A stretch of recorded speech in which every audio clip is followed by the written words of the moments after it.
On the use of tea. Such is the growing consumption of this now indispensable article in England, that in 1789 there were imported 14,534,601 pounds, and in 1833 the quantity was increased to 31,829,620 pounds. The latter importation yielding a revenue of 3 for 44,101 L. In other countries we find the consumption much less. Russia in 1832 imported 6,461,064 pounds, Holland consumes about 2,800,000 pounds, and France only 230,000 pounds. It is supposed that tea was first introduced into Europe by the Dutch, about the middle of the 17th century, and Lords Arlington and Ossory are said to be the first persons who made it known in England. In 1641, Tulpius, a Dutch physician, mentioned it in his works. In 1667, Fouquet, a French physician, recommended it to the French faculty. And in 1678, an elaborate treatise was written on it by Cornelius Boutko, physician to the Elector of Brandenburg. About the same time, several travelers and missionaries, amongst whom we find Coemfer, Combe, Osbeck, Duhalde, and Lecomte, give various accounts of the plant and its diverse qualities. The Chinese name of this plant is they, a Phocian word. In the Mandarin it is cha, and the Japanese call it tsja. Loureiro, in his Flora Cochinchina, describes 3 species of tea.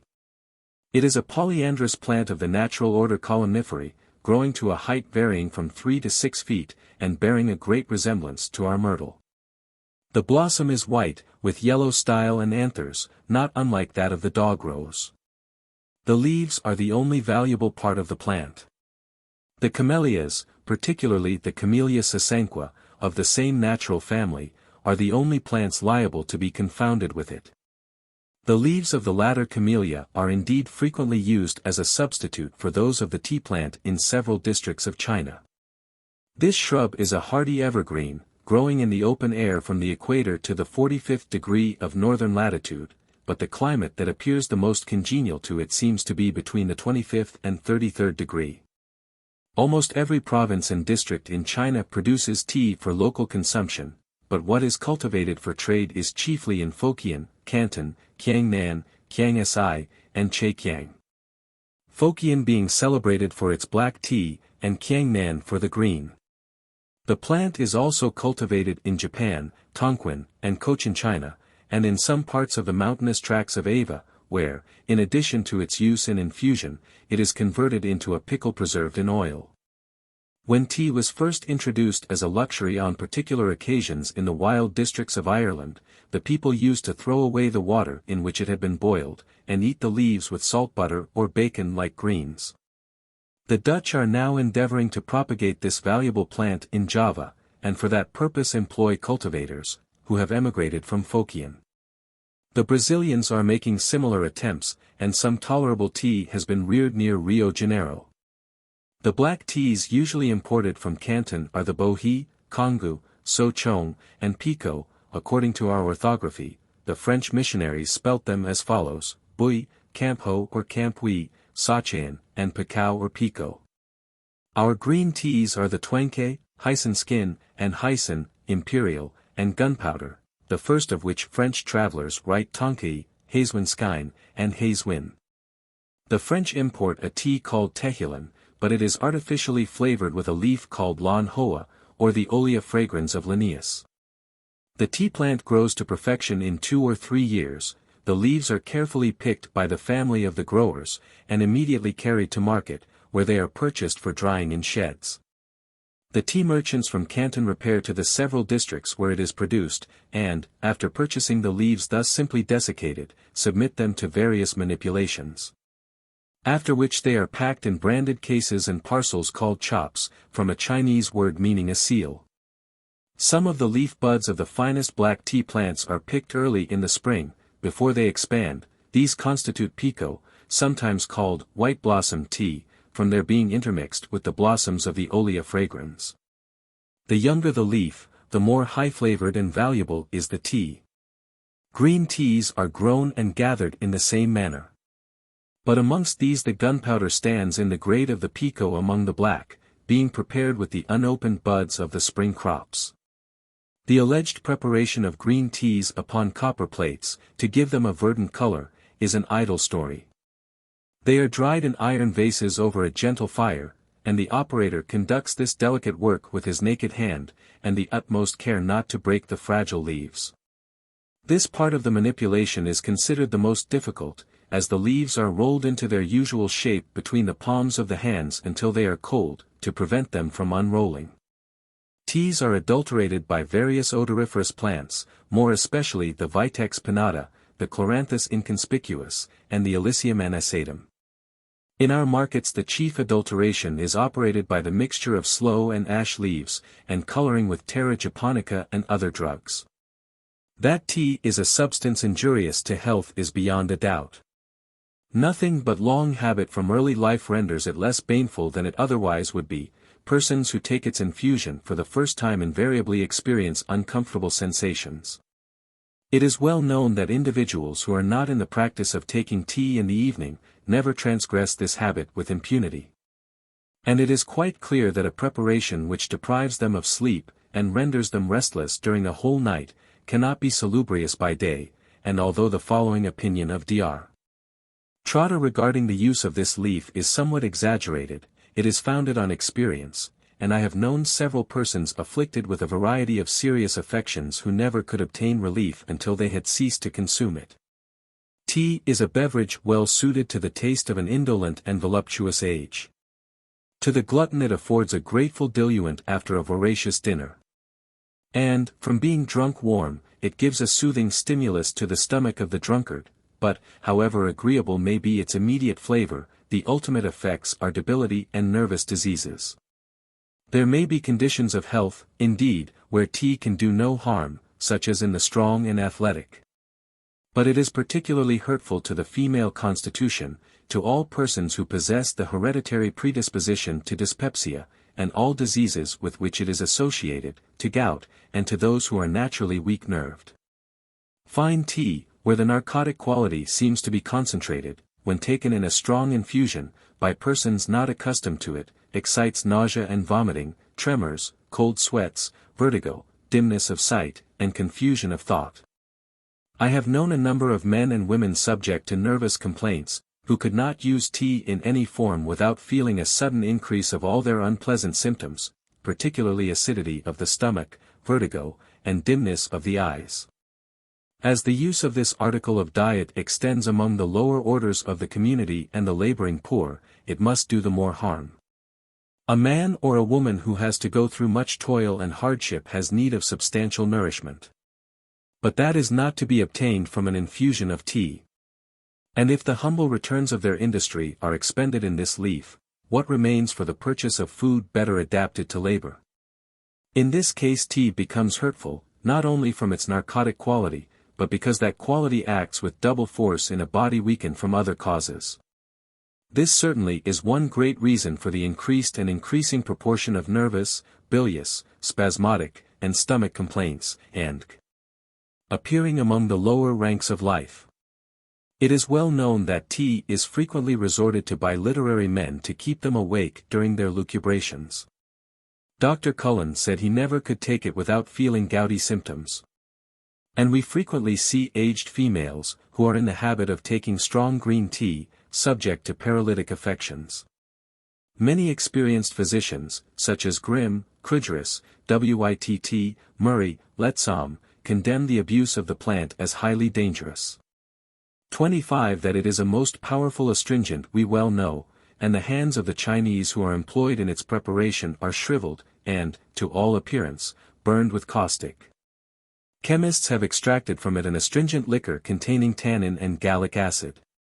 This liquor, injected in the veins or under the integuments of frogs, produces palsy of the posterior extremities, and, applied to the sciatic nerve for half an hour, has occasioned death.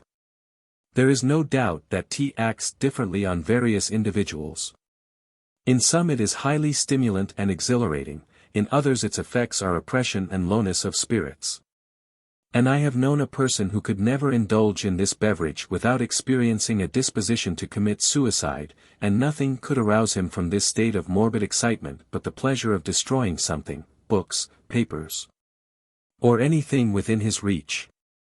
Under no other circumstances than this influence of tea were these fearful aberrations observed. It has been remarked that all tea-drinking nations are essentially of a leucophlegmatic temperament, predisposed to scrofulous and nervous diseases. The Chinese, even the degraded Tartar races amongst them, are weak and infirm, their women subject to various diseases arising from debility. Although their confined mode of living, and want of the means of enjoying pure air and exercise, materially tends to render them liable to these affections. Still their immoderate use of strong green tea, taken, it is true, in very small quantities at the time, but repeatedly, greatly adds to this predisposition. From long experience I am convinced that, although tea may in general be considered a refreshing and harmless beverage, yet in some peculiar cases it is decidedly injurious. And many diseases that have baffled all medical exertions, have yielded to the same curative means so soon as the action of tea had been suspended. Mandragore. Self-styled wandering Turks and Armenians are frequently met with in crowded cities vending rhubarb, tooth powder, and various drugs and nostrums, exciting the curiosity of the idlers that group around them, by exhibiting a root bearing a strong resemblance to the human form. This is the far-famed mandragore, of which such wonderful accounts have been related by both ancients and moderns. This plant is the Atropa mandragora of Linnaeus, and grows wild in the mountainous and shaded parts of Italy, Spain, and the Levant, where it is also cultivated in gardens. The root bears such a likeness, at least in fancy's eyes, to our species, that it was called semi-homo.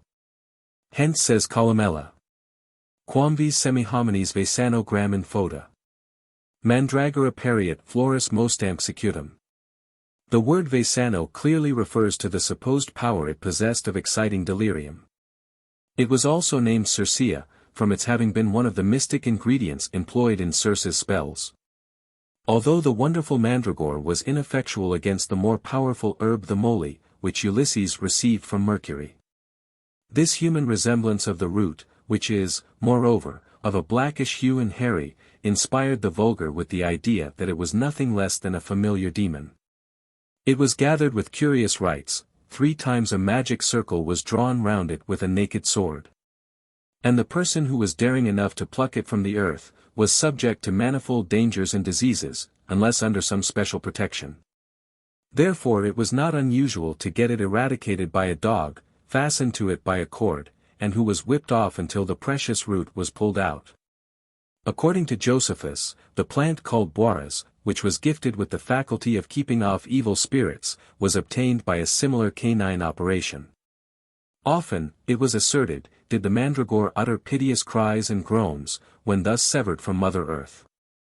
Albertus the Great affirms that the root has a more powerful action when growing under a gibbet, and is brought to greater perfection by the nourishing secretions that drop from the criminal's dangling corpse. Amongst its many wonderful properties, it was said to double the amount of money that was locked up with it in a box. It was also all-powerful in detecting hidden treasures. Most probably the mandragore had bad qualities to underrate its good ones. Amongst these, we must certainly class the blackest ingratitude, since it never seemed to benefit the eloquent advocates of its virtues, who, in general, were as poor as their boasted plant was rich in attraction. It was also supposed to possess the delightful faculty of increasing population and exciting love, and the Emperor Julian writes to Calixenes that he is drinking the juice of mandragore to render him amorous.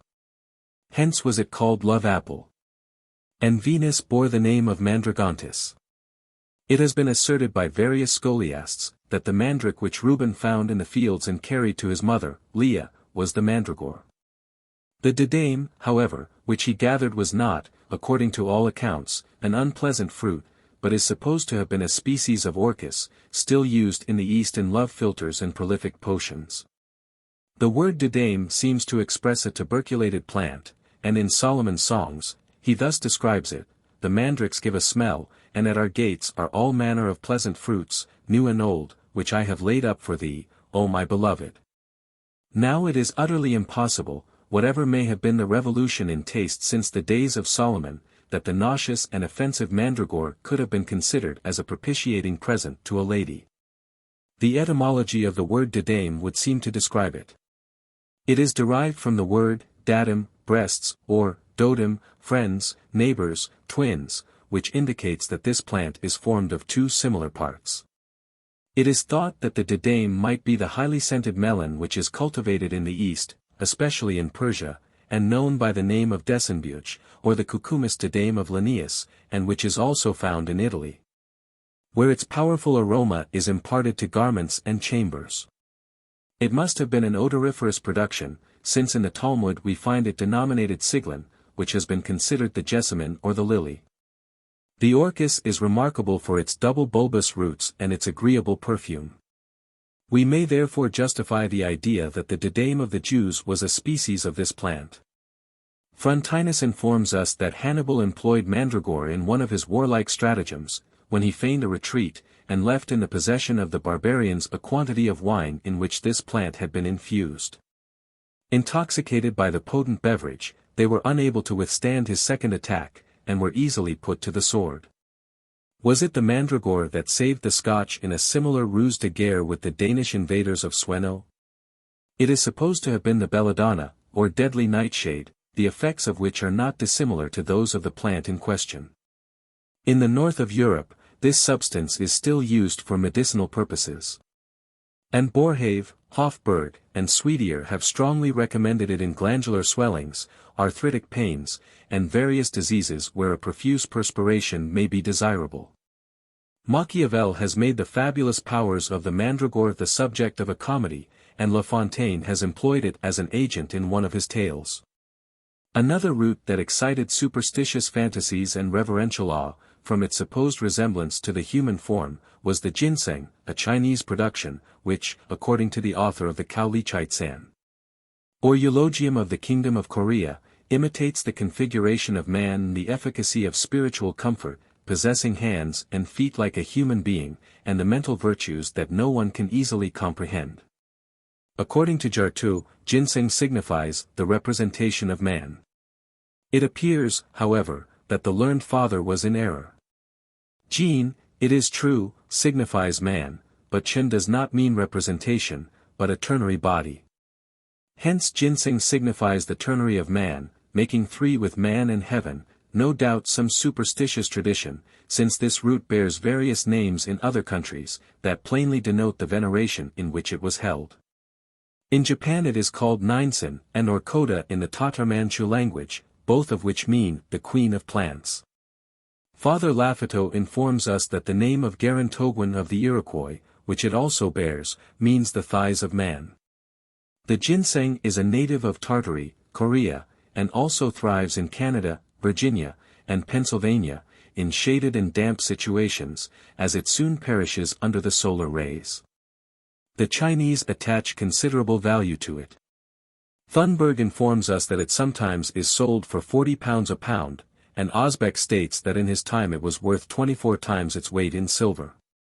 This enormous price frequently induced foreign smugglers to bring it into the Chinese territory, but the severest laws were enacted to punish this fraudulent traffic. The Tartars alone possessed the privilege of cultivating and collecting it. And the districts that produce this precious plant are surrounded with palisades, and strictly guarded. In 1707, the Emperor of China, to increase his revenue, sent a body of 10,000 troops to collect the ginseng. According to the Chinese physicians, this root possesses the faculty of renovating exhausted constitutions, giving fresh vigor, raising the drooping moral and physical faculties, and restoring to health and embonpoint the victim of debauchery. It is also said that a bit of the root chewed by a man running a race will prevent his competitor from getting the start of him. It is somewhat singular that the same property is attributed to garlic.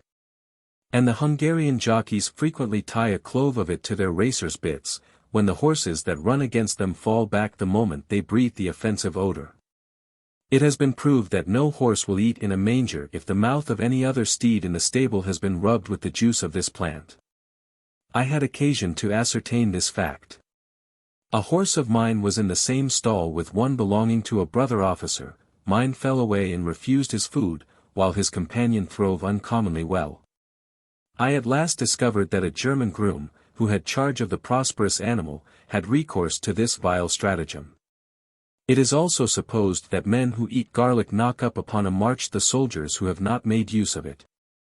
Hence, in the old regulations of the French armies, there existed an order to prohibit the use of garlic when troops were on a march. Barber-Surgeons, and the progress of chirurgical art. No consideration should render man more thankful to his Creator, and justly proud of the progress of human intellect, than the perfection to which the art of surgery has been carried. In its present improved condition, we are struck with horror at the perusal of the ancient practice, and marvel that its barbarity did not sooner induce its professors to diminish the sum of misery it inflicted on their victims. Ignorance, and its offspring superstition, seem to sanctify this darkness. Improvement was considered as impious and unnecessary, and to deny the powers of the chirurgical art, heresy against the holy men, who alone were permitted to exercise it. This supposed divine attribute of the priesthood can be traced to remote ages. Aesculapius was son of Apollo, and princes and heroes did not consider the art of surgery beneath their dignity. Homer has illustrated the skill of Podalirius and Chiron. And Idomeneus bids Nestor to mount his chariot with Machaon, who alone was more precious than 1,000 warriors. While we find Podalirius, wrecked and forlorn on the Carian coast, leading to the altar the daughter of the monarch whom he cured, and whose subjects raised a temple to his memory, and paid him divine honors. Tradition informs us, that in the infancy of the art all its branches were exercised indiscriminately by the medical practitioners. It was not then supposed that the human body was subject to distinct affections, external and internal. Yet, as its study advanced, the ancients were led into an opposite extreme, and we find that in Egypt each disease became the province of a special attendant, regulated in his treatment by the sacred records handed down by their hierarchy.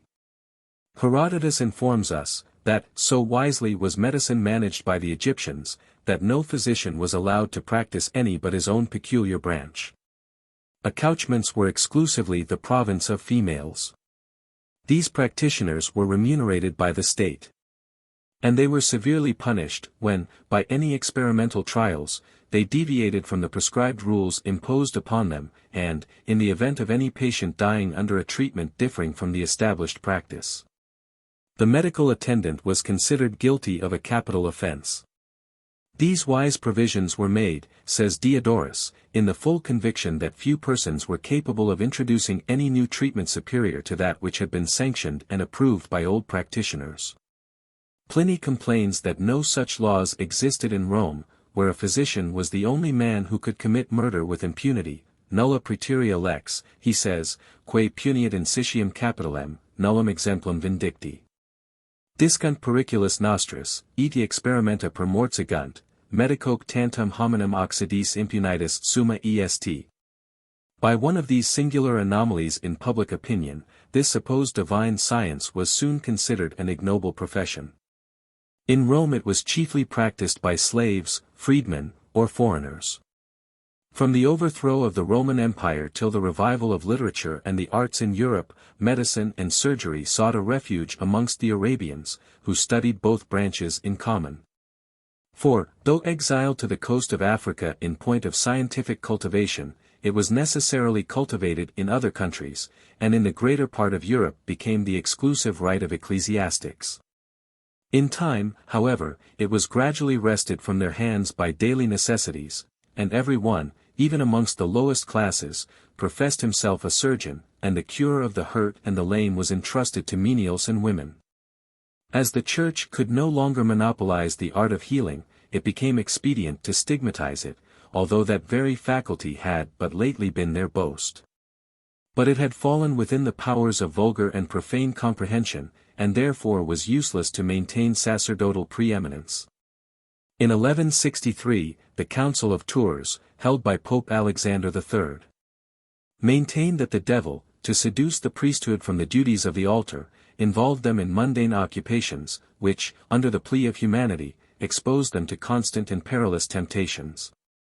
The edict not only prohibited the study both of medicine and law amongst all that had taken religious vows, but actually excommunicated every ecclesiastic who might infringe the decree. It appears, however, that the temptations of the evil one were still attractive, as Pope Honorius III, in 1215, was obliged to fulminate a fresh anathema on transgressors, with an additional canon, ordaining that, as the Church abhorred all cruel or sanguinary practices, not only no priest should be allowed the practice of surgery, but should refuse their benediction to all who professed it. 26.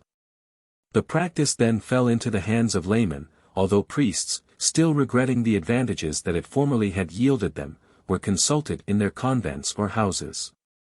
And when patients could not visit them without exposing them to clerical censure, they asserted their ability to cure diseases by the mere inspection of the patient's dejections, and so much faith was reposed in this filthy practice, that Henry II decreed that upon the complaints of the heirs of persons who died through the fault of their physicians, the latter should suffer capital punishment, as having been the cause of their patient's death, unless they had scientifically examined what was submitted to their investigation by the deceased's relatives or domestics, and then proceeded to prescribe for the malady.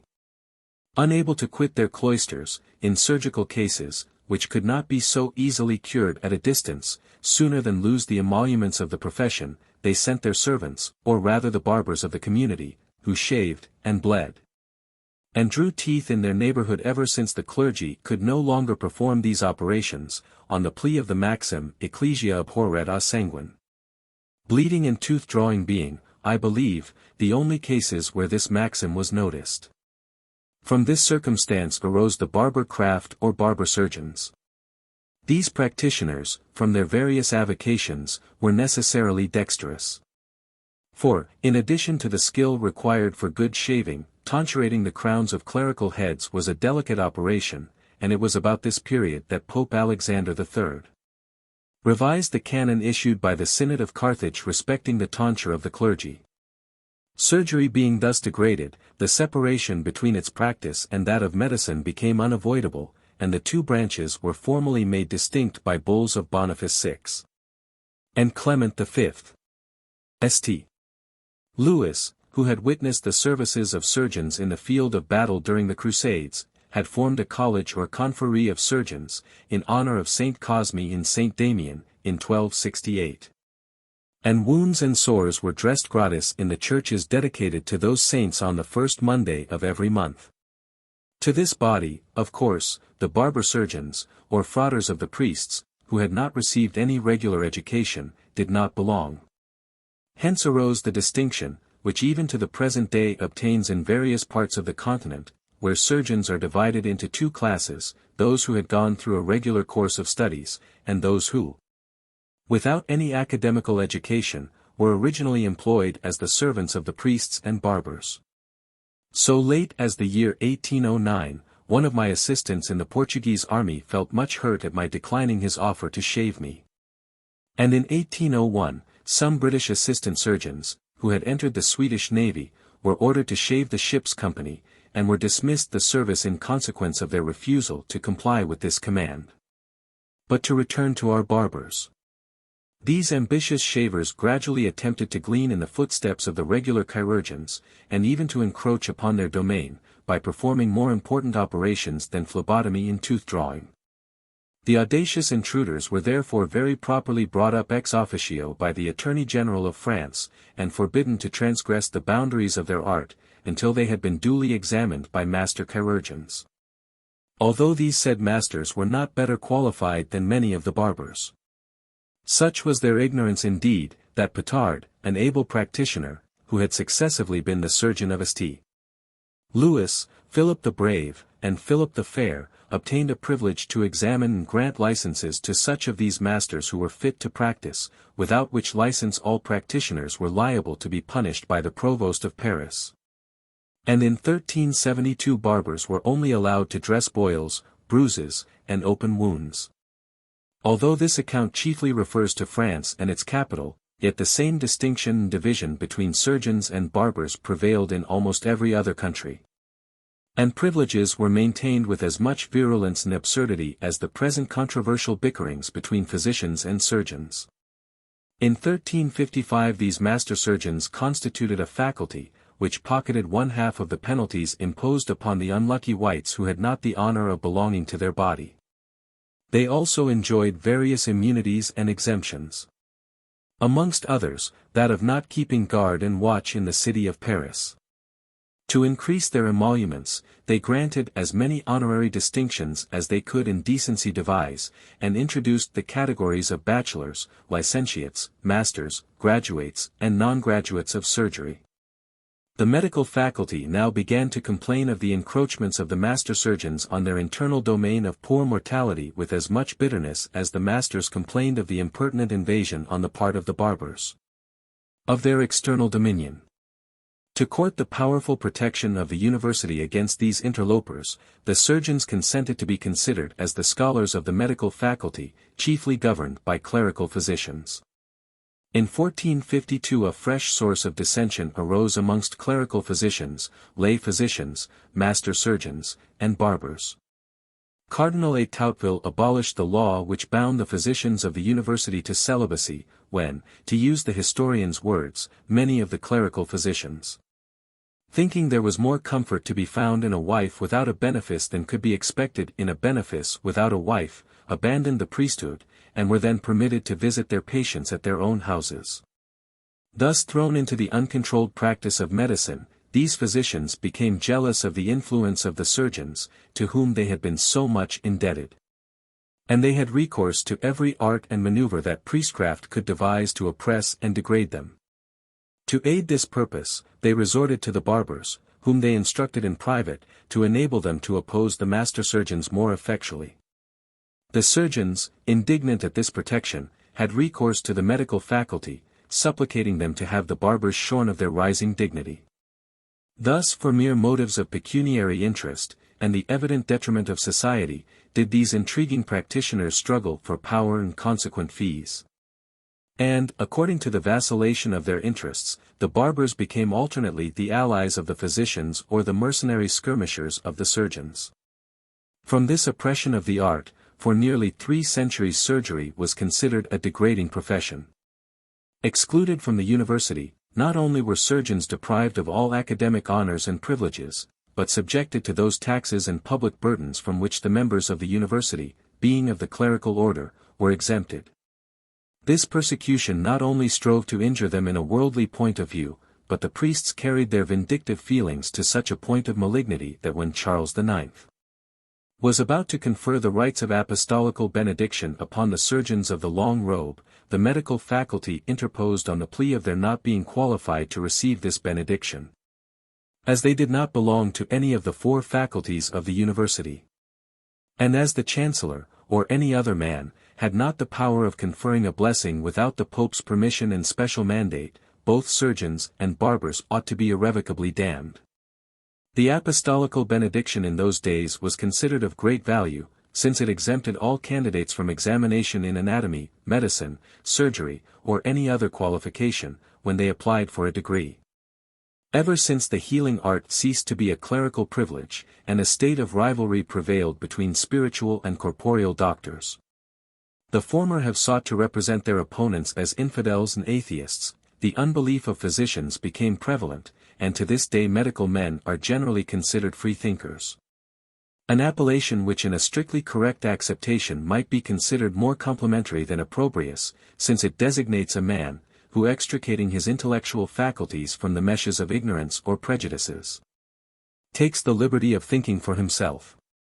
Sir Thomas Browne in his Religio Medici, alludes to this injurious opinion entertained of medical men, when he says, "For my religion, though there be several circumstances that might persuade the world, I have none at all.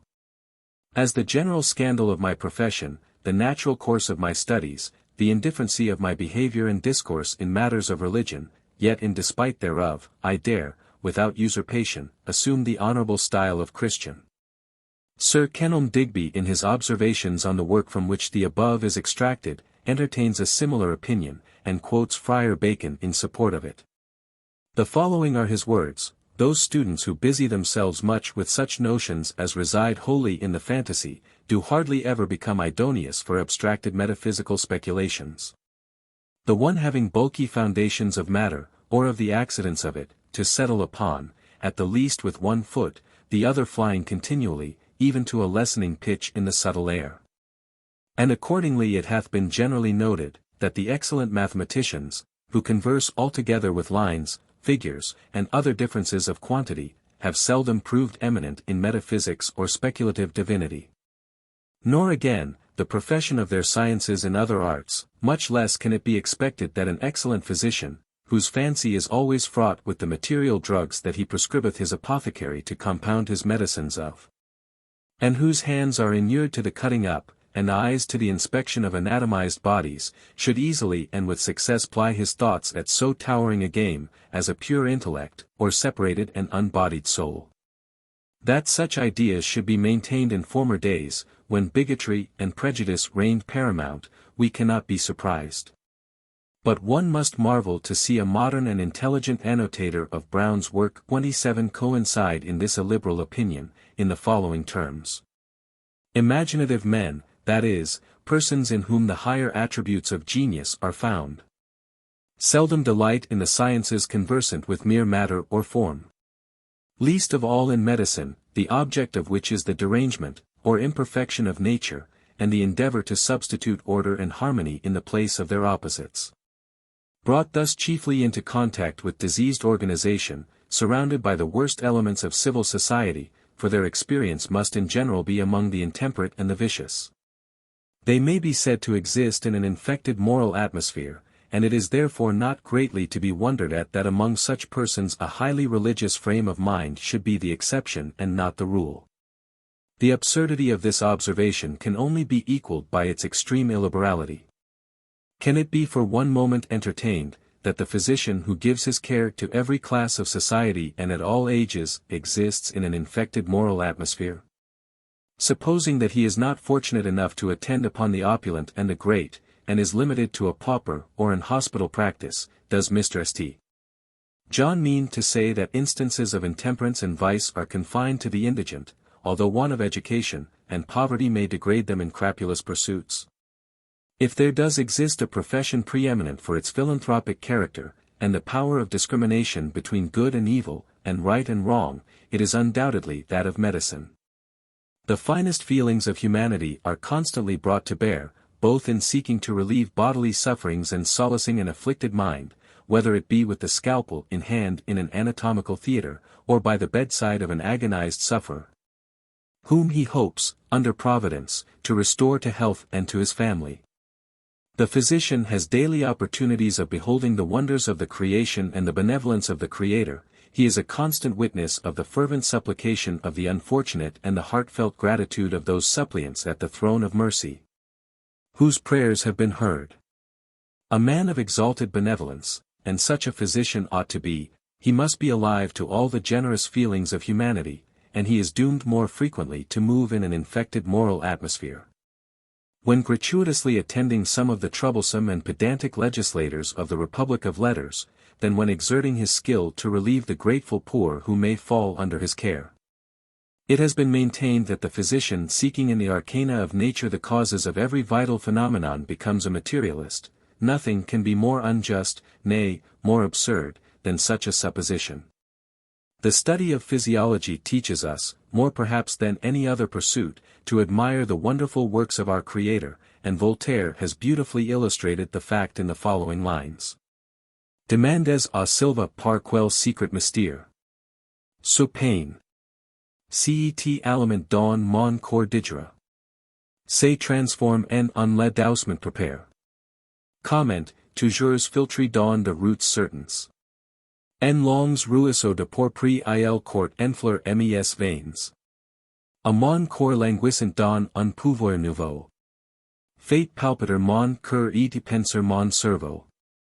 Il levo ciel lesio Illinois s incline, il s écrit.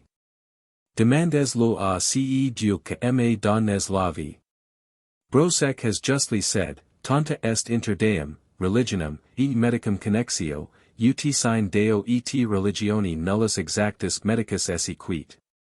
And it has truly been said by a later writer, that a philosophic physician must seek in religion, strength of mind to support the painful exertions of his profession, and some consolation for the ingratitude of mankind. Amongst the many glaring absurdities which retarded the progress of medical studies, one cannot but notice the presumptuous claims of the physicians to the exclusive privilege of teaching surgery to their pupils. While anatomy was solely professed by surgeons, and not considered necessary in the instruction of a physician. All these anomalies can be easily traced to that spirit of dominion, exclusion, and monopoly, which invariably characterized clerical bodies. To such a pitch was this destructive practice carried, that surgeons were only allowed to perform operations in the presence of one or more physicians, nor were they permitted to publish any work on their profession until it had been licensed by a faculty who were utterly ignorant of the matter of which it treated.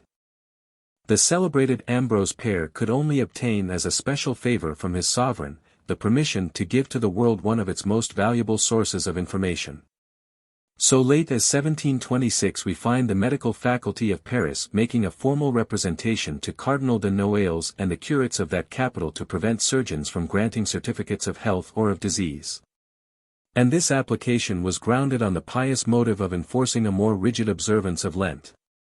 They further insisted that this indispensable mortification was eluded in consequence of the facility of obtaining certificates that permitted persons stated to be indisposed to eat animal food, eggs, and butter. Whence infidelity was making a most alarming progress, threatening the very existence of church and state, and the overthrow of every ancient and glorious institution. The faculty were formally thanked for their pious zeal in the true interests of religion, and the spiritual welfare of their patients.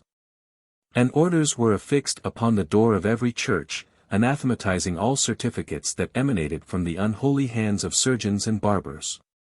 These unfortunate barbers, although they humbly submitted to the sway of both physicians and surgeons when it suited their purpose, were in turn persecuted by both their allies and alternate protectors. So much so, that the clerical practitioners at one time prohibited them from bleeding, and conferred this privilege upon the bagnio keepers. From the well-known nature of these establishments, various may be the reasons that led to this patronage, which was clearly an attempt to qualify bagnio keepers to extend their convenient trade.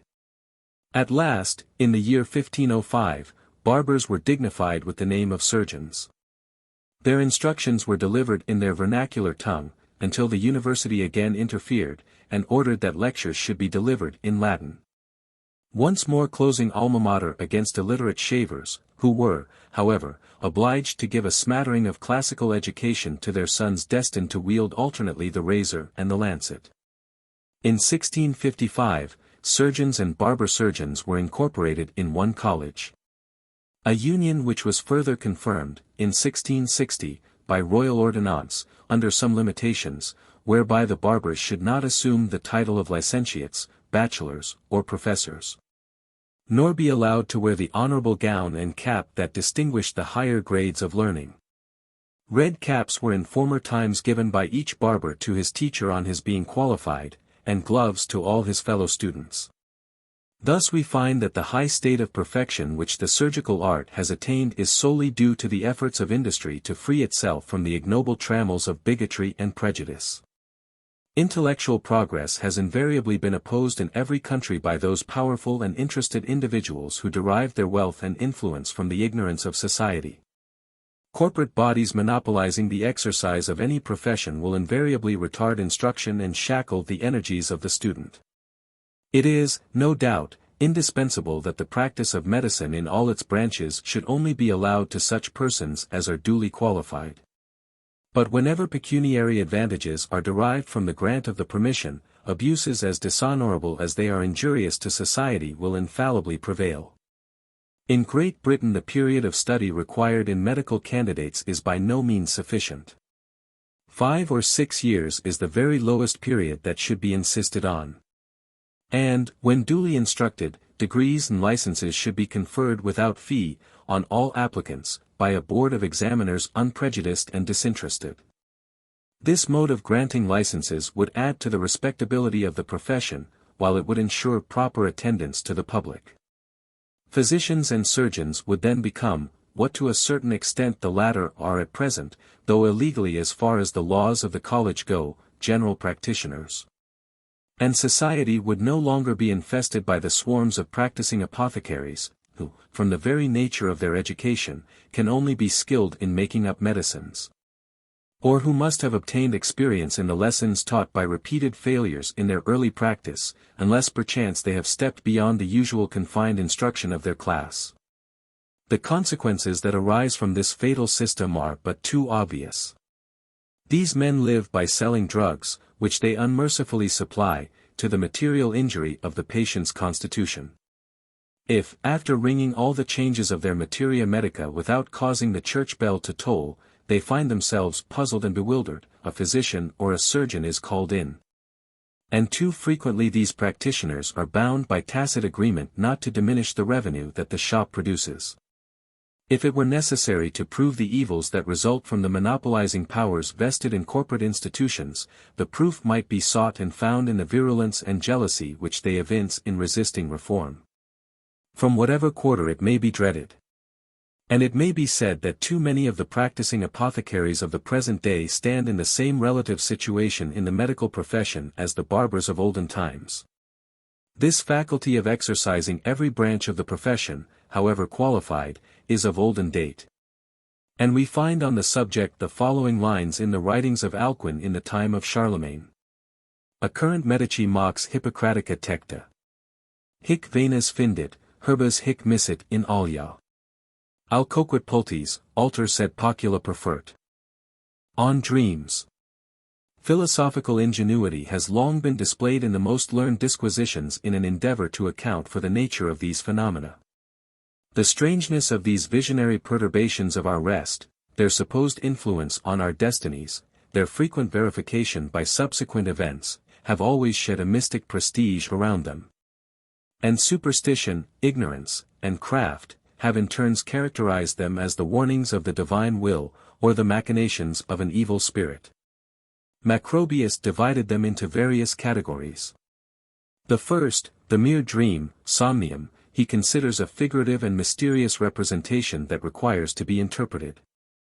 Dion Cassius gives an example of this in the case of Nero, who dreamt that he saw the chair of Jupiter pass into the palace of Vespasian, which was considered as emblematical of his translation to the empire. The second distinction he terms a vision, visio, or a foreboding of future events. The third he deemed oracular, oraculum, and this was the case when a priest, or a relative, a deity, a hero, or some venerable person, denounced what was to happen, or warned us against it. As an example of this inspiration, for such it was considered, an anecdote of Vespasian is related. Having heard that a man in Achaia had dreamt that a person unknown to him had assured him that he should date his prosperity from the moment that Nero should lose a tooth just drawn from that emperor being shown to him the following day. He foresaw his destinies. Soon after Nero died, Galba did not long survive him, and the discord that reigned between Otho and Vitellius ultimately placed the diadem on his brow. These inspirations were considered by Cicero, and various philosophers, as particularly appertaining to the shrine of the gods. Those who sought that heavenly admonition were therefore recommended to lie down in temples. The Lacedaemonians sought slumber in the temple of Pasithea. Brizo, the goddess of sleep and dreams, was worshipped at Delos, and her votaries slept before her altars with their heads bound with laurel, and other fatidical symbols. Hence divination by dreams was called brisomantia. Supplications were offered up to Mercury for propitious visions, and a caduceus was placed for that purpose at the feet of beds, hence was it called Homœopsilon. Diodorus informs us that dreams were regarded in Egypt with religious reverence, and the prayers of the devout were often rewarded by the gods with an indication of appropriate remedies. But the confidence in supernatural agency in the power of magic was only deemed a last resource, when human skill had been baffled. Some persons promised a certain sum of money for the maintenance of sacred animals, consecrated to the divinity whose aid they implored. In the case of infants, a certain portion of their hair was cut off and weighed, and when the cure was effected an equal quantity of gold was given to the successful intermediator. The fourth division was insomnium, which was characterized by a disturbed repose, caused either by mental or bodily oppression, or solicitude. The fifth class of dreams was the phantasm or visus, which takes place between sleeping and waking, in a dozing and broken slumber, when the person thinks himself awake, and yet beholds fantastic and chimerical figures floating around his couch. Under this class is placed the ephialtes, or nightmare. Macrobius represents the phantasm and the insomnium as little deserving of attention, being of no use in divination and prediction. When these notions prevailed, the interpretation of dreams became a profitable trade, and it is a lamentable truth, that, to the present day, it is considered a speculation upon credulity. We find in Plutarch's Life of Aristides that there were tables drawn out for this purpose. And he speaks of one Lysimachus, a grandson of Aristides, who gained a handsome livelihood by this profession, taking up his station near the temple of Bacchus. Rules of interpretation were formed by Artemidorus, who lived in the reign of Antoninus Pius, and he drew his conclusions from circumstances considered either propitious or sinister. Thus, to dream of a large nose, signified subtlety. Of rosemary or sage, trouble and weakness, of a midwife, disclosure of secrets, of a leopard, a deceitful person. These interpretations became so multiplied, that at last it was decreed that no dreams which related to the public weal should be regarded, unless they had visited the brains of some magistrates, or more than one individual. But what limits can any enactment assign to the influence of credulity and superstition? Cicero informs us that the consul Lucius Julius repaired to the temple of Juno Sospita, in obedience to a decree of the Senate regarding the dream of Cecilia, daughter of Balearicus. In more modern times we have often seen dreams resorted to, in order to assist the speculations of policy and priestcraft, some of them as absurd in their nature as revolting in their interpretation. Monkish records relate that St. Bernard's mother dreamed that she had a little white dog barking about her, which was interpreted to her by a religious person as meaning that she should be the mother of an excellent dog indeed, who should be the hope of God's house, and would incessantly bark against its adversaries, for he should be a famous preacher, and cure many by his medicinal tongue. Our Archbishop Lawrence, to whom we owe the Church of Our Lady at Canterbury, was about to emigrate to France under the discouragement of persecution, until warned in a dream, and severely scourged by St. Peter for his weakness. It was on the relation not only of this dream, but on actually exhibiting the marks of the stripes he had received, that Eadbald was baptized, and became a protector of the Church. It was in a dream of this description that St. Andrew instructed Peter Pontanus how to find out the spear that had pierced our Saviour's side, and which was hidden somewhere near Antioch. Antioch was at that time besieged by the Persians, and half famished. But this weapon being carried by a bishop, enabled the besieged to beleaguer Caiban, the Persian general. The Peripatetics represented dreams as arising from a presaging faculty of the mind. Other sects imagined that they were suggestions of demons. Democritus and Lucretius looked upon them as specters and simulacra of corporeal things, emitted from them, floating in the air, and assailing the soul. A modern writer, Andrew Baxter, entertained a notion somewhat similar, and imagined that dreams were prompted by separate immaterial beings, or spirits, who had access to the sleeper's brain with the faculty of inspiring him with various ideas. Burton divides dreams into natural, divine, and demoniacal, and he defines sleep, after Scaliger, as the rest or binding of the outward senses, and of the common sense, for the preservation of body and soul. Gradually released from the trammels of superstition, modern philosophers have sought for more plausible explanations of the nature and causes of dreams.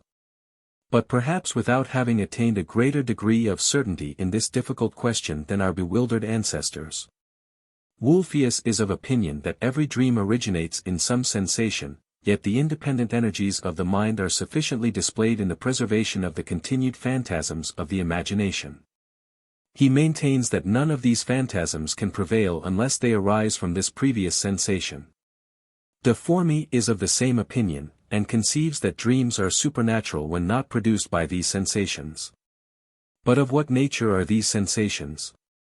Are they corporeal impressions received prior to sleep, and the continuances of reflection, or are they the children of an idle brain?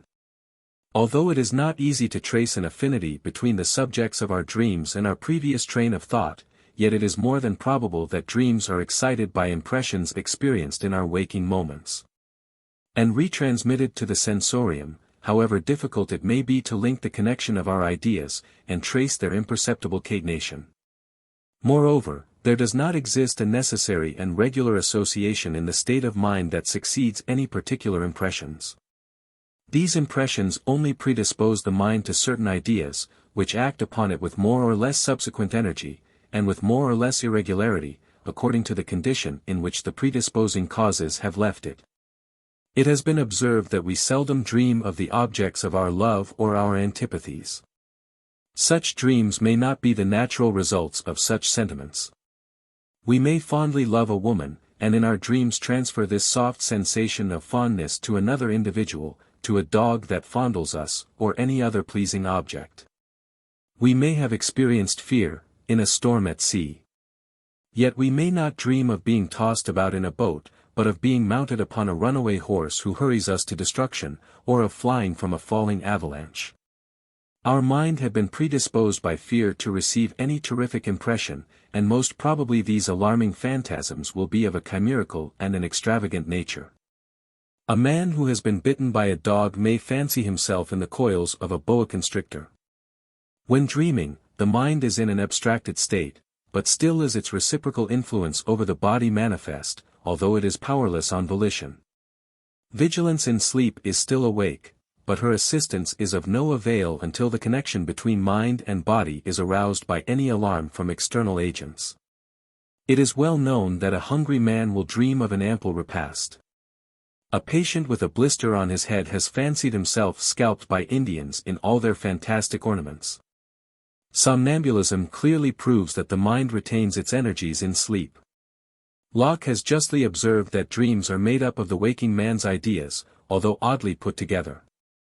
Hartley is of opinion that dreams are nothing but the reveries of sleeping men, and are deducible from the impressions and ideas lately received, the state of the body, and association. I have endeavored to explain, on the ground of the general effects of predisposition, the anomalies which so often are displayed in these associations. Of the surprising powers of the mind in somnambulism we have many instances too well authenticated to be doubted.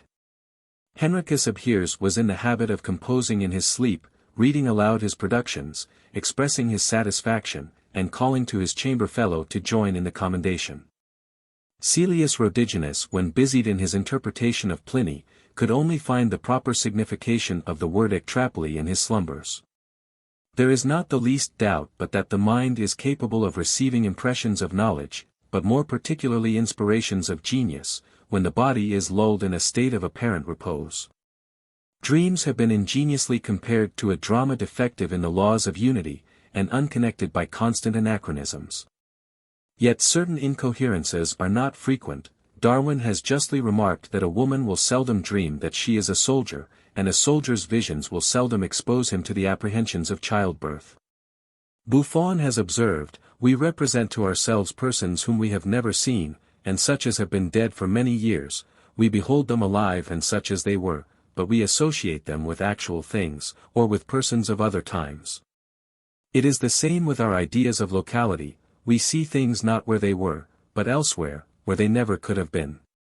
Dugald Stewart has endeavored to account for these phenomena by the doctrine that in sleep the operations of the mind are suspended, and that therefore the cause of dreams is the loss of power of the will over the mind, which in the waking condition is subject to its control. Now, if this be the case, dreams must consist of mental operations independent of the will. However, it is not the suspension of the will and of the powers of volition that alone constitutes sleep. It is the suspension of the powers of the understanding, attention, comparison, memory, and judgment.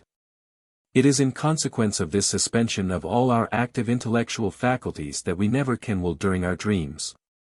In that state there appears to be a resistance of the powers of volition with which the mind struggles in vain, and which is expressed both by moans, and the character of the sleeper's every feature, which portrays a state of anguish and impatience. In all dreams that are not of a morbid nature, every action is passive, involuntary.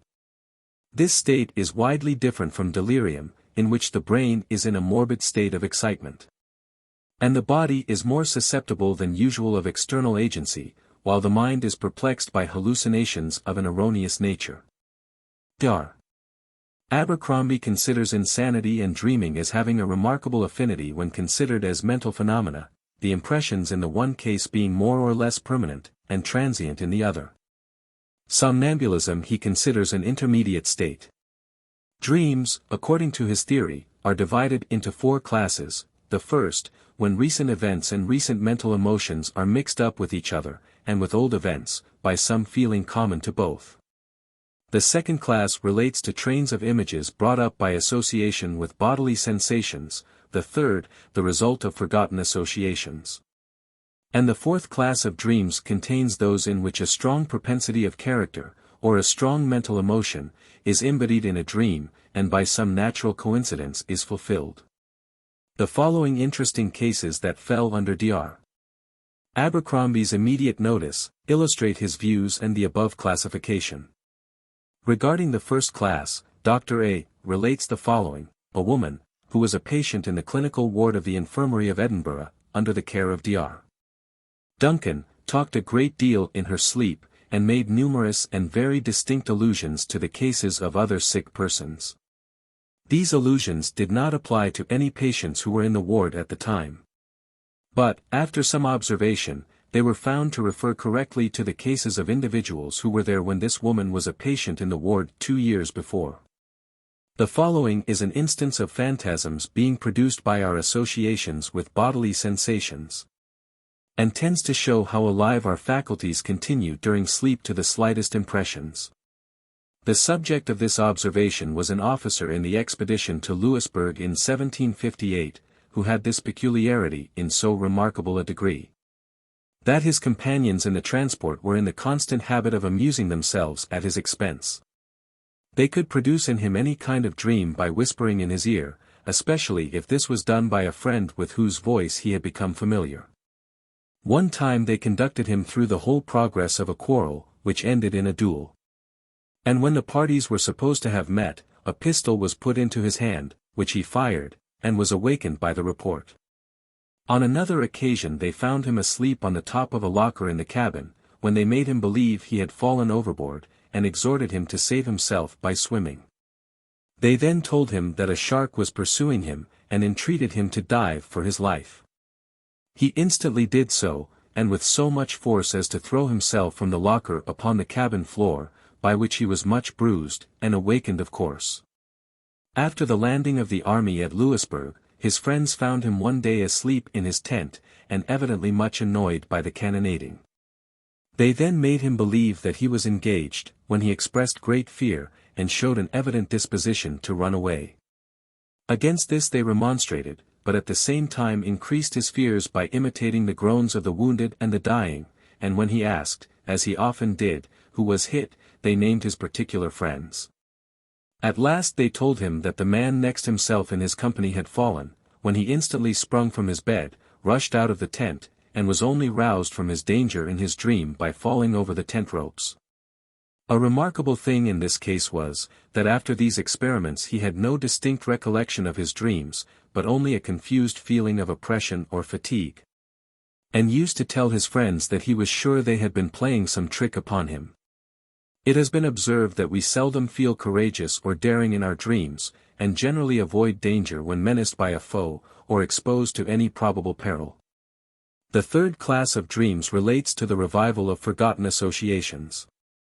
The person in question was at the time connected with one of the principal banks in Glasgow, and was at his place at the teller's table, where money is paid, when a person entered demanding payment of a sum of £6. There were several people waiting, who were in turn entitled to be attended to before him.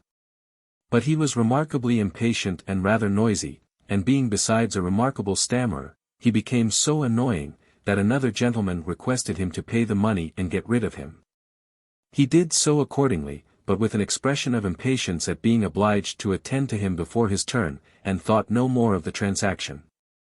At the end of the year, which was 8 or 9 months after, the books of the bank could not be made to balance, the deficiency being exactly £6. Several days and nights had been spent in endeavoring to discover the error, but without success, when he returned home much fatigued, and went to bed. He dreamt of being at his place in the bank, and the whole transaction of the stammer, as now detailed, passed before him in all its particulars. He awoke under the full impression that the dream would lead him to the discovery of what he was so anxiously in search of, and on examination he soon discovered that he had neglected to enter the sum which he had thus paid. The following singular dreams are examples of the fourth class. A clergyman had come to Edinburgh from a short distance in the country, and was sleeping at an inn, when he dreamt of seeing a fire, and one of his children in the midst of it. He awoke with the impression, and instantly left town on his return home. When he arrived in sight of his house, he found it on fire, and got there in time to assist in saving one of his children, who in the alarm and confusion had been left in a situation of danger. A gentleman in Edinburgh was affected with aneurysm of the popliteal artery, for which he was under the care of 2 eminent surgeons, and the day was fixed for the operation. About 2 days before the appointed time, the wife of the patient dreamt that a favorable change had taken place in the disease, in consequence of which the operation would not be required. On examining the tumor in the morning, the gentleman was astonished to find that the pulsation had entirely ceased, and, in short, this turned out to be a spontaneous cure, a very rare occurrence in surgical practice. The following dream is still more remarkable. A lady dreamt that an aged female relative had been murdered by a black servant, and the dream occurred more than once. She was then so impressed by it, that she went to the house of the lady, and prevailed upon a gentleman to watch in an adjoining room during the following night. About 3 o'clock in the morning, the gentleman, hearing footsteps on the stairs, left his place of concealment, and met the servant carrying up a quantity of coals. Being questioned as to where he was going, he replied, in a hurried and confused manner, that he was going to mend his mistress's fire, which at 3 o'clock in the morning in the middle of summer was evidently impossible. And, on further investigation, a strong knife was found concealed beneath the coals. Dreams, to whatever causes they may be attributed, vary according to the nature of our sleep. If it is sound and natural, they will seldom prevail.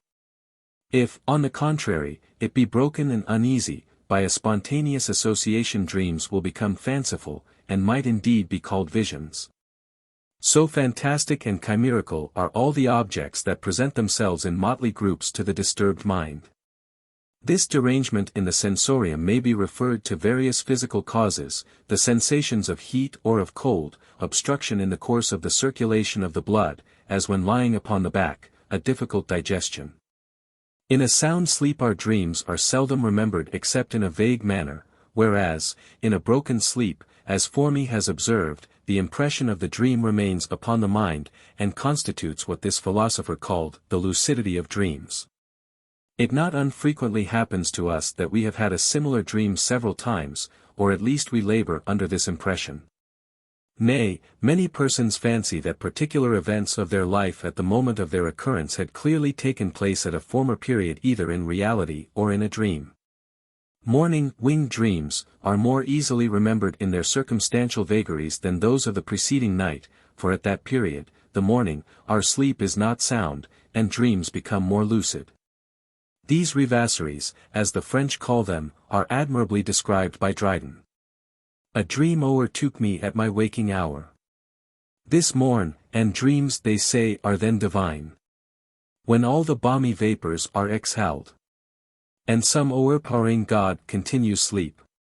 That we are more or less impressionable in our sleep is rendered evident by the facility with which even a sound sleeper is disturbed by the slightest noise, the sparkling of a fire, or the crackling produced by the wick of our night lamp when coming into contact with the water in the glass, the sting of an insect, the slightest admission of a higher or lower temperature, will occasion a broken sleep and its dreams.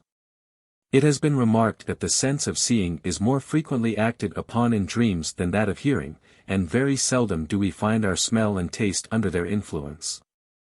It is possible that this peculiarity may arise from the greater variety of impressions with which the sight is daily struck, and which memory communicates by association or retransmission. Next to feeling, vision is the first sense brought into relation with external objects.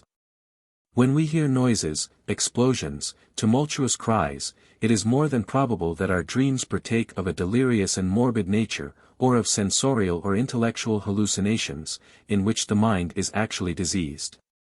And our perceptions become erroneous, then we speak loudly to others, and to ourselves. When these hallucinations prevail after sleep, the invasion of mania may be apprehended.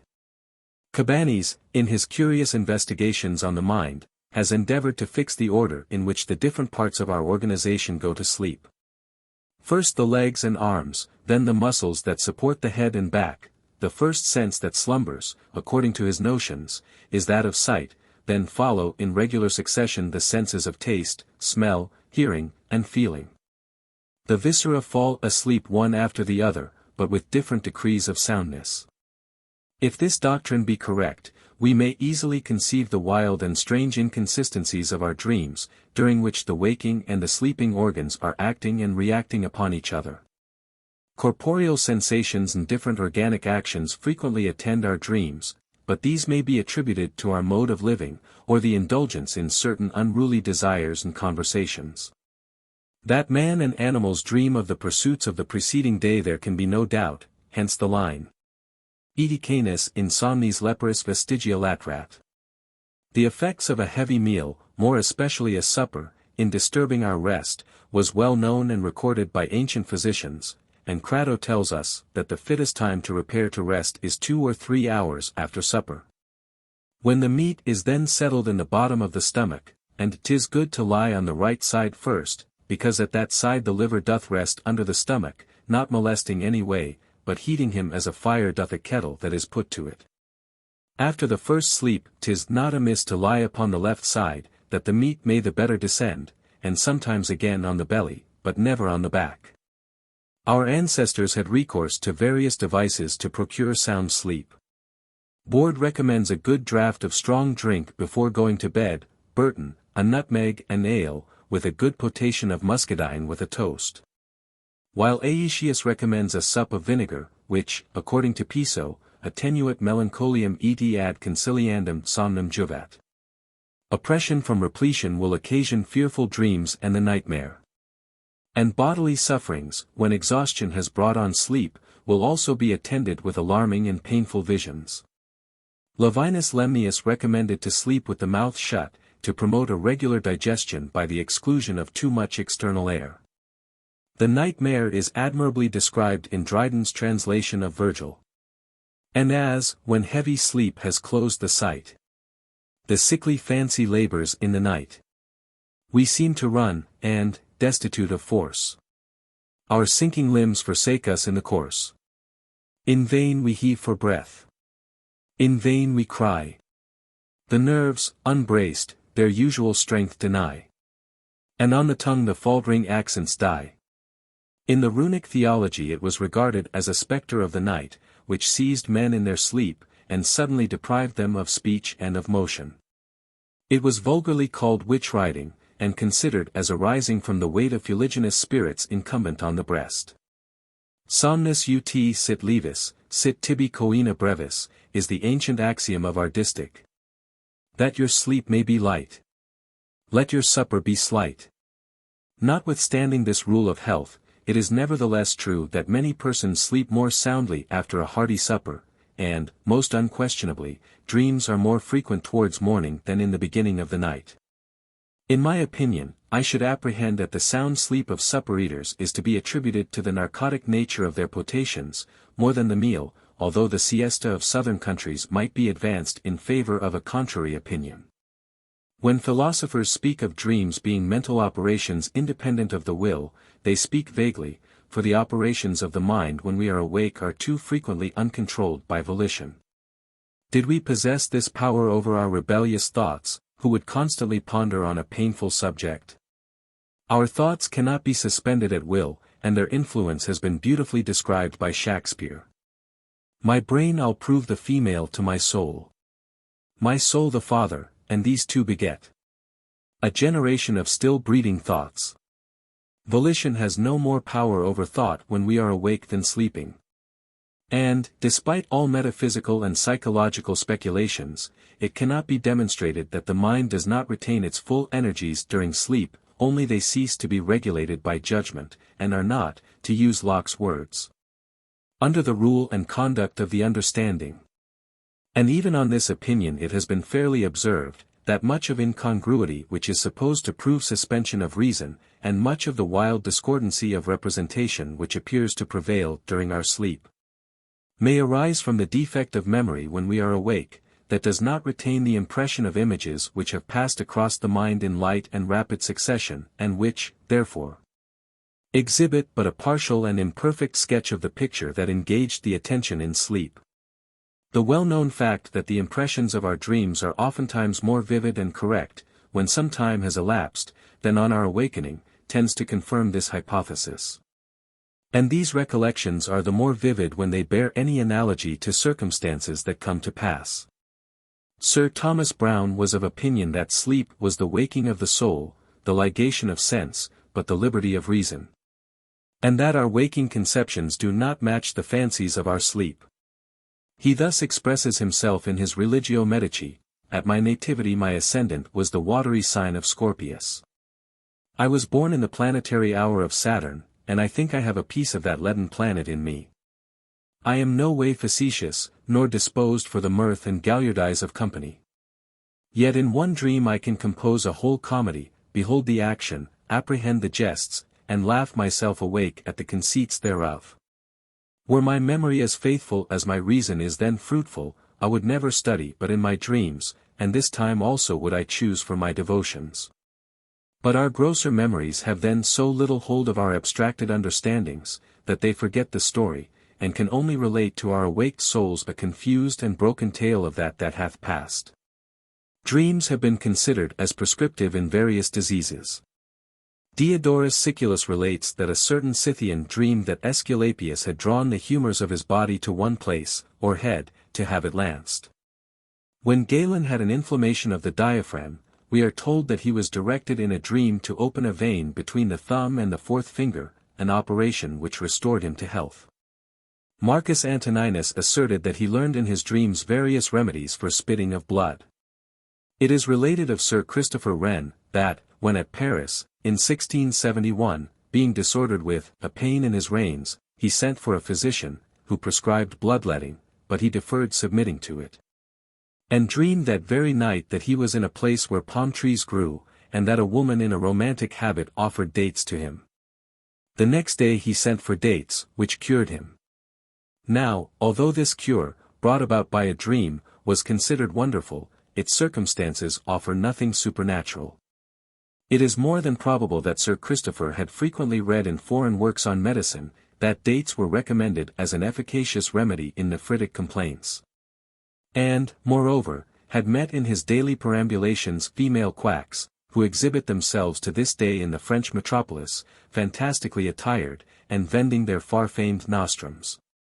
That he should have remembered dates, and that the phantasm of the she-mountebank might at the same time have struck his fancy, were two associations by no means improbable. It is very likely that all the strange stories of prophetic dreams might be traced to a similar connection of ideas. I have before observed that dreams do not always assume their complexion from recent occurrences, and our bodily sufferings during sleep bring to our recollection every circumstance that regards the malady. A patient who had a bottle of hot water placed at his feet dreamed that he was walking in great agony in the burning lava of Vesuvius. Similar associations exist when awake. The man whose arm has been amputated constantly refers the pain he experiences to the lost hand, or to that part of the limb which received the injury. And the very same nervous illusion prevails during his slumbers. A case is recorded of an officer who had lost his leg, and, when cold, felt comfort and warmth by wrapping the stump of his wooden leg in flannel. In various diseases the nature and the period of the invasion of dreams afford a valuable ground of observation to the physician both in his diagnosis and prognosis of the case. In incipient hydrothorax, for instance, dreams occur at the very moment the patient falls asleep, and he fancies himself suffocated by some impending indestructible weight. Diseases of the heart are accompanied by alarming dreams, from which the patient starts up in great terror. In children the perturbation of their sleep frequently indicates the seat of their sufferings. And the valuable researches on the nervous system by Charles Bell have enabled the medical attendant to read in the features of a sleeping infant whether the malady be in the head, the cavity of the chest, or the abdomen. If proof were wanting that dreams arise from our waking thoughts, it might be found in the circumstance of those sleepers who divulge their secrets, and verify the lines of Shakespeare. There are a kind of men so loose of soul, that in their sleep will mutter their affairs. Reason, therefore, prompts us to reject the idea of dreams being preternatural suggestions. In general, we may consider them as a morbid excitement of the brain, arising either from moral or physical causes, and depending essentially on the condition of our mind and body. Our most lively hopes are ever linked with fears that prey upon us even when most secure, and these apprehensions, recurring in our dreams, prove too often prophetic of the very events we dreaded. The prejudices of early education shed around these forewarning circumstantial incidents, and fear is the greatest ally of superstition. If our visions by night are fraught with such singular circumstances, our day dreams, or reveries, are frequently attended with strange associations. The impressions received during these ecstatic visions or trances will occasionally act so powerfully upon the mind, that during our waking hours and the usual pursuits of life we cannot divest ourselves of the existence of their reality. Dr. Arnold has given the following curious account of a case of this kind, as narrated by the individual himself. One afternoon in the month of May, feeling himself a little unsettled and not inclined to business, he thought he would take a walk into the city to amuse his mind, and having strolled into St. Paul's churchyard, he stopped at the shop window of Carrington and Bowles, and looked at the pictures, among which was one of the cathedral. He had not been long there before a short grave-looking elderly gentleman, dressed in dark brown clothes, came up and began to examine the prints, and occasionally casting a glance at him, very soon entered into conversation with him. And praising the view of St. Paul's which was exhibited at the window, told him many anecdotes of Sir Christopher Wren the architect, and asked him at the same time if he had ever ascended to the top of the dome. He replied in the negative. The stranger then inquired if he had dined, and proposed that they should go to an eating-house in the neighborhood, adding that after dinner he would accompany him up St. Paul's. It was a glorious afternoon for a view, and he was so familiar with the place that he could point out every object worthy of attention. The kindness of the old gentleman's manner induced him to comply with the invitation, and they went to a tavern in some dark alley, the name of which he did not know. They dined and very soon left the table, and ascended to the ball just below the cross, which they entered alone. They had not been there many minutes, when, while he was gazing on the extensive prospect and delighted with the splendid scene below him, the grave gentleman pulled out from an inside coat pocket something like a compass, having round the edge some curious figures. Then having muttered some unintelligible words, he placed it in the center of the ball. He felt a great trembling, and a sort of horror came over him, which was increased by his companion asking him if he should like to see any friend at a distance and to know what he was at that time doing, for if so, the latter could show him any such person.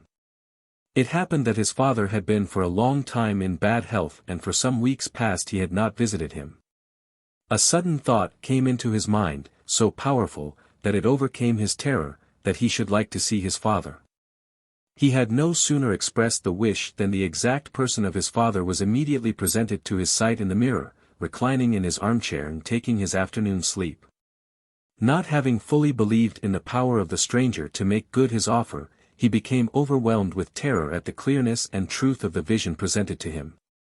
And he entreated his mysterious companion that they might immediately descend, as he felt himself very ill. The request was complied with, and on parting under the portico of the northern entrance, the stranger said to him, "Remember you are the slave of the man of the mirror." He returned in the evening to his home, he does not know exactly at what hour, felt himself unquiet, depressed, gloomy, apprehensive, and haunted with thoughts of the stranger. For the last 3 months he has been conscious of the power of the latter over him. Dr. Arnold adds, "I inquired in what way his power was exercised. He cast on me a look of suspicion mingled with confidence, took my arm, and after leading me through 2 or 3 rooms and then into the garden, exclaimed, "It is of no use, there is no concealment from him. For all places are alike open to him, he sees us, and he hears us now." I asked him where the being was who saw us and heard us. He replied in a voice of deep agitation, "Have I not told you that he lives in the ball below the cross on the top of St. Paul's, and that he only comes down to take a walk in the churchyard and get his dinner at the house in the dark alley? Since that fatal interview with the necromancer," he continued, "for such I believe him to be, he is continually dragging me before him in his mirror. He not only sees me every moment of the day, but he reads all my thoughts. And I have a dreadful consciousness that no action of my life is free from his inspection, and no place can afford me security from his power." On my reply that the darkness of the night would afford him protection from these machinations, he said, "I know what you mean, but you are quite mistaken, I have only told you of the mirror." But in some part of the building which he passed on coming away, he showed me what he called a great bell, and I heard sounds which came from it, and which went to it, sounds of laughter, and of anger, and of pain. There was a dreadful confusion of sounds, and I listened with wonder and affright. He said, "This is my organ of hearing. This great bell is in communication with all the other bells within the circle of hieroglyphics, by which every word spoken by those under my control is made audible to me." Seeing me look surprised at him, he said, "I have not yet told you all, for he practices his spells by hieroglyphics on walls and houses, and wields his power, like a detestable tyrant as he is, over the minds of those whom he has enchanted." "And who are the objects of his constant spite within the circle of his hieroglyphics?" I asked him what these hieroglyphics were, and how he perceived them. He replied, "Signs and symbols which you in your ignorance of their true meaning have taken for letters and words, and read, as you have thought, Day and Martin and Warren's blacking. Oh! That is all nonsense. They are only the mysterious characters which he places to mark the boundaries of his dominions, and by which he prevents all escape from his tremendous power. How I have toiled and labored to get beyond the limits of his influence. Once I walked for 3 days and 3 nights, till I fell down under a wall exhausted by fatigue, and dropped asleep. But on awaking I saw the dreadful sign before my eyes, and I felt myself as completely under his infernal spell at the end as at the beginning of the journey. Dr. Pritchard remarks on this singular case of insanity, that this gentleman had actually ascended to the top of St. Paul's, and that impressions there received being afterwards renewed in his mind when in a state of vivid excitement, in a dream or ecstatic reverie, became so blended with the creation of fancy, as to form one mysterious vision, in which the true and the imaginary were afterwards inseparable. It is also possible that this person, being of a nervous and susceptible disposition, had been struck, when on the dizzy height of the cupola, with a vertigo, or fit, during which these phantasms had struck him in so vivid a manner as to derange his intellects, the loud and terrific sound of the bell adding to the horror of his situation. It is well known that persons have recollected circumstances that occurred around them during an epileptic and an apoplectic attack. Our worthy visionary was for 2 years an inmate of a private asylum. In regard to the verification of dreams, they may be easily accounted for by that proneness that most men, especially if of a weak and impressionable state of mind, experience in courting the object of their hopes or fears. Thus have the absurd prognostications of fortune-tellers been too frequently fatal, as we may work up our thoughts to such an intensity as to bring on the very death that we apprehend. Dr. Pritchard relates the case of a clergyman, in an indifferent state of health, who, when standing one day at the corner of a street, saw a funeral procession approaching him. He waited till it came near him, saw all the train pass him, with black nodding plumes, and read his own name on the coffin, which was carried by, and entered, with the whole procession, into the house where he resided. This was the commencement of an illness which put an end to his life in a few days. During a severe fever, in the peninsula, my nightly rest was constantly disturbed by the threatening appearance of animals with fearful horns and antlers, incessantly hovering about me. For a long time after my recovery the spectral illusion continued, and every horse or mule that passed by me appeared to be armed with immense horns. It is to be feared that, notwithstanding the ingenuity of the many physiologists who have sought to investigate the nature of dreams, we shall never come to any satisfactory conclusion. Since we follow too frequently the example of the German philosopher, Lesage, who, in his endeavor to throw some light on this obscure subject, sought to ascertain the intermediate condition of the mind when passing from the waking state into sleep, a transition which never has been, and, most probably, never can be ascertained, since sleep, to a certain degree, is a suspension of all power of attention, perception, volition, and every spontaneous faculty. On flagellation. Amongst the various moral and physical remedies introduced by the priesthood and physicians for the benefit of society, flagellation once held a most distinguished rank. As a remedy, it was supposed to reanimate the torpid circulation of the capillary or cutaneous vessels, to increase muscular energy, promote absorption, and favor the necessary secretions of our nature. No doubt, in many instances, its action as a revulsive may be beneficial, and urtication, or the stinging with nettles, has not unfrequently been prescribed with advantage. As a religious discipline, for such has this system of mortification been called, it has been considered as most acceptable to heaven, so much so, indeed, that the fustigation was commensurate with the sinner's offense. Under the head of demonomania I have endeavored to show that whipping was equally agreeable to the evil spirit, who delighted in flogging the elect. It appears that at this period a belief prevailed that heavenly mercy restored the grace that had been forfeited, commuting for temporal punishment that which else would have been eternal. The monks of Font-Avellana, for instance, had decreed that 30 psalms, said or sung, with an accompaniment of 100 stripes to each psalm, would be considered as a set-off for 1 year of purgatory. And, by this calculation, the whole psalter, which would have demanded 15,000 stripes, would have procured a relief of 5 years from the fiery ordeal. It was no doubt under this impression that St. Dominic the Cuirassier, so named from his wearing, day and night, an iron cuirass next his skin, and which he never took off, adopted this same covering when, upon entering into priest's orders, his parents presented the bishop who ordained him with a rich fur garment, an offense for which the holy man wished to atone by donning an iron vestment. This said madman belonged to the congregation of Font-Avellana, the monks of which never touched either wine or oil, and, during 5 days of the week, lived upon bread and water. Moreover, every day after service they flogged each other. Dominic, in extenuation of his family's offense in having presented his diocesan with a luxurious gown, lashed himself at the rate of 10 psalters, and 30,000 lashes per diem. By which he calculated that he was redeeming 3,650 years of purgatorial torments per annum, but, in addition to this wholesome allowance, he humbly petitioned his superior to allow him, during Lent, a supplementary punishment of 100 years, when his day's work was 2 psalters and a half, and 34,500 lashes. This punishment did not seem sufficient in his eyes to propitiate the Creator, and St.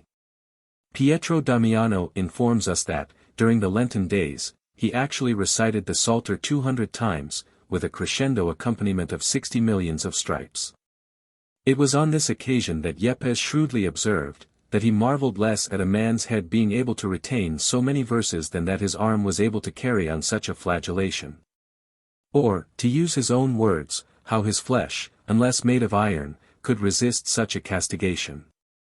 This blessed man must have been endowed with powers that were increased by exertion, since we find that his ambition gave him such energy, that once beginning his operations in the evening, and singing and flogging and singing, con amore, through the day and night, at the expiration of 24 hours he had gone through the Psalms 12 times, begun them a 13th time, and proceeded as far as Bedecorum, the 32nd Psalm. Having inflicted upon himself 183,100 stripes, thereby reducing purgatorial stock to the amount of 61 years, 12 days, and 33 minutes, to a fraction. It would be perfectly idle and absurd for any freethinker to doubt this fact, recorded by an eyewitness, Pietro Damiano, a saint, and moreover a cardinal.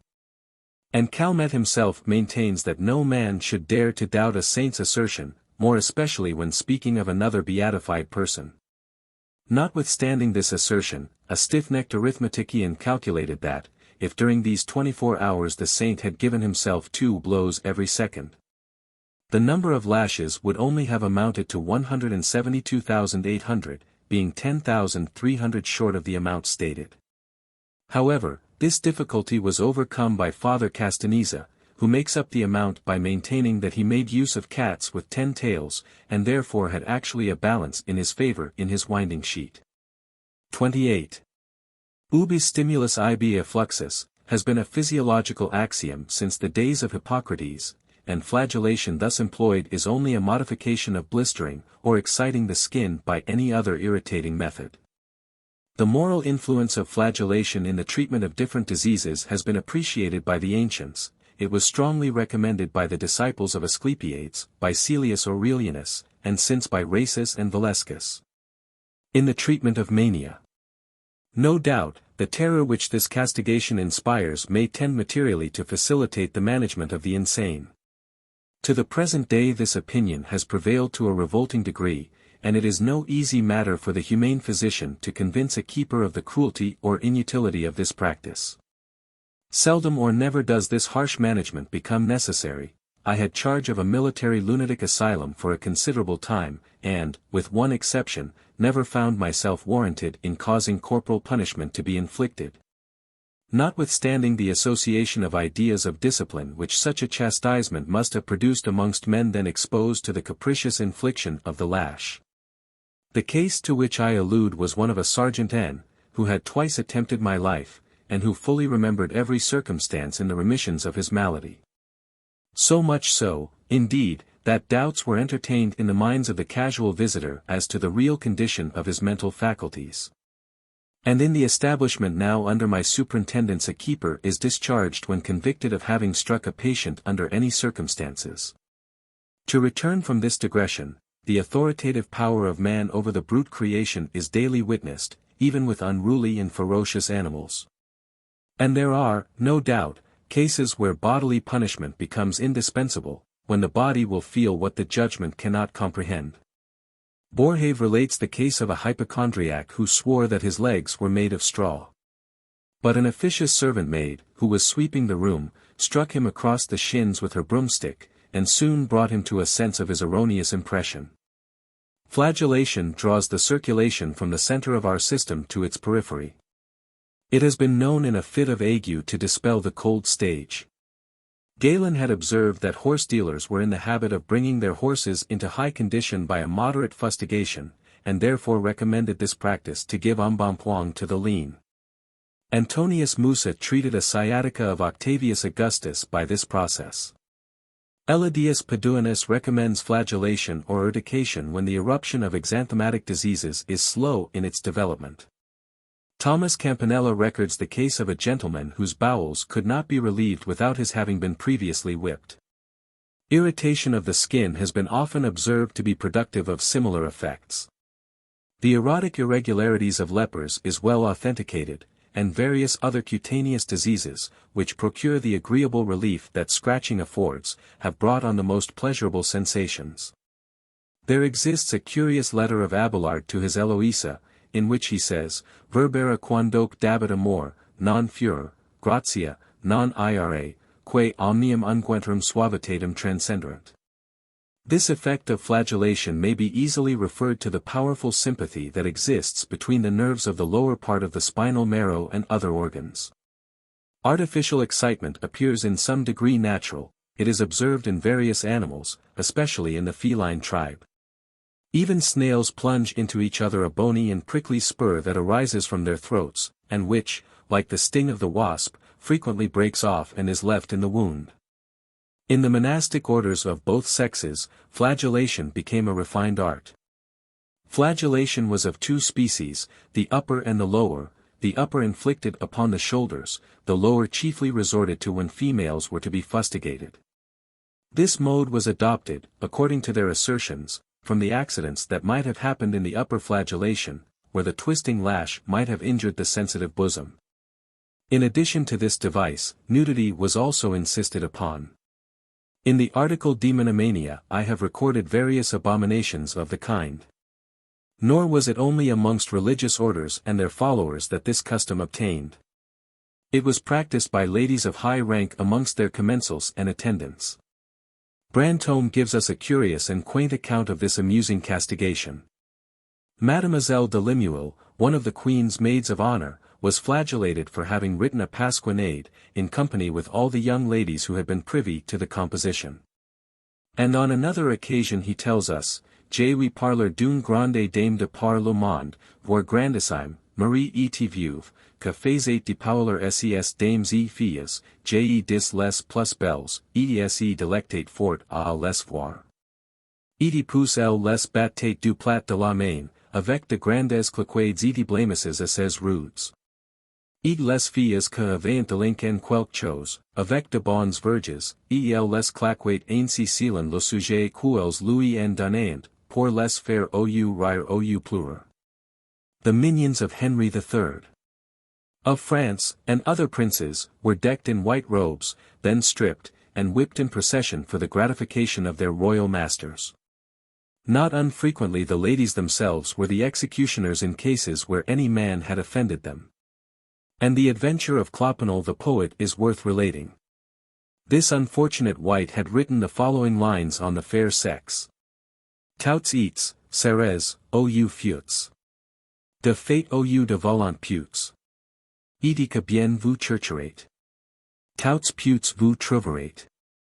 This libellous effusion naturally excited the indignation of the ladies at court, who decided that Clopinel should be flagellated by the plaintiffs without mercy. And it is difficult to say to what extent they might have carried their vengeance but for a timely witticism of the culprit, who piteously addressing the angry yet beauteous group around him with uplifted arm and rod, humbly entreated that the first blow might be struck by the honorable damsel who felt herself the most aggrieved. It is needless to add that not a lash was inflicted. Medical men were frequently consulted as to the adoption of the upper or lower discipline, as flagellation on the shoulders was said to injure the eyesight. It was from the fear of this accident that the lower discipline was generally adopted amongst nuns and female penitents, as appears by the following rule, quip cum ea de causa capucini, multa monials. Virorum medicorum ac piorum hominum concilio, assisum flagellandi sessum humoros reliquerant, ut sibi nades lumbosque striant aspiratus verges, ac nodosis funiculis conscribulant. In a medical point of view, urtication, or stinging with nettles, is a practice not sufficiently appreciated. In many instances, especially in cases of paralysis, it is more efficacious than blistering or stimulating frictions. Its effects, although perhaps less permanent, are more general and diffused over the limb. This process has been found effectual in restoring heat to the lower extremities. And a case of obstinate lethargy was cured by Corvisart by repeated urtication of the whole body. During the action of the stimulus, the patient, who was a young man, would open his eyes and laugh, but sink again into profound sleep. His perfect cure, however, was obtained in 3 weeks. On life and the blood. The life of all flesh is the blood thereof. On this doctrine, expressed in the Mosaic books, many of the olden writers founded their hypothesis that blood was the principle of life. It is, however, more than probable that this opinion was derived from a more ancient ritual than the Levitical code, since we find a similar belief among the Parsas, Hindus, and other Oriental nations of very remote antiquity, who no doubt owed the practice of abstaining from blood to the early patriarchs. The Greeks and the Romans, if we take the expressions of their poets as being conclusive, entertained similar notions regarding the vital fluid. And the purple death of Homer and the purple life of Virgil are phrases evidently applicable to this theory, which Critias, Empedocles, and their sects maintained. This opinion, however, does not appear to have dictated the expressions made use of by Moses. When he says, "The life of all flesh is the blood thereof," it merely signifies that when the blood is abstracted death ensues. A circumstance that must have been daily and hourly observed. It is probable that this injunction was promulgated to check the barbarous custom of devouring raw meat, which seems to have prevailed long before the Jewish legislator. We read in Genesis 9. "For, flesh with the life thereof, which is the blood thereof, shall you not eat." From this circumstance we may infer that, like the Abyssinians of Bruce's time, the Jews were in the habit of tearing and cutting flesh from live animals. Saul's army was guilty of a similar practice. It therefore behoved their legislators to oppose a custom that increased the natural ferocity and cruelty of the nation they ruled. This theory of the ancients has been frequently revived in modern times, and has not a little contributed to increase the mystery that veils the nature of our existence. Harvey, who discovered the circulation of the blood, was a convert to this doctrine. Hoffman also adopted it. And Huxham not only fully believed in it, but sought the immediate part of the blood that constituted life, and fancied that he had discovered it in its red particles. It was John Hunter, however, who first established the system on anything like a rational basis, although his arguments on the subject have led to much doubt and a liberal controversy. The difficulty, says he, of conceiving that blood is endowed with life while circulating, arises merely from its being a fluid, and the mind not being accustomed to the idea of a living fluid. I shall endeavor, he continues, to show that organization and life do not in the least depend upon each other, that organization may arise out of living parts and produce action, but that life can never arise out of or produce organization. The errors of this doctrine are obvious, and have led many ingenious physiologists into a maze of idle wandering. The fact is, that life is the instrument of organization, or, in other words, organization is the result of life. The embryo could not be developed, did not the fluid that animates it possess a principle of vitality which it communicates to a body previously organized. In this confusion the word life has sometimes been applied to the power, and at others to the result. Without organization, life cannot be transmitted, and the moment the principle of life ceases, a disorganization, more or less rapid, ensues. The doctrine of the vitality of the blood has very lately been maintained by several physiologists. Professor Schultz speaks of an active vital process which can be seen constantly going on between the individual molecules of the blood and the substance of the vessels. But Muller asserts that, during 10 years, he examined the circulation of the blood in various parts, at every opportunity and with different instruments, but had never seen what Schultz describes, the constant assimilation, disappearance, and new formation of the globules. Nor had Rodolphi, Purkinje, Koch, and Meyer been more successful in their investigation. And Muller further maintains that the motion of these red particles in the circulation is purely passive, which may be proved by compressing the vessels of the limb, or the limb itself. Eber and Meyer pretended that these red particles were infusory animals. On this important and curious subject I shall quote Muller's opinion. The question whether the blood be living fluid or not, calls to mind a critical state of our science. Everything which evidences an action which cannot be explained by the laws of inorganic matter, is said to have an organic, or, what is the same thing, a vital property. To regard merely the solids of the body as living, is incorrect, for there are strictly no organic solids. In nearly all, water constitutes 4/5 of their weight. Although, then, organic matter generally be considered as merely susceptible of life, and the organized parts as living, yet the blood also must be regarded as endowed with life. For its action cannot be comprehended from chemical and physical laws. The semen is not merely a stimulus for the fructification of the egg, for it impregnates the eggs of the batrachia and fishes out of the body. And the form, endowments, and even tendencies to disease, of the father, are transferred to the new individual. The semen, therefore, although a fluid, is evidently endowed with life, and is capable of imparting life to matter. The impregnable part of the egg, the germinal membrane, is a completely unorganized aggregation of animal matter. But, nevertheless, is animated with the whole organizing power of the future being, and is capable of imparting life to a new matter, although soft, and nearly allied to a fluid. The blood also evidences organic properties. It is attracted by living organs, which are acted upon by vital stimuli. There subsists between the blood and the organized parts a reciprocal vital action, in which the blood has as large a share as the organs in which it circulates. This doctrine is, no doubt, ingenious, but I do not consider it as conclusive. It is not because that in inflammation, the blood becoming solid, forming pseudo-membranes, which are shortly after supplied with a proportion of blood vessels, blood possesses life. If this adventitious coagulation were not supplied with blood, it would prove a foreign body, but it is not, therefore, shown that the circumstance of its possessing vitality after its formation is a proof of the life of the blood. It only shows that the secretions of the blood are endowed with a susceptibility of life, when having assumed a solid form, needing vessels for its support. I shall not dwell longer on a professional question of great interest, but which would need a development foreign to the nature of these sketches. The Greeks had distinct appellations for the cause and result of life. The former they termed Syupsilon Chi, the latter Zeta Omega. The essential nature of life is, and most probably will ever remain, an impenetrable mystery.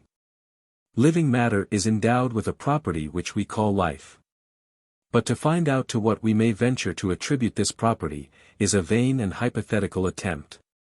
Equally vain and absurd have been the endeavors to ascertain whether life began at the creation to be subsequently transmitted from parent to offspring, or owed its origin to a spontaneous generation from matter.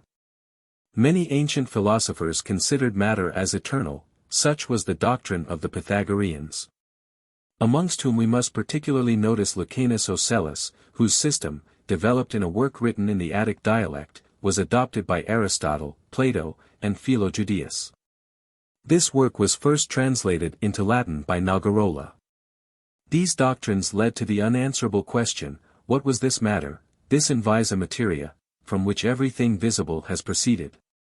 Has it existed from all eternity, or has it been called into being by the Creator?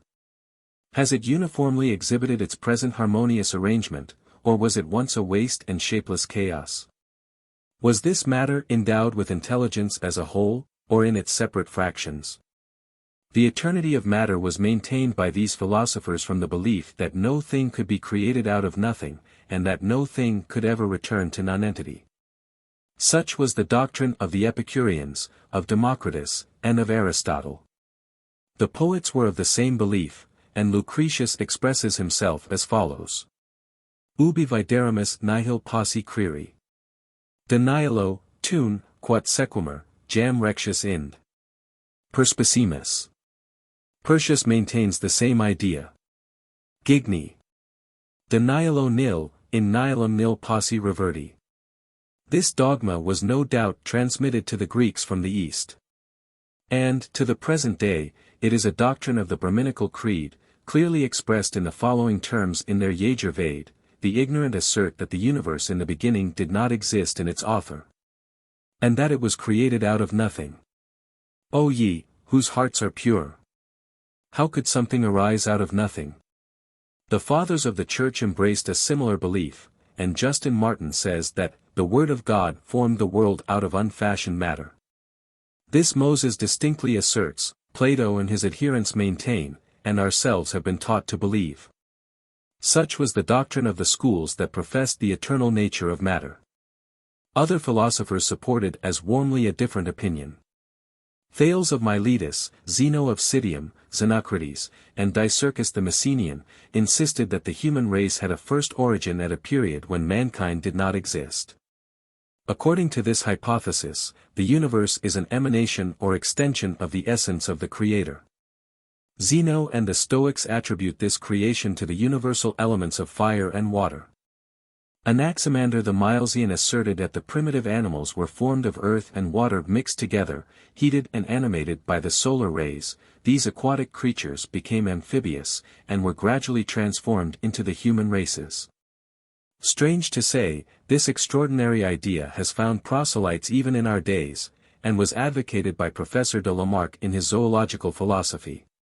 This fancy pervades the poetry of the ancients. Homer makes Tethys, the wife of Ocean, the daughter of Uranus and Terra, the first parents, and Hesiod, in his cosmogony, raises Venus and Proteus from the foam of the sea.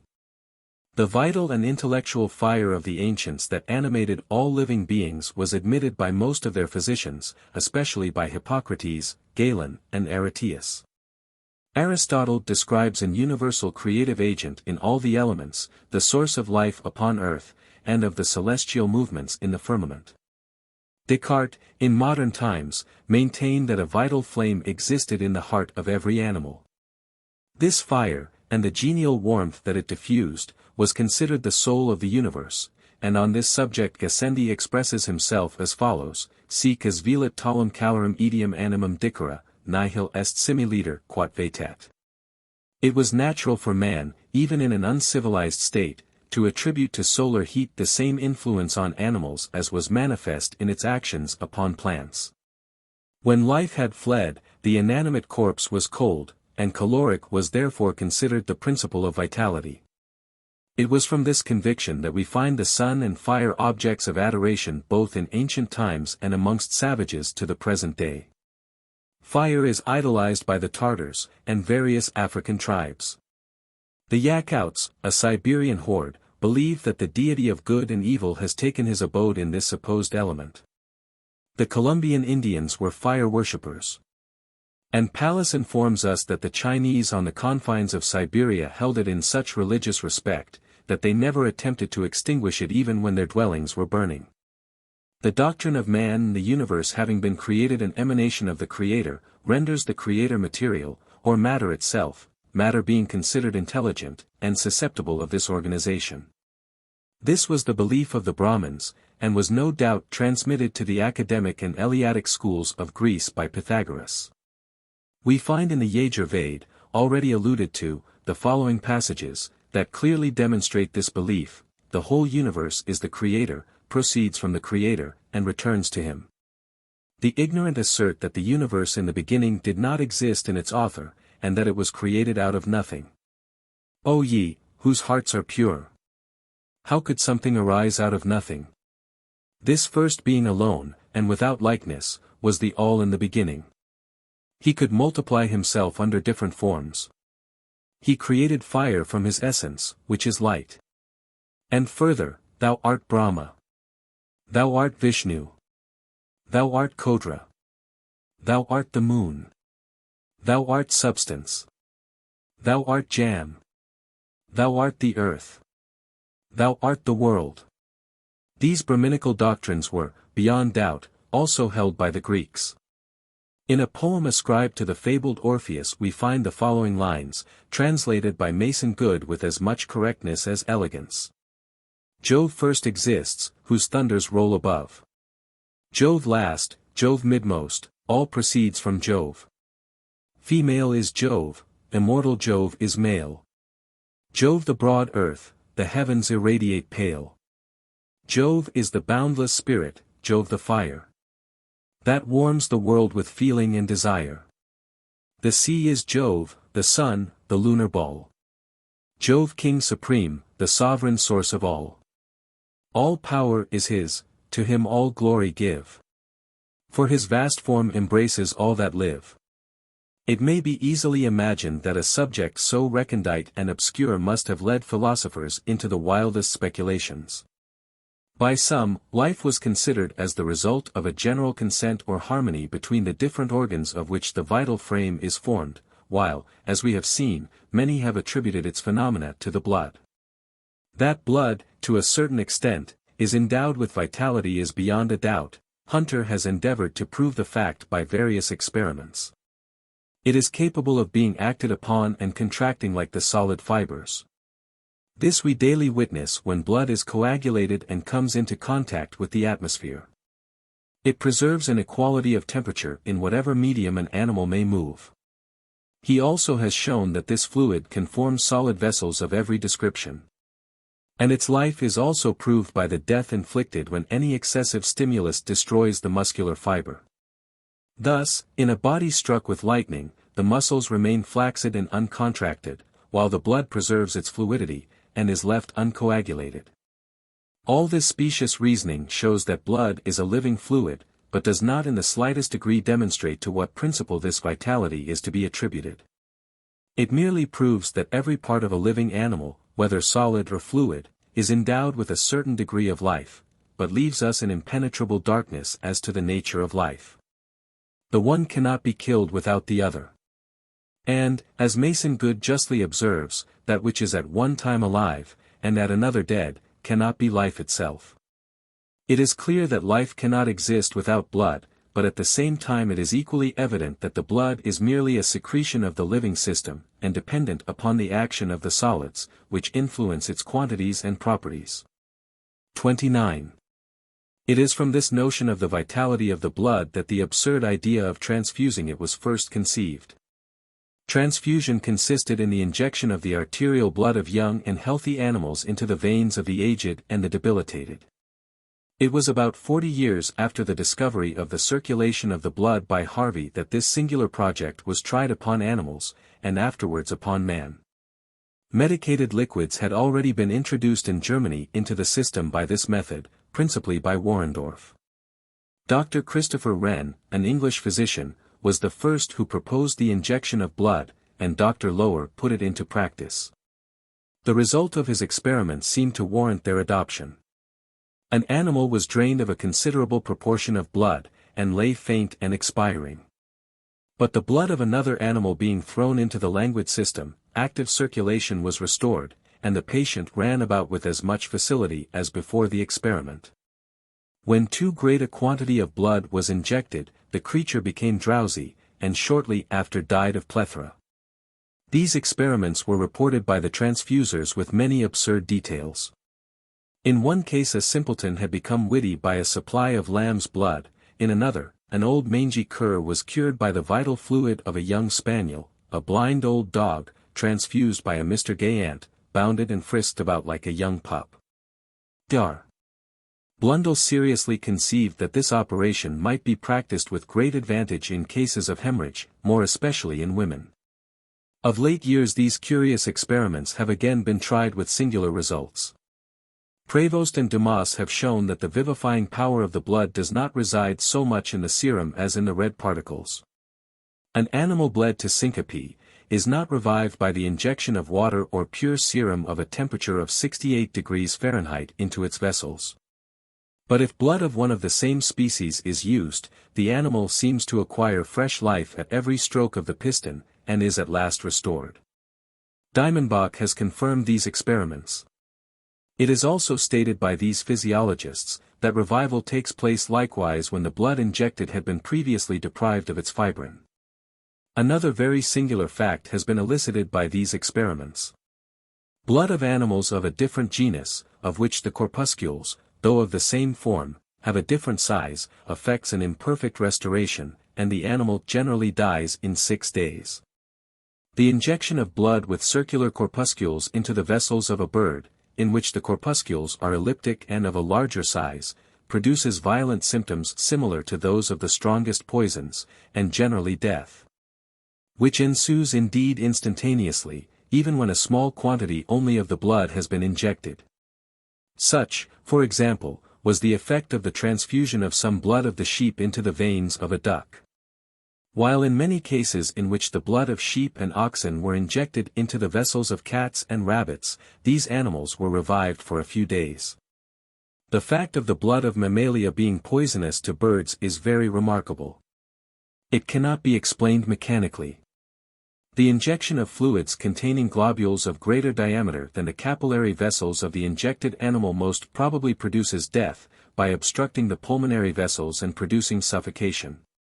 But the globules of the blood in mammalia are even smaller than those of birds. In Dieffenbach's experiments, pigeons were killed by a few drops only of the blood of mammalia, and the blood of fishes, it is asserted, is as fatal to mammalia as to birds.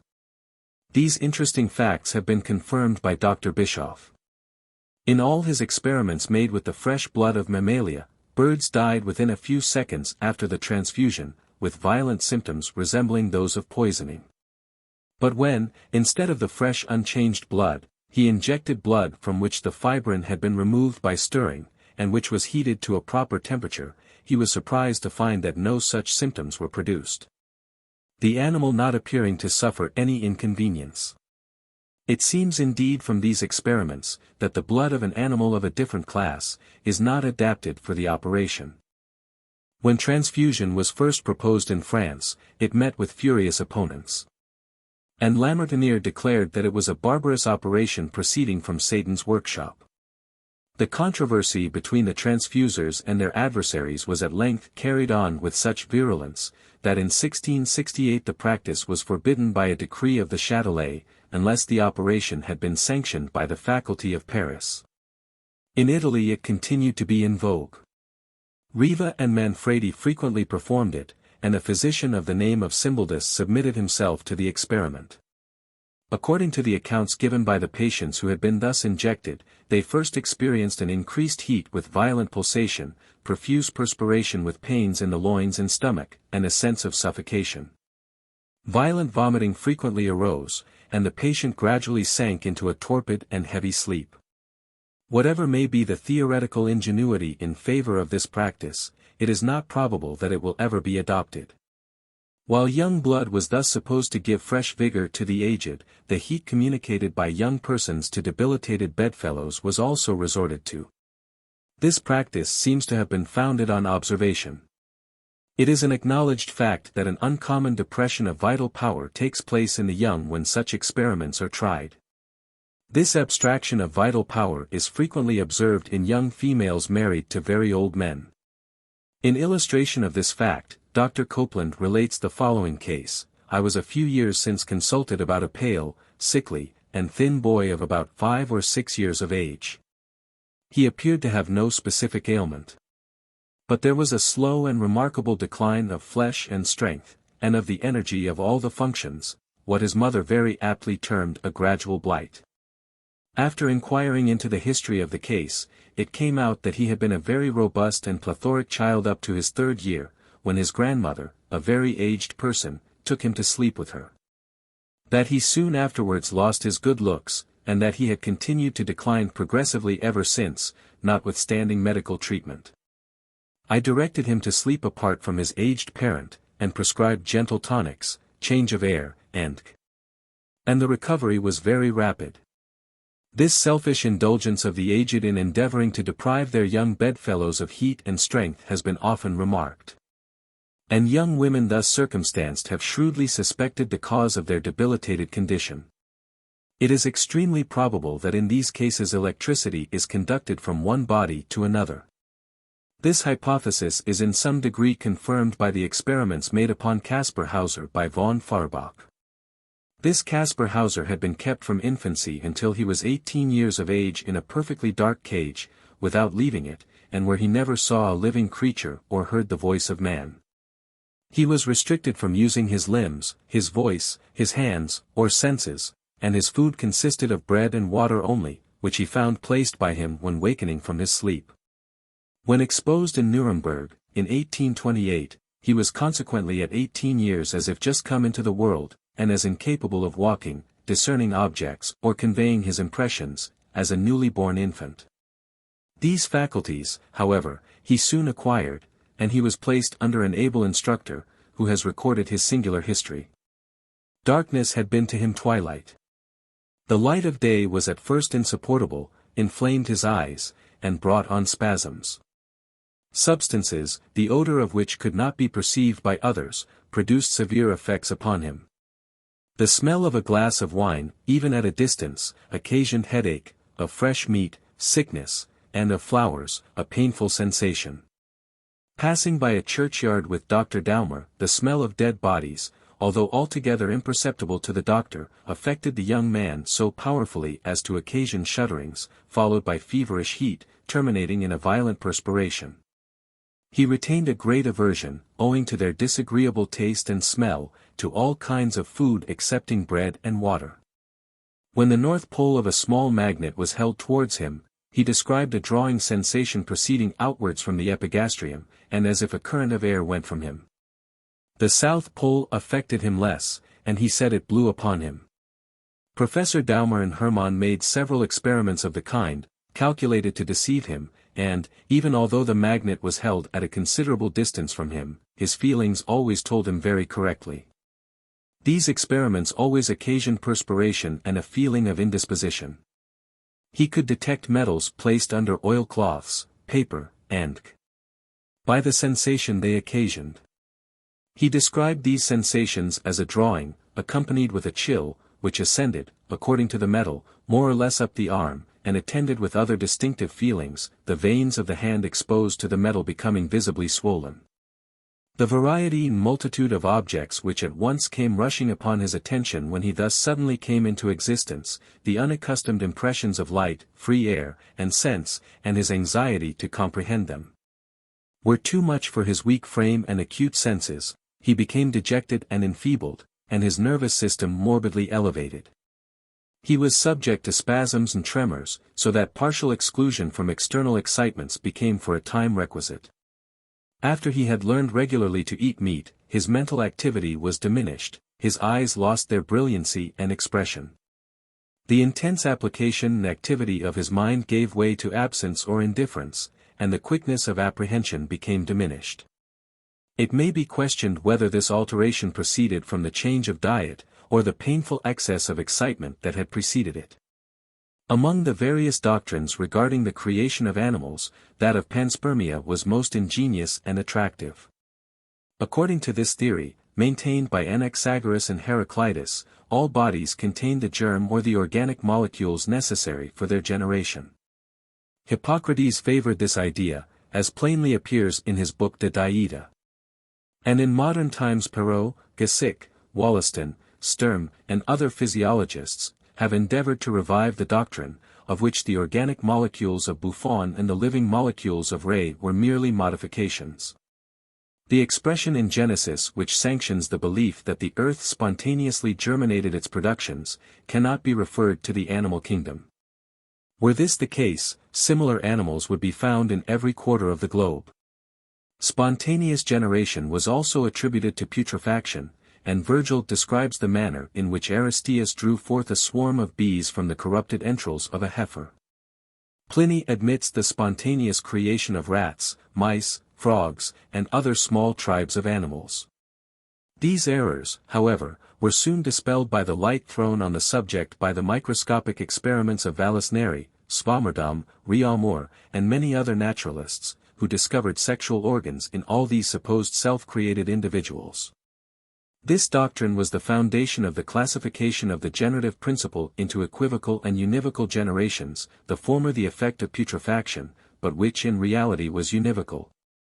Since it was soon ascertained that this production arose from the incubation of numerous eggs deposited by various insects and animalculi in these corrupted bodies. The following experiment afforded a convincing proof of the fact: a piece of meat was placed in an open vessel, and another in a vase hermetically closed. So soon as these animal substances entered into decomposition, myriads of insects pullulated in the exposed meat, whereas that which was protected from external agency remained free from this invasion. It is a recognized fact that it is only through organized beings that organization can be transmitted, for how can corrupt substances, dead and deprived of vitality, give life to any organized matter?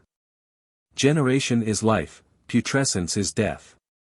By a law of nature, generation may be said ultimately to destroy the generative powers.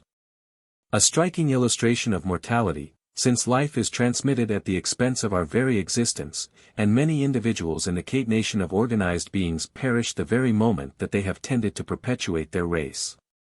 Death advances with rapid strides in the very ratio of the energies of life, and the surest method to attain longevity is to be sparing in the exercise of our exhausting faculties. Id quasi vitae lampeda tratant. Latent or insensible life, such as that of the seeds of plants, or the animal enveloped in its egg, may last for a number of years, so long as they are able to germinate. Here vitality is not worn out by relative life. Various species of the snail, the wheel polybe, the tile eel, and divers animalcules, have been kept apparently dead, and in the form of dried preparations, withered and hardened, for months and even years, but have afterwards been restored to life by the agency of warmth, moisture, and other stimulants. Snails have been thus reanimated after a lapse of 15 years, and Bauer revived the Vibrio tritici, after an apparent death of 5 years and 8 months, by merely soaking it in water. Adders have been found in hard winters not only completely frozen but absolutely brittle, yet have been restored to life when thawed. A shower of fragments of ice has fallen at Leicester, containing the horsehair eel, with the nuclei of a greater number.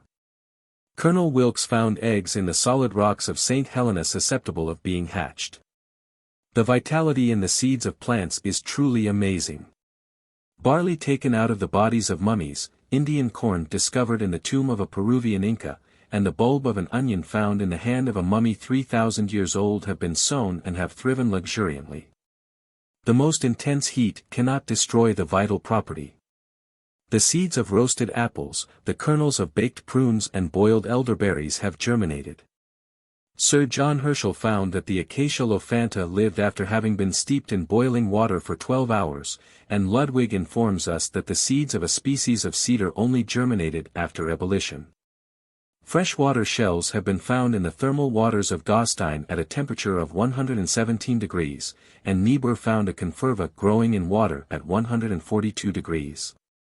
Raspberry seeds taken from the corpse of an ancient Briton, contemporaneous with the Druids, have produced fruit when recommitted to the earth. Some have endeavored to explain the resurrection of the dead by these natural phenomena, forgetting that in these instances no corruption or actual disorganization had taken place. Stahl expresses himself in the following words when defining life: life is formally nothing more than the preservation of the body in mixture, corruptible indeed, but without the occurrence of corruption. And in Juncker we find, what we call life is opposite to putridity. The next theory attributed the principle of life to a subtle gas or aura. This doctrine constituted one of the principles of the Epicurean philosophy, and was illustrated by Lucretius in his poem on the nature of things. Nam penitus prorsum latet haec natura, sub est. Nec magis hac infra quidquam est in corpore nostro. Atque anima est animi proporo totius ipsa. According to these notions, there existed a volatile principle that bore no specific name, but was diffused through every part of living bodies, more subtle than heat, air, or vapor. In later times this same gaseous agent received various appellations.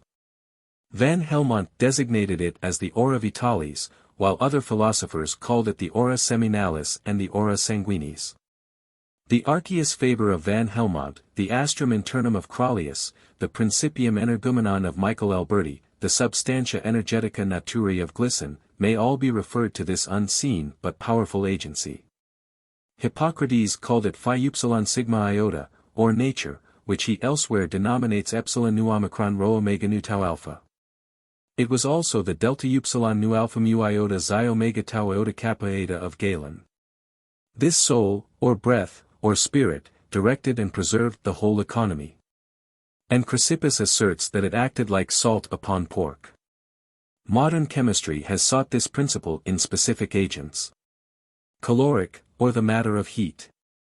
Oxygen, or the vital part of atmospheric air, first discovered by Priestley, and explained by Lavoisier, and finally, the fluid collected by the voltaic trough, were then considered as the principle of life. The experiments of Professor Galvani of Bologna, in which he produced the phenomena of life many hours after death, induced many physiologists to maintain that the identity that existed in galvanic electricity and the nervous influence proved that this aura was the creative agent in our economy. The late experiments of Mr. Cross seem to show that insects were produced in silicate of potash under a long-continued action of voltaic electricity. Now whether this be really the case or not, it is grievous in the present enlightened age, to see these experiments and the assertions that resulted from them, denominated the work of atheism, and the labor of another Frankenstein. I do not suppose for one moment that Mr. Cross pretended to have discovered the power of imparting life, but merely of having developed a vital principle in substances supposed to be inorganic. Every experimentalist who thus develops the vital principle may be said to bestow life, without being exposed to the absurd charge of impiety. The man who brings forth chickens from the incubation of eggs, instead of eating them. The physiologist who rots a piece of meat to develop myriads of living beings in the putrid nidus, might just as well be called an atheist. While naturalists were thus groping in nature's dark labyrinth, endeavoring to account for the wonders of the natura naturans, that divinity of the Stoics that Lucan thus describes. Superos quid quirimus ultra. Jupiter est quodcumque vides, Jovis omnia plena. Otherwise men fancied that they had actually discovered the seed of life, which, according to their fanciful speculations, they had lodged in certain organs. The nervous system, the spinal marrow, the brain, the heart, were all and each of them considered in turn as the headquarters of vitality, while the workshop of alimentation, or much abused stomach, did not pass unnoticed and unhonored. The heart of a turtle, and of some reptiles, has been seen contracting and dilating hours after its extraction from the body. The stomach has been excited into an action bearing some analogy to vomiting, when separated from the trunk. But all these curious phenomena, explained and accounted for, in some measure, at least, by physiology, do not tend to prove that any one organ, or any chain of organs, is possessed of separate vitality independent of the general principle of life. The brain, which has been regarded as the chief seat of this principle, is not always essential to life. For although man perishes, or at least his vital functions cease to act, when he is decapitated, 30 yet various birds and reptiles continue to live for hours and days after the head has been severed from the body. While we actually behold a regeneration of the head in the earthworm. Moreover, we have upon record many cases of acephalous children, or born without any head, and anencephalous children who lived, for a short time, it is true, without any brains. Fontana removed the entire brain of a turtle, yet it lived 6 months, and walked about as before. Sandiford had divided acephalous animals into 3 classes, the first, in which the head was wanting. The second, where other organs were also missing, and the third, where the fetus presented an unformed mass. In the acephalous twin described by Béclard, no liver, spleen, stomach, or esophagus could be discovered, and the intestinal tube commenced at the superior extremity of the body. The infant had 10 ribs on each side, and regular nerves arose from the spinal marrow. Although headless animals may not be gifted with intellectual faculties evident to our senses, yet they clearly live and feel. The zoophytes and polyps, without brains or heads, possess irritability insensibility.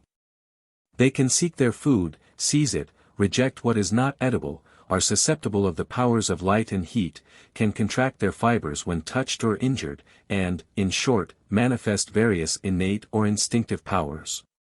Gall has maintained that the passions resided in the brain, and, therefore, that brainless animals did not experience their influence. This is a bold assertion. Can he prove that worms, insects, zoophytes, that possess only what is called a ganglionic system, are strangers to instinctive fears and partialities? I apprehend that it will be found that passions belong to instinct much more than to our volition. It is nevertheless true that animals may be killed by wounding the spinal marrow, by the process commonly called pitting. This practice may be traced to high antiquity.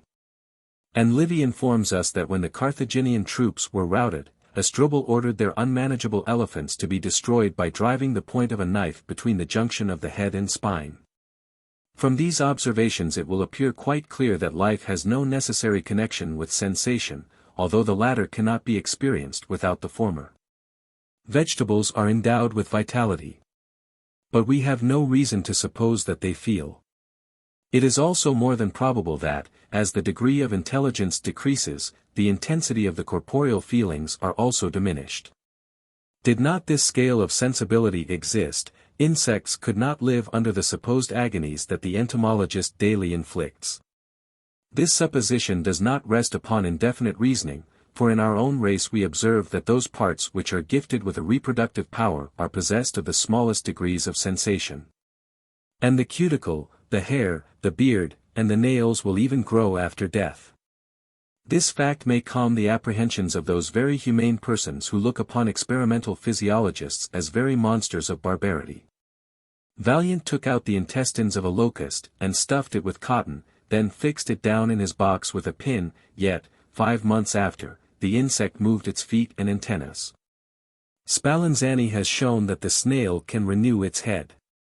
All this confusion in theories and wandering of the imagination have arisen from our confounding the vital principle, of which we know nothing, with the phenomena of sensation, for which patient in calm investigation may account.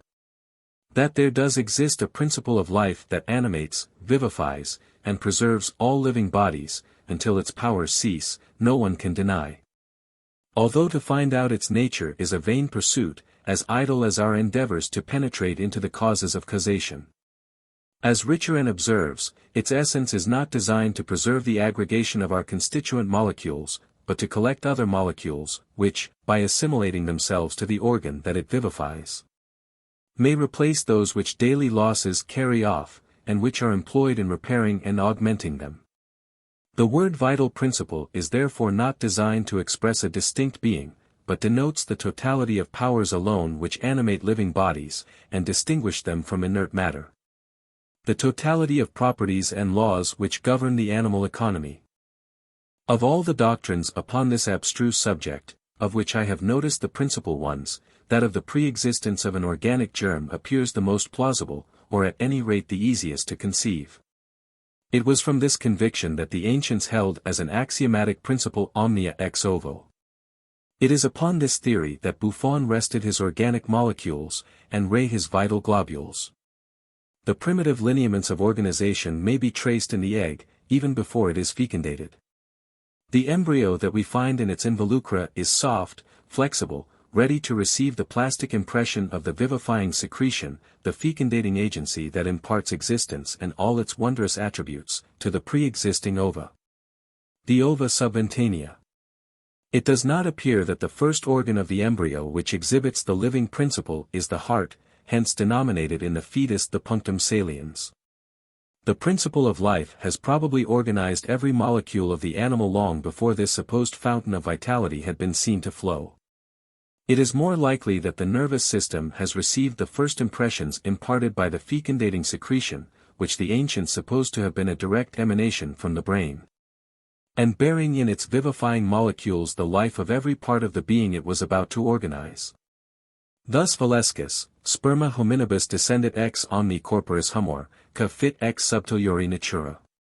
Habet autem hoc sperma nervos et venas proprias attrahentes se a toto corpori ad testiculos, a membris disconditor principalibus, a cord, epate, cerebro metunter spiritus, ex cabus resultat spiritus informativus.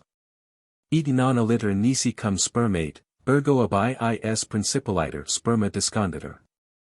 Such were the doctrines on this curious subject until the days of Fabricius de Aquapendent and Harvey.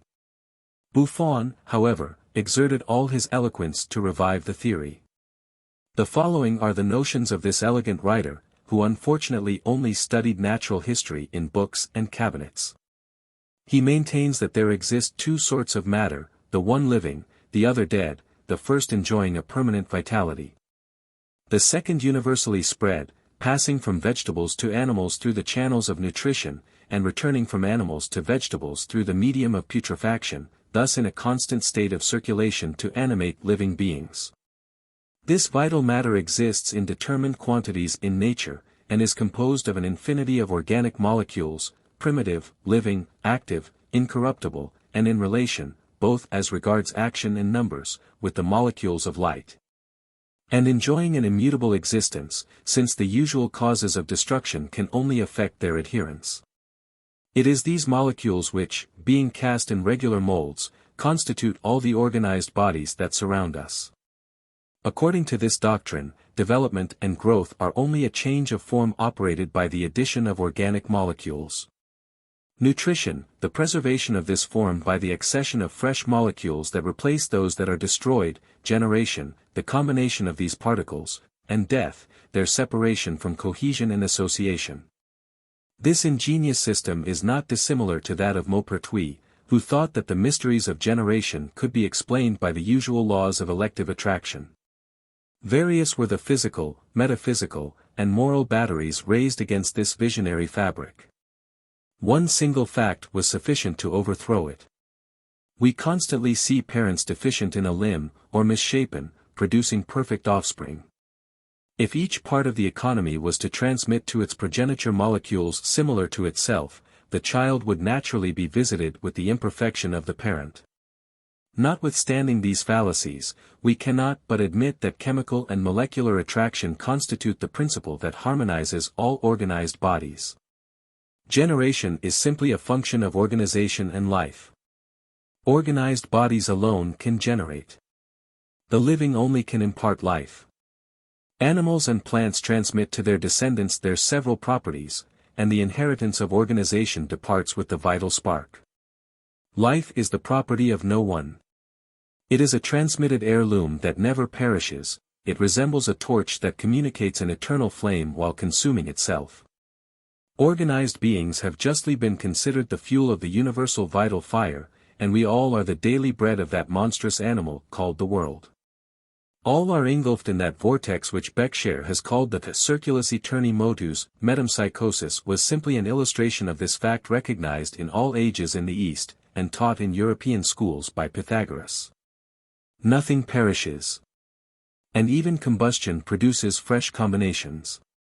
Poetical philosophy has considered love as the source and arbiter of life, and the Venus generatrix the fount of our existence. Lucretius recognizes this power in the following lines. Per te quoniam genus omni animantum. Concipiter, visitque exortum lumina solis. Then again. Omnibus incutions blandum per pectora amorem. Ephesis ut cupide generatim psichia propagent. Vieri, a delightful French physiologist, seems to partake of this mythological opinion in the following passage: L'amour est l'arbiter du monde organique, c'est lui que débrouille le chaos de la matière, et que l'imprègne de vie. Il ouvre et ferme à son gri les portes de l'existence à tous les êtres que sa voix appelle du nent, et chuil y replonge. L'attraction dans les matters brutes est une sorte d'amour ou d'amitié analogue à celle que reproduit de êtres organisés. Ainsi la faculté generative est un phénomène général dans l'univers, elle est représentée par les attractions planétaires et chimiques dans les substances brutes, et par l'amour ou la vie dans les corps organisés. According to our amatory neighbors, the word âme, or soul, comes from amor and amare, and amare is derived from animare, hence animation animal may be syllogistically referred to love. I know not how far this etymological disquisition may illustrate the history of their enfants trouves, or our foundling hospitals, the inmates of which are generally uncommonly ill-favored by beauty. The offspring of the aforesaid Venus generatrix must have been especially ungrateful, and if it be true that Julius Caesar was her son, he certainly exerted his best endeavors to depopulate his mother's territories. Of the Homœopathic Doctrines. It is a matter worthy of remark, that, while the doctrines of homeopathy have fixed the attention and become the study of many learned and experienced medical men in various parts of Europe, England is the only country where it has only been noticed to draw forth the most opprobrious invectives. It is certainly true that no one but an ardent proselyte of the visionary Hahnemann could for one moment become the advocate of all his absurd ideas. Yet, while we reject his errors, great and important truths beam from the chaotic clouds that shroud his wanderings, and, however wild his theories may be, incontrovertible facts have been elicited from his apparently inefficacious practice. Before I enter into an examination of the practical views of the homeopathists, I shall give a brief sketch of their doctrines and of their founder. Samuel Hahnemann was born in Meissen in Saxony, on the 10th of April, 1755. His father was an humble porcelain manufacturer. The first rudiments of education that young Hahnemann received were gratuitous. And his master, pleased with the progress of his ambitious but needy scholar, strongly urged him to repair to Leipzig, where, at the age of 20, he arrived, with exactly the same number of crowns in his pocket as he numbered years. At this university he zealously pursued his favorite studies of the natural sciences, supporting himself by translating French works, and giving lessons, and finally he graduated in the University of Esslin, in 1779. It was during his arduous studies that Hahnemann was struck with the conflicting systems and the deplorable controversies which for centuries divided in turn the medical schools of Europe, and were triumphant or overthrown by scholastic revolutions, each doctrine being doomed to obscurity and oblivion in the ratio of its ephemeral splendor. The result of his reflections and experiments was the system of homeopathy. Its novelty, its apparent absurdity, soon exposed him not only to opposition, but to violent persecution. As is usual in all cases of oppression, whether justly or unjustly resorted to, proselytes as furious and as fanatical as his persecutors joined their chief. Despite the sanitary regulations of Saxony, which prohibited physicians from dispensing their medicines, Hahnemann prepared and supplied his homeopathic remedies.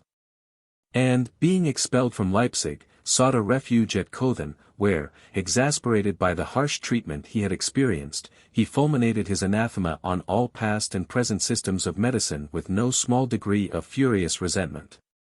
Pronouncing his doctrine to be stamped with the seal of infallibility, and denouncing all others as the aberrations of ignorance and error, or the speculations of imposture and fraud. As might have been expected, few of his opponents thought it worth their while to study his system calmly and dispassionately. Nor, indeed, was such an application necessary, for his doctrines needed no deep investigation on the part of his foes, so fraught were they with apparent errors and false deductions, not only from his own pretended experience, but the experience of ages. Finding that he could not enjoy a despotic sway over the schools, he was resolved at any rate to seek the palm of martyrdom, and had recourse to such violence in words and actions, that many of his enemies maintained he was a more fitting subject for a lunatic asylum than the soi-disant founder of a rational doctrine. For he and his fanatical disciples set all ratiocination at naught, considering his dixit as a fiat of condemnation passed on all who dared to doubt his infallibility. Although at different periods their oracle was obliged to retract many erroneous assertions and contradict fallacious statements. In the short view of his doctrines which I am about to give, these fallacies will become evident. Hahnemann had observed in his studies and hospital practice that the prevalent systems of medicine were founded on the rational principle of combating effects by striking at morbid causes. Physicians sometimes endeavored to attain this desirable end by producing in the system an artificial action differing from the nature of the malady, and founded their practice on the scholastic axiom of contraria contrarius curantur. At other times they raised or depressed the vital energies according to the prevalence of excitement or debility, or modified the character of the disease by revulsion and derivation, a practice which received the name of antagonistic, or allopathic, a term used by Hahnemann in contradistinction to homeopathy, and derived from alpha lambda lambda omicron, different, and pi alpha theta omicron, affection. In his therapeutic pursuits Hahnemann had been forcibly struck with the long-acknowledged fact that medicinal substances supposed to possess a certain specific property in the treatment of diseases were known in the healthy subject to produce phenomena bearing a close analogy to the symptoms of those identical diseases. Thus, mercurial preparations occasioned symptoms of syphilis, sulfur produced cutaneous irritation, and, in some instances, the exhibition of cinchona had been known to bring on febrile intermissions. In various works he found these observations established.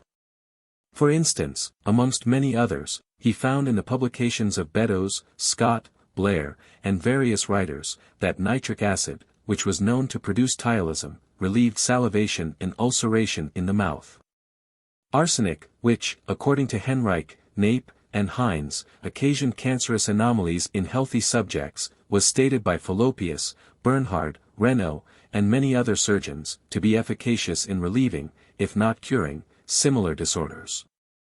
Preparations of copper were asserted by Tondi, Ramsay, Lazermi, and numerous practitioners, to have produced epileptic attacks. And Batty, Baumaise, Cullen, Duncan, and several experienced medical practitioners, recommended similar remedies in epilepsy. In short, the illustrations of the power inherent in certain substances to produce accidents analogous to the symptoms of the various diseases in the treatment of which they had proved efficacious, induced Hahnemann to consider whether a treatment founded on similia similibus curantur might not be found more effectual than the former practice based upon the contraria contrarius. He was of opinion that no medicine was possessed of any curative property, but solely acted by its morbific power of producing a disordered condition in the system. And on this and other principles, which we shall shortly notice, he asserts that nature does not possess any curative power, totally denying the vis medicatrix of the schools. He further maintained, that there does not exist any specific malady, but that which we consider to be a disease is nothing but a complexity of symptoms, and that a cure can only be effected when these complex symptoms are made to disappear. Impressed with these ideas, he and his disciples proceeded to try various medicinal substances upon themselves and others when in health, and, carefully recording the symptoms which these medicines produced, they drew up a statement of their various powers, that they might be afterwards resorted to relieve the same symptoms in a morbid state. Grounding this practice on the principle, in many instances correct, that two similar diseases cannot coexist, they conceived that if, to counteract a natural malady, one can produce by any medication an artificial derangement of the same nature, the artificial disorder will overcome the natural disease, and a radical cure be obtained. To explain more distinctly this idea, I shall quote the author's words. The curative power of medicines is thus founded on the property they possess to give rise to symptoms similar to those of the disease, but of a more intense power. Hence no disease can be overcome or cured in a certain, radical, rapid, and lasting manner, but through the means of a medicine capable of provoking a group of symptoms similar to those of the disease, and at the same time possessed of a superior energetic power. 31 and further. If two dissimilar maladies happen to be coexisting, possessed of an unequal force, or if the oldest disease is more energetic than the recent one, the latter will be expelled by the former. Thus, an individual laboring under a severe chronic disease will not be subject to the invasion of an autumnal dysentery, or any other slight epidemic. Larry affirms that the districts of Egypt in which scurvy was prevalent were exempt from the plague. Jenner asserts that rachitis prevents the effect of vaccination. And Hildebrand assures us that phthisical patients never experience epidemic fevers unless of the most severe character. 32. If a recent affection, dissimilar to a more ancient one be more powerful than the latter, then will the progress of the latter be suspended until the malady is either cured or has been expended in its career. And then the old one will reappear. 33. But the result is totally different when two similar diseases meet in the organism, that is to say, when a pre-existing affection is complicated with one of the same nature, but possessed of more energy. 34. Two maladies resembling each other in their manifestation and their effects, that is to say, in the symptoms which they determine, mutually destroy each other, the strongest conquering the weakest. 35. He further contends that the essential nature of every disease is unknown. That their existence is revealed by alterations and changes in the system perceptible to our senses, and constituting what are called symptoms, and it is the series of these symptoms which characterize the disease in its course and its development. According to his notions, the physician has only to follow and study the succession and the grouping of these symptoms, in short, the phases and the phenomena of diseases. Attack and destroy these symptoms, and you will have destroyed the malady. All classification of diseases, and their various denominations, he therefore deemed absurd, as, according to his doctrines, no one disease resembles another.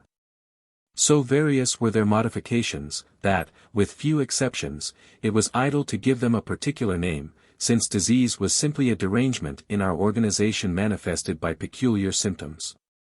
We are also, according to Hahnemann, ignorant of the essential properties of medicines, and can only observe and record their effects by experimental observation. Like diseases, they also produce a derangement in our organism, manifested by peculiar symptoms, their sole action consisting in developing specific diseases. In conformity with these notions, to cure disease we have only to produce a similar affection. The primitive one would then give way to the secondary affection artificially produced, and in time the artificial one would cease to exist when the means that produced it were no longer brought into action. Homeopathic medicines, he maintained, have the property of acting in a direct manner upon the affected part of the system. And this is proved when the disease, and the medicine given to relieve it, produce similar morbid manifestations, and he further contended that our vital organism was less susceptible of the action of natural affections than of those which are artificially produced. On this basis did the homeopathic doctrinarians ground their practice, but a still more singular theory was broached by their leader. He maintained that medicinal substances, to prove efficacious, should be administered in an attenuated and diluted state, carried to such an extent as to become infinite in their division. He further asserts that this infinite division, far from diminishing their medicinal power and properties, imparts greater energy and certainty of action when these particles encounter in our organization an affinity of disposition, or a homogeny in action. That is to say, that these atomic attenuations act with greater power in those affections which manifest symptoms similar to those which these very medicines are known to produce when experimentally tried upon a healthy subject. Upon this principle the homeopathist condemns all combinations of medicines as likely to neutralize each other's properties by their various affinities. Therefore, generally speaking, no fresh medicine should be given until the effects of the former have subsided. And to guide this practice, while they endeavored to ascertain the symptoms produced by medicines, they also sought to ascribe certain limits to the duration of their action. Thus, the influence of aconite lasts 48 hours. And that of crude antimony 15 days. Dreading all substances that could tend to weaken or neutralize the effect of medicine, the homeopathists made it their particular study to discover the peculiar action of all elementary substances on the organism, and characterized as antidotes all such articles of food as they considered opposed to this supposed action. Thus, wine and vegetable acids were deemed antidotes to aconite, coffee to Angostura bark, vinegar to asarum, and I have already stated that the homeopathists conceive that the infinite dilution of their atoms of medicinal substances increase their energy. And this fact they so strenuously maintain, that they assert that accidents of a serious nature may arise when this division is carried too far. And these accidents are then to be met with the medicinal antidotes they pretend to have discovered. Thus, camphor is an antidote to cocculus, opium, to the crocus sativus, chamomile and camphor, to Ignatia amara, and so on. The minuteness with which the specific actions of various medicinal substances on certain organs is detailed is scarcely credible, and the following extract from the Homeopathic Materia Medica will give a slight idea of their industrious labors. Taking as an example phosphorus, which they affirm produces vertigo, determination of blood to the head, headache in the morning, fall of the hair, difficulty in opening the eyelids, burning sensation and ulceration of the internal canthus of the eye, when exposed to the open air, lacrimation and adhesion of the palpebrae, inflammation of the eyes, with the sensation of particles of sand having been introduced, sparks and spangles floating before the eyes, a dark tinge in objects that are looked on, diurnal cecity, the appearance of a grey veil drawn before the eyes, pulsation in the ears, epistaxis, mucus discharge from the nostrils, foulness of breath, tumefaction of the throat, whiteness of the tongue, ulceration of the mouth, expectoration of glary mucus, dryness of the mouth by night and by day, spasmodic eructation, nausea, sense of hunger after eating, anxiety after meals. In short, 24 octavo pages are devoted to the innumerable effects of this substance on the organism.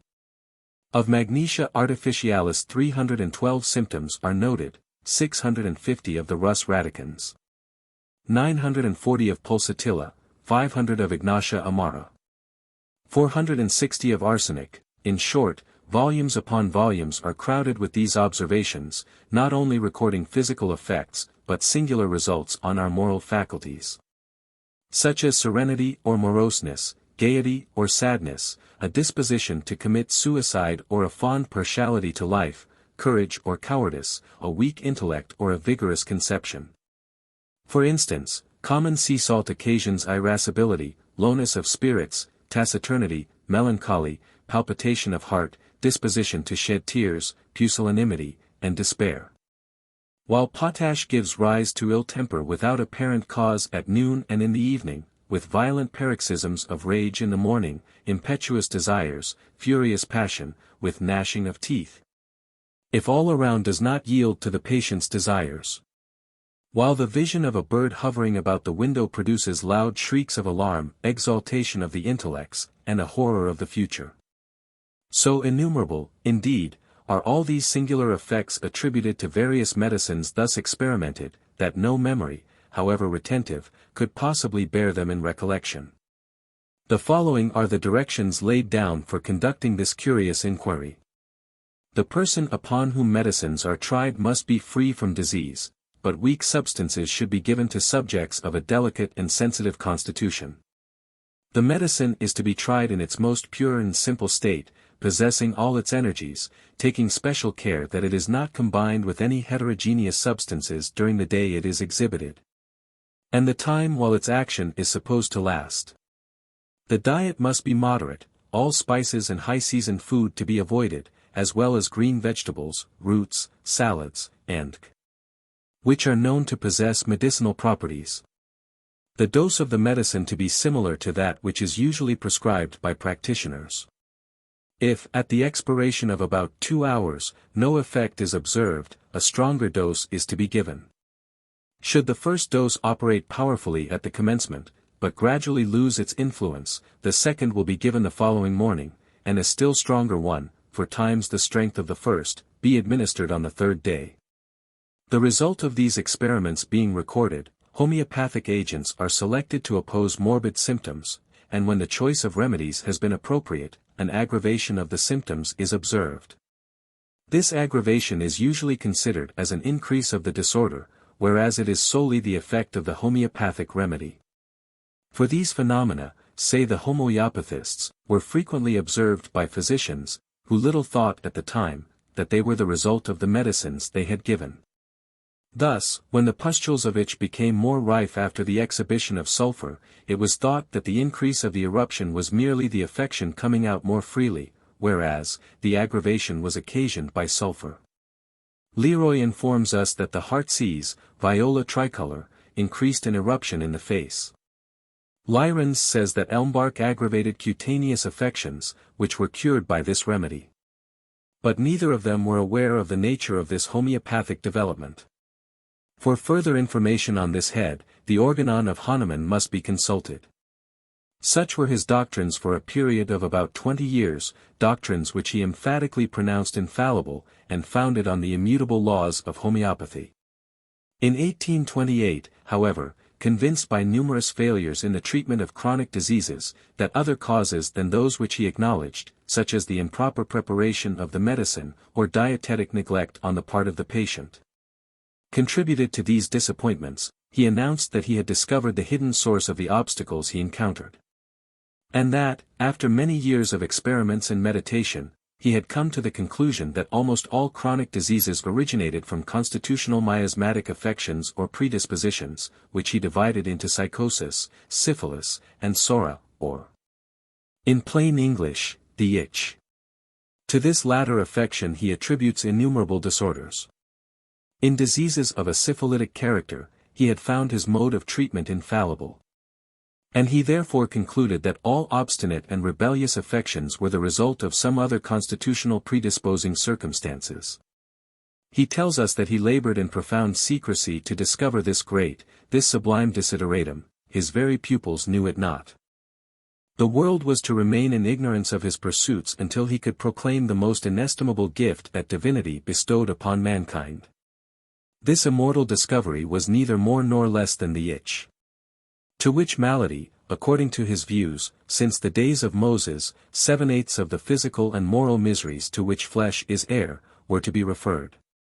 Whether rendered evident by eruptions, or latent from our cradle, it was a curse transmitted to us, by the modification and degeneration of leprosy, through myriads of constitutions, and which only disappears from the surface to fester in malignity until it bursts forth again in the multifarious forms of innumerable diseases, amongst which we find scrofula, rachitis, phthisis, hysteria, hypochondriasis, dropsy, hydrocephalus, hemorrhage, fistula, diseases of the head and liver, ruptures, cataracts, tic douloureux, deafness, erysipelas, cancers, aneurysms, rheumatism, gout, apoplexy, epilepsy, palsy, convulsions, stone, st. Vitus's dance, nervous affections of every description, loss of sight, of smell, of taste, stupidity and imbecility.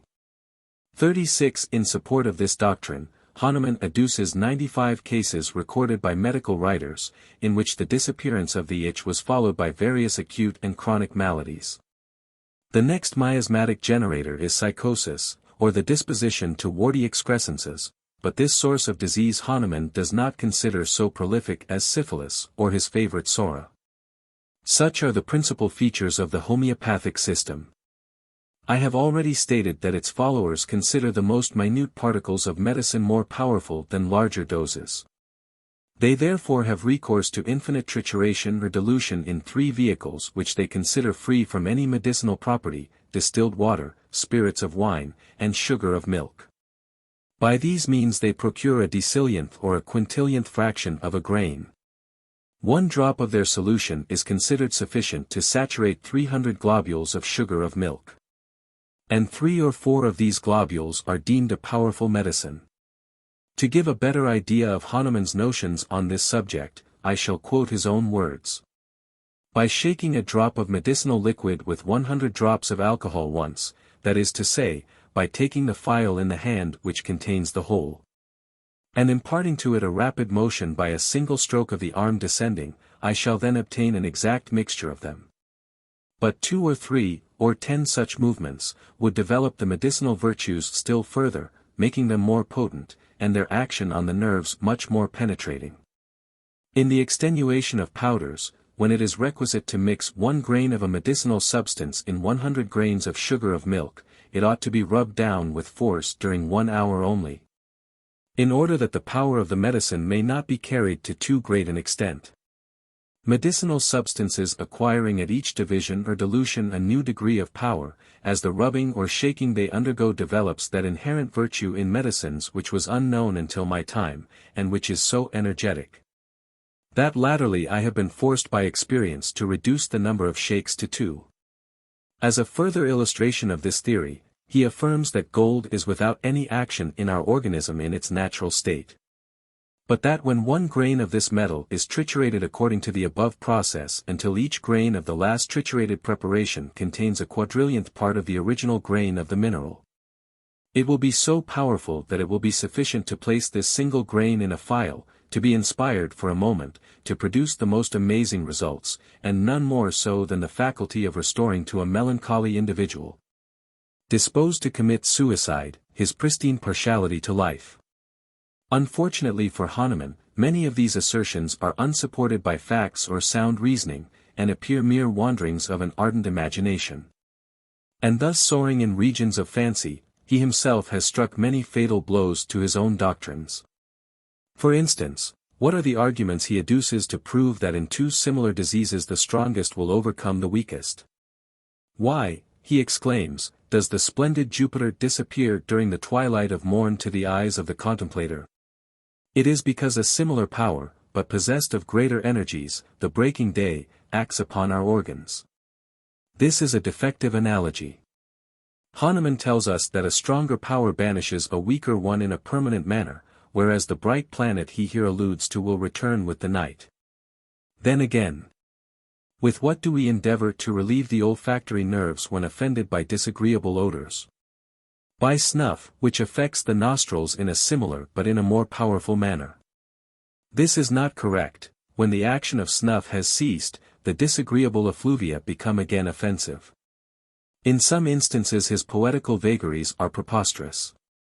By what means, he adds, do we endeavor to protect the ears of the compassionate from the lamentations of the poor wretched soldier condemned to be scourged? Is it not by the shrill notes of the fife united to the loud beat of the drum? How do we endeavor to drown the roar of distant artillery that causes terror in the heart of the soldier? By the roll of the double drum. Nor would this feeling of compassion, this sense of terror, have been checked by admonition or by splendid rewards. In the same manner our grief, our regret, subside, upon receiving the intelligence, true or false, that a more lively sorrow has affected another person.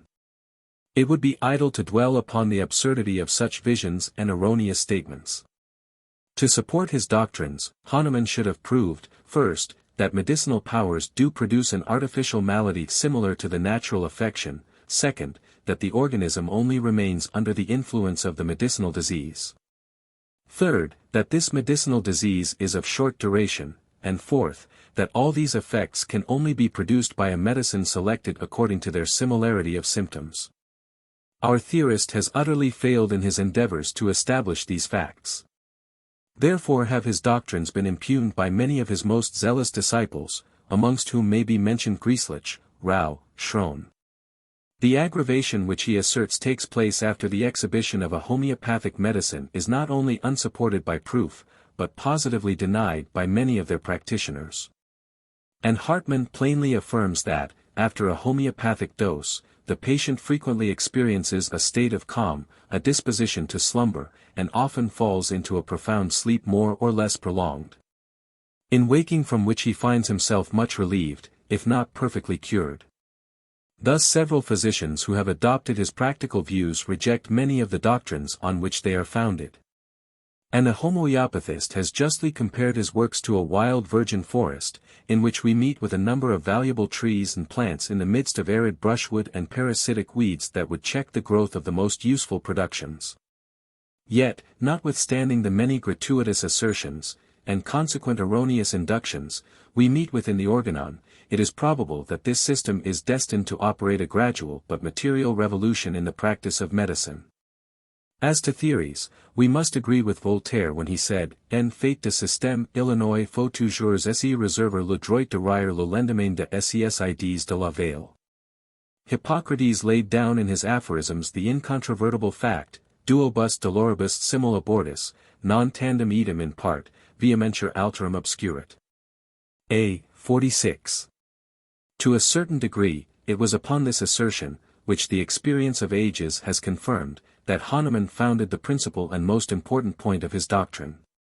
But, going much farther than the father of medicine, he affirms that similar diseases effectually remove each other. For centuries practitioners have been acting homeopathically, the exhibition of specifics, in fact, being nothing else. As we have already shown, specifics are known to produce symptoms similar to the diseases they cure. Hitherto the number of such medicines has been confined to a very few agents. And perhaps with the exception of mercury, sulfur, and bark, with their several preparations, scarcely any article in the Materia Medica could have claimed this peculiar property. To extend these limits, which confined in so exiguous a compass our therapeutic agents, has been the laborious and singular study of Hahnemann and his disciples. Haller had first given the example, and they arduously applied themselves to discover by experiments on the healthy subject, both upon their own persons and others, what were the peculiar effects or symptoms produced by various medicinal substances. These observations are so numerous and confused, that, on reading them, we feel plunged in a chaotic labyrinth of symptoms, without any clue to extricate ourselves from its perplexing mazes. Still, from this multifarious catalogue much important information can be collected. And it cannot be denied that the homeopathist has not only thrown a new light on the action of many medicines which we daily prescribe, but brought into practical consideration the necessity of attending to dietetic discipline, by an investigation of the several properties of our usual ingesta. It is obvious that any enthusiast who would blindly embrace the foregoing doctrines without serious and deep investigation, and boldly apply the wild theory to practice, would at once throw open the floodgates of absurdity, and lend his aid in destroying, if possible, with one fell swoop, the result of ages of mature study and experience. Hahnemann, to fertilize the fields of science, had recourse to inundation instead of wise and cautious irrigation, and the fury with which he and his rash disciples maintained their opinions materially tended to retard their progress. Truth needeth not violence, its own lustre will beam through surrounding darkness, without being dragged into light. The objections to Hahnemann's doctrines are glaring. The art of healing, from the dawn of science until the present day, has been more or less founded on the faculties of reasoning. We are taught, in the first instance, to observe carefully the phenomena of disease, and, by referring effects to probable causes, endeavor, however difficult the task, to trace their catenation. Many of these causes are perhaps sealed forever in the inscrutable book of our destinies. Yet, if we cannot obtain a knowledge of the origin of these disorders, still when we take into mature consideration the complication of all accidental circumstances, and from visible effects seek invisible relations, guided by our experience in anatomy, physiology, and the revelations of pathology, we may find this pursuit less difficult than it may be imagined. But the homeopathist despises and rejects as idle all those collateral means of diving into nature's arcana. He bids us dwell only upon evident symptoms, or, in other words, look to the effects alone, and cast away all thoughts of discovering their causes. Nothing can be more illogical than this argument. For certainly we can scarcely hope to remove effects without striking, as far as in our power lies, at their cause. To deny the existence of any specific affection because we cannot account for its origin, is absurd. As well might we reject the use of medicines known to possess specific properties, from our utter ignorance of their modus operandi. The exclusive consideration of symptoms would lead us into lamentable error, since the same symptoms are observable in various diseases. Similar pains, for instance, may be the symptoms of rheumatism, nephritic affections, and calculus. Headaches may arise from inflammation, and from various and well-known sympathies with distant organs, yet, without seeking to ascertain these relations. The mechanical and empirical homeopathist will prescribe such medicines as are known to occasion pains in the loins, or headaches. Only bearing in mind perceptible derangements, heedless of the phenomena of organization, the state of the secretions and excretions, the history, the rise and progress of the disorder, or the idiosyncrasy of the patient. The liver is diseased. The discovery is of no importance. We have only to attend to the pain extending up the clavicle and shoulder, or the uneasiness experienced in the right hypochondrium, the pulse, the respiration, the condition of the excretions, the temperature of the skin, the appearance of the tongue, are all regarded as minor considerations. It is not hepatitis that we are called upon to cure, it is to relieve a pain in the shoulder and in the hypochondrium, or a difficulty of lying on the left side. No one will pretend to deny that our safest, perhaps our sole, guide in the study of disease is the group of symptoms that become more and more perceptible during the course of our investigations. It was principally on the study of symptoms that the most learned practitioners of every age and country grounded their diagnosis and their prognosis. But they never viewed them either singly, or in their complexity, as unconnected with the particular diseases to which they were not only essentially united, but from which they originated, and of the existence of which they were to be considered the diagnostic signs. Therefore did the ancients classify them as principal and accessory, univocal and equivocal, characteristic or common, as they afforded more or less information in our pathological deduction. And in that light they were weighed with greater or less application, as our judgment could only be formed by the attentive consideration of the phenomena of the organism in health and in disease. But while the homeopathist's attention is chiefly directed to the discovery of means that can enable him to produce symptoms analogous to those of the disorder, he seems to disregard the laws of sympathy, by which our organism appears to be ruled. A mysterious agency which can only be ascertained by observation and experiment, when, to use the words of a distinguished writer, 37, by the former we may be said to listen to nature, by the latter to interrogate her.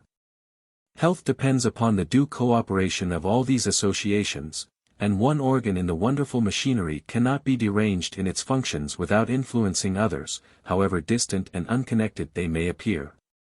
In this coordination, these vital relations have been very properly divided into mechanical, functional, and sympathetic. Their study constitutes the groundwork of all rational induction. It is not by individual or complex symptoms that we can decide ere the want of equilibrium is to be traced. Various have been the theories on this most important subject, and great have been the erroneous ideas dogmatically laid down. The illustrious Bichat himself erred when he maintained that sympathies were aberrations, morbid developments of our vital properties. Sympathies, on the contrary, may be considered as constant phenomena, essential and inseparable from our organism, whether in health or in sickness. And are, if I may be pardoned the expression, coordinated to cooperate with each other in their mechanical, their functional, and their sympathetic associations. An incarcerated hernia causes hiccup, nausea, vomiting. Will the homeopathist tell us that we must seek in his catalogue of innumerable effects some substance which is known to produce similar symptoms? Surely the rupture must first call our attention. This example is adduced as referring to nearly every case in which it might be rashly attempted to separate causes from effects. The mammary glands are variously affected in uterine diseases. Their impressions are reciprocal, yet the uterine affection must be the chief object of our solicitude. A peculiar pruritus is a symptom of calculus. Are we then to administer a homeopathic dose of cannabis, or any other medicine which may give rise to a similar sensation? It may be objected to this observation that these are purely surgical cases, in which we need not be guided by symptoms to discover causes. But it has too frequently happened that nausea and vomiting have been attended to, while the hernia was overlooked, until fatal accidents were manifested. Moreover, a diseased liver, a diseased spleen or kidney, would be just as perceptible as hernia or calculus, if these parts could be brought into view or contact. It may be said that an erroneous notion of Hahnemann's doctrines on this subject has been taken. It is therefore necessary to quote his own words. It may be easily conceived that the existence of a malady presupposes some alteration in the interior of the human organism. But our understanding can only lead us to suspect this alteration in a vague and deceitful manner, from the appearance of the morbid symptoms, the sole guide we can depend on except in surgical cases. The essence of the internal and invisible change is undiscoverable, nor have we any means of guarding against deceptive illusions. 38. The invisible substance that has undergone a morbid alteration in the interior of the human body, and the perceptible changes, which are externally developed, in other words, symptoms, form by their union what is called disease. But the symptoms are the only points of the malady which are accessible to the physician, the sole indication whence he can derive any intuitive notion, and the principal objects with which he ought to become acquainted to effect a cure. From this incontestable truth there is nothing discoverable in disease beyond the totality of its symptoms to guide us in the selection of our curative means. 39. It is not to be supposed that an experienced physician, although a homeopathist, will rest satisfied with this study of symptomatic medicine, without endeavoring to attach these effects to some cause, however occult it may appear. But such a doctrine becomes pernicious, since it bids us close the only book of truth that can reveal our errors, post-mortem investigations. Surely, if a group of certain symptoms attend a disease which, when terminating fatally, shows disorganization in certain viscera, we are not only justifiable in giving to that disorganization a specific name in our scientific classification and categories, but in considering the symptoms of no other importance than as corroborative of those facts that morbid anatomy daily brings to light. It is generally admitted that most nosologies are imperfect, and may occasionally lead the young practitioner into error. This is easily accounted for when we consider the protean forms that the same disease assumes in different individuals. Yet, without this classification, the science of medicine could not be studied. A certain arrangement is necessary to simplify all our pursuits in natural science, and to seek a variety we must know the order and the genus. Had Hahnemann given a better system of nosology than those we possess, and with his truly praiseworthy zeal and industry enumerated the various symptoms of disease as minutely and as accurately as he has recorded the effects of medicinal substances, his labors might have proved a most valuable addition to our store of knowledge. Let us now direct our attention to the absurdities to which these opinions have led. Solely attentive to effects, and heedless of the disorganization of various important parts of the human economy which morbid anatomy detects, Hahnemann endeavors to discover the occult causes, the original source, the germ, of the malady, which most likely are beyond the reach of our researches. And he boldly affirms that all chronic diseases spring from syphilis, a disposition to warts and the itch. Now experience has proved that such an assumption is unfounded. The most healthy subjects, those who attain the finest old age, are more liable to this disgusting affection than the wealthy and cleanly part of the community. The Irish and Scotch peasantry from their infancy, and through life, are most subject to sorrow. And certainly our soldiers and sailors, amongst whom the disease is common, are not more predisposed to chronic diseases than any other classes of society, of course not taking into consideration the effects of unhealthy climates. Syphilis, it will be readily granted, has a considerable share in producing anomalous sequelae, more especially when in combination with mercury. Warts, except of a syphilitic character, were never known to germinate diseases. Indeed, they affect the most healthy and robust individuals. Yet to these three miasmatic causes does Hahnemann attribute nearly every disease that was ever known to afflict mankind. While he passes over in silence the predisposition to scrofula, gout, rheumatism, to which we can unfortunately trace with too much certainty the source of much human misery. That the itch is a disease of great antiquity is a matter of doubt. It has been maintained that it is the same eruptive disorder described by Celsus under the appellation of scabies. Yet this writer does not allude to its contagious nature, and moreover says, that in some cases it disappears completely, whereas in others it is renewed at certain periods of the year. Celsus, moreover, includes other forms of pustular eruptions among the different species of scabies, not sufficiently distinguishing them from each other. The character of his scabies is more analogous to the lichen agrius of Willan. Nor did the ancients consider their sora as our itch. It appears to have been the scaly tetter, which they sometimes denominated psoriasis, at others lepra, a synonymous affection, but neither pustular nor vesicular. Leprosy, indeed, is a malady totally distinct from the itch in all its characters. Hahnemann asserts that the species of leprosy that afflicted the Jews, and which is described by their legislator in the 13th chapter of Leviticus, was the itch. But anyone who will peruse this description will perceive that it does not bear the slightest resemblance to that disorder. It appears, on the contrary, to have been that kind of leprosy called lus by the ancients. Nor was leprosy constantly attended with itching, one of the chief characteristics of the malady, and from which sensation it derives its very name. Hippocrates mentions a leprosy that usually occasioned a prurience before rain. There are no diseases in the classification of which more obscurity exists than in cutaneous affections. And Hahnemann's ideas would tend to increase this confusion, since he tells us that he considers the framboisia of America, the sibbins of Norway, the pellagra of Lombardy, the plica of Poland, the pseudosyphilis of the English, and the asthenia virginiensis of Virginia, complications of his three miasmatic principles. And he further informs us, no doubt on the faith of some idle tradition, that sora lost its external deformity on the return of the Crusaders, who brought from the Holy Land the use of linen shirts. A cleanly and salutary precaution that eradicated the disease at a period when France had no less than 2,000 hospitals for the reception of itch patients, a plain proof that he confounds leprosy with itch. Since the hospitals he alludes to were distinctly considered leper houses. It is certainly true that there does exist in our system a constant predisposition to eruptive affections of some kind or other.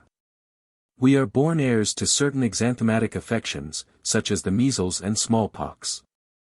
And it would be as difficult to find a being morally immaculate as an individual free from speck or blemish. Many of these eruptions are considered of a critical and salutary nature. And the ancients fancied that nature relieved herself by throwing upon the surface some peccant humors.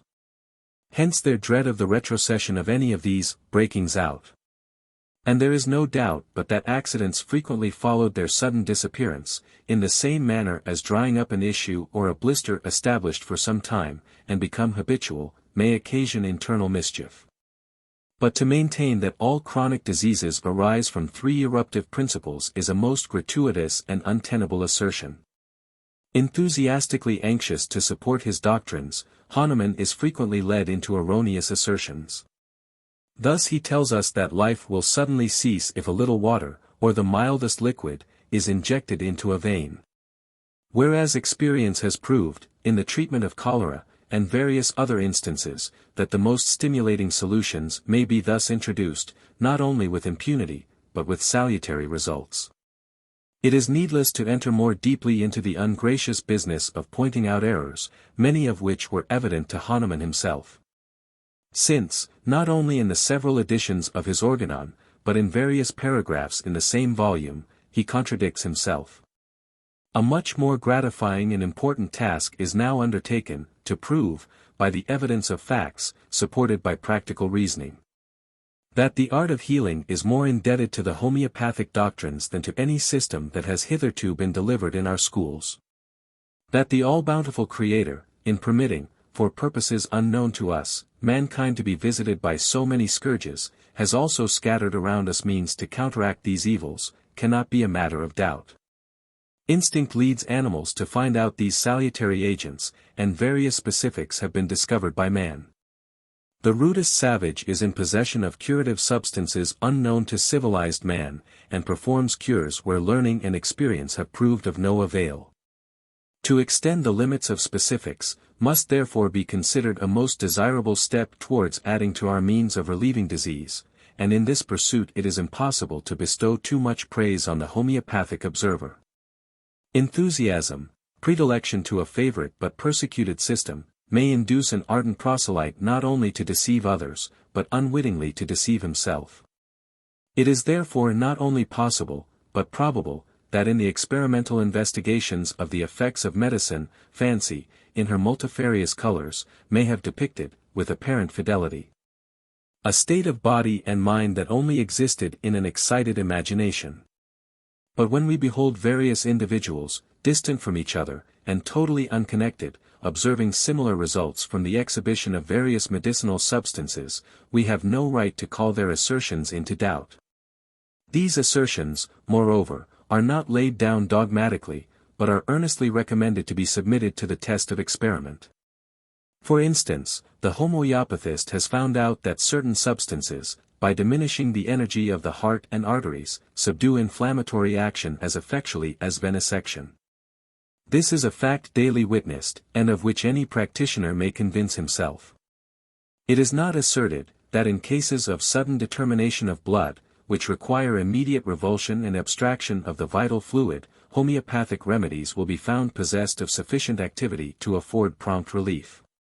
But experience has fully proved that in cases which can admit of a few hours' delay, these medicines very frequently supersede the necessity of debilitating the patient by a copious loss of blood. Dar. Paris, in his admirable work on Materia Medica, has justly observed, that observation or experiment upon the effects of medicine is liable to 1,000 fallacies. Unless it be carefully repeated under the various circumstances of health and disease, in different climates, and on different constitutions. This has been the main object of the homeopathist, and a further quotation from the above distinguished writer will illustrate the importance of their labors. It is impossible to cast our eyes over such multiplied groups, of medicinal substances, without being forcibly struck with the palpable absurdity of some, the disgusting and loathsome nature of others, the total want of activity in many, and the uncertain and precarious reputation of all, without feeling an eager curiosity to inquire, from the combination of what causes it can have happened that substances at one period in the highest esteem, and of generally acknowledged utility, have fallen into total neglect and disrepute. That such fluctuation in opinion and versatility in practice should have produced, even in the most candid and learned observer, an unfavorable impression with regard to the general efficacy of medicines can hardly excite our astonishment, much less our indignation. Nor can we be surprised to find that another portion of mankind has at once arraigned physic as a fallacious art, or derided it as a composition of error and fraud. A late foreign writer, impressed with this sentiment, has given the following flattering definition of our profession: physic is the art of amusing the patient, while nature cures his disease. With such a lamentable view of the practice of medicine, can we be too thankful to those observers who strenuously endeavor to rescue it from the dark trammels in which prejudice and interested motives have bound it?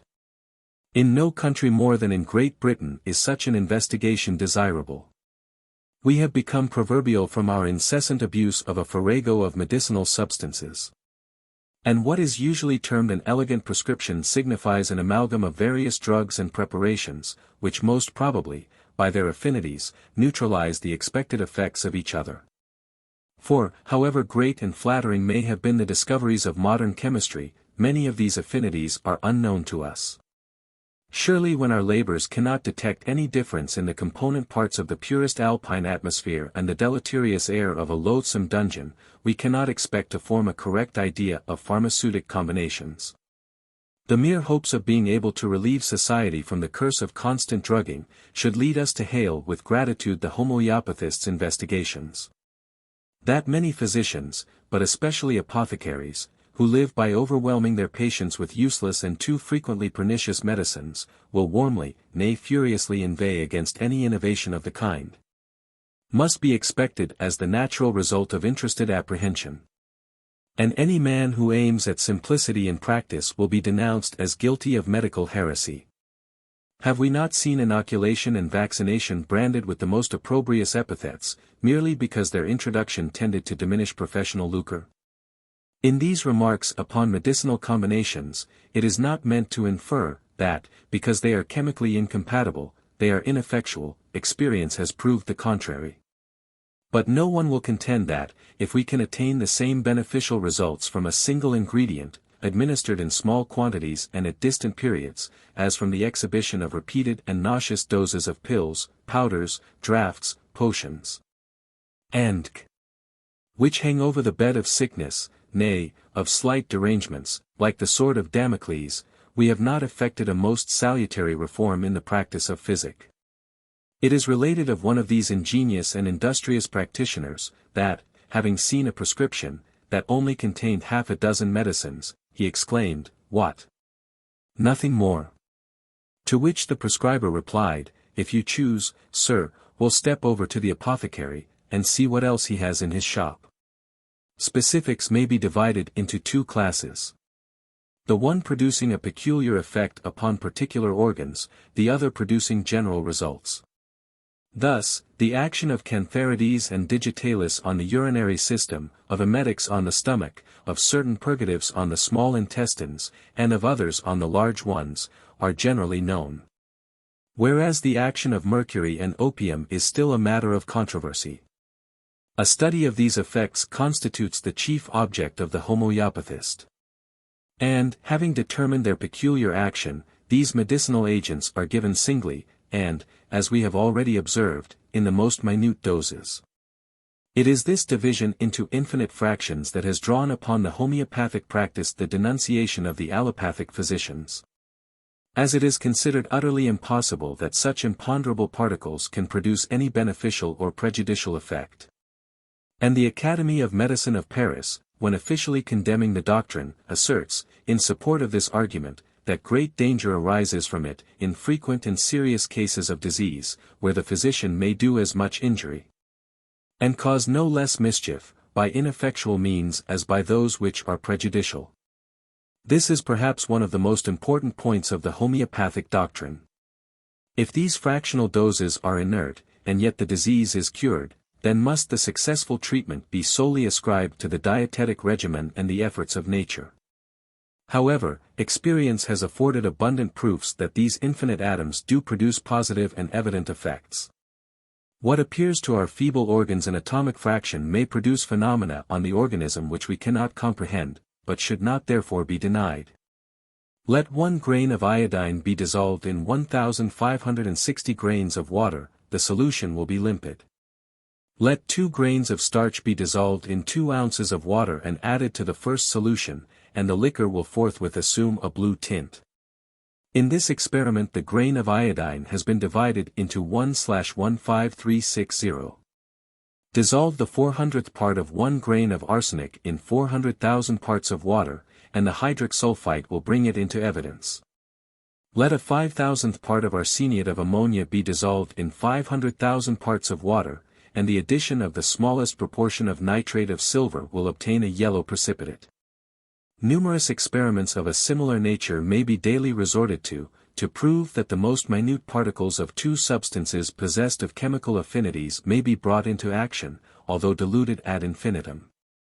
But the power that the smallest particle possesses in producing natural phenomena cannot be more evidently proved than by Spallanzani's experiments in fecundation. This physiologist having wrapped up a male frog in oil silk, fecundation could not take place. But having collected on the point of a camel hair pencil a particle of the fecundizing fluid, he succeeded in vivifying thousands of eggs. Surprised at this result, he dissolved 3 grains of the secretion in a pound of water, and 1 globule of the solution was endowed with the same faculty. In this case the globule of water only contained 1/299468750 part of 1 grain. This curious experiment has been tried with a similar result by Prévost and Dumas. How imponderable and impalpable must be the effluvium which enables the dog to track his master for miles. The particle of attar of roses that perfumes a whole chest of clothes. And what must the power of the aroma be which is preserved for thousands of years in some Egyptian mummies? Would the vulgar believe in the wonders of the solar and gaseous microscopes unless they were exposed to view? In these we behold in amazement myriads of individuals in one drop of fluid, each of them as perfect in organization as the mighty mammoth of old or the sagacious elephant of our days, endowed with distinct habits, destructive and reproductive propensities and faculties. It has been advanced by the opponents of homeopathy that the insignificant dose of 3 or 4 medicinal globules cannot possess any power, since one might swallow 1,000 of them with impunity. To this it is answered, that it is only under certain morbid conditions that these medicines act by their homeopathic affinities. Moreover, it is well known that small doses of medicinal substances will frequently produce more powerful effects than larger quantities. Tartaremetic, sugar of lead, calomel, afford daily instances of this fact. And it is also admitted that many substances act differently upon the healthy or the sick. An individual in health can take any food without apprehension. But when his functions are deranged, the slightest imprudence in regimen may lead to serious consequences.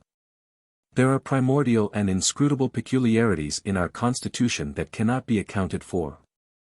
And the medicine which relieves one patient will aggravate the sufferings of others. The exhalations of the American Russ are deadly to some persons, but innocuous to others. And many poisons which cause instantaneous death to some animals may be given with safety to others. Whence has arisen the controversy regarding damp sheets, which many maintain are not dangerous, simply from the fact that a healthy person with a vigorous circulation may sleep in them with impunity. When a feeble and languid subject will be exposed to some dangerous determination of blood? A learned writer already quoted thus expresses himself on this matter, 40. The virtues of medicines cannot be fairly nor beneficially ascertained by trying their effects on sound subjects. Because the peculiar morbid condition which they are calculated to remove does not exist. It may be said that this observation militates against the homeopathic experiments, and to a certain extent it evidently does.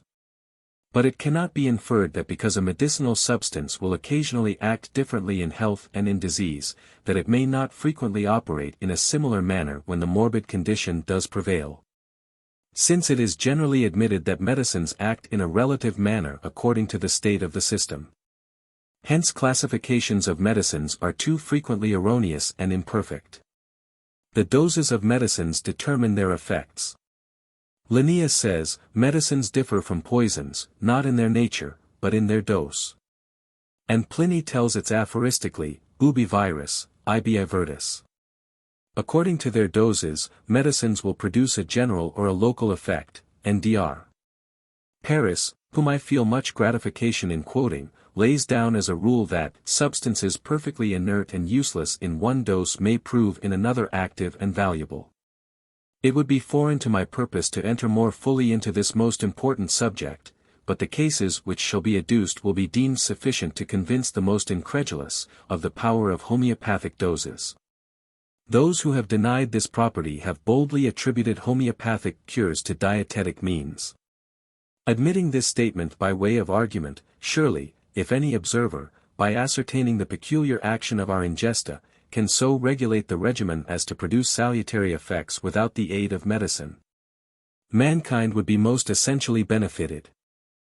How many persons do we not daily meet with, who have never taken any medicine since their childhood, when maternal care strove to destroy their digestive organs with apothecary stuff? And who regulate their functions by mere attention to their mode of living? I know one gentleman, a physician, who relieves constipation by green chilies, another, with cold milk, a third, with warm milk. In some habits spinach and sorrel will act as a powerful and safe aperient. In others, cheese, or a hard egg, will operate in a contrary way. Fermented and spirituous liquors all possess specific properties. Some gouty persons cannot drink claret without bringing on a paroxysm, and others dread a glass of champagne or burgundy. Nay, different wines have been known to bring on arthritic attacks in particular parts. And I have known champagne to produce gout in the wrist, and burgundy in the knee, in subjects who under other circumstances never experienced the disorder in those articulations. Our peculiar aversion, nay, our dread, of various alimentary substances are well known. The odor of cheese, of strawberries, have occasioned fainting and convulsions, and in certain constitutions, several articles of diet bring on indigestion. In short, the study of our ingesta is one of the greatest importance, and here again the homeopathist is entitled to our best thanks. This investigation will moreover prompt physicians to be more attentive in inquiring into the various effects of alimentary and medicinal substances on their patients. Instead of hastily drawing out routine prescriptions for such and such a disorder, they will accurately ascertain the physical and moral condition of the subject, taking into due consideration previous habits, predispositions, and pursuits in life. Indeed, it would be desirable that practitioners follow the example of army medical men, who keep an exact register of every individual they attend, and in which is diligently recorded every circumstance connected with the disease and its treatment.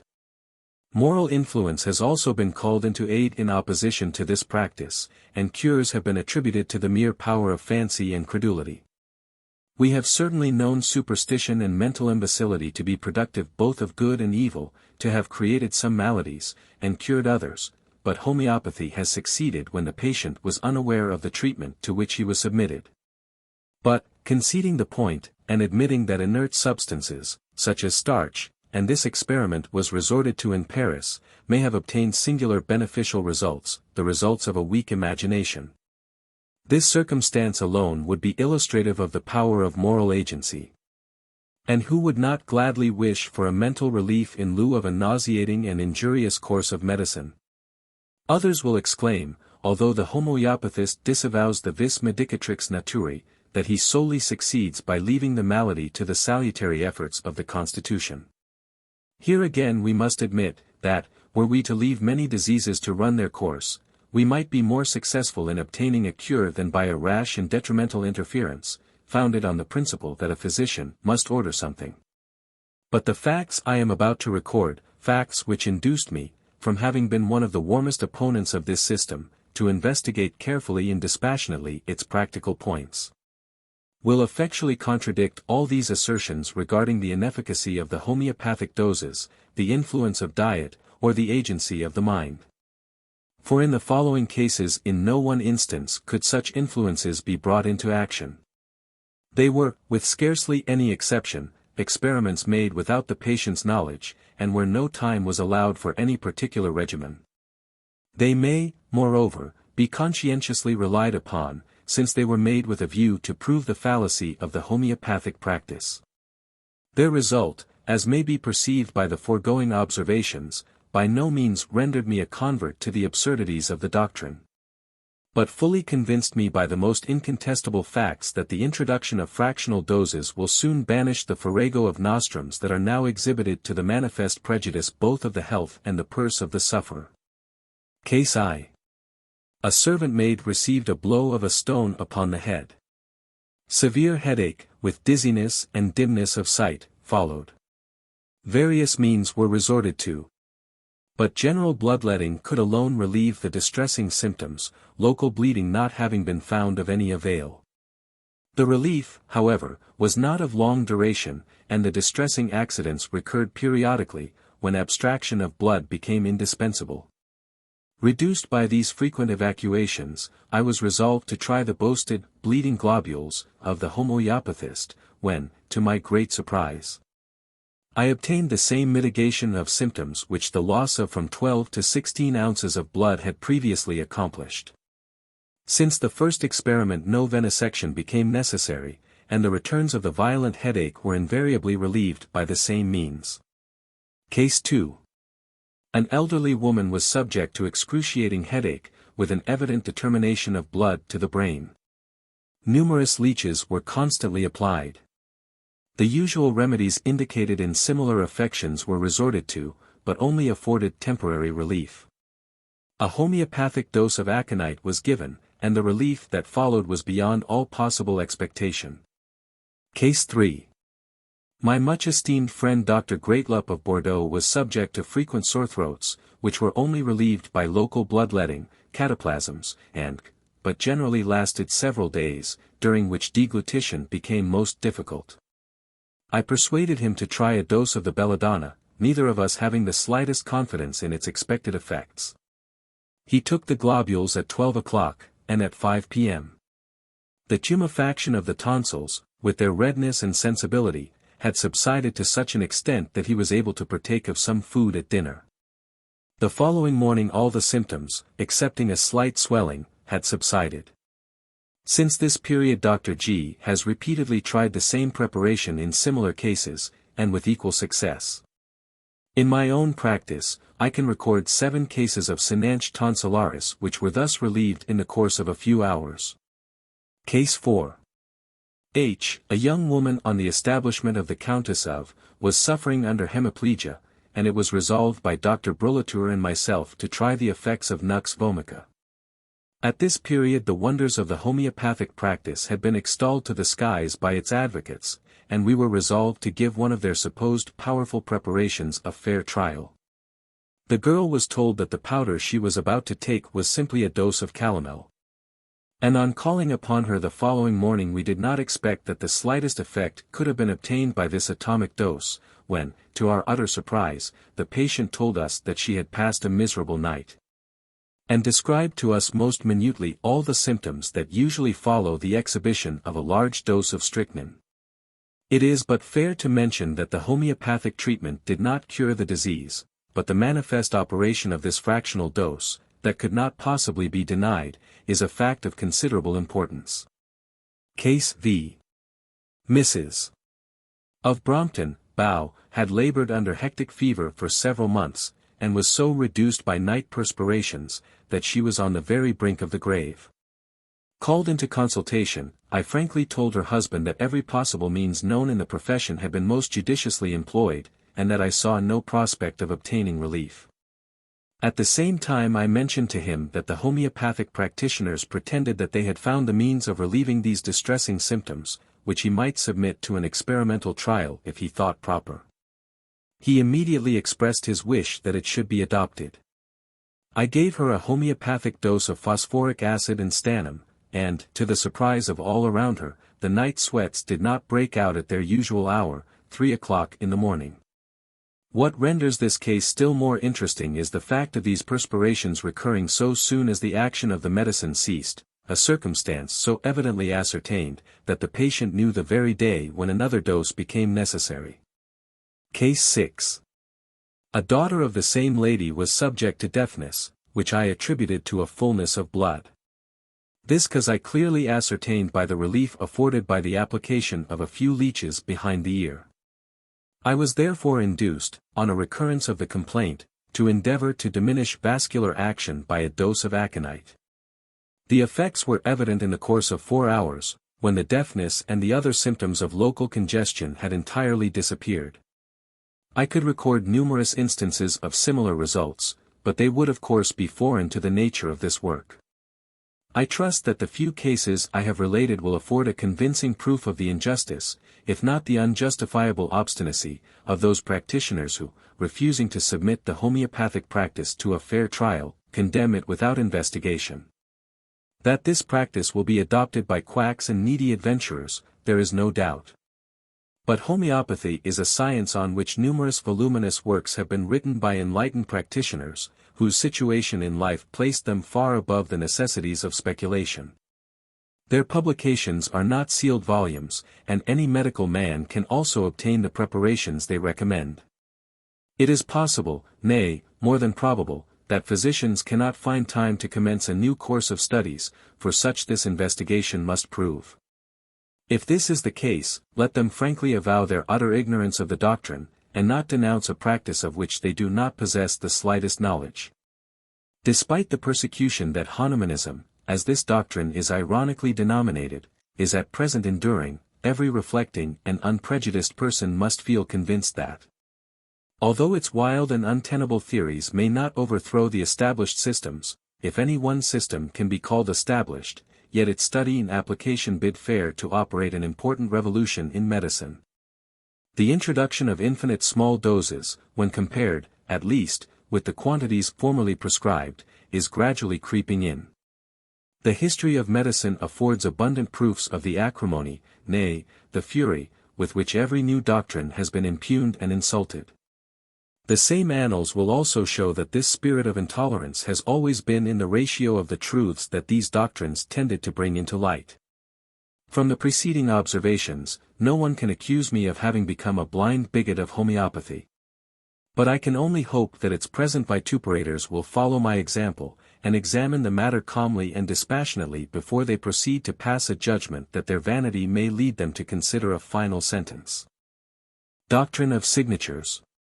One of the most absurd medical doctrines that ever prevailed in the dark eras of science was the firm belief that all medicinal substances displayed certain external characters that pointed out their specific virtues.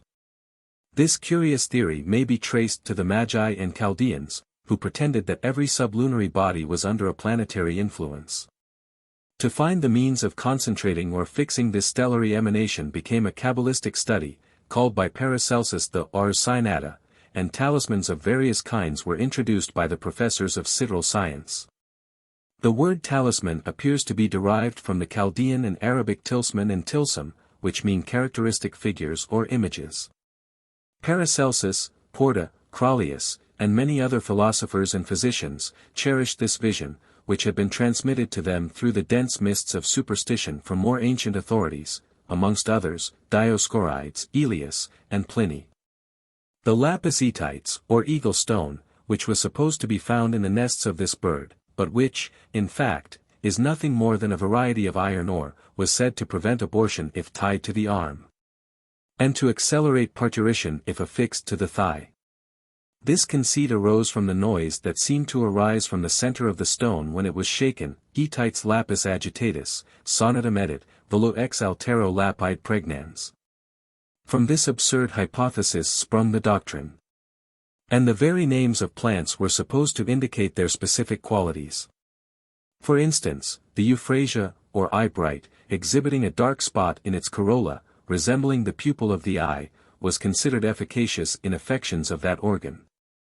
The bloodstone, the heliotropum, from its being marked with red specks, was employed to stop hemorrhage, and is to this day resorted to in some countries, even in England, to stop a bleeding from the nose.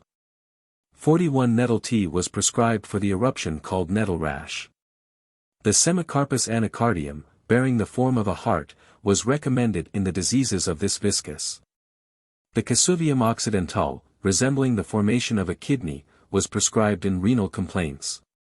And the pulmonary lichen of the oak, the Sticta pulmonaria, from its cellular structure, was esteemed a valuable substance in morbid affections of the lungs.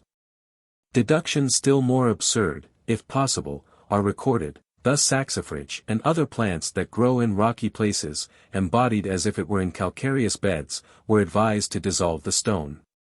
And the echium, bearing some faint resemblance to a viper, was deemed infallible in the sting inflicted by this reptile. The divers colors of substances supposed to be medicinal were also another signature.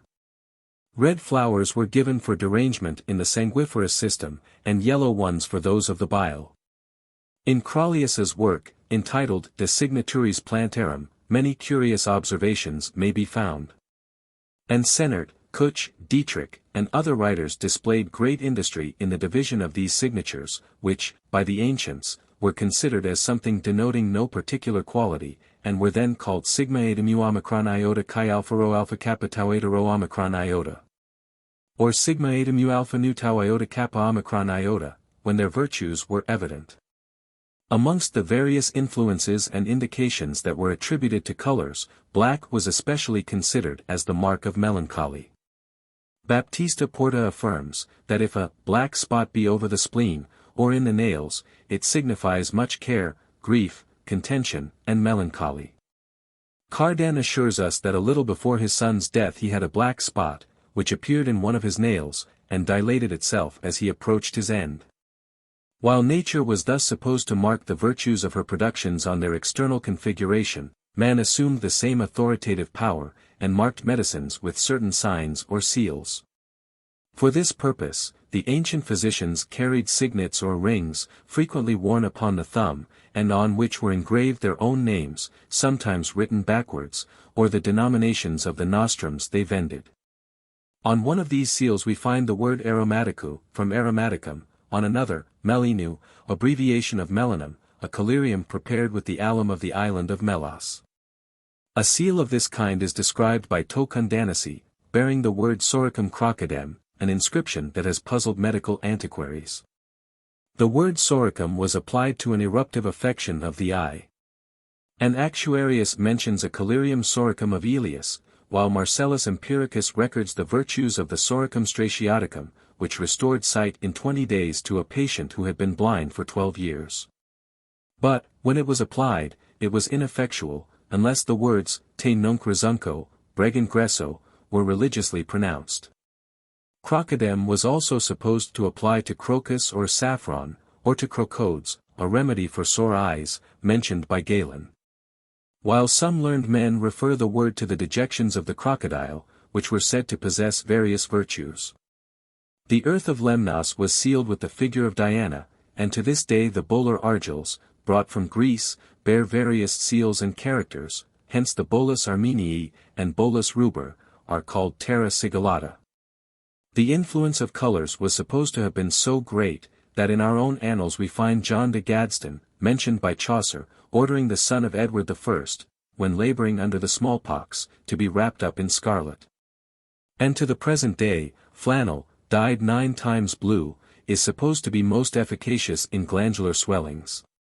Chertel, a French army physician, has made the following singular observation on this subject: I observed that those soldiers of the Republic who were affected with diseases connected with transpiration were more severely indisposed, and not unfrequently exhibited symptoms of putrescency, when their wet clothes had left a blue tinge on the skin, than when they had been merely wetted by the rain.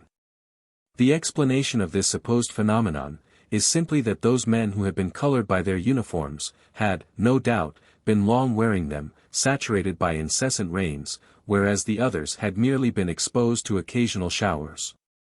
From this observation, I do not pretend to affirm that any deleterious substances in a dye might not occasion a dangerous absorption. But the accidents that may result from such a circumstance could be easily explained without having recourse to any particular influence of color. The color of cloth, especially in army clothing, may also materially tend to influence cutaneous transpiration, as some colors are more powerful conductors of heat than others. And it is not impossible that the French soldiers, not belonging to fresh levies, and who had always been clad in white, might have experienced some difference of temperature when marching under intense heat in dark blue and green uniforms. Some of the terms used by the signature doctrinarians may puzzle the most learned. The Greeks called them sigma eta mu alpha nu tau iota kappa. And, in addition to the all-powerful abracadabra, an infallible cure of ague, when suspended round the neck, we find the magic terms of satyr, acebo, tenet, abra, rotas, abrac, curiori, gibel, engraved upon amulets. For the bite of a mad dog, pax max, and atomax, were irresistible, and for a fractured arm or a luxation, aeries, dandaries, denatas, and matis, would have set at defiance the most experienced chirurgeons. I must refer the curious reader on this important subject to the work De Figuris Persarum Talismanicis of Gufferel, to the Oedipus of Kircher, the book of Crollius de Signaturis Internis Rerum, and Isagogi Physico-Magico-Medica of Ilzer. The Church vehemently denounced these abominations, and we find in the Council of Laodicea an injunction forbidding the priesthood the study and practice of enchantment, mathematics, astrology, or the binding of soul by amulets. These incantations were dreaded in every age. Thus Lucan. Mens, hausti nulla sani polluta venini. Incantata perit. Philosophers have justly observed that most of the diseases treated and supposed to have been cured by these mystic means, were of a nervous description, and therefore depending, in a great measure, upon moral influence. Here faith and hope assisted the physicians, two great auxiliaries in every worldly turmoil and trouble. Therefore do we find most of these cures referred to epilepsy, paralysis, melancholy, hypochondriasis, hysteria, as well as to many periodical affections, the return of which is frequently arrested by mental impressions. A fright has checked the paroxysm of an intermittent fever, and many natural functions are impeded or brought on by a similar agency.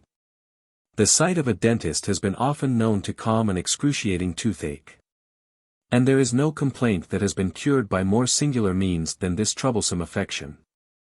In 1794, a tract was published in Florence by Dr. Rainieri Gerbi, a professor of mathematics in Pisa, entitled Storia Naturale di un nuovo insetto, which he called Curculio Antiodontalgicus, and which, being squeezed between the fingers, imparted to them, for the period of 1 year, the wonderful power of relieving toothache with the mere touch. And the author asserts that by this simple process he cured 401 cases out of 629. This may be considered a branch of magnetism, and has been treated by Skellhammer, in his book De Odontalgia Tacta Sedanda. This wonderful insect belonged to the Coleoptera, and was simply the Curculio and the Coccinella septempunctata, well known to entomologists, and which, according to Cipriani Zucogni, and more particularly Caradori, possessed these singular properties, which, however, subsequent experiments have fully disproved. While we find some charms having sufficient power over our weak imagination to cure diseases, there were others considered sufficiently energetic to occasion death. Sometimes a wax figure was made, supposed to represent the devoted victim, and which was pierced with a pointed instrument, each stab being accompanied by a magic imprecation. Devavet absentis, simulacrac Syria fingit. These means the ancients called carmina, incantations, devotions sortiarii. It is somewhat strange that this same ceremony of the waxen image to destroy the object of our hate was also employed to obtain love. The figure was on these occasions called by the name of the person, and afterwards placed near the fire, when, as the heat gradually melted it, the obdurate heart of the lover was simultaneously softened. At other times 2 images were thus exposed to heat, the one of clay, the other of wax, and, while the one melted, the other became more hardened, a vindictive feeling, to render our own heart insensible, while we mollified that of an ingrate. Or perhaps with a view to render that heart inflexible to others, while it propitiated the addresses of the supplicant. Thus Virgil. Limus ut hic durescit, e haec ut sera liquescit. Uno iademcigni, sic nostro Daphnis amore. Sparge molum, e fragiles incend bitumen loros. Daphnis me malus urit, ego hanc in Daphnide laurum. The wishes of the ancients for those they loved were sometimes curious, and they often turned round a mystic wheel, praying that the object of their affections might fall down at their door and roll himself in the dirt. The ancients, who daily witnessed this influence of the imagination in causing and in curing disease, have left us many valuable injunctions on the subject. And Plato thus expresses himself: the office of the physician extends equally to the purification of mind and body. To neglect the one is to expose the other to evident peril. It is not only the body that by its sound constitution strengthens the soul, but the well-regulated soul, by its authoritative power, maintains the body in perfect health. Coffee. It is doubtful to whom we owe the introduction of this article of luxury into Europe. The plant is a native of that part of Arabia called Yemen, but we find no mention made of it until the 16th century. And it is believed that Leonhard Rowohlt, a German physician, was the first writer who spoke of it, in a work published in 1573. The plant was also described by Prosper Alpinus, in his treatise on Egyptian plants, published in 1591 and 1592. Pietro della Valle wrote from Constantinople in 1615 that he would teach Europe the manner in which the Turks made their kahyu. This spelling was no doubt incorrect. For, in a pamphlet printed at Oxford in 1659, in Arabic and English, it is written cowhee, or coffee. Purchas, who was a contemporary of Della Valle, called it kaffa. And Burton thus speaks of its use: the Turks have a drink called kaffa, so named of a berry as black as soot and as bitter, which they sip still of, and sup as warm as they can suffer. They spend much time in their kaffa houses, which are somewhat like our alehouses and taverns, and there they sit chatting and drinking to drive away the time and to be merry together. Because they find by experience that kind of drink so used helpeth digestion and procureth alacrity. The first coffee house opened in London was in 1652. A Turkey merchant, of the name of Edwards, having brought with him from the Levant some coffee in a Greek servant, he allowed him to prepare and sell this beverage. When he established a house in St. Michael's Alley, Cornhill, on the spot where the Virginia Coffee House now stands. Garraway's was the first coffee house opened after the fire in 1666. It appears, however, that coffee was used in France in 1640. And a sale of it was opened at Marseilles in 1671. The introduction of this berry was furiously opposed, and it appears that in its native land it was treated with no less severity, since, in an Arabian MS. In the King of France's library, coffee houses were suppressed in the East. In 1663 appeared a pamphlet against it, entitled A Cup of Coffee, or Coffee in its Colors. In 1672 the following lines were to be found in another publication, A Broadside Against Coffee, or The Marriage of the Turk. Confusion huddles all into one scene. Like Noah's Ark, the clean and the unclean. For now, alas, the drench has credit got. And he's no gentleman who drinks it not. Then came The Woman's Petition Against Coffee, which appeared in 1674, in which we find the following complaint: It made men as unfruitful as the deserts whence that unhappy berry is said to be brought, so much so, that the offspring of our mighty ancestors would dwindle into a succession of apes and pygmies. And on a domestic message a husband would stop by the way to drink a couple of cups of coffee. It was then sold in convenient pennyworths, hence coffeehouses where wits, quidnuncs, and idlers resorted, were called penny universities. While it had adversaries, coffee was not left without eloquent advocates.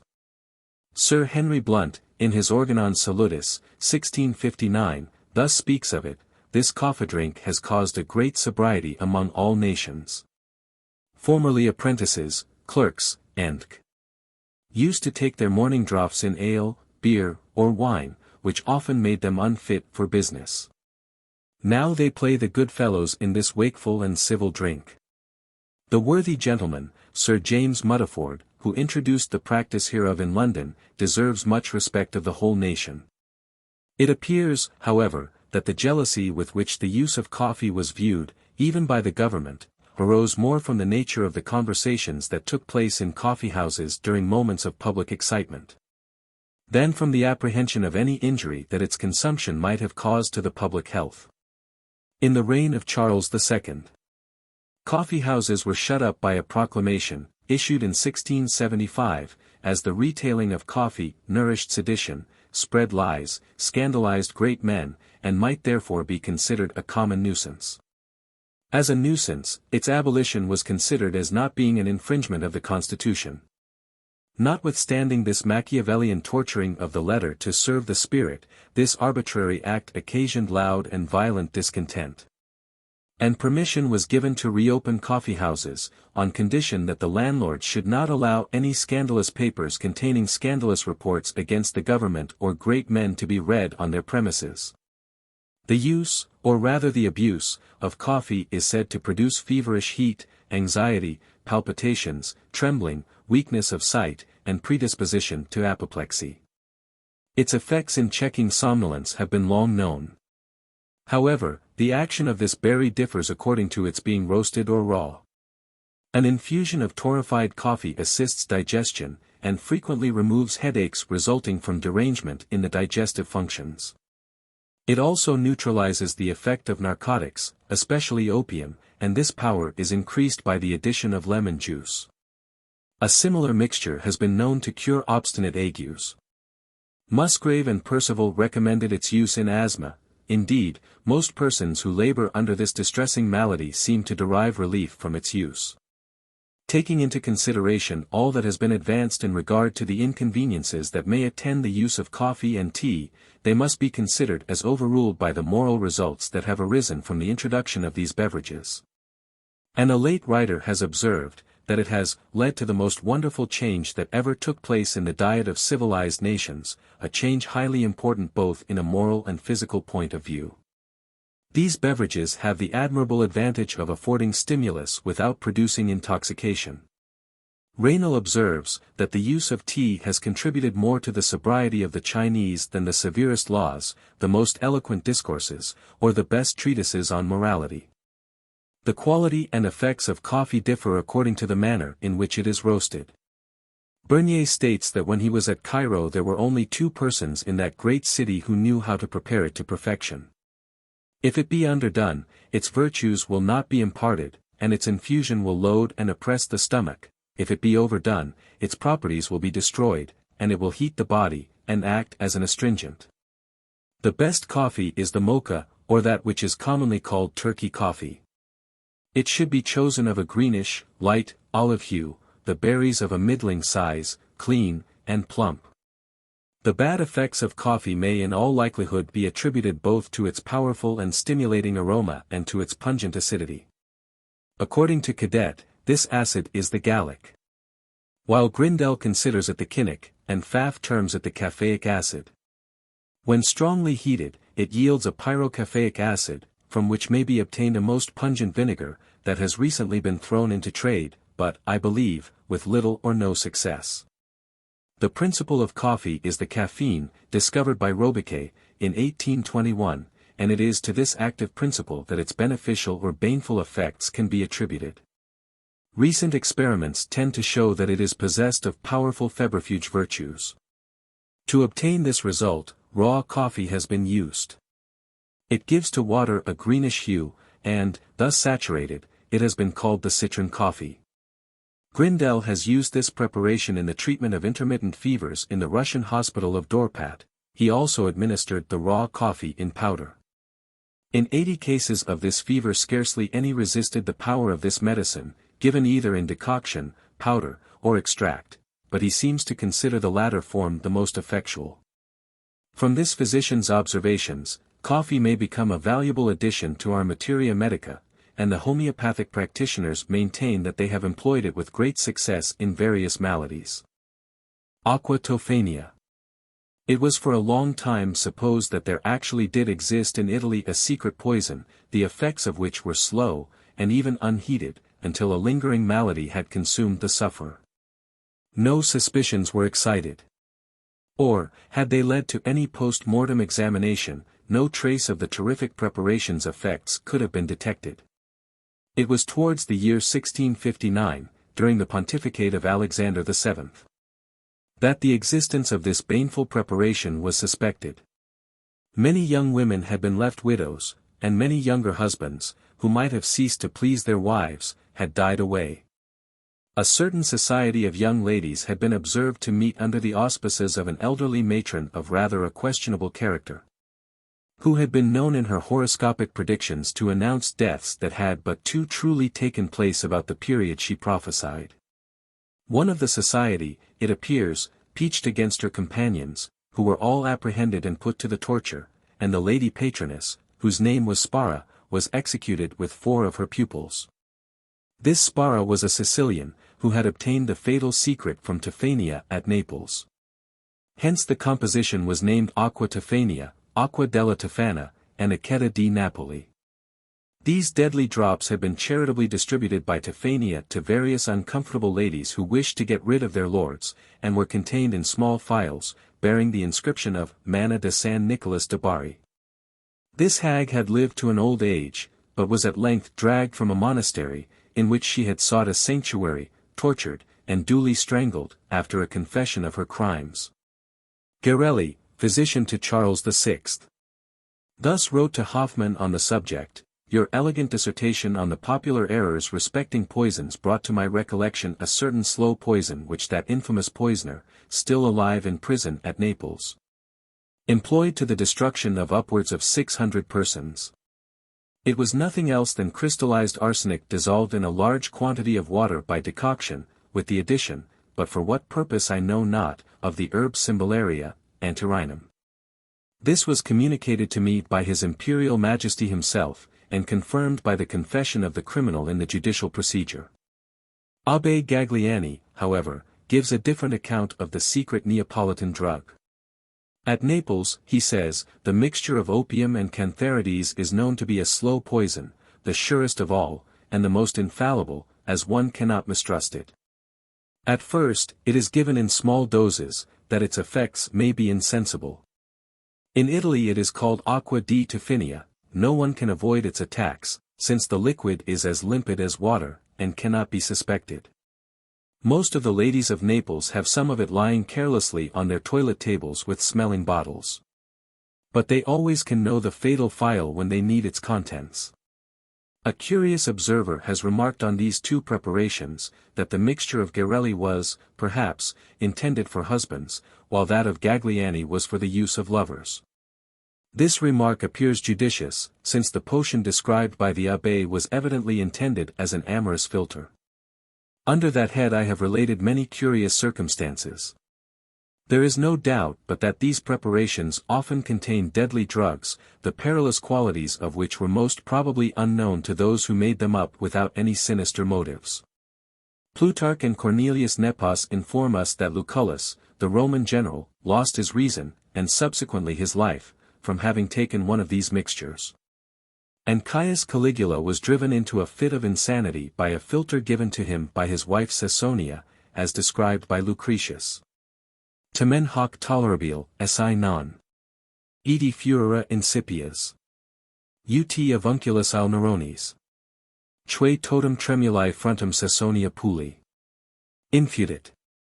Virgil also alludes to the powerful and baneful nature of the plants employed in magical incantations. Has herbas, at haec ponto mihi lecta venina. Ipsi dedit moeris, nascunter plurima ponto. His ego sep lupum fieri, etse condora silvis. Morin, sep animus imis exire sepulchris. Ac satas alio vidi tradusra messes. Female poisoners of a somewhat similar description were known amongst the ancients. Nero, when he resolved to destroy Britannicus, sent for one of those murderers, named Locusta, who, convicted of several assassinations, was pardoned, but kept by the emperor to execute his secret purposes. He wished that on this occasion the poison should produce immediate death. Locusta prepared a drug that destroyed a goat in a few minutes. This was not sufficiently active. The next preparation killed a hog in a few seconds. It was approved of. The ill-fated youth was seated at the imperial festive board, the potion poured into his goblet, and he died in epileptic convulsions. Nero, undisturbed, requested his guests to remain quiet. The youth, he said, was subject to similar attacks, which in general were but of short duration. But soon the livid hue of the face betrayed the poison, which the imperial assassin sought to conceal, by ordering this telltale sign to be concealed with paint. Sir Henry Halford seems to think that Juvenal alludes to this circumstance in his first satire. Instituit rudes melior locusta propinquas. Per famam de populum nigros affir maridos. The poisons used by the ancients appear to have been of various kinds, some more slow in their action than others, to suit, most probably, the views of their employers. Socrates, it is supposed, drank the cicuta, the action of which must have been very slow and weak, since his jailer informed him that if he could exert himself in a warm debate, the effects might be arrested. The philosopher, however, remained tranquil. He shortly after experienced a numbness in the legs, gradually became insensible, and expired in convulsions. These secret poisons were conveyed in the most stealthy manner. Hence it is related, that the poison prepared by Antipater, to destroy Alexander, had been conveyed in a mule's hoof, being of so corroding a nature, that no metallic vessel could contain it. This absurd story was credited by Plutarch and Quintus Curtius, whereas it appears more probable that poison was carried in an onyx, of which trinkets to contain precious ointments were frequently made, or under a human nail, also called unguis. Or omicron neupsilonzi. The latter case was the opinion of Dr. Heberden. Sir Henry Halford, in his learned and interesting essay on the deaths of illustrious persons of antiquity, has clearly proved that Alexander was not poisoned, but died of a lingering fever of a remittent type. A disease that was most probably endemic in the marshes surrounding the city of Babylon. Many absurd ideas regarding venomous substances prevailed in ancient days as well as in modern times. Hannibal and Themistocles were said to have been poisoned with bullock's blood. Eastern nations fancy that a fascinating power is the gift of virtue. In the Hitopadesa of Vishnasanan we find the following aphorism: as a charmer draweth a serpent from his hole, so a good wife, taking her husband from a place of torture, enjoyeth happiness with him. Possibly some receipt of this description may be found in the archives of Doctors' Commons. Plica, Polonica, and human hair. Hair may be considered a vegetation from the surface of the body. In a state of health, hairs are insensible, and it is more than probable that they possess no nerves, and that the circulation is carried on in the same manner as in plants. In the bulb or root of the hair, however, the vessels that promote this circulation are numerous, and there we may trace the diseases that affect this beauteous ornament of mankind, more especially in the Caucasian race. Long hair, of course, requires more nutriment than scanty locks, and some physicians have been of opinion that their great length debilitates. Dar. Parr affirms that he has observed symptoms of plethoric congestion to arise after long hair had been suddenly cut off. Vauquelin has made curious experiments on this substance.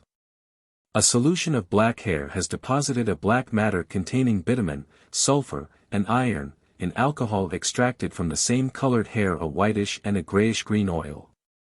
Red hair yielded whitish matter and a blood-red oil. White hair contained phosphate of magnesia, affording a proof of the disposition towards the formation of calcareous matter in old age. When hair becomes suddenly white under the shock of a severe moral impression, Vauquelin is of opinion that this phenomenon is to be attributed to the sudden extrication of some acid, as the oxymuriatic acid is found to whiten black hair.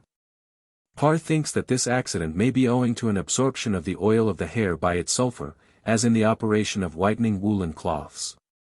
The plica is a curious and disgusting malady, that has been considered a disease of the hair, which, according to vulgar report, secreted and shed blood. This affection is common and endemic in Poland. Hence the term Polonica that has been given to it. The invasion of this pestilence has been traced to the eruption of the Moguls, from 1241 to 1287, chiefly under the command of Kayuk, grandson of Yengiz. The most absurd tales were then related of the manner in which this dreaded infection was propagated. Spondinus affirms that it arose from the waters having been poisoned by venomous plants. Pistorius and Pauli relate that these waters were corrupted by the great number of human hearts that the Moguls cast in rivers and in wells.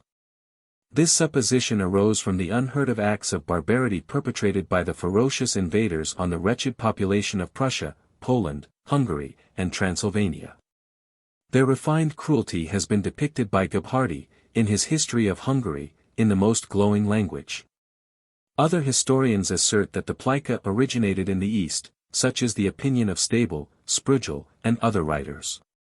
Rodrigo de Fonseca relates that the Indians, after drinking certain waters, were attacked with a disease in which the hair became agglomerated and matted in the most disgusting manner. Erntell attributes the malady in Poland to the gluttonous consumption of horseflesh. However this may be, Poland has been ever considered the country most exposed to this visitation. This disease affords a convincing proof of the vascularity of the hair, since it tumefies, augments in capacity so as to allow an evident circulation of blood, as the hairs will often bleed when divided with the scissors. Dar. Kirchhoffs regards the malady as the mere result of the custom among the filthy Poles of letting the hair grow to an immense length, of never combing or cleaning it, and always keeping the head covered with a woolen or leathern cap. Hence he observes that the rich are generally exempt from the affection which particularly prevails amongst the Jews. With this view of the disorder, he thinks that cleanliness and the excision of the matted hair are sufficient to effect a cure. It is, however, more than probable that other causes occasion this horrible disease, and there is but little doubt that the system is affected by a particular virus. In many instances affections of the head complicate it. Although it is likely that they may result from the constant irritation of the scalp, that sympathizes so powerfully with the membranes of the brain. The different names given to the plica indicate more or less the ideas that prevail regarding its nature. The Poles call it gwazdiek or gładziek, which signifies a nail that splits the wood into which it is driven. In the district of the Roxolans it is termed kolton, a stake. In Germany superstitious fancies have also given it various curious denominations. It is called Alpsoph and Schradelsoph, as being the result of the malefics of vampires and incubi. By some it is asserted that the Moravians, natural enemies of the Poles, not having been able to conquer them by their arms, had recourse to magical art to inflict this scourge, hence they term it Marenflechten, Marenwichtum. To this day it is called Hexenzoff and Bichteln, or unbaptized, alluding, no doubt, to the Jews, who were accused of having introduced the disorder in the deadly hate they bore the Christians. Hence was it also known by the name of Judenzoff, Coma Judaeorum. Amongst the whimsical ideas to which the Plica has given rise, the most extraordinary effort of the imagination was that of Hercules Saxonii. He maintained that the fabulous description of the heads of the Gorgons and the Furies was derived from this affection, caput Gorgoneum, caput Furiarum, vera humana capita fuis, e fictitius poetarum occasionum prebuis. There are instances on record of infants being born with this loathsome malady. Davidson attributes this circumstance to the mental impressions of the mother, see ita matris ac nutricis superstitioni placera libuit. The length of the matted hair in Plica is frequently considerable. Bachstrom relates the case of a Prussian woman whose hair extended beyond the sides of her bed, and she was in the habit of turning it over to make a quilt of it. Caligurus saw a man in Copenhagen whose clotted locks were 6 feet 3 inches in length, and Rzaksiński gives an account of a woman whose hair measured 6 ells. In the Museum of Dr. Meckel, at Halle, is to be seen a specimen of the disease 8 feet long. The beard and the hair of other parts of the body are equally liable to these attacks, while the affection has been observed in horses, dogs, and other animals. A curious case is related on this subject by Dr. Schlegel. A drunken coachman was carried away by a pair of spirited young horses, who precipitated themselves, with the fragments of the broken carriage, into the Moskwa. One of the animals was drowned, but the other contrived to extricate itself, and swam ashore. It continued sick for a considerable time, and, on its convalescence the plica broke out in its entire coat. The assertion that the hairs become endowed with sensibility in this disorder is unfounded. The pain is experienced in the root or bulb, thus a painful sensation is occasionally felt when a lock of hair has been turned back under the nightcap. There is little doubt that the plica is to be attributed to a specific virus, which pervades the whole system unless successfully treated. The most serious accidents have arisen from neglecting it. And Starnagilio gives the following horrible account of its ravages. Magno omnium malo magno cruciata divagator, infringit ossa, laxit artis, vertebra zerum infestat. Membra conglobat et retorquit. Gibbos efficit, pediculos fundit, caput aliis ec aliis succedentibus ita oplit, ut nequaquam purgari possit. Si siri redunter, humor id virus in corpus relabator, e effectos, ut suprascriptum est, torquit. Caput, manus, pedes, omnes artis, omnes juncturas, omnes corporis parties exagitat. Amongst the various specifics recommended for the cure of plica, is the lycopodium, hence called herba plicaria, the vinca, or preventia. The delta alpha phi nu omicron epsilon iota delta epsilon and kappa alpha mu alpha iota delta alpha phi nu eta of the Greeks was also extolled, possibly from its supposed powers in cases of incantation, whence Apuleius calls it Victoria, quod vinceret provincerect injuriam temporis. This is the plant for which Rousseau felt such a predilection, that in after life he never beheld it without experiencing a delightful recollection of the pleasures of his boyhood. Its flowers are considered the symbol of virginity, and in Flanders are still called Maagdenpalm. In Etruria maidens are crowned with a wreath of it on their funerals. The decay and fall of the hair is an accident of frequent occurrence. This unpleasant drawback on vanity has been termed alopecia, from the Greek word landomegapizai, vulpes, a fox, this animal and the wolf being said to lose their hair and become bald sooner than any other quadruped. The Arabian writers were impressed with the same belief, and named the affection dostaleb, literally the wolf disease.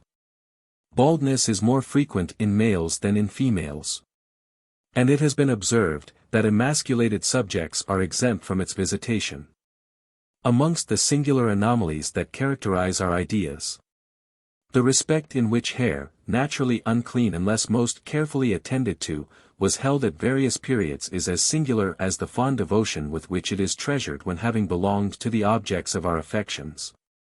In ancient Rome neglected hair was the badge of bondage, and slaves were distinguished by the capillum possum, fluxum, et intensum. Free men, on the contrary, took great care of it. And the term Caesaris is said to be derived from the frequency of its cutting, while coma alluded to the great attention paid to its ornamental appearance. The Gauls wore long hair, and their country was thence called Gallia Comata. The German chiefs, deprived of their rank and power, were shorn of their locks as a mark of degradation and loss of strength. Shaving the heads of criminals is to this day considered ignominious. Hair, most unquestionably, constitutes the proudest ornament of female beauty. And clustering locks, compared both by the ancients and the Oriental poets to the growth of grapes, has ever been considered a desideratum at the female toilet, artificial means to curl it having been resorted to from time immemorial, even by men. We find Virgil speaking contemptuously of Aeneas for the care he took of his locks. Vibratos calido ferro, mer haec medentes. The Romans called a man who thus frizzled himself, homo calamistratus.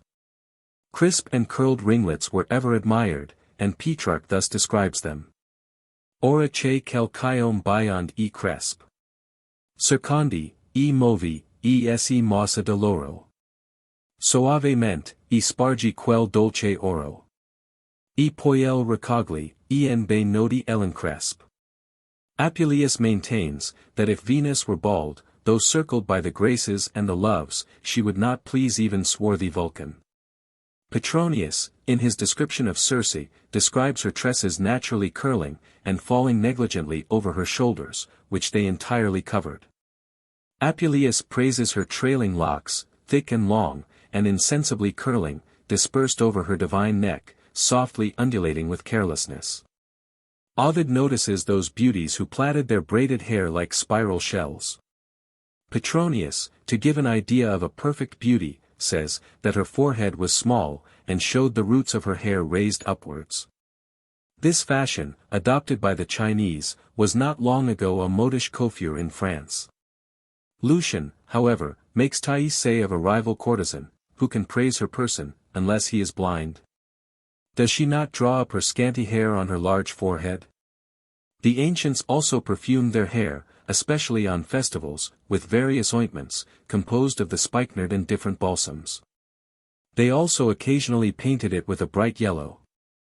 Unhappy must have been the poor slaves who had to attend a Roman lady's toilet. If a single ringlet was displaced, the scourge was applied, and the cowskin of our West Indian planters, the toria, scutica de pine torino, brought into play. And not unfrequently the head of the offender was broken with the steel mirror that betrayed their negligence to the impatient fair one. As we are on the subject of female ingenuity in endeavoring to spread their nets more cunningly, it may be some comfort to our modern coquettes to know that antiquity seems to sanction the use of rouge, notwithstanding the fate of Jezebel. Plautus tells us that the Roman dames daubed their faces with the fucus, compound of white lead and of vermilion, hence were they called fucati, ceracati, and minionati.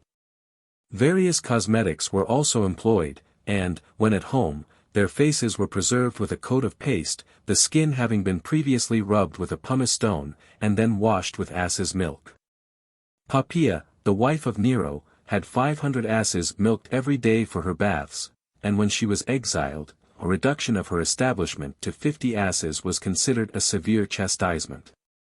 Patches were also worn, of various shapes and dimensions, even by men, and Pliny tells us of one Regulus, a lawyer, who put a patch upon his right or left eye as he was going to plead for plaintiff or defendant. The ancients also wore a certain hair powder, a custom that was only revived in Europe in the 17th century, since it appears that this filthy fashion was brought in vogue at the fair of Saint-Germain, in 1614, by some beautiful ballad singers. In ancient mythology, hair was the symbol of life. All dead persons were supposed to be under the jurisdiction of the infernal deities, and no man could resign his life until some of his hair was cut off. Euripides introduces Death going to cut off some of the hair of Alcestis, when doomed to die instead of her husband Admetus. And Virgil describes Dido unable to resign her life, from her hair having been cut off by Proserpine, until Iris was sent by Juno to perform the kind office. Hunc ego dithi. Sacrum jussa fero, tec isto corpori salvo. Sic 8, e dextra crinum sicat, omnis etiuna. Delapsus, calor, atque ventos vita recessit. Locks of hair were suspended over the door of the deceased, to show that the family were in mourning. On these occasions, the hair was torn, cut off, or shaved. It was then sometimes strewed over the dead body, or cast on the funeral pile. On the demise of great men, whole cities and communities were shorn, while animals shared a similar fate. Admetus, on the death of Alcestis, ordered this operation to be performed on his chariot horses, and when Mecistius was slain by the Athenians, the Persians shaved themselves, their horses, and their mules. Alexander, not satisfied with this testimony of grief, ordered the very battlements of a city to be knocked down, that the town might look bald and shorn of its beauty. While in some cases bald heads were expressive of affliction, in others long hair denoted grief, Joseph allowed his hair to grow during his captivity, and Mephibosheth did the same when David was banished from Jerusalem. Juvenal informs us that mariners, on their escape from shipwreck, shaved their heads, and Lycophron describes long and neglected hair as a sign of general lamentation. To be shaved by barbers was a proof of cheerfulness. But to cut off one's own hair denoted mourning. Hence Artemidorus informs us that for a man to dream of shaving himself was a presage of some calamity. However, this ceremony may, in its signification, be attributed to the customs of the various nations. Where the hair was generally worn short, its length indicated grief, and vice versa. The filth of long and neglected hair might also have been considered a proper and respectful mark of tribulation, for the ancients fancied that rolling themselves in the dirt was a convincing proof of affection.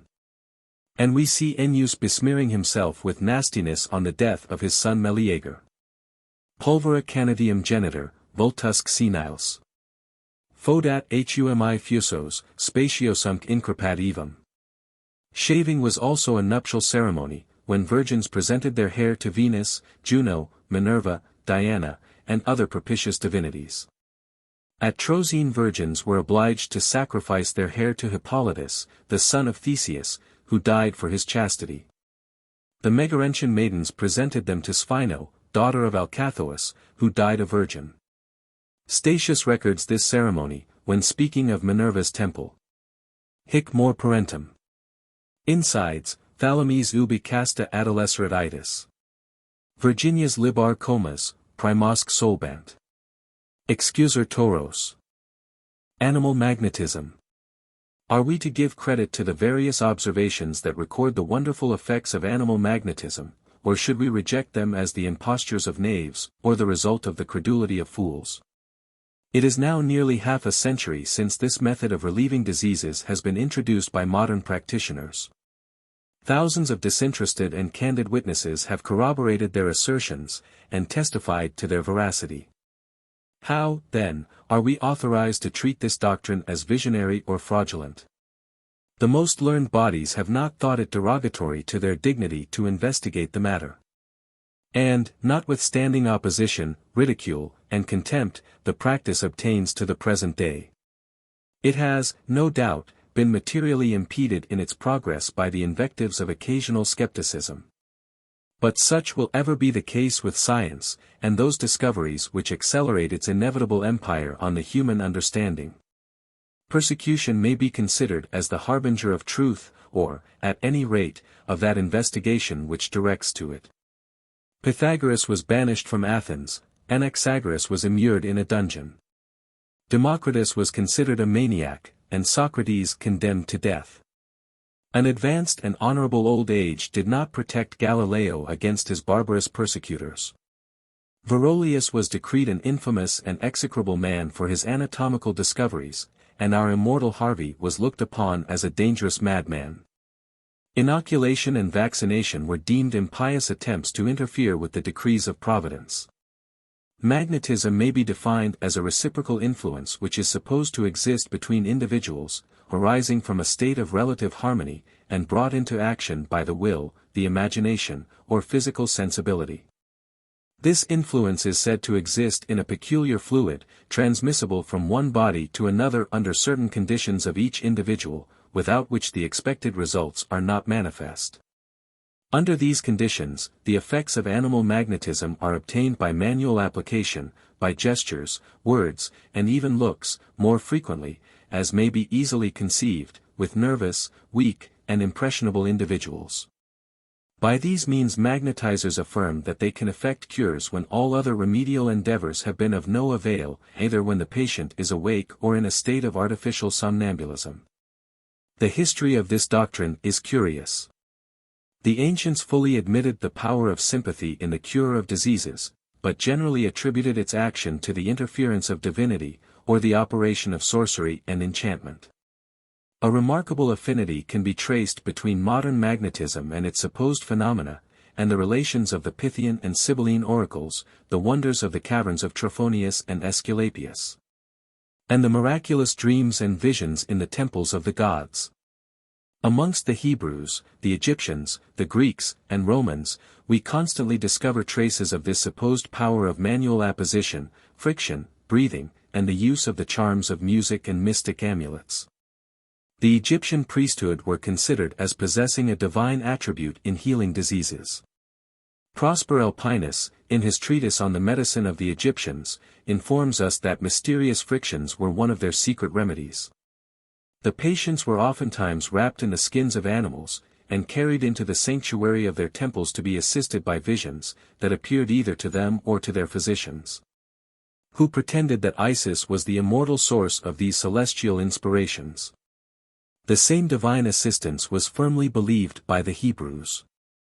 It was intimated to Miriam and Aaron that the Lord would make himself known to them in a vision, and speak to them in a dream. And we find in Deuteronomy that the signs and the wonders of prophets and dreamers of dreams were to be considered as the abominations of idolaters, who were to be put to death without pity. This anathema on false prophets was not unfrequently rigorously carried into execution, and we read in the Book of Kings the destruction of all the worshippers of Baal. Ahab marched upon Ramoth-Gilead by the advice of his prophets. The sympathetic power of corporeal apposition was illustrated when Elisha, to revive the widow's child, stretched himself 3 times upon him and prayed to the Lord. When Elisha restored the child of the Shunammite to life, he lay upon it, put his mouth upon his mouth, his eyes upon his eyes, and his hands upon his hands, and he stretched himself upon the child, and the child opened its eyes. Miracles were generally wrought by manual application or elevation. Naaman expected that Elisha would have stricken his hand over the place to cure his leprosy. And we find in the scriptures that our Savior healed the sick upon whom he laid his hands. Amongst the Greeks we again see the same ceremonies performed on all wonderful recoveries. Plutarch tells us that Pyrrhus cured persons with diseased spleens by passing his hand over the seat of the malady.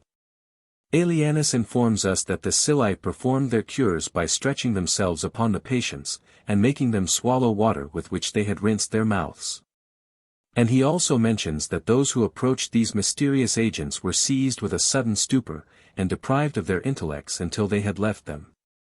Apollonius brought a young girl to life by touching her, and leaning over her as though he were whispering some magic words in her ear, and Origenes affirms that there were sages who dispensed health with their mere breath.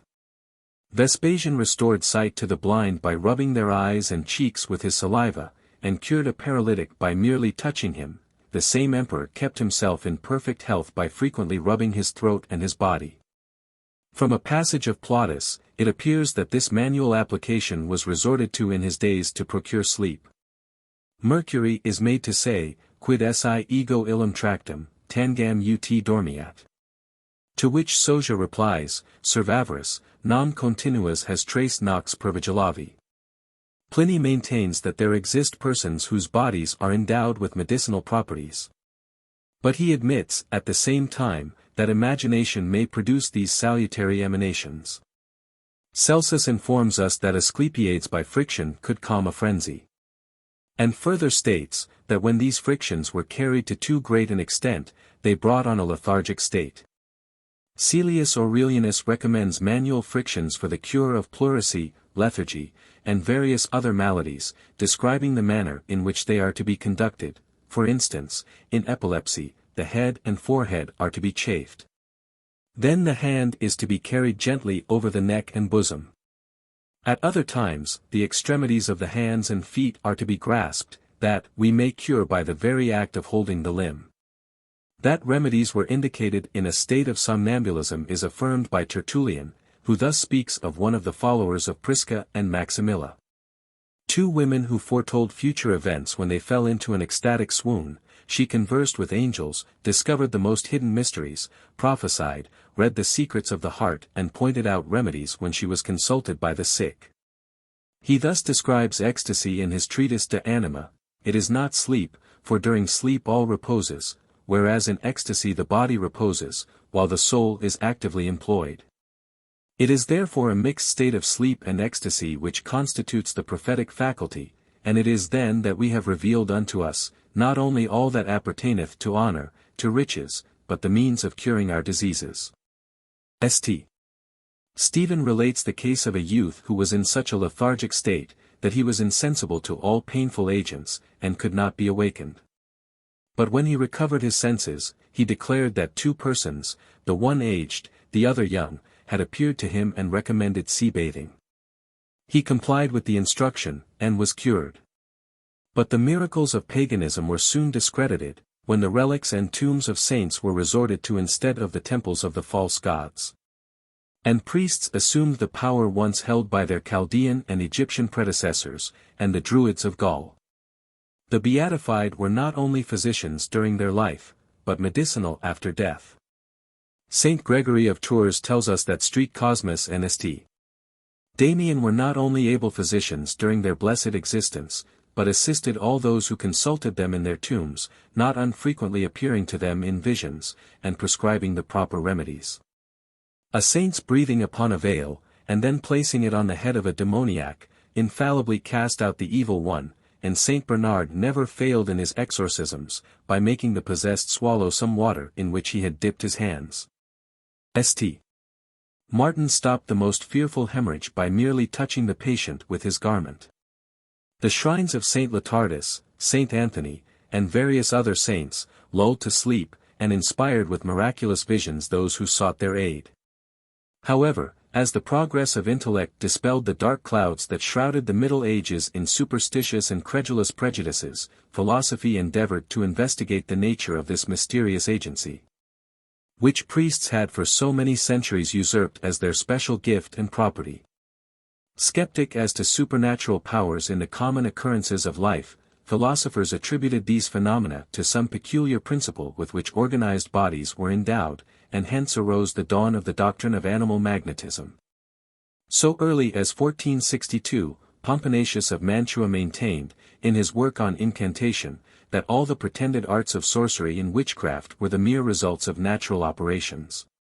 He further gave it as his opinion, that it was not improbable but that external means, called into action by the soul, might relieve our sufferings.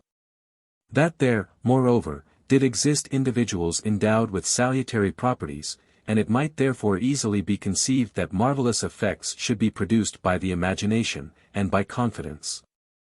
More especially when they are reciprocal between the patient and the person who assists his recovery. Physicians and men of sense being well convinced that if the bones of any animal were substituted for those of a saint, the result would be the same. It need not be added that our author was violently persecuted for this heretical doctrine.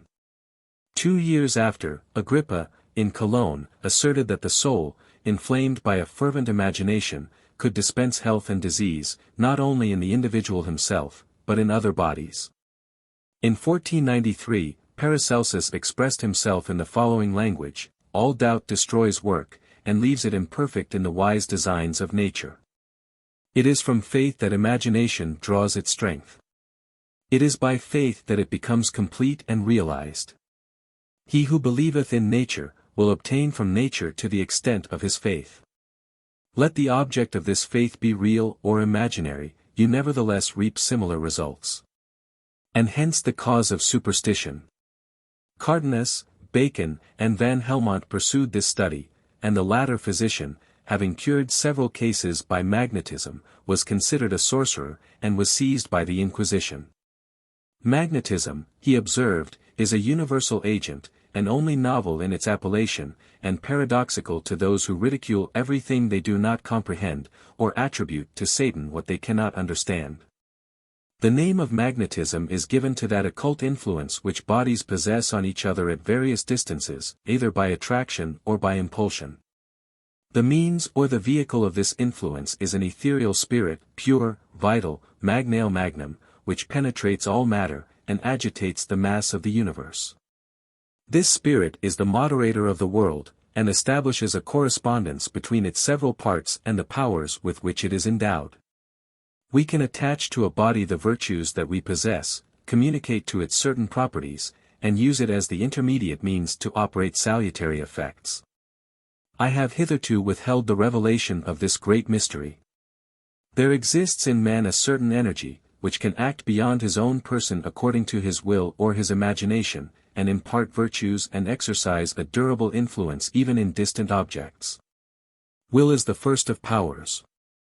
Van Helmont fully admitted the wonderful faculties that somnambulism seemed to develop, and informs us that it was chiefly during his sleep that he was inspired with his doctrines. One might have imagined that these philosophic researches would have put an effectual stop to the progress of superstition, or rather of persecution.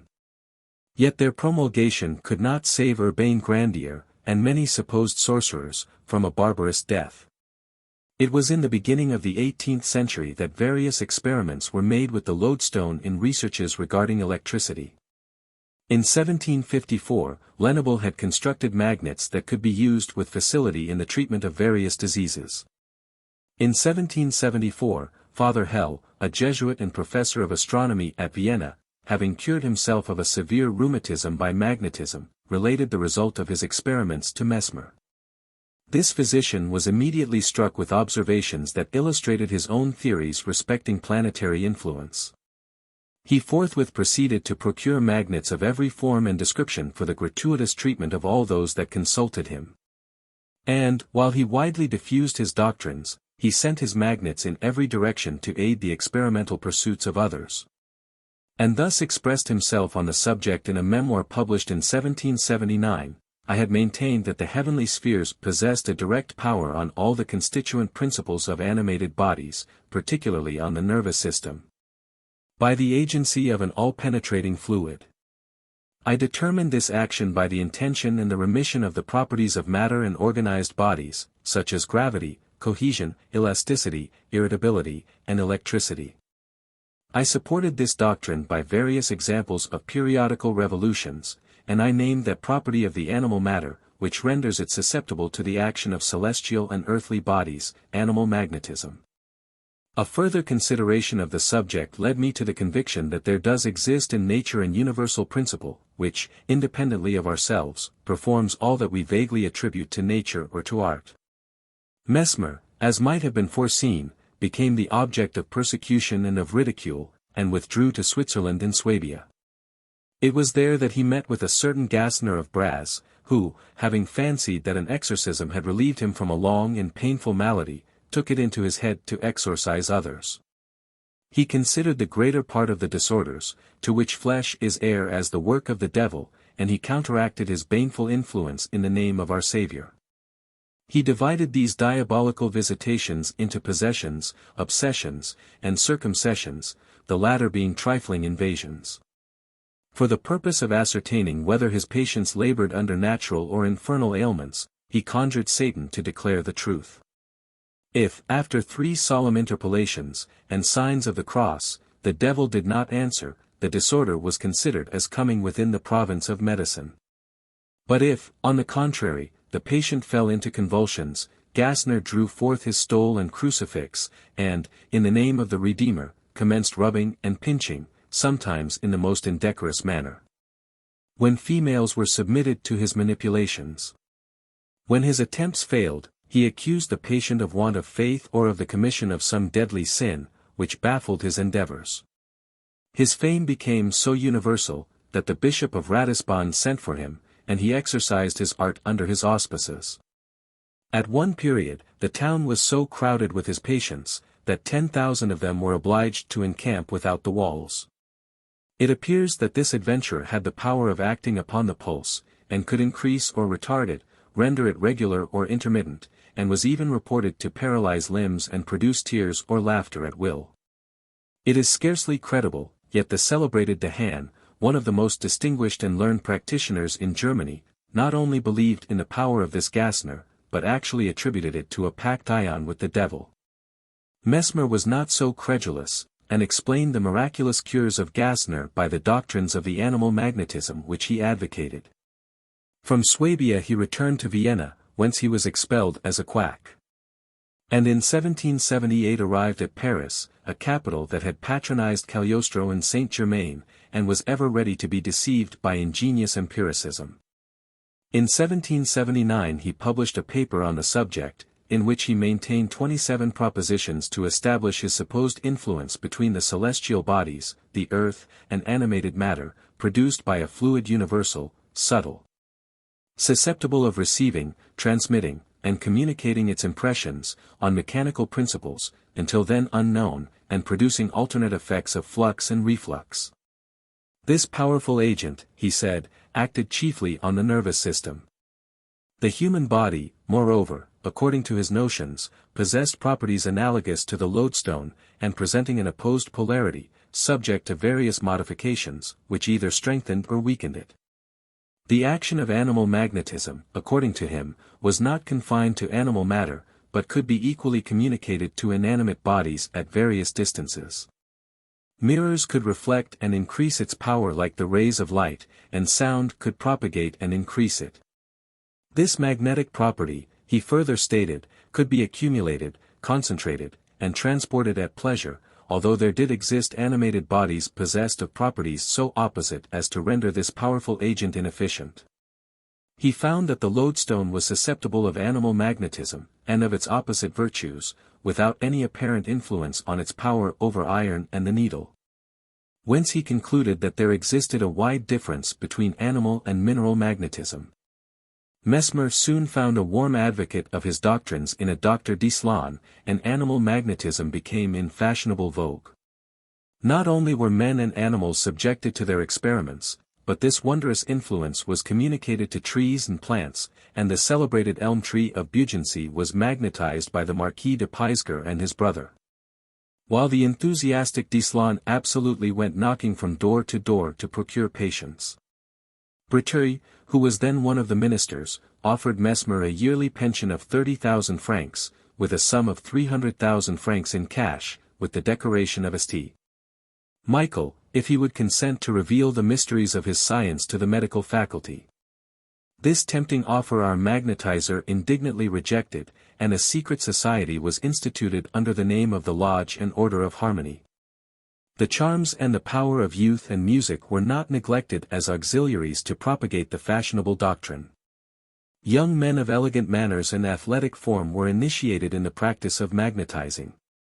And the salons of Paris consecrated to this worship, for such it might have been termed, were crowded with the most fascinating women that the gay metropolis of France could produce. Most of these females, impassioned by nervous excitability, as loose in their morals as to outward appearance, they were fervent in their devotions, abandoned themselves without reserve to the delightful sensations that magnetism and its surrounding machinery were said to afford. In their ecstasies, their hysteric attacks, their spasms, Mesmer, the high priest, fancifully dressed, but in the height of fashion, with his useful acolytes, endeavored to soothe and calm the agitation of their enchanting patients by all the means that mesmerism could devise. It soon became pretty evident that these phenomena were solely to be attributed to the influence of imagination. And Doppet, one of the most ardent disciples of the new creed, frankly avowed that those who were initiated in the secrets of Mesmer entertained more doubts on the subject than those who were in thorough ignorance of them. Notwithstanding this evidence brought forward against Mesmer's fascinating practice, he was warmly eulogized even by high churchmen, and Hervier, a doctor of Sorbonne, did not hesitate to assert that the golden age was on the return. That man would be endowed with fresh vigor, live for the space of 5 generations, and only succumb to the exhaustion of age, that all the animal kingdom would enjoy a similar blessing. while magnetized trees would yield more abundant and delicious fruits. This belief of the good ecclesiastic arose, according to his own assertion, from his having been cured of some cruel disorder by magnetism, while all his intimate acquaintances insisted that he had never ceased to enjoy perfect health. Such were the circumstances that attended the introduction of animal magnetism, which to this day is defended and maintained by ardent proselytes.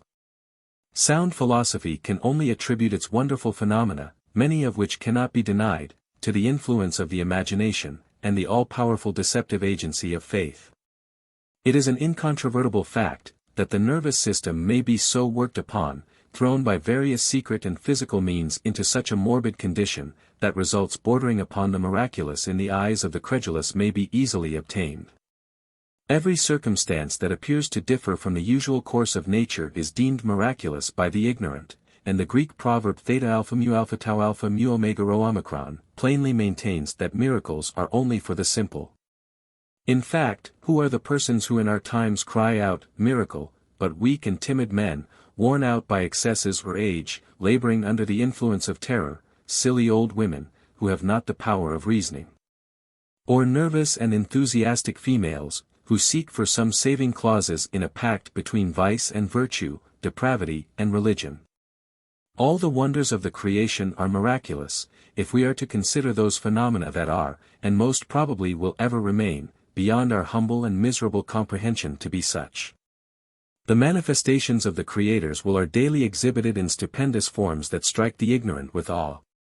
While they lead the man of science to bow in grateful veneration to that almighty power that has harmonized the creation for our well-being, if we would only obey the sublime dictates of his laws, without attempting to scrutinize their spirit by quibbling with their letter. There can be but little doubt that the wonders of magnetism may be referred to the imagination, yet some of the phenomena must excite our surprise, and may occasion some degree of hesitation in invariably attributing its results to fancy. The Academy of Medicine of Paris having appointed a commission of 12 members to examine and report upon it, their inferences were as follow. 1. The effects of magnetism were not evident in healthy persons, and in some invalids. 2. They were scarcely apparent in others. 3. They often appeared to be the result of ennui, monotony, and the influence of imagination. 4. Lastly, they are developed independently of these causes, very probably by the effects of magnetism alone. The points of this report that I have printed in italics prove most clearly that the members of the Commission, all of whom were decidedly adverse to the doctrine, were convinced, at least to a certain extent, by the experiments they had witnessed, of some singular powers residing in this mysterious science.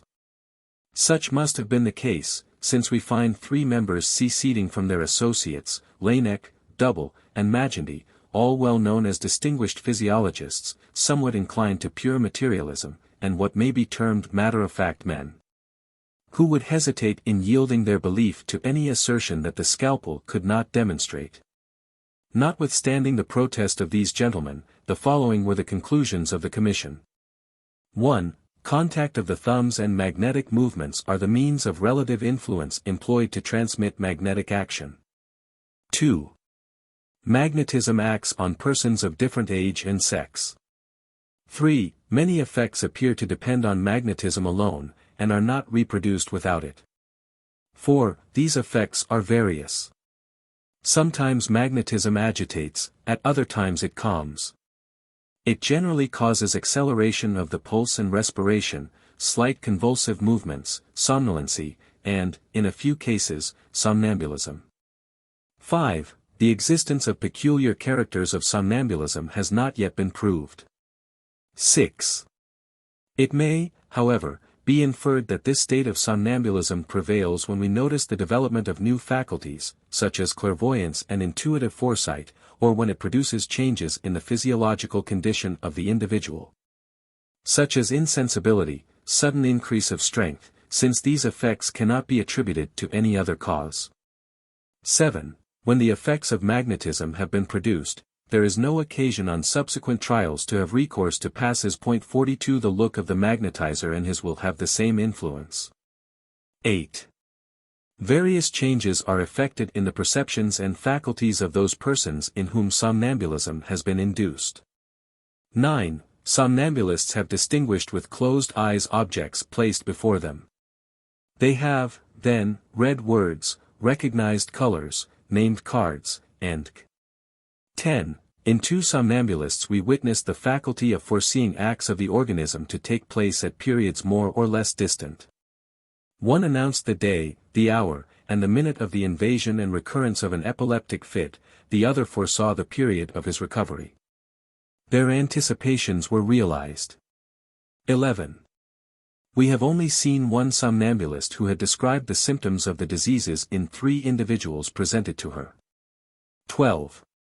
In order to establish justly the relations of magnetism with therapeutics, one must have observed the effects on a number of individuals, and have made experiments on sick persons. Not having done this, the commissioners can only say, they have seen too few cases to enable them to form a decisive opinion. 13. Considered as an agent of physiological phenomena, or of therapeutics, magnetism should find a place in the range of medical science, and be either practiced, or its employment superintended by a physician. 14. From the want of sufficient opportunities, the Commission could not verify the existence of any other faculties in somnambulists. But its reports contain facts sufficiently important to conclude that the Academy ought to encourage researches in animal magnetism, as a curious fact of psychology and natural history. This report was impugned by Mr. Du Bois, in what he calls his rational conclusions, which of course maintain that those of the Commission were irrational. However, in this paper he merely affirms his own incredulity, without supporting it upon any grounds of experiment or observation. And therefore his observations must be considered an individual attempt to refute the assertions of a body of scientific men, who, after diligently and maturely weighing the arguments in favor of a doctrine that they were previously disposed to condemn as unworthy of research, came to the conclusions that we have seen. While the French Academy did not consider it beneath their dignity to investigate this doctrine, in other parts of Europe it attracted the attention both of the reigning monarchs and the most distinguished physicians. In Prussia, Hufeland, who had been one of the warmest opponents of magnetism, became a convert, and a clinical hospital was established in Berlin, by order of the government, to observe and record its phenomena. At Frankfurt and Groningen, Drs. Passavant and Bosker published works on the subject, the latter having translated the critical history of Deleuze. At Petersburg, Dr. Stoffregen, first physician of the emperor, pronounced himself with several colleagues in its favor. And most of these distinguished men seem to partake of the opinion of the justly celebrated Orfila, who certainly may be considered as an authority, and who thus expressed himself on the subject. If there exists trickery and quackery in animal magnetism, its adversaries are too hasty in refusing to admit all that has been asserted in regard to its effects. The testimony of enlightened physicians should be considered as proofs. If the magnetic phenomena appear extraordinary, the phenomena of electricity appeared equally marvelous in its origin. Was Franklin to be considered a quack when he announced that with a pointed metal he could command thunder? Whether magnetism acts in good or in evil, it is clearly a therapeutic agent, and it behoves both the honor and the duty of the Academy to examine it. Such is the present state of this curious science. To what credit it may be entitled, and how far it may become a useful medical agent, experience alone can decide. At the same time, it would be unjust to assert, in our present ignorance, that all the learned and independent men who support it are either fools or knaves. 43. Poisonous fishes. The deleterious qualities of certain fishes have long been the subject of medical conjectures. It is somewhat singular, and most difficult to account for, that the same fish should be wholesome in some waters, and deadly in others, although under the same latitude, and when, to all appearance at least, no local cause can be discovered to which we might reasonably attribute this fatal property. So powerful and prompt moreover, it is in its action that rapid death will ensue whenever a small portion of the fish has been eaten. Such, for instance, is generally the case with the yellow-bill sprat, the Clypea thrissa. Some naturalists attribute this poison to copper banks, on or near which the fish may feed. The absurdity of this opinion has been fully demonstrated. In the first instance, no such copper banks have been discovered in the West Indies, and these fish abound on the coasts of islands of coral formation. Moreover, it is not likely that this mineral should saturate the animal. And, even if it could produce this effect, the entire body would in all probability be affected, whereas the poison seems to lie in particular parts, chiefly in the intestines, the liver, the fat, and this is evident from the practice of fishermen, who can eat poisonous fish with impunity if they have taken the precaution to draw them carefully and salt them. In addition to these observations, the symptoms of the disease thus produced, by no means resemble those of mineral poisons. Dr. Chisholm, who pretends that copper banks do exist in the Windward Islands, is of this opinion. Admitting the facts, it may be asked, have the waters of these seas been impregnated by the copper? If they are not, how can its influence extend to its inhabitants? And why are particular fish only affected? Moreover, although it is well known that certain substances are deleterious to some animals and harmless to others, yet one might fancy that, if the coppery principle of an animal's flesh could poison, it is not irrational to think that the same deadly substance would also destroy the animal. The presence of this mineral has never been detected by any chemical test, and, if the poison consisted in copper, how could salting the fish destroy it? In opposition to these objections, it has been maintained that fish may be rendered poisonous by feeding on the marine plants that grow upon these deadly banks. Now, unless it could be proved that copper is not injurious to fish, these same Lithophyta and Zoophyta would no doubt poison them. However, it is more than probable that it is to a certain injurious food that these dangerous qualities are to be referred. Various plants that grow in these regions are of a poisonous nature to man, although, as I have just observed, they may not be so destructive to fish. The circumstance of the alimentary tube being more poisonous than any other part seems to warrant the conclusion. And I have observed in the West Indies, that the crabs that feed upon banks where the manchineel is to be found, frequently occasion serious, and sometimes fatal accidents. On the coast of Malabar, crabs are poisonous in the month of October, when the blue tithymale abounds. Whatever may be the causes of this deadly principle, the effects are most rapid. When a large quantity has been taken, the patient soon dies in strong convulsions. But frequently, when the quantity and the nature of the poison have not been sufficient to occasion death, the body becomes emaciated, the cuticle peels off, particularly on the palms of the hands and the soles of the feet, the hair drops. Acute pains shoot through every joint, and the sufferer not unfrequently sinks under a lingering disease. In these cases change of climate has been found the most effectual remedy, and a return to Europe becomes indispensable.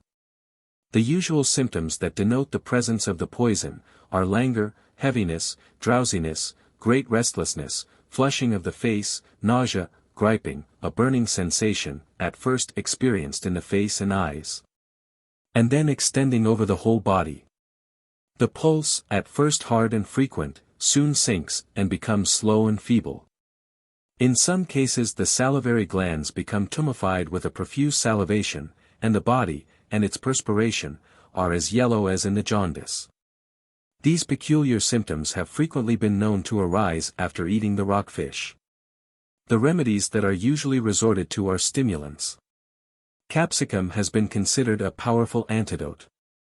And the use of ardent spirits or cordials has also been strongly urged. It has been observed, that persons who had drunk freely, or who had taken a dram after eating fish that had disordered others, were, comparatively speaking, exempt from the severity of the disease.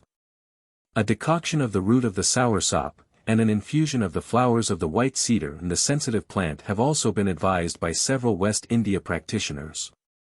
The practice of putting a silver spoon in the water in which fish is boiled, to ascertain its salubrity, is a popular test that cannot be depended on. Fishermen have observed that fish that have no scales are more apt to prove injurious. And those of uncommon size are looked upon as the most dangerous. To ascertain whether the nature of the fish's food could thus render them poisonous, Mr. Moreau de Jons had recourse to many curious experiments. He took portions of polyps found in the waters reputed dangerous, more particularly the Lyriozoa caribea, the Melepra polymorpha, the Gorgonia pinnata, the Actinia anemone, and, having enveloped them in paste, he fed fishes with them. But in no one instance was any prejudicial result observed. He tried in the same manner the Physalis pelagica of Lamarck, which contains an acrid and caustic fluid. But the fish invariably refused it, nor would they touch fragments of the manchineel apple. Oysters have been known to produce various accidents. And, when they were of a green color, it has been supposed that this peculiarity was also due to copper banks. This is an absurdity. The green tinge is as natural to some varieties as to the Esox ballone, whose bones are invariably of the same hue as verdigris. Mussels frequently occasion feverish symptoms, attended with a red, and sometimes a copper-colored, efflorescence over the whole body. These accidents appear to arise from some peculiar circumstances. In Boulogne I attended a family in which all the children who had eaten mussels were laboring under this affection, while not another instance of it was observed in the place. In the Bahama Islands I witnessed a fatal case in a young girl who had eaten crabs. She was the only sufferer, although every individual in the family had shared in the meal. The idea of the testaceous mollusca avoiding copper-bottomed vessels, while they are found in abundance on those that are not sheathed, is absurd. This circumstance can be easily explained by the greater facility these creatures find in adhering to wood. There is every reason to believe that the supposed poisonous oysters found adhering to the copper bottom of a ship in the Virgin Isles, and the occasional accidents amongst the men that ate them, were only so in the observer's imagination. And that part of the ship's company were affected by some other causes. Another report, equally absurd, was that of the fish having gradually quitted the Thames and Medway since coppering ships' bottoms has been introduced. The following may be considered the fish that should be avoided. The Spanish mackerel, Scomber carulio argenteus. The yellow-billed sprat, Clupea thrissa. The barracuda, Esox barracuda. Gray snapper, Coracinus fuscus. The porgy, Sparus chrysops. The kingfish, Scomber maximus. The hine, Coracinus minor. Bottle-nosed cavallo, Scomber. Old wife, Balistes monoceros. Conger eel, Murena major. Swordfish, Xiphias gladius. Smooth bottlefish, Astratian globellum. Rockfish, Perca manna. I have known accidents arise from the use of the dolphin on the high seas, and, while I was in the West Indies, a melancholy instance of the kind occurred, when the captain, mate, and 3 seamen of a trading vessel died from the poison. A passenger, his wife, and a boy, were the only survivors, and were fortunately picked up in the unmanageable vessel. The above catalogue of poisonous fishes is extracted from Dr. Dancer's Jamaica Practice of Physic, and its correctness fell under my own observation in the West Indies. The different systems and classifications of ichthyologists have produced much confusion, and may lead to fatal errors. A work, in which a synonymous catalogue of all the fishes supposed to be poisonous might be found, would be highly desirable, as they generally bear different popular and scientific names, thus producing a dangerous confusion even amongst naturalists. How much more dangerous amongst seafaring people and voyagers? I cannot conclude this article without noticing the singular properties of those electric fishes denominated the torpedo ray and the gymnote. They had been long known to naturalists, and the ancients attributed their destructive faculties to a magic power that Oppian had recorded in his Eleuticon, where he describes a fisherman palsied through the hook, the line, and the rod. This influence being voluntary on the part of the animal, seemed to warrant the belief in its mischievous nature, since it allows itself sometimes to be touched with impunity, while at others it burrows itself under the sand of the beach. When the tide has receded, and maliciously benumbs the astonished passenger who walks over it. This singular fish, which is common in the Mediterranean Sea, has been described both by the Greek and Roman writers. Amongst others, by Aristotle and Athenaeus, and Socrates, in his dialogues, compares a powerful objection to the influence of the torpedo. This voluntary faculty has been observed by Lacépède and Cloquet in the Mediterranean, and at La Rochelle. In torpedoes kept in water for experimental purposes, Reaumur found that he handled them without experiencing any shock for some time, until they at last appeared to become impatient. He then experienced a stunning sensation along the arm. Not easily to be described, but resembling that which is felt when a limb has been struck with a sudden blow. One of the experiments of this naturalist proved the extensive power of this faculty.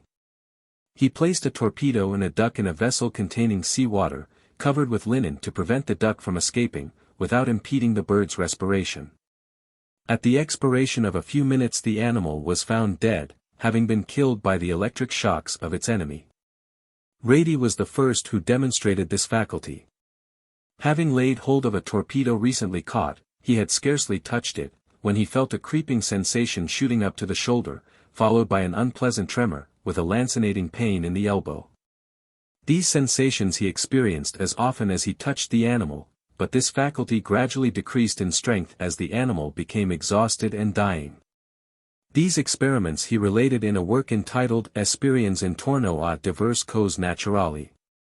Florence, 1671.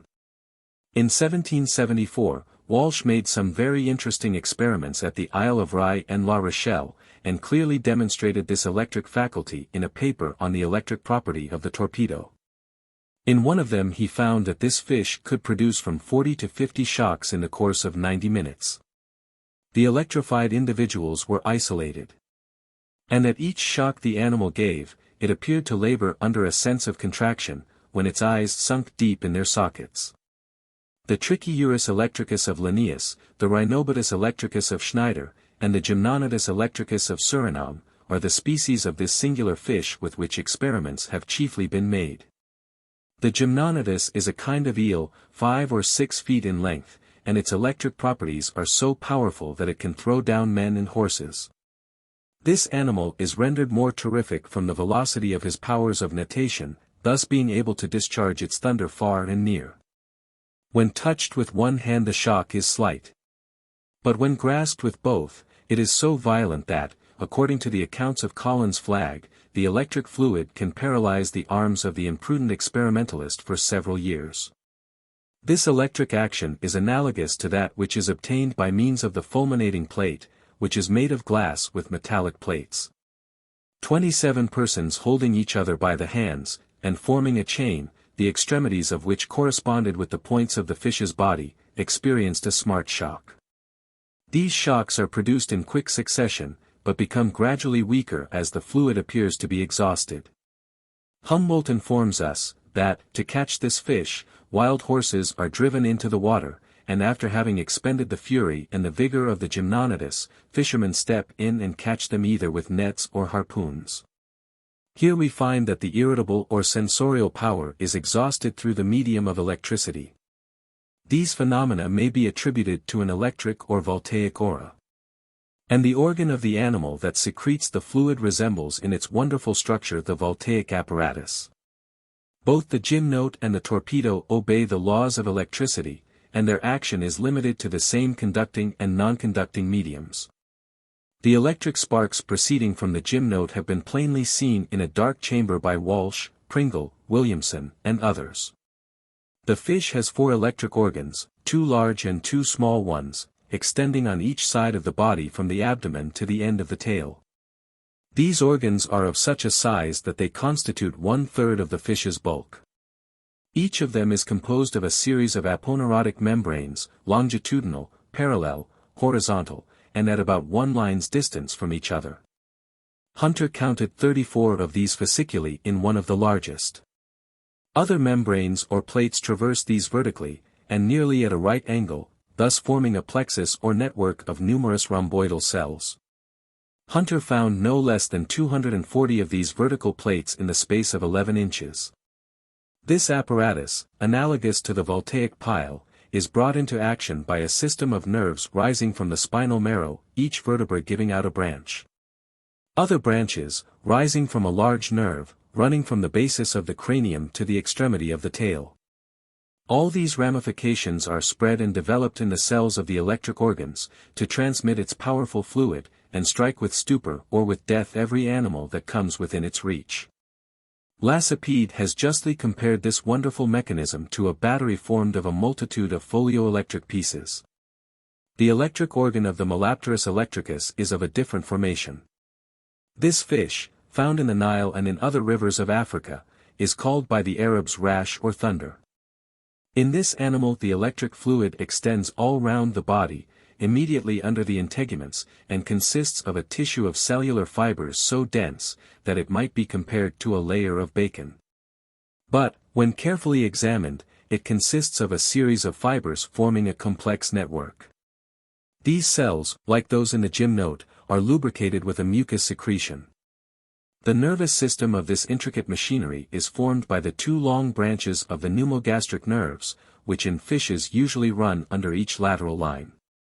Here, however, they approach each other on leaving the cranium, traversing the first vertebra. Linnaeus had classed the torpedo in the genus Ray, and hence called it Rhea torpedo. Later naturalists have restored to it its ancient name, as given by Pliny, and termed it torpedo, of which 4 species are described, the T. narc, or with 5 spots, the T. unimaculata, marked, as the name indicates, with 1 spot, the T. marmorata, and the T. galvani. The ancients placed much faith in the medicinal properties of these fishes. Hippocrates recommends its roasted flesh in dropsies that follow liver affections. Dioscorides prescribed its application in cases of obstinate headaches and rheumatisms. Galen and other physicians recommend the application of the living animal. And Scribonius Largus states that the freedman Anteros was cured of the gout by this practice. To this day, in Abyssinia, fever patients are tied down on a table, and a torpedo is applied to various parts of the body. This operation, it is affirmed, causes great pain, but is an infallible remedy. Memory and the mental faculties. This noble faculty, the proudest attribute of mankind, justly called the mother of the muses, is subject to be impaired by various physical and moral causes. While a similar agency can sometimes restore it to its pristine energy, or develop its powers when sluggish and defective. Memory may be considered as the history of the past chronicled in our minds, to be consulted and called upon whenever stances or the strange complication of human interests demand its powerful aid. Its powers and nature widely differ, and these varieties depend upon education, natural capacities, mode of living, and pursuits. Thus memory has been divided into that faculty that applies to facts, and to that more superficial quality that embraces a recollection of things. To which must be added the memory of localities and words, Lucullus habuit divinum quamdam memoriam rerum, verborum majorum hortensius, said Cicero. It is on this division that Aristotle founded his belief that the brute creation had not the faculty of reminiscence, although he allowed them to possess memory. According to his doctrine, reminiscence is the power of recollecting an object by means of a syllogistic chain of thought, an intellectual link with which animals do not seem to be gifted. Their memory appears solely to consist of the impressions received by the return of circumstances of a similar kind. Thus, a horse that has started on a certain part of a road will be apt to evince the same apprehension when passing the same spot. This is an instinctive fear, but not the result of calculation or the combination of former ideas. Reminiscence is the revival of memory by reflection, in short, the recovery or recollection of lost impressions. The recollection of things or facts can alone bring forth a sound judgment. It implies a regular coordination of ideas, a catenation of reflections, in which circumstances are linked with each other. The chain broken, no conclusion can be drawn. Newton was wont to lose the thread of an important conversation when his mind was in search of an idea. This is the reason why the society of the learned is seldom entertaining to the generality of men. They are considered absent, while their brain is busily employed in pursuits perhaps of great importance. They must therefore be anything but agreeable to those who generally think through the medium of other persons' brains. The brain is considered to be the seat of memory. When it is injured, remembrance is impaired, and, on the other hand, an accident has been known to improve the recollective faculties. A man remarkable for his bad memory fell from a considerable height upon his head, ever after he could recollect the most trifling circumstance. The effects of different maladies will also produce various results on this faculty. In some instances names of persons and things are completely forgotten or misapplied, at other times, words beginning with a vowel cannot be found. Sudden fright and cold have produced the same effects. An elderly man fell off his horse in crossing a ford in a winter's night. Ever afterward he could not bring to his recollection the names of his wife and children, although he did not cease to recognize and love them as fondly as before the accident. Cold has been at all times considered injurious to memory. Hence Paulus Aegis called oblivion the child of cold. In fevers, and a state of great debility, in a disordered condition of the digestive functions, and various affections of the head, we generally find that the attention cannot long be applied to any one subject or a continued train of thoughts.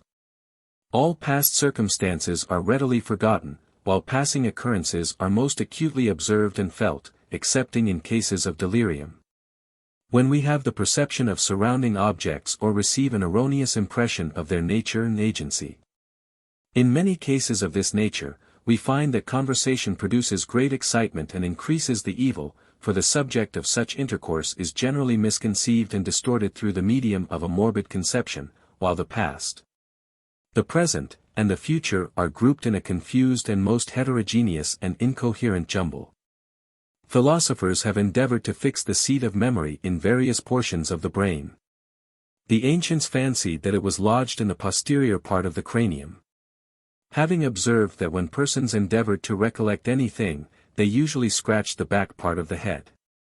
The Arabian physicians entertained a similar belief. Gradarola maintained that a great protuberance of the occiput indicated a good memory. Gall places it above the orbitary cavity of the eye, and even behind it. It has long been thought that persons with protuberant eyes had quick recollections. The physical condition of the brain has also been considered as materially affecting memory. What physiologists have called a moist brain was looked upon as unfavorable to its development. And it was therefore owing to the soft and pulpy condition of the cerebral organs in young children that the difficulty of impressing anything upon their minds arose. The same stupidity being observed in cases where water was supposed to be lodged in the brain. While this humid state was considered as injurious to memory, dryness of the organ was also esteemed an obstacle of a similar nature. And in old age it is by this state of siccity that failure in memory was attempted to be explained. This failure of memory as age advances may, however, be explained in a much more rational manner.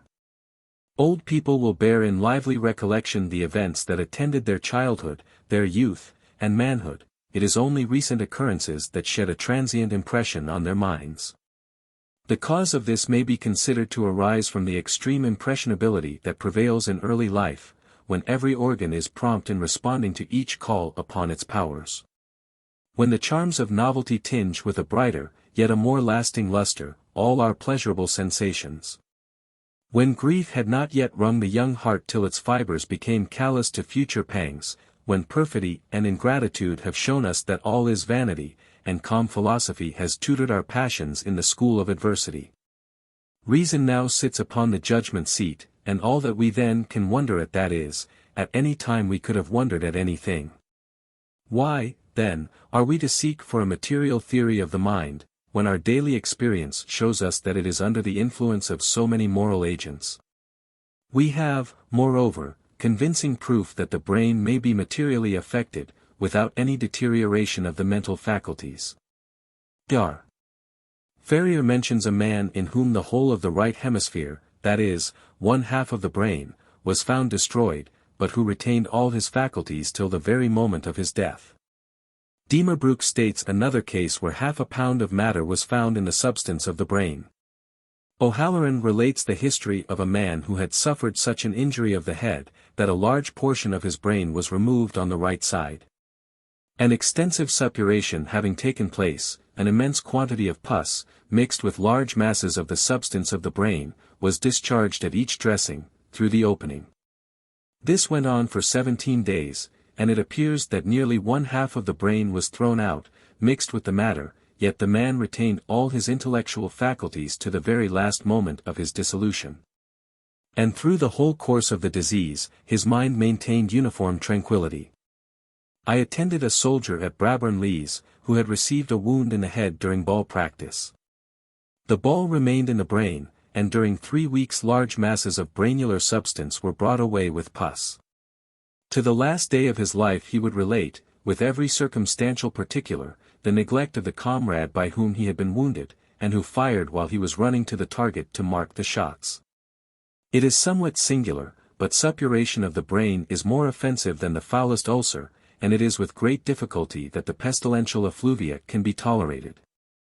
These cases plainly show that cerebral diseases have but little influence on the manifestations of the mind. Amongst the many curious doctrines that have been started, to account for the operations of memory, some philosophers have compared it to the art of engraving. Pretending that on those subjects where it requires much time and trouble to work an impression it was more durable, while it was only traced in a superficial manner on those brains that were ever ready and soft to receive this plastic influence. These several faculties they therefore compared to bronze or marble, to butter and to wax.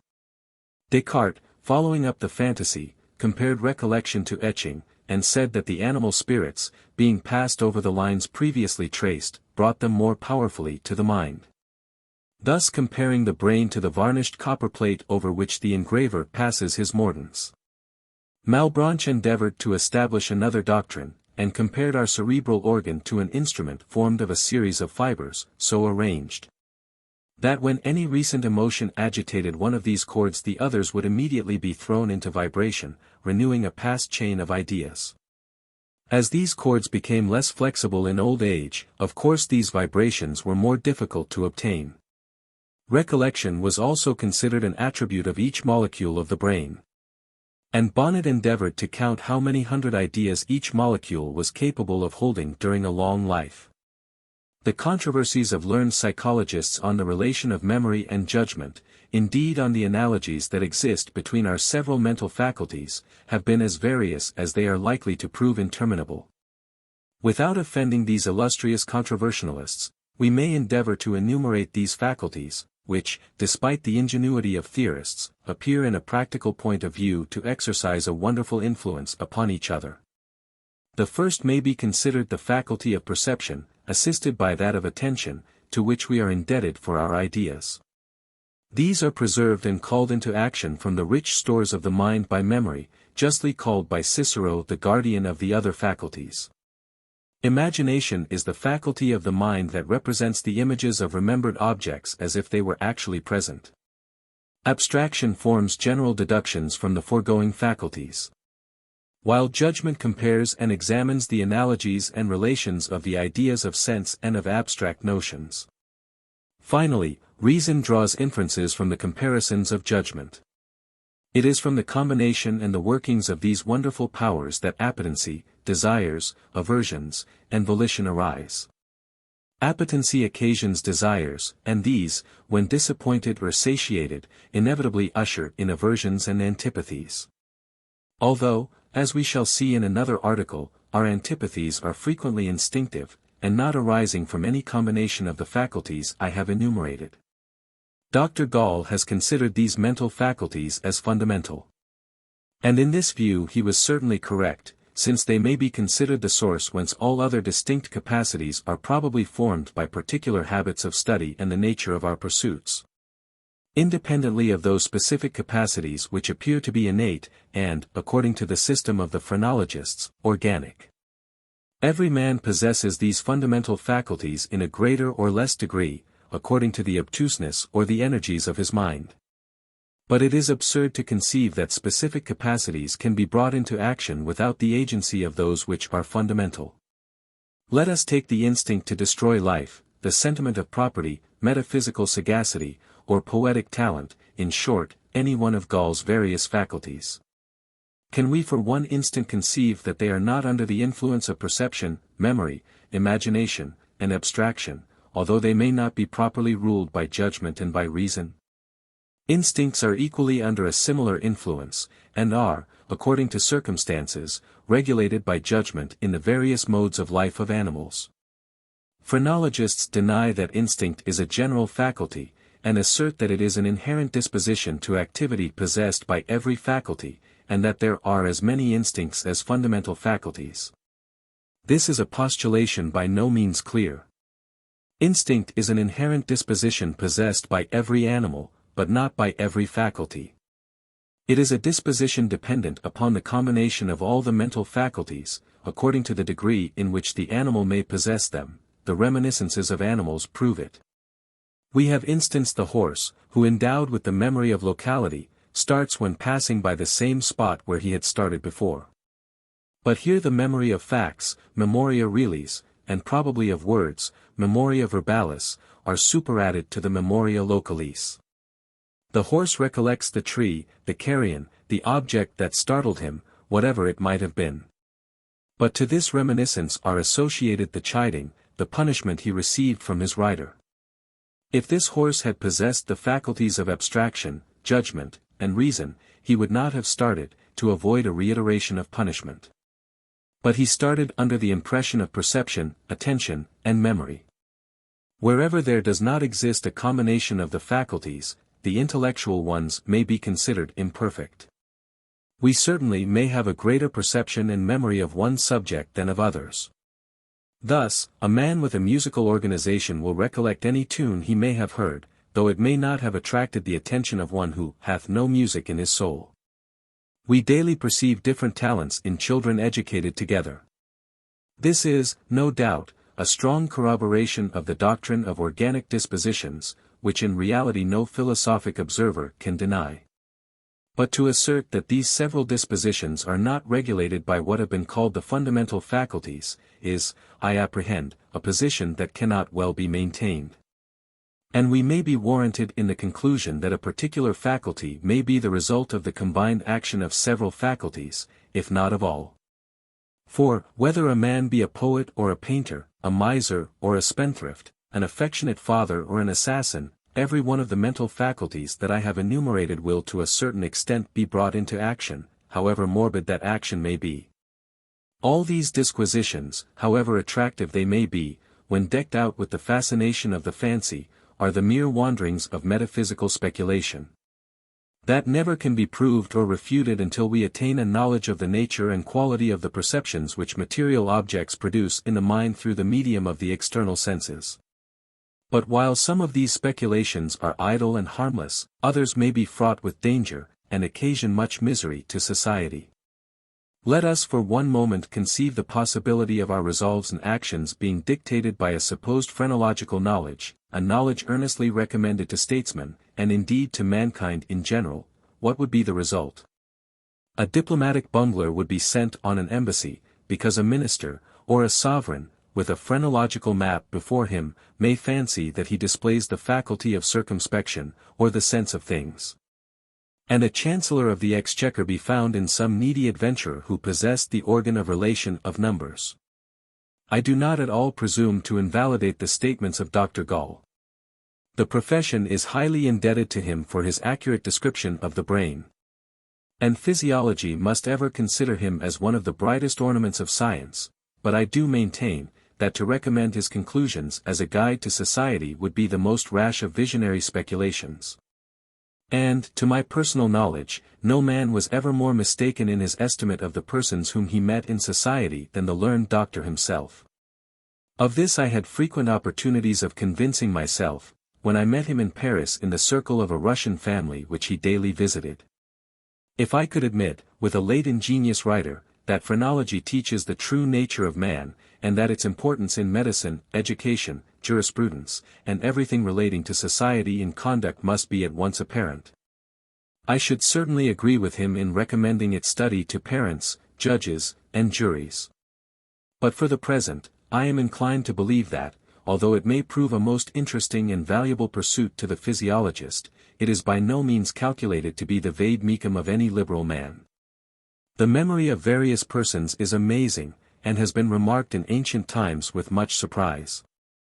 Cyrus knew the name of every soldier in his army. Mithridates, who had troops of 22 nations serving under his banners, became a proficient in the language of each country. Cineas, sent on a mission to Rome by Pyrrhus, made himself acquainted in 2 days with the names of all the senators and the principal citizens. Appius Claudius and the Emperor Hadrian, according to Seneca, could recite 2,000 words in the order they had heard them, and afterwards repeat them from the end to the beginning. Porcius Latro could deliver all the speeches he had hastily written without any study. Esdras is stated by historians to have restored the sacred Hebrew volumes by memory when they had been destroyed by the Chaldeans. And, according to Eusebius, it is to his sole recollection that we are indebted for that part of Holy Writ. Saint Anthony, the Egyptian hermit, although he could not read, knew the whole scripture by heart, and St. Jerome mentions one Neapolitan, an illiterate soldier, who, anxious to enter into monastic orders, learned to recite the works of all the fathers, and obtained the name of the living dictionary of Christianity, while St. Antonius, the Florentine, at the age of 16, could repeat all the papal bulls, the decrees of councils, and the canons of the Church, without missing a word. Pope Clement V owed his prodigious memory to a fall on his head. This accident at first had impaired this faculty, but by dint of application he endeavored to recover its powers, and he succeeded so completely, that Petrarch informs us he never forgot anything that he had read. John Pico de la Mirandola, justly considered a prodigy, could maintain a thesis on any subject, de omni re Sibyllae, when a mere child, and when verses were read to him, he could repeat them backward. Joseph Scaliger learned his Homer in 21 days, and all the Latin poets in 4 months. Haller mentions a German scholar, of the name of Müller, who could speak 20 languages correctly. Our own literary annals record many instances of this wonderful faculty. To fortify this function when naturally weak, or to restore it to its pristine energy when enfeebled by any peculiar circumstances, has been long considered an essential study both by the philosopher and the physician. Reduced to an art, this pursuit has received the name of pneumonia, and at various periods professors of it, more or less distinguished by their success, have appeared in the several capitals of Europe. It has been justly observed, that remembrance is to the past what our sensations are to the present, and our busy conjectures to futurity. Memory gives a lesson to mankind, by stripping past events of their prestige, thus enabling us to view what passes around us with a more calm and philosophic resignation, while at the same time it tends to protect us, in the career lying before us, against the many contingencies that are likely to impede our path. Although it might appear desirable that we could obliterate from the mind the painful scenes of our past life, yet the wisdom of the Creator has deemed this faculty as necessary to our happiness as our utter ignorance of our future destiny. For let us mistake not by a hasty glance on this most important subject, the remembrance of past sufferings is not always painful. On the contrary, there is that which is wholly in our past sorrows, that tends to produce a calm, nay a pleasurable sensation of gratitude. St. Teresa beautifully expressed this hallowed feeling when she exclaimed, "Where are those blissful days when I felt so unhappy?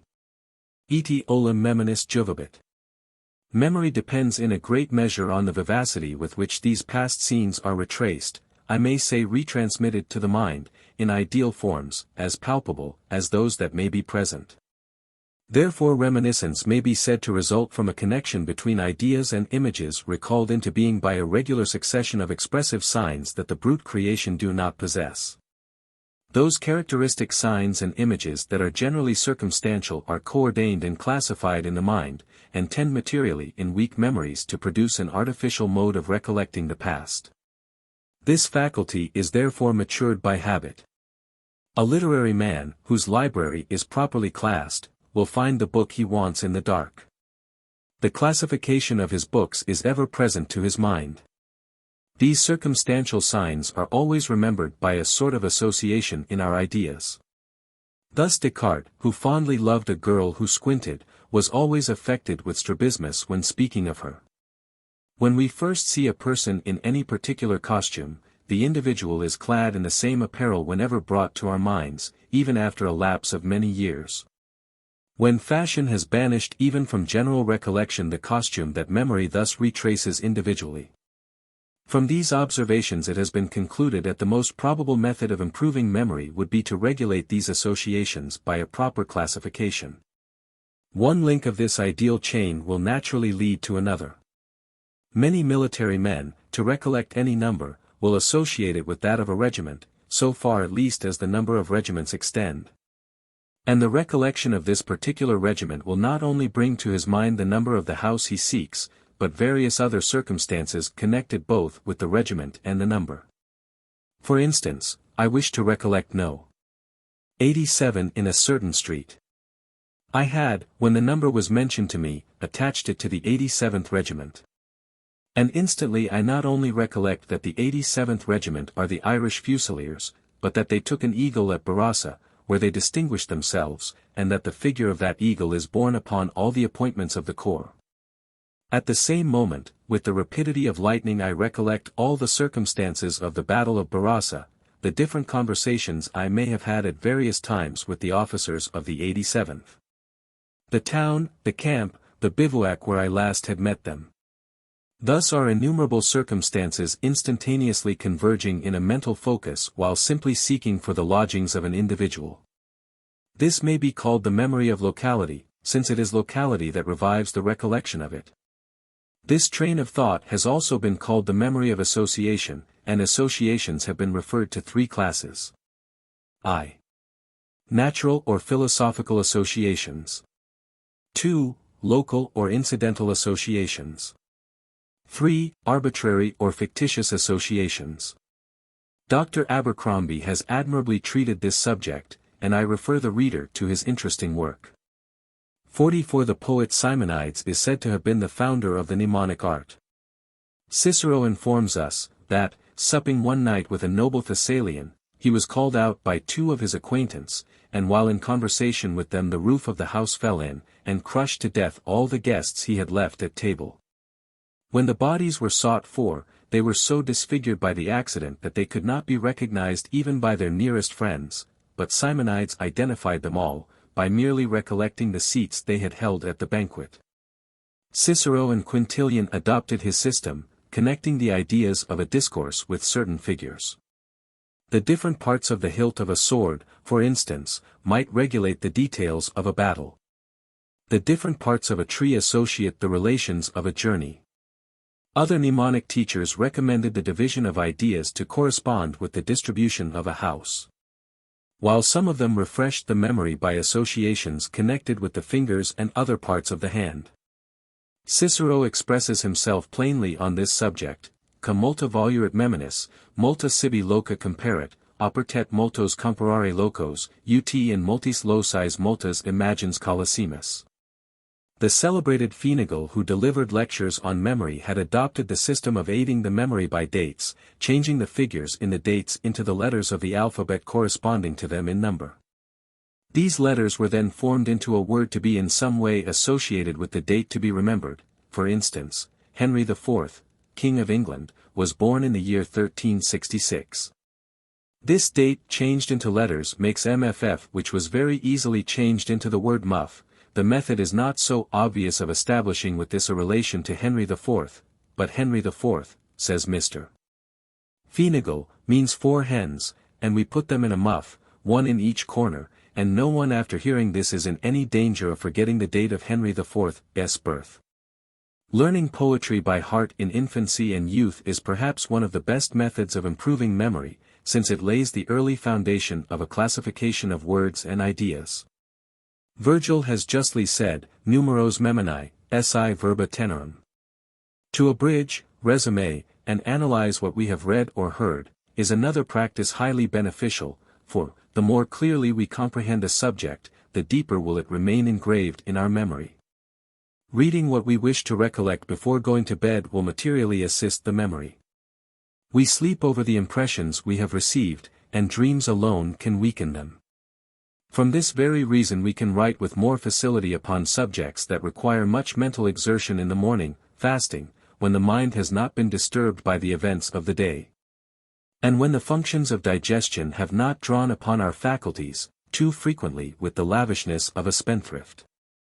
It is somewhat singular, but, despite the interruption of dreams, our ideas are matured during our sleep. Quintilian expresses himself as follows on this subject, mirum dictu est quantum nox interposita adferat firmitatis, siv quiescit labor il cujus sibi ipsa fatigatio obstabat, siv maturator ac coquator, seu firmissima aegis pars est recordatio. Quae statum referi non poterant, contexunter postero die, confirmac memoriam idem illud tempus quat esse in causas solit oblivionis. Memory is subject to be variously disturbed in certain maladies. There is an affection called amnesia, in which it utterly fails, and another termed dysmnesia, when it is defective. Failure of memory is generally more manifest on some subjects than on others.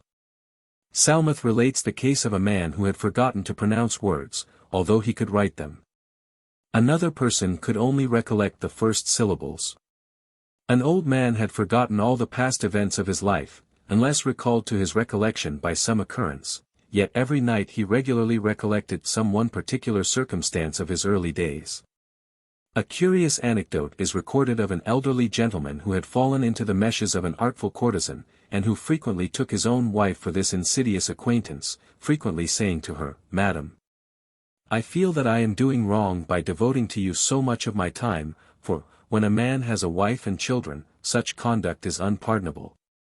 And, after this polite observation, he took up his hat, and would have walked off, had not his wife, wise enough not to manifest displeasure, contrived to undeceive him. Dietrich mentions a patient who remembered facts, but had totally forgotten words, while another could write, although he had lost the faculty of reading.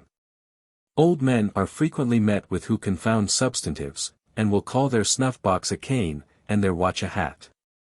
In other cases letters are transposed, and a musician has called his flute a tuffle. Dar.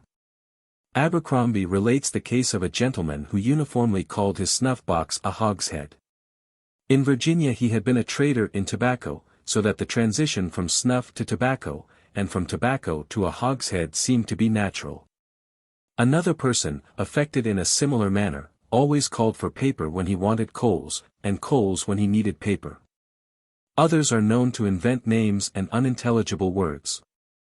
Some curious anagrams have been made by these irregularities. John Hunter was suddenly attacked with a loss of memory, which is thus related by Sir Everard Home. He was at the time on a visit at the house of a friend. He did not know in what part of the house he was, not even the name of the street when he was told, nor where his own house was. He had not a conception of anything existing beyond the room in which he was, and yet he was perfectly conscious of the loss of memory. He was sensible of impressions of all kinds from the senses, and therefore looked out of the window, although rather dark, to see if he could be made sensible of the situation of the house. The loss of memory gradually went off, and in less than half an hour his memory was perfectly recovered. Such momentary accidents I have frequently observed in gouty patients. And for a second or two I have myself experienced the sensation, which was for the moment of a most alarming nature. Hunter was subject to arthritic attacks. Corvinus Messala lost his memory for 2 years, and in his old age could not remember his own name. This is an occurrence by no means uncommon, and I knew a person in perfect health who could only recollect his name by writing it. We frequently see individuals who, although they are generally correct orthographers, cannot sometimes spell a simple conjunction. An anecdote is related in the Psychological Magazine of a German statesman, who having called at a gentleman's house, the servants of which not knowing him, was asked for his name, which he had, however, so totally forgotten, that he was under the necessity of turning round to a friend and saying with great earnestness, "Pray tell me who I am, for I cannot recollect." Cases are recorded of the forgetfulness of a language constantly spoken, while one nearly forgotten from want of practice was recovered. A patient in St. Thomas's Hospital, who had been admitted with a brain fever, on his recovery spoke an unknown language to his attendants. A Welsh milkman happened to be in the ward, and recognized his native dialect. Although the patient had left Wales in early youth, had resided 30 years in England, and had nearly forgotten his native tongue. Borges relates a curious case of a Spanish poet, author of several excellent tragedies, who had so completely lost his memory in consequence of an acute fever, that he not only had forgotten the languages he had formerly cultivated, but even the alphabet, and was obliged to begin again to learn to read. His own former productions were shown to him, but he could not recognize them. Afterwards, however, he began once more to compose verses, which bore so striking a resemblance to his former writings, that he at length became convinced of his having been the author of them. Dr. Abercrombie relates the case of an aged gentleman, who, in an attack of the head, had almost forgotten the English language, and expressed himself in a mixed dialect of French, Italian, Spanish, German, and Turkish. Having been some time afterwards severely burnt about the head, by setting fire to the curtains of his bed, he was observed to make use of some English words. This being followed by a course of blistering, he continued to speak more English, but only occasionally and in very short sentences. These were sometimes correctly applied, but at other times most erroneously. For instance, having been taken to see a small house, he observed, "It is very neat, but it is a very little child." Dr. Beattie mentions the case of a clergyman who, on his recovery from an apoplectic attack, had exactly forgotten a period of 4 years, and Dr. Abercrombie records a lady who had thus forgotten 10 or 12 years of her life. Wepfer mentions a gentleman, who on recovery from an apoplectic attack, was found to know nobody and remember nothing. After several weeks he began to know his friends, to remember words, to repeat the Lord's Prayer, and to read a few words of Latin, rather than German, his native language. When urged to read more than a few words at a time, he said that he formerly understood those things, but now did not. After some time he began to pay more attention to what was passing around him, but while thus making slight and gradual progress, he was, after a few months, suddenly cut off by another attack of apoplexy. Dr.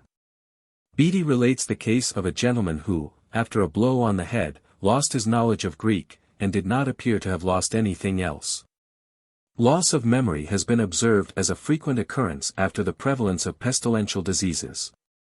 Thucydides relates, that after the plague of Athens several of the inhabitants forgot their own names and those of their parents and friends.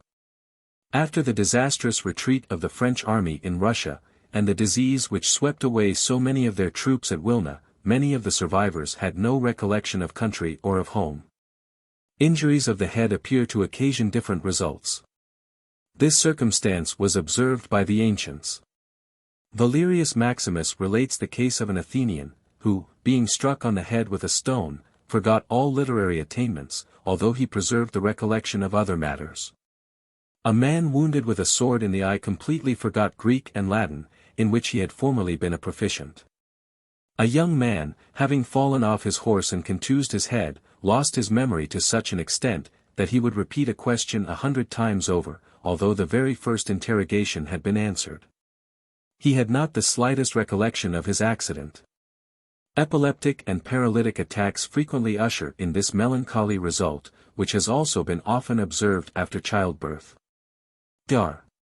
Abercrombie knew a lady who was seized with an apoplectic fit while engaged at cards. The attack took place on a Thursday evening. She lay in a state of stupor on Friday and Saturday, and recovered her consciousness rather suddenly on Sunday.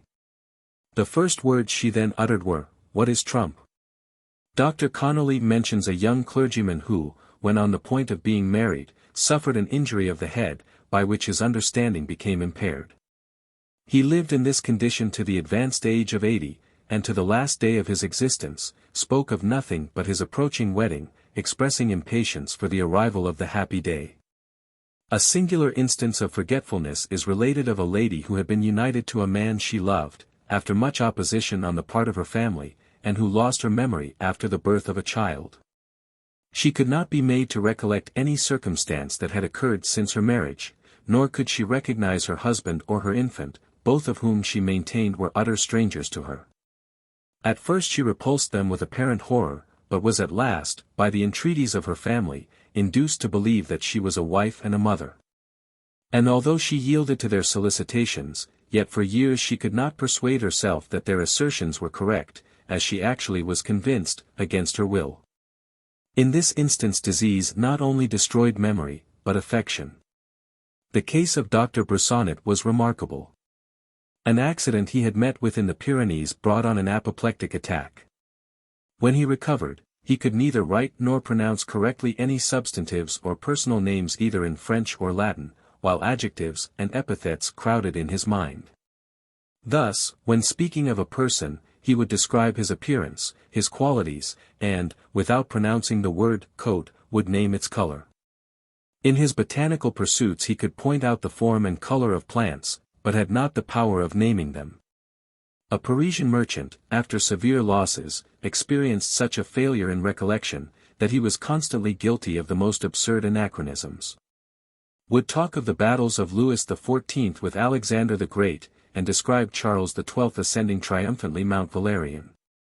And one night, after witnessing the performance of Talma, could not be persuaded that he had not applauded Lecain.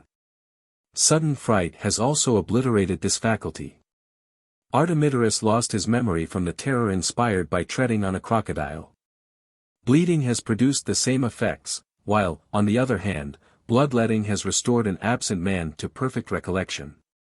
Various venomous substances have also been said to produce amnesia.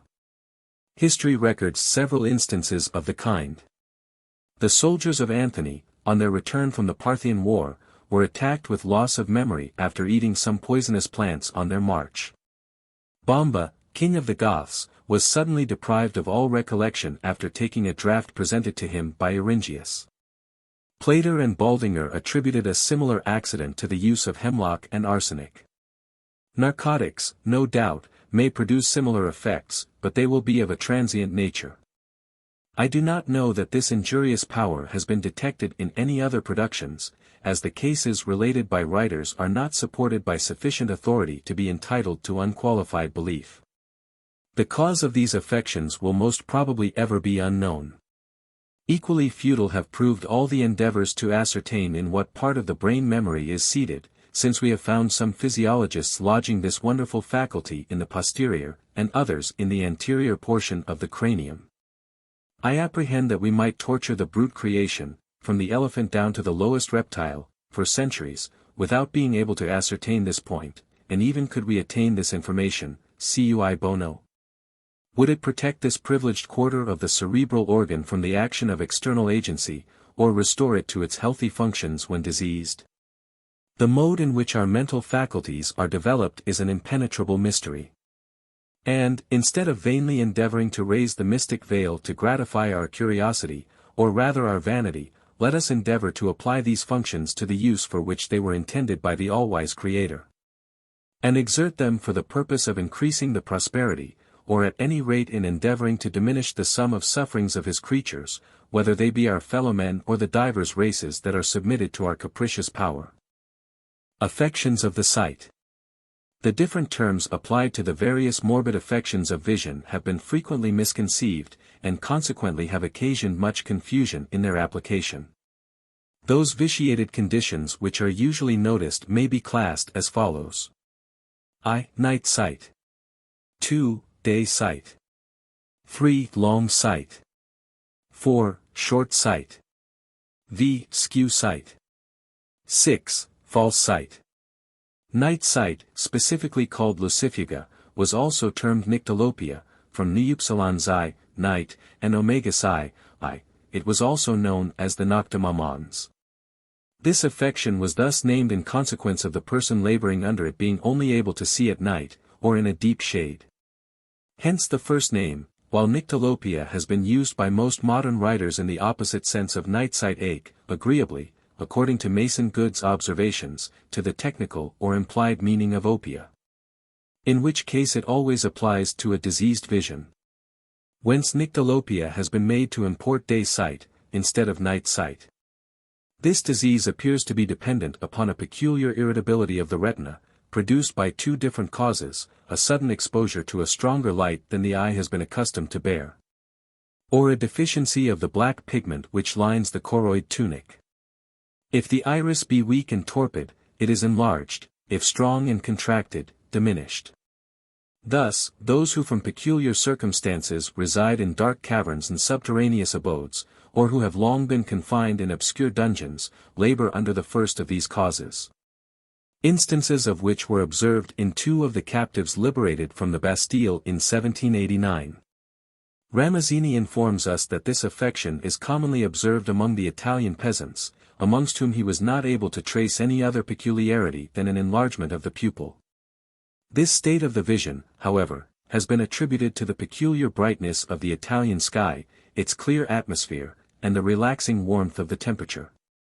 The Italian peasants are therefore constantly exposed to all those causes that tend to debilitate the iris, while they irritate the retina. We thus find these causes acting with renewed power at the season when the disease usually makes its attack, the vernal equinox, when an increased flood of solar rays breaks on them. Such is the dimness that this brightness produces, that the peasantry frequently lose their way in the fields in the glare of day, but on the approach of night they can see distinctly. Hence are they obliged to remain for some weeks in the shade to recover their sight. A deficiency of the black pigment of the eye is occasionally found in persons of a very fair complexion and light hair. This affection is therefore common in the albinos. This circumstance arises from the whiteness of the eyelashes and hair, whereby the retina is deprived of the natural shade that softens the light in its descent.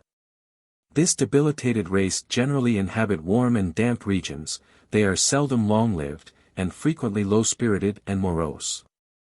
The iris is of a pink color, and this circumstance, added to the constant winking that the weakness of the organ occasions, gives them a distressing appearance. In horses, this want of the dark pigment constitutes what is called the wall eye. Acuteness in night vision is natural to most, if not to all, animals that prowl in the dark. In the feline genus we observe that the iris can be contracted much closer than in mankind, when exposed to a vivid glare. But they also expand to a much greater degree when obscurity sets in. Owls, bats, and many insects, possess a similar faculty. Day sight, the nyctalopia of some authors, is said to be endemic in some countries, Poland, the West Indies, Brazil, and various intertropical regions. This affection arises from causes totally different from the former one. Here the eye is habitually exposed to too great a flood of light, whence the retina becomes torpid. It has been said to be endemic in some districts of France, particularly in the neighborhood of Roche-Guyon, on the banks of the Seine. But here the soil is of a dazzling white, and as it makes its attacks in the spring, and continues for 3 months, it is supposed to arise from the keenness of the reflected light, after the dreary winter months. This disease has also been commonly observed in Russia, especially in the summer, when the eye is exposed, with scarcely any intermission, to the constant action of light, as the sun dips but little below the horizon. And there is scarcely any interval of darkness. Hens are subject to this affection, and cannot see to pick up their food in the dusk of the evening. The complaint is, from this circumstance, called hen blindness. Dr.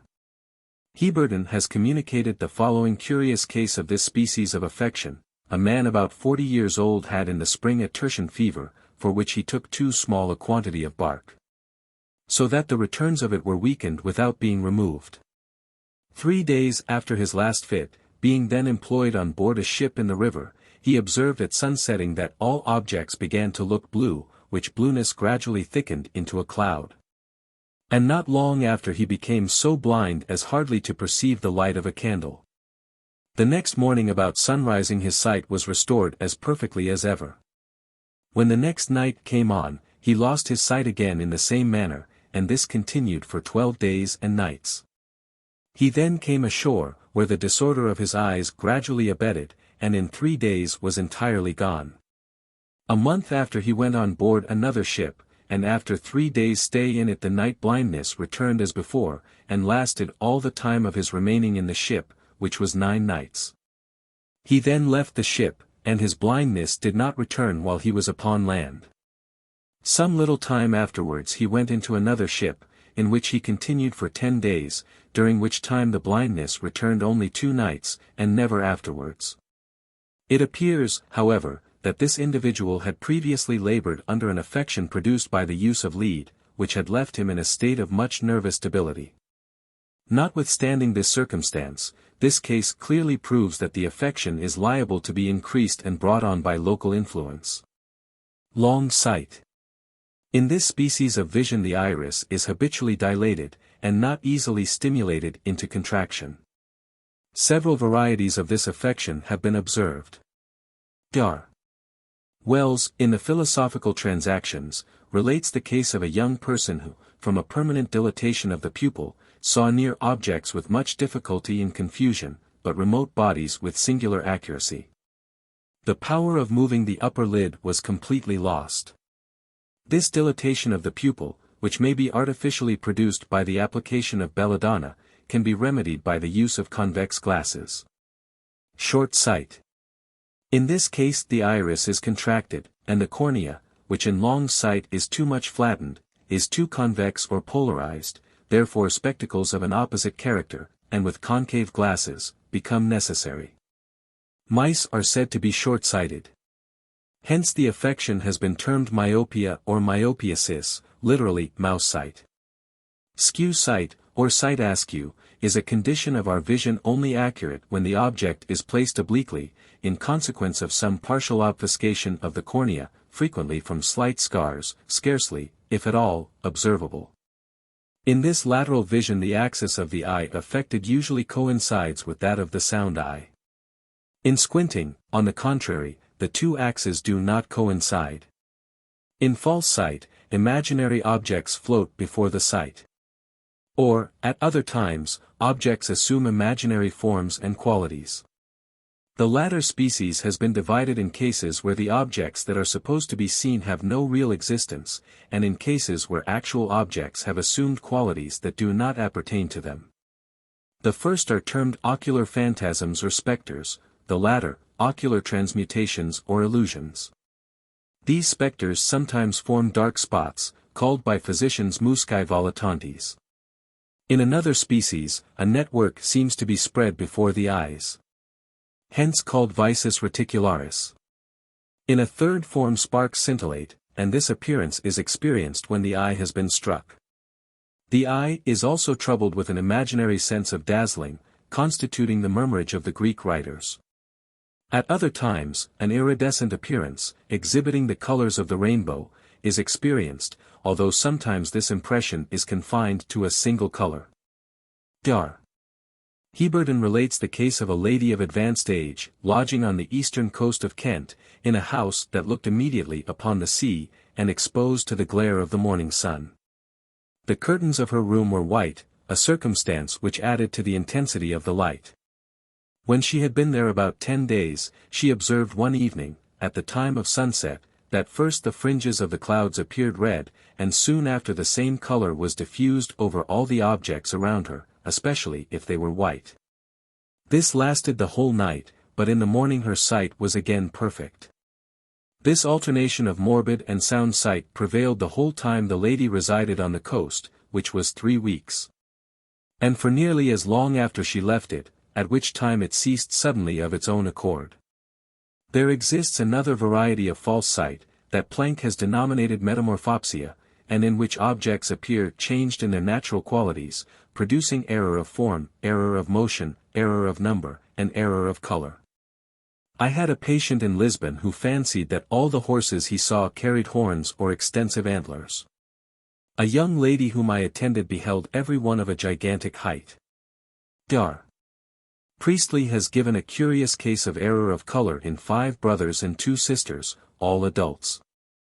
One of the brothers could form no idea whatever of colors, though he judged very accurately of the form and other qualities of objects. Hence he thought stockings were sufficiently distinguished by the name of stockings, and could not conceive the necessity of calling them white or black. He could perceive cherries on a tree, but only distinguished them, even when red ripe, from the surrounding leaves by their size and shape. One of the brothers appeared to have a faint sense of a few colors, but still a very imperfect notion. And, upon the whole, they did not seem to possess any other distinguishing power than that of light and shade, into which they resolved all the colors presented to them, so that dove or straw color were regarded as white, and green, crimson, and purple, as black or dark. On looking at a rainbow, one of them could distinguish that it consisted of stripes, but nothing more. Dr. Nicol relates the case of a boy who confounded green with red, and called light red and pink, blue. His maternal grandfather and one uncle had the same imperfection. The latter was in the navy, and having a blue coat and waistcoat, purchased a pair of red breeches to match. The same physician knew a gentleman who could not distinguish green from red. A cucumber and a boiled lobster did not offer the least difference in color. His brother and his niece labored under a similar affection. Some philosophers are of opinion, that in the power of conceiving colors there is a striking difference in individuals, and are inclined to think that in many instances the supposed defects of sight ought to be ascribed to a defect in the power of conception, arising probably from some early habit of inattention. This theory is scarcely tenable. The utmost inattention and indifference regarding surrounding objects could never lead to a delusive view of any color. Also, it is more than probable that, in the case of a child in whom such a defective vision was observed, his attention would be incessantly called on by those around him, to correct, if possible, so strange a delusion. Moreover, this defect of vision, as we have seen, appears in some instances to be hereditary, and to prevail in families. Phrenologists of course are of opinion that the judgment of colors resides in a particular organ, remarkably full and prominent in painters distinguished by the perfection of their coloring. According to Gall, a local deficiency of brain is observable where the power of distinguishing colors is wanting. The sense of vision exhibits more variety in the different classes of animals than any of the others. In man, and the greater number of quadrupeds, this organ is guarded by an upper and a lower lid, both of which in man are fringed with lashes. This is not the case in most quadrupeds. In the elephant, opossum, seal, cats, other mammalia, birds, and all fishes, we find a third eyelid, or nictitating membrane, as it is called, arising from the internal angle of the eye, capable of covering and protecting the eye from danger, either wholly or in part. In the dog this membrane is narrow, in oxen and horses it extends half over the eyeball. It is by means of this veil that eagles are capable of fixing their eyes on the noonday sun. The largest eyes in proportion to the size of the animal are found in birds, nearly the smallest in whales, but the most diminutive are those of the shrew and mole, the latters not exceeding the size of a pin's head. The situation of the organs of vision differs materially. In man and monkeys they are placed directly under the forehead. In some fishes, such as the turbot and flounder tribes, both eyes are placed in the same side of the head. In the snail they are situated on the horns, and in the spider, distributed over various points of the body, and in different arrangements. Eyes, however, are not indispensable to become sensible of the presence of light. Several zoophytes, that do not possess the organs of vision, are perfectly alive to its influence. A distinct organ is not always indispensable for a distinct sense. It is probable that in those animals that appear to be endowed with particular senses, without displaying particular organs relating to them, the senses are diffused like that of touch, over the whole surface. This subject has been admirably commented on by Cuvier. Hellebore. From time immemorial this substance has been considered an efficacious remedy in mania. The Greeks pretended that the daughters of Proetus, smitten with insanity by Bacchus, were restored to reason by the shepherd Melampus, who gave them some milk drawn from goats that had eaten hellebore.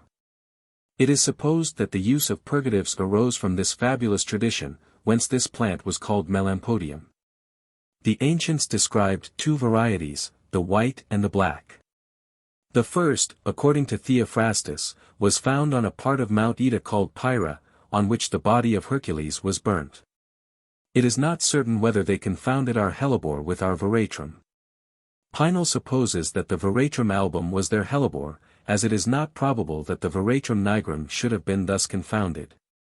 Tournefort, in his travels in the Levant, fancied that he had discovered the root of the ancients in one that the Turks called Zoptim, which answered in its character to the description recorded in older writers. Howbeit, it was considered a powerful purgative and emetic, especially indicated in the treatment of mental affections. Celsus forbade its exhibition in summer and during the winter, or whenever febrile symptoms were prevalent.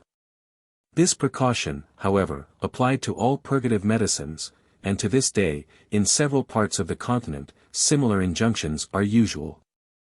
And even in France practitioners of the old school prepare a patient several days before any opening medicine is given, a learned precaution, that has but too frequently rendered every medicine useless.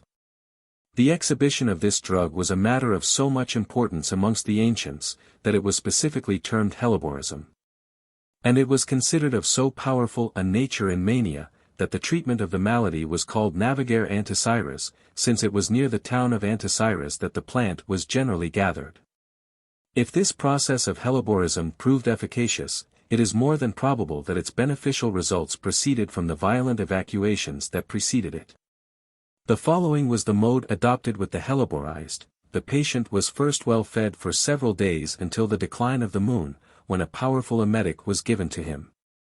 5 days after a similar dose was prescribed, and then good living ordered for a month. At the expiration of this invigorating respite, emetics began again to work him every 3 days. After the last attack on his digestive headquarters, he was bathed, fed again, and Hellebore was given after he had been submitted to several hours' friction with olive oil. The emetics were invariably administered on a full stomach, which was cleared either by medicine or the excitement of the beard of a quill poked down the unfortunate patient's throat. At other times, by way, no doubt, of variety, rejection was excited by making the patient eat a pound or more of horseradish, after which he was walked about for some time. And then, after a short repose, the fingers or the quill were brought into action. After this operation he was lulled to sleep by a regular shampooing. It appears that, despite of all these practices, the stomachs of the ancients were sometimes so pertinaciously retentive, that more powerful means to relieve them were adopted. And when the longest feather that could be plucked from a goose proved unavailing, gloves dipped in the oil of cypress were put on, and the fingers thus enuncted replaced the feathers. When this failed, the obstinate sufferer was made to swallow a quart or two of honey and hot water, in which rue had been infused, and when this proved ineffectual, he was slung in a hammock to produce the sensation of seasickness. In some cases it appears that, despite this practice, the patient thought proper to faint.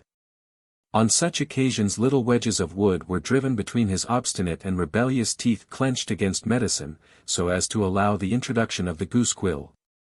While cephalic snuff of the precious Hellebore and euphorbia was blown up his nostrils to produce sneezing. The last trial to relieve him was tossing the ill-fated white in a blanket. After this experiment the patient was left to nature or to his friends, if he would not recover. These friends immediately proceeded to give him punches in the stomach, roll him about the floor, and endeavor to restore him to his senses by driving him out of them by every possible noise that could frighten him. If his frightful condition was at all susceptible of anything left in the arsenal of medicinal ingenuity. 45. Small doses of Hellebore seem to have been taken not only with impunity, but were supposed to assist the mental faculties. According to Valerius Maximus and Aulus Gellius, orators were in the practice of using this stimulus before their disputations. Such, it is said, was the habit of Carneades, whose doctrines might well have been applied to this very day to many theories, since he denied that anything in the world could be perceived or understood. Hellebore is to this day an ingredient in many of the fashionable pills vended by successful quacks. This introduction, at any rate, shows that their compounders have candor enough to think, although they may not acknowledge it, that the intellectual faculties of the purchasers of their nostrums do stand in need of some medicinal aid. Sympathies and Antipathies. The constant effects produced by causes which do not appear connected with them, are phenomena both of organic and inorganic nature which have long fixed the attention of philosophers, and have not yet been satisfactorily explained. This operation between distant bodies cannot be traced to any medium of communication. It arises from an attractive and a repulsive power that cannot be defined. Almost every substance evinces inclinations or antipathies. Is attracted with more or less strength by one body, indifferent towards a second, and constantly avoiding a third. Nay, bodies appear to act where they are not present, and where no communication can exist. We are as ignorant of the nature of these phenomena as of those of gravitation, magnetism, and electricity. Still, although this medium of communication is not evident, it must be admitted by inference that there must exist a connecting channel, although its nature be unknown. The ancients called sympathy consensus, and the moderns have also defined it a consent of parts. Nor is this definition incorrect, since sympathy arises from the relative ties that mysteriously unite our several organs, however distant and unconnected they may appear, thus establishing a beauteous harmony between all the functions of the animal economy. Sympathies must therefore constitute the chief study of the physiologist. On this alone can the physician ground his investigation of the various disorders to which flesh is heir.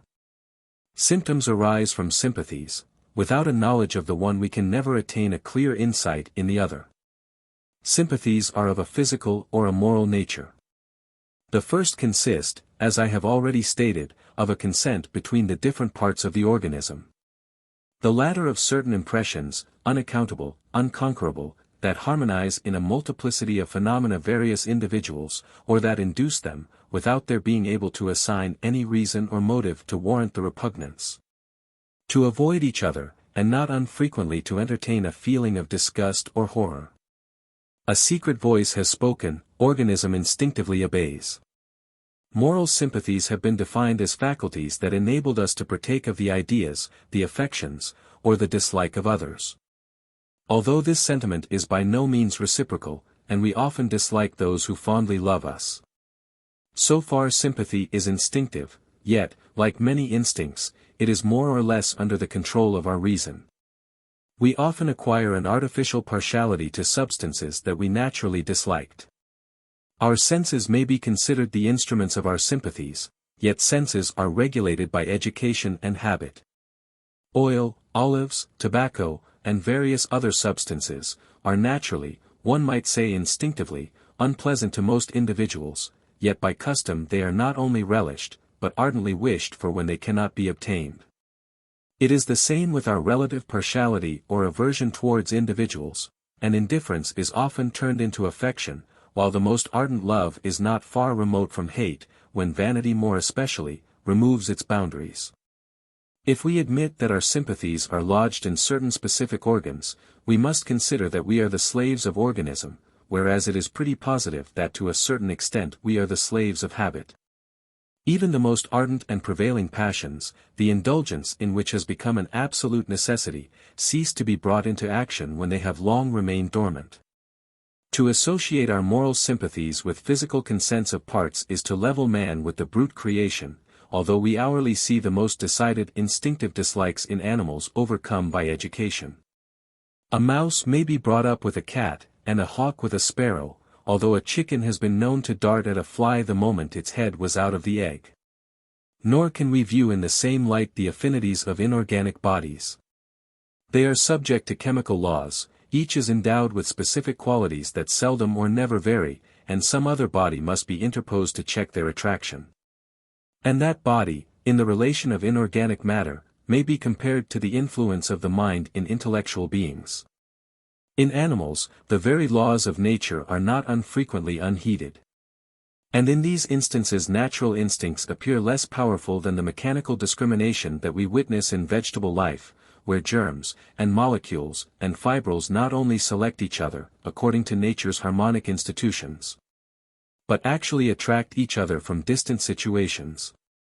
This attractive power is beautifully illustrated in the mysterious vegetation of the Vallisneria spiralis, an aquatic plant, in which the male and female are distinct individuals. The organization of the male qualifies it to adapt itself to the surface of the water, from the bottom of which the plant shoots forth, and to float in the middle of the deep and rapid tide. The female, on the contrary, is only found in shallow waters, or on shores where the tide exerts but little influence. Thus differently formed and situated, how does their union take place? It is a wonderful mystery. As soon as the male flower is perfect, the spinal stem dries away, and the flower thus separated sails away towards the shore in pursuit of the female, for the most part driven by a current of wind or the stream. Yet as soon as it arrives near its destination it obeys a new influence, and is attracted towards the object of its pursuit, despite the powers of that wind and tide which until then directed it. No hypothesis, however ingenious, can explain this phenomenon. Notwithstanding the doctrines of various writers, I am of opinion that our passions are clearly instinctive, but fortunately more or less under the control of our mental faculties in well-regulated individuals, who do not yield to these instinctive feelings an unbridled course. And I doubt much if there does exist a single passion, however inordinate it may appear, that cannot be mastered. Both good and evil qualities are frequently artificial, and arise from peculiar moral and physical conditions. Self-preservation is an instinctive feeling, yet man will wantonly risk his existence from false views regarding his social position. Courage has been considered as differing in its quality, if I may use the term, and arises sometimes from a natural animal or brute propensity, at others from calculation and reflection, and the latter most unquestionably may temper the former. Duclos' distinction between what is called the courageous heart and the courageous mind, is by no means as objectionable as some of his opponents maintain. If courage is an instinctive faculty, residing in a certain organ, how comes it that this organism varies at different periods? How comes it, moreover, that this variety depends upon circumstances? I have seen a desperate duelist disgrace himself by a cowardly flight in the field of battle. I have known an errant poltroon defend himself desperately against robbers. And a man, considered of undoubted courage, surrender his arms to a single footpad. In our instincts, our sympathies, we are to a certain extent the children of circumstances. And it would be as absurd to maintain that we cannot control our moral sympathies, as to excuse the commission of murder or of theft. Our physical sympathies are of a nature totally different. Here they are brought into action according to certain laws of the organization, as uncontrollable as chemical affinities. And I doubt much whether our unaccountable antipathies may not be considered as appertaining to this category. They seem to depend upon certain laws of attraction and repulsion. The channel of this communication, as I have already observed, will perhaps remain forever in utter obscurity. To this day we know not in what manner certain articles of food and medical substances find a path to the kidneys with such a rapidity as to render it improbable that it was through the medium of the circulation. The nature of other physiological phenomena is equally unexplained. Through what channel of communication does the cat-hater know that one of these animals is in the room, although unseen by him? Yet these antipathies might be conquered. A man was wont to fall into fits at the sight of a spider, a waxen one was made, which equally terrified him. When he had recovered his faculties, his error was pointed out, the wax figure was put into his hand without inspiring dread, and shortly the living insect no longer disturbed him. Certain antipathies appear to depend upon a peculiarity of the senses. The horror inspired by the odor of certain flowers may be referred to this cause. Amadis Lusitanus relates the case of a monk who fainted when he beheld a rose, and never quitted his cell when that flower was blooming. Scaliger mentions one of his relations who experienced a similar horror when seeing a lily. In these instances it is not the agreeableness or the offensive nature of the aroma that inspires the repugnance, and Montaigne remarked on this subject, that there were men who dreaded an apple more than a musket ball. Zimmermann tells us of a lady who could not endure the feeling of silk and satin, and shuddered when touching the velvety skin of a peach. Boyle records the case of a man who felt a natural abhorrence to honey. Without his knowledge, some honey was introduced in a plaster applied to his foot, and the accidents that resulted compelled his attendants to withdraw it. A young man was known to faint whenever he heard the servant sweeping. Hippocrates mentions one Nicanor who swooned whenever he heard a flute. Our Shakespeare has alluded to the effects of the bagpipe. Julia, daughter of Frederick, King of Naples, could not taste meat without serious accidents. Boyle fainted when he heard the splashing of water, Scaliger turned pale at the sight of watercresses, Erasmus experienced febrile symptoms when smelling fish. The Duc d'Epernon swooned on beholding a leveret, although a hare did not produce the same effect. Tycho Brahe fainted at the sight of a fox, Henry III of France at that of a cat, and Marshal d'Albert at a pig. The horror that whole families entertain of cheese is generally known. Many individuals cannot digest, or even retain certain substances, such as rice, wine, various fruits, and vegetables. There are also antipathies that border upon mental aberration. Such was the case with a clergyman who fainted whenever a certain verse in Jeremiah was read. I lately dined in company with a gentleman who was seized with symptoms of syncope whenever a surgical operation or an accident was spoken of. St. John Long's name happened to be mentioned, and he was carried out of the room. I have also known a person who experienced an alarming vertigo and dizziness whenever a great height or a dizzy precipice was described.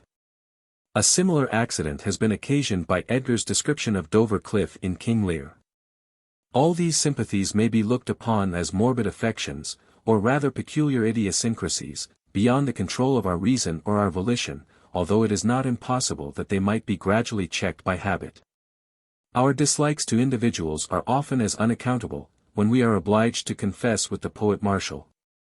Non amo te, sabidi, nec possum dicere quare. Hoc tantum possum dicere, non amo te. It is the same with our affections. The ancients, amongst others Empedocles, fancied that attraction and repulsion constituted the principal actions of life, and harmonized the universe. Hesiod dispels chaos through the agency of love. Aversions were attributed to the influence of an evil eye. To avoid its direful effects, strange practices were adopted, according to Tibullus.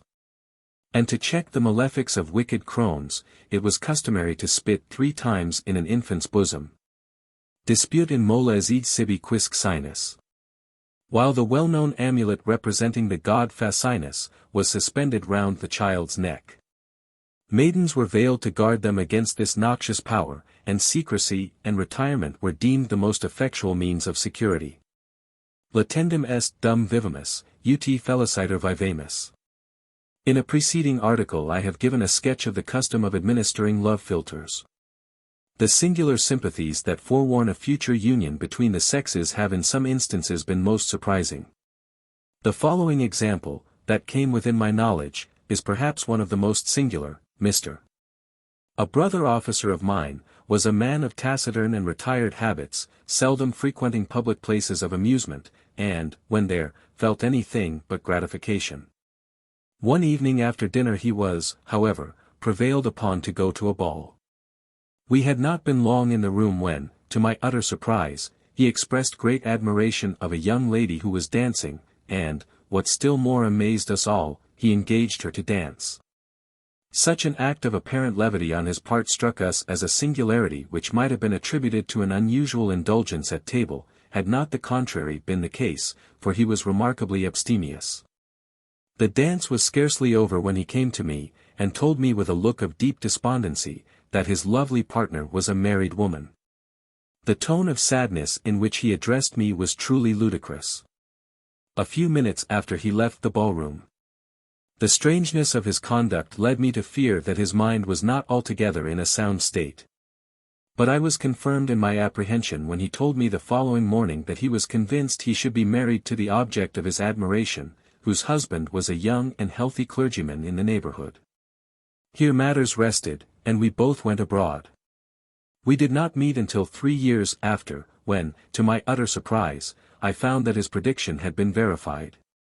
The lady's husband had died from a fall from his horse, and the parties were married.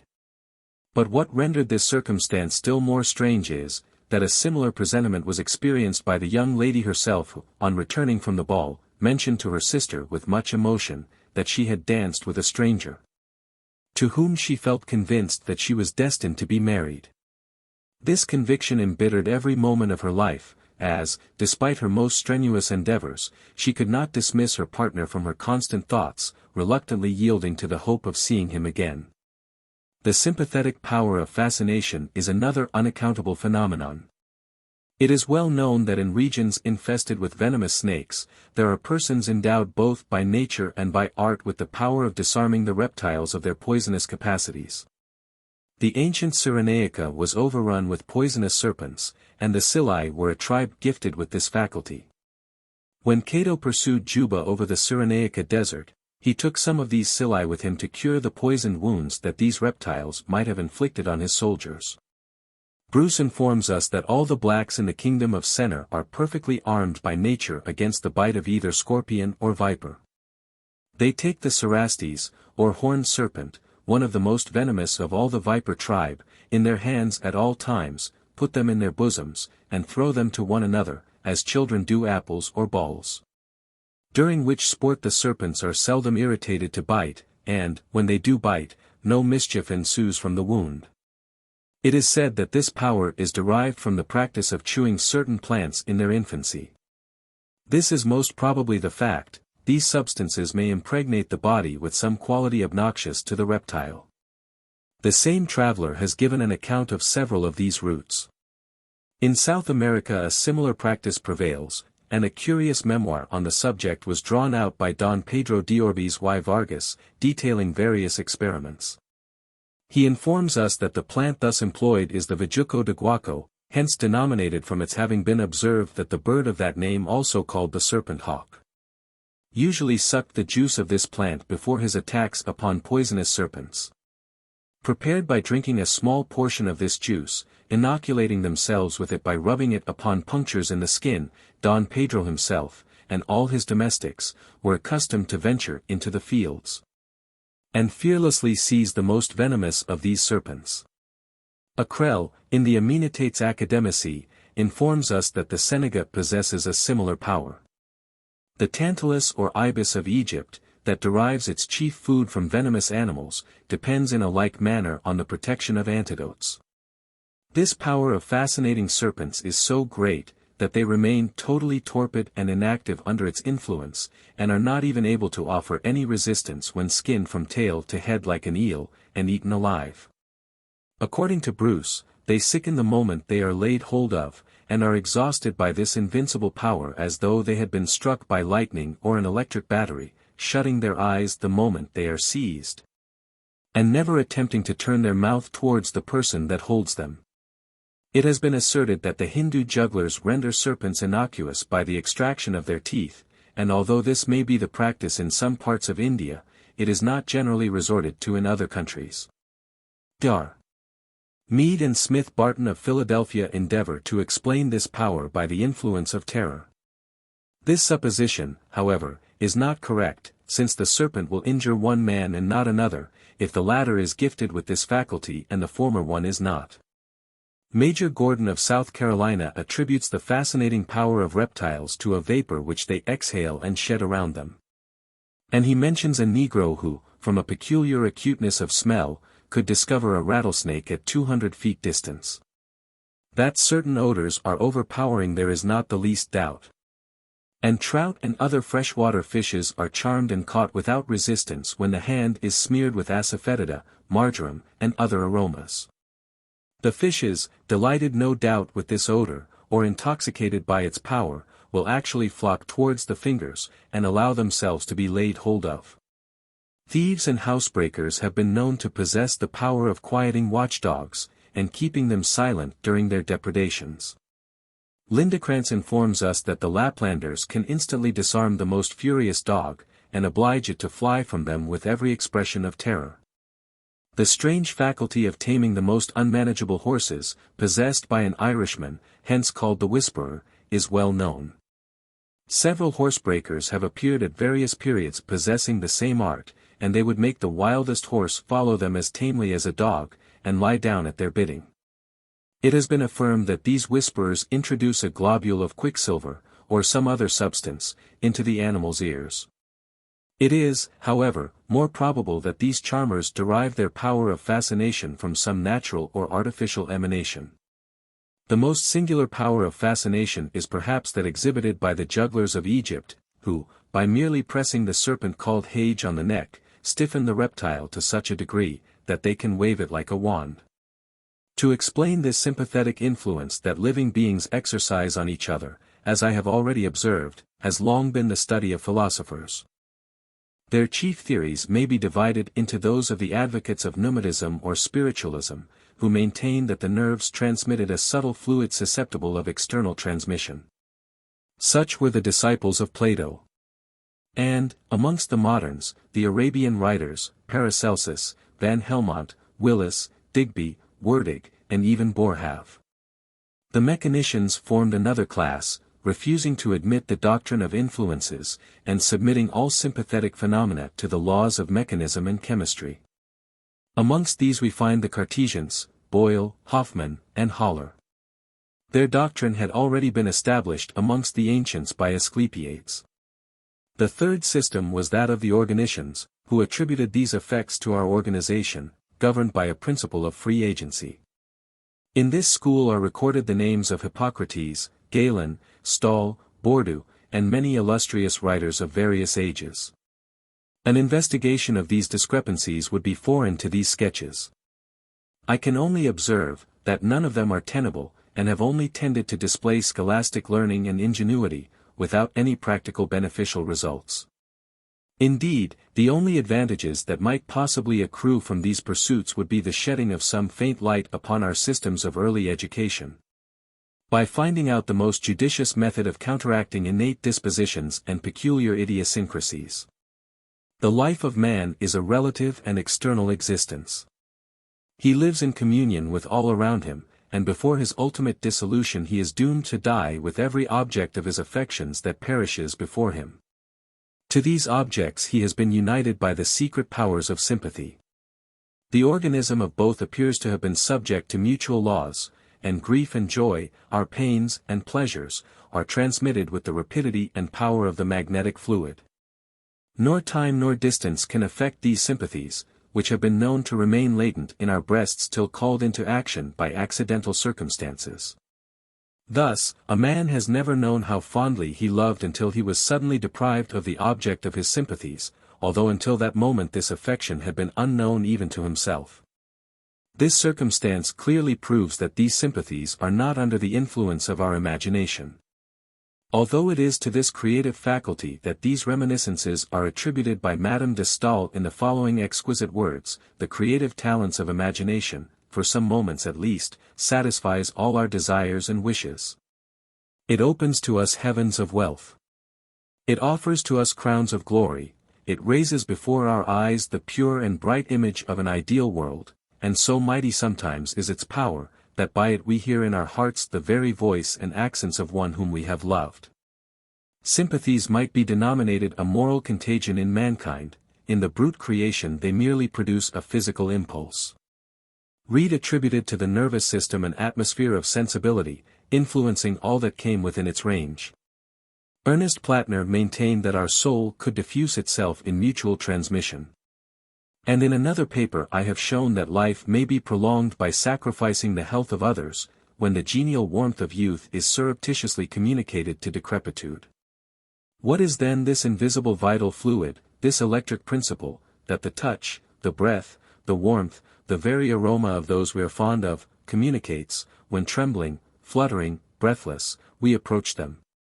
That enables us, even when surrounded with darkness, to recognize by the feel the hand of her we love. Nay, whence arises the feeling of respect and veneration that we experience in the presence of the great and the preeminently good? It may be said this is the result of our education.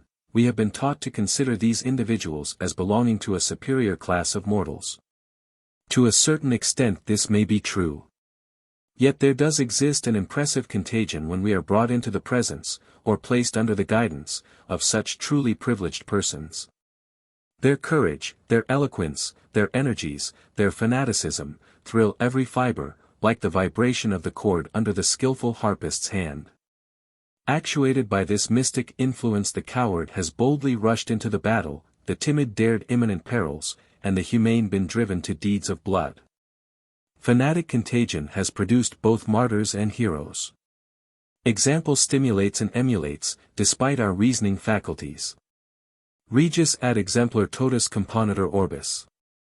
Imitation is the principle of action, the nursery of good and great deeds. We either feel degraded by the ascendancy of others, when we fancy, however vainly, that we may attain their level, or devote ourselves to their cause and their service, when we tacitly recognize their mastery. It is more particularly in our devotion and in our love, two sentiments more analogous than is generally believed, that this mutuality of sympathies prevails. And when Galigai was asked by his judges by what means he had obtained his influence over Mary of Medicis, his reply was similar to that of the Moor when describing his course of love, the witchcraft he had used to win his Desdemona. When with a greedy ear devouring his discourse. There is no doubt that education, circumstances, our state of health, predisposes us more or less to the action of these sympathetic powers, for then our feelings are actually more or less morbid. Affliction, for instance, predisposes to tender sentiments. There is perhaps much psychological matter of fact in the old story of the Ephesian widow. And our immortal Shakespeare felt the truth not only of the contagion of grief, but of its consoling power when reciprocally felt, although no doubt the reciprocity has often been assumed to woo and win. Grief best is pleased with grief's society. True sorrow then is feelingly surprised. When with like feeling it is sympathized. Fortunately for our frail race, sympathies are liable to be worn out by their own exhausting powers. Attrition polishes but indurates at the same time, thus does social intercourse harden our gentle predispositions. The mathematical world dispels the illusions of our fervent youth, as chilling truth banishes fancy's flattering dreams. Experience is to man what rust is to iron, it corrodes, but at the same time protects the metal to a certain degree, from the magnet's mighty power. Although the nature of sympathies most probably will never be ascertained, their study is essential both to the moralist and the physician, and both may be materially aided in their vocations by the temperament of the pupil or the patient. For, as I shall endeavor to show in a subsequent sketch, our temperaments generally indicate individual characteristics. It is in vain that some philosophers may deny the power of innate faculties and dispositions. The very expression, human nature, implies their existence. To encourage their growth, or to check their development, becomes the duty of those who are entrusted with the education of youth, when yielding to, or counteracting propensities. Becomes as necessary as the care the horticulturist devotes to his plants.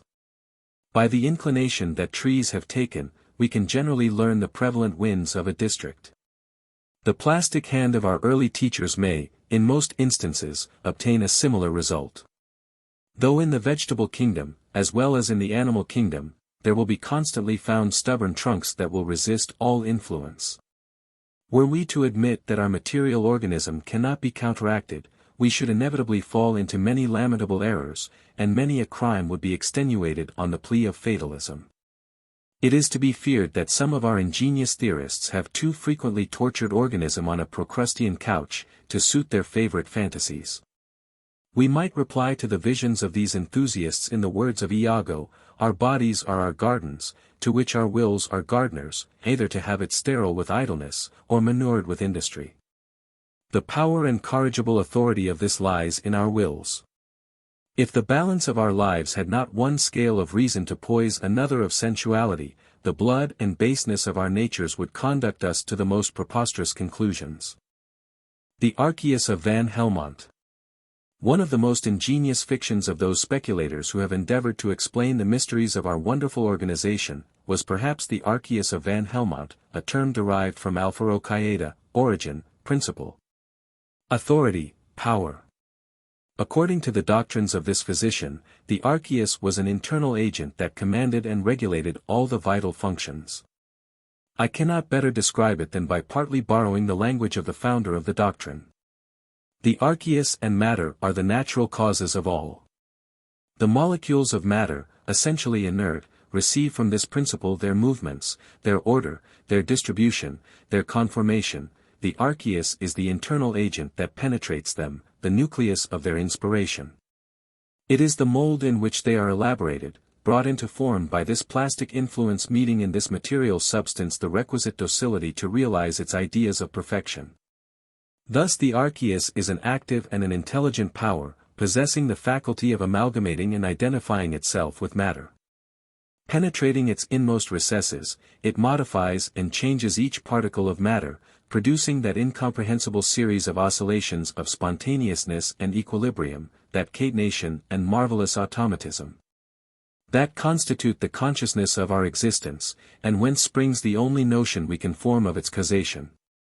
It is the Archeus that presides over our sense of smelling, of tasting, and consequently the selection of our food. It is he that dissolves it in our digestive organs, liquefies it, and prepares it for due assimilation. It is he that imparts a conservative action to the blood, and converts this vital fluid into bone and muscle. Should any particle of our elements have escaped from this transforming power, these substances become foreign bodies, irritating by their presence this sovereign power, calling forth his energies and his activity, and exciting his indignation and wrath by their repeated provocations. His just fury stimulates and accelerates the vital functions, but, instead of wreaking its vengeance on external matter, it overwhelms all internal obstacles, whether diffused in the system or concentrated on any given point. It is this tumultuous confusion that constitutes maladies, which arise from two evident causes, an alteration in matter and a reaction of the Archeus. Of these two morbid elements, the first is susceptible of 1,000 varieties both in nature and extent, and therefore produces as many modifications in the corrective power. Then does the Archeus, threatened on different points in different manners, regulate his plans and operations both of defense and of attack, selecting his weapons according to the nature of his antagonists. In this mutual struggle our Archeus wisely checks the impetuosity of his onset, husbands his forces, and merely detaches them from the main body according to the circumstances of the conflict, thus ever keeping a powerful reserve. It is this wisdom of conduct that ultimately restores tranquility, and compels the rebellious molecules to submit to the laws of organization. For what constitutes the cure of a disease, whether obtained by nature or by art? Nothing more than the dignified repose of the mighty Archeus, when the fire of his wrath has consumed his foes. Diseases, therefore, are simply the execution of vast and complex projects that inspire the Archeus, and which he carries into execution as the statuary embodies on the marble the conceptions of his genius. When the morbid idea is in conformity with his plans, a favorable result will ensue. If, on the contrary, the Archeus labors under a misconception, if he is thrown by erroneous impressions into disordinate steps, then may this power, excited without a just motive, or a determinate and proper object, turn its arms against itself, and destroy the ties that united it to matter. It is then that art, whose aim it is to meet the foe with his own weapons, must have recourse to medicine for the purpose of rousing the torpor of the Archeus, reanimate his energies if he droops, overthrow him if he becomes unruly, and finally compel him to yield, by a salutary terror, forcibly bringing him back to that judicious equilibrium in action, when all the functions contribute in harmony and concert to the general welfare of the system. Such were the truly poetical ideas of Van Helmont, who might have written an epic on the government, revolutions, and battles, in the Archean state, similar to the holy war of our ingenious Bunyan. For, like the cobbler poet, our theorist divided and subdivided his legions and their officers. The Archeus is merely the sovereign commander, whose headquarters and throne were in the stomach. All the other viscera have distinct commandants, receiving their orders from their chief, who employed the nerves of his aides-de-camp. Nor was it an easy matter to keep all these captains in a proper state of discipline. Their irregularities occasioned constant tumults. For the court of the Archeus, like all other courts, was most depraved and capricious in its practices, and intriguing in all its machinations, and the Archeus had great trouble in keeping his subordinates in a proper state. The most rebellious of his generals was the one who commanded the uterine district. There it was in vain that the articles of war were constantly read, that solitary confinement and prison diet were resorted to. Its constant mutinies not only demanded the utmost vigilance, but it was no easy matter to prevent its dangerous influence from contaminating the other branches of the service. And treasonable correspondences were not unfrequently discovered with the staff of the brain. This rebellious province, indeed, excited incessant apprehension, constantly agitated the entire Commonwealth, and, on the plea of national welfare and liberty, it hoisted at times a standard of defiance, and precipitated the country in all the miseries of civil war. The more to be dreaded, as it always put forth the most specious pleas, destroying with words of peace. This whimsical doctrine is not unlike the Platonic theories, and resembles the naturism or epsilon nu omicron rho mu omicron nu of Hippocrates, and the autocracy of the soul, of Stahl. Van Helmont not only established his archaea in animals, but in plants, and even in our food. The Archeus of man he sometimes called ens seminale, ens spirituale, impetum faciens, ora vitalis. Well aware that the most powerful despot cannot reign without rival powers, Van Helmont admitted certain imperia in imperio. For instance, there was a troublesome minister in his own cabinet, whom the Archeus frequently could not control. One Polorus rector, or master of the ceremonies. Then he had to apprehend the power of a secret faculty possessed by the stomach and spleen, which he called a duumvirate, just duumvirate. The sensitive and immortal soul was another check on his sway. While the spirit of life residing in the blood was not easily managed. All these vexations occasioned frequent attacks of illness in the monarch, and Van Helmont has described these several affections. For, although he possessed the power of conceiving and executing plans of disease, like many physicians, he did not know how to cure himself. When we consider that systems similar to this absurd doctrine, if not more extravagant, have ruled the medical schools for centuries with a despotic sway, can we marvel that medicine should have incurred the invectives of skepticism? Or the scurrility of wits? In the very ratio of their absurdity have these flitting systems been maintained with scholastic fury. Their proselytes would have vied in excesses with monastic persecutors, had they been able to assume a religious mask. It is painful to observe that unbelief and impious ridicule in theologic matters may be referred to the same causes as medical skepticism. The vain and presumptuous endeavor of man to explain that which the Creator has most probably willed to remain inexplicable. Instead of wisely referring all that is mysterious to the almighty power that knows no limit, man has sought to explain and comment upon human principles, nay upon human motives. And when they could no longer attribute evil to God, they crossed the pons asinorum to call in the devil.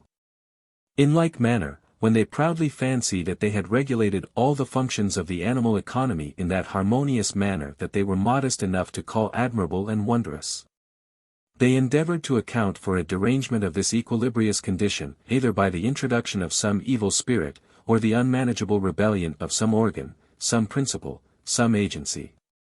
And for this purpose they gave individuality and specific vitality to those agents, each of the dramatis personae having a particular part to perform in bringing on a tragic catastrophe or a happy denouement of the drama of life. Let not the learned doctors of modern schools exclaim, that these were the errors of former days and of dark ages. They themselves are groveling and groping in the dark whenever they pretend to fly from the trammels of empiricism, and, like our forefathers, account for what is unaccountable. But, above all, let them be meek and modest, if they can, in passing judgment upon others, and inscribe upon the doors of their splendid libraries the saying of the olden sage, all that we know is our own ignorance. Monsters.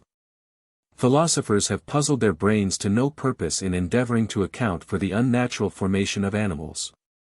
The ancients, amongst whom we may name Democritus and Epicurus, attributing all organization to an atomic aggregation, fancied that matter was endowed with an elective faculty in certain volition in attaining this organism, and considered monstruosities as mere experiments on the part of these atoms to produce some other species or races. This chimera was of a par with the Archeus and his satellites of the preceding article. There is no doubt, however, that in the myriads of organized creatures various circumstances may tend to affect most materially the regularity of these developments. In the same manner as the properties and peculiar qualities of their organs may depend in a great measure upon similar influences. Conservation and reproduction are in the ratio of this perfection and imperfection. It is true, generally speaking, that the healthy and the best organized are less liable to engender an ill-conformed offspring. Yet parents of this description have been known to produce monsters. Still the fortes creantur fortibus of Horace has become a proverbial expression. And some fanciful wanderers in the mazes of imagination framed rules for their megalanthropogenesy, or the art of creating illustrious men and distinguished women by uniting the learned and the witty. Generation is a wondrous mystery. Many casual circumstances may check the mechanism of its action, if I may be allowed the expression, and affect its results. Any sudden physical or moral impression acting violently might produce this result. Although, despite the theories and experiments of philosophers, it has not been proved that conception depends in the slightest degree upon the passions. Being an act of nature totally independent of the control of mental emotions or bodily sufferings. This fact is clearly proved in cases of brutal violence. The ideas entertained by several naturalists, that organized beings were cast in a certain mold, were not altogether visionary, or unfounded in observation. The great resemblance between children, and their hereditary malconformation and defectuosities in whole families, would seem to a certain degree to warrant this conclusion. But it is more probable that imagination may have some influence in this irregularity, although at the time we may be unconscious of the relative action of moral agency on physical functions. The supporters of the existence of this plastic mold in which organized matter is cast, would then maintain that the mind having once influenced the conformation of the matrix, it would ever after preserve this deviation from nature's general laws. It is evident that different species of animals and vegetables have disappeared on the face of the earth, some within the memory of man. We neither know how these species have ceased to exist, nor whether all that possibly can be created has hitherto been brought into being, neither can we form any idea regarding the perpetuity of the races that surround us. Perpetuity and eternity, as far as regards this world, are conventional terms. Races were supposed to be perpetuated by the successive evolutions of germs, as I have observed in a former article. To a certain extent this doctrine is correct, and is rendered evident in the evolutions of plants arising from their seed. Preternatural conditions are merely irregularities in this germination.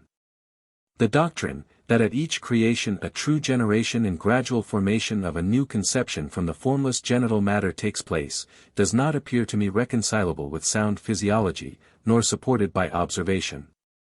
For, were this the case, it is more than probable that preternatural formations would be more frequent. It was upon this doctrine that the learned Blumenbach founded his nisus formativus, an expression that he thus explains: the word nisus I have adopted chiefly to express an energy truly vital, and therefore to distinguish it as clearly as possible from powers merely mechanical, by which some physiologists formerly endeavored to explain generation. The point upon which the whole of this doctrine respecting the nisus formativus turns, and which is alone sufficient to distinguish it from the vis plastica of the ancients, or the vis essentialis of Wolff, and similar hypotheses, is the union and intimate coexertion of two distinct principles in the evolution of the nature of organized bodies, of the physico-mechanical with the purely teleological. Principles which have hitherto been adopted, but separately, by physiologists in framing theories of generation. The ingenuity of this hypothesis must be admitted, but it does not militate against the pre-existence of germs. Germs are visible in the ovum before fecundation. In these germs the very primordia of future organization can be distinguished. It is by no means necessary to allow these germs an exciting power, or a formative power, as has been objected. They are more or less profuse, and under the influence, as I have already said, of accidental circumstances. It has been maintained that monsters are more common in domesticated animals than in wild ones. This is by no means evident, since we have little opportunity of ascertaining the case in forests and in wildernesses.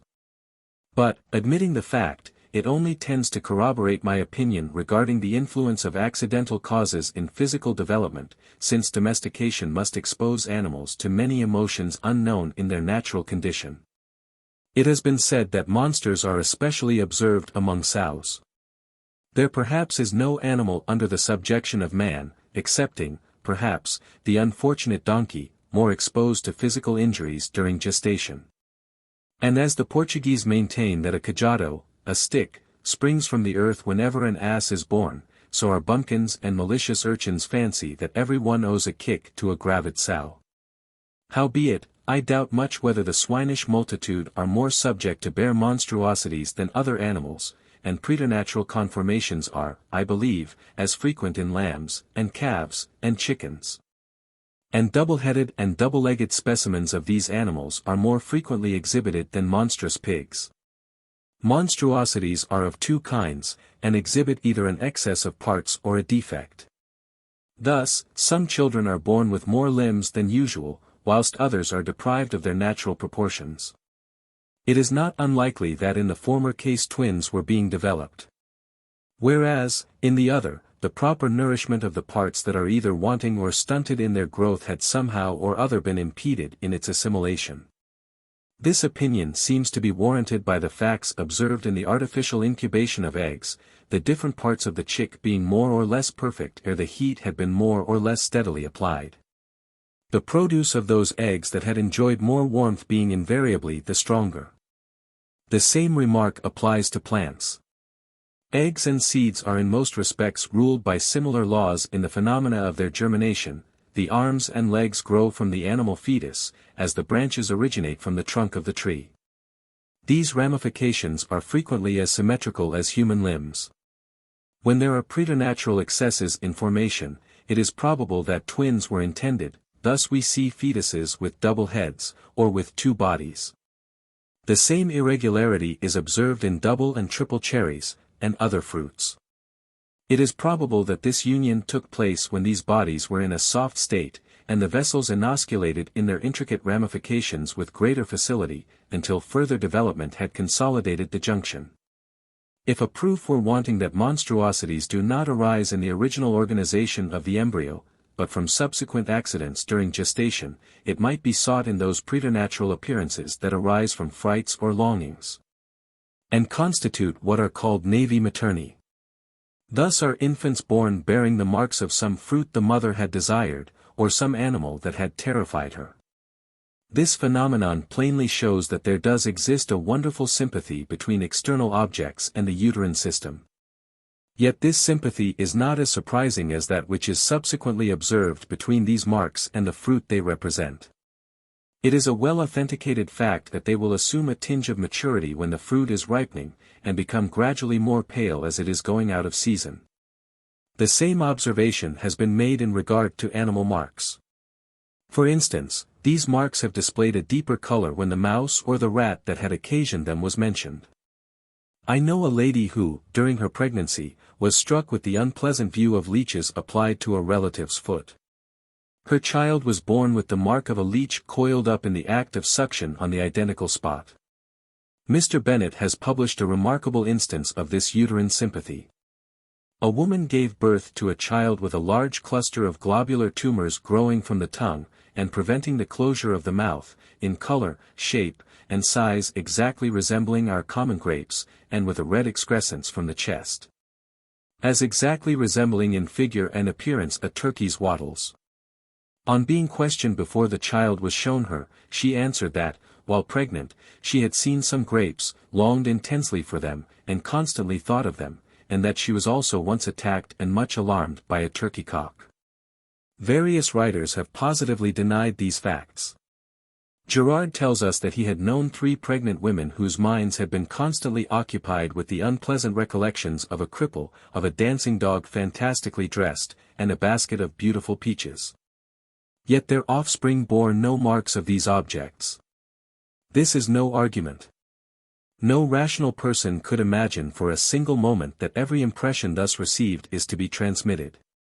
Buffon, who also doubts this influence, thus expresses himself: "We must not expect that we shall be able to convince women that the marks their children may bear have no analogy with unratified longings.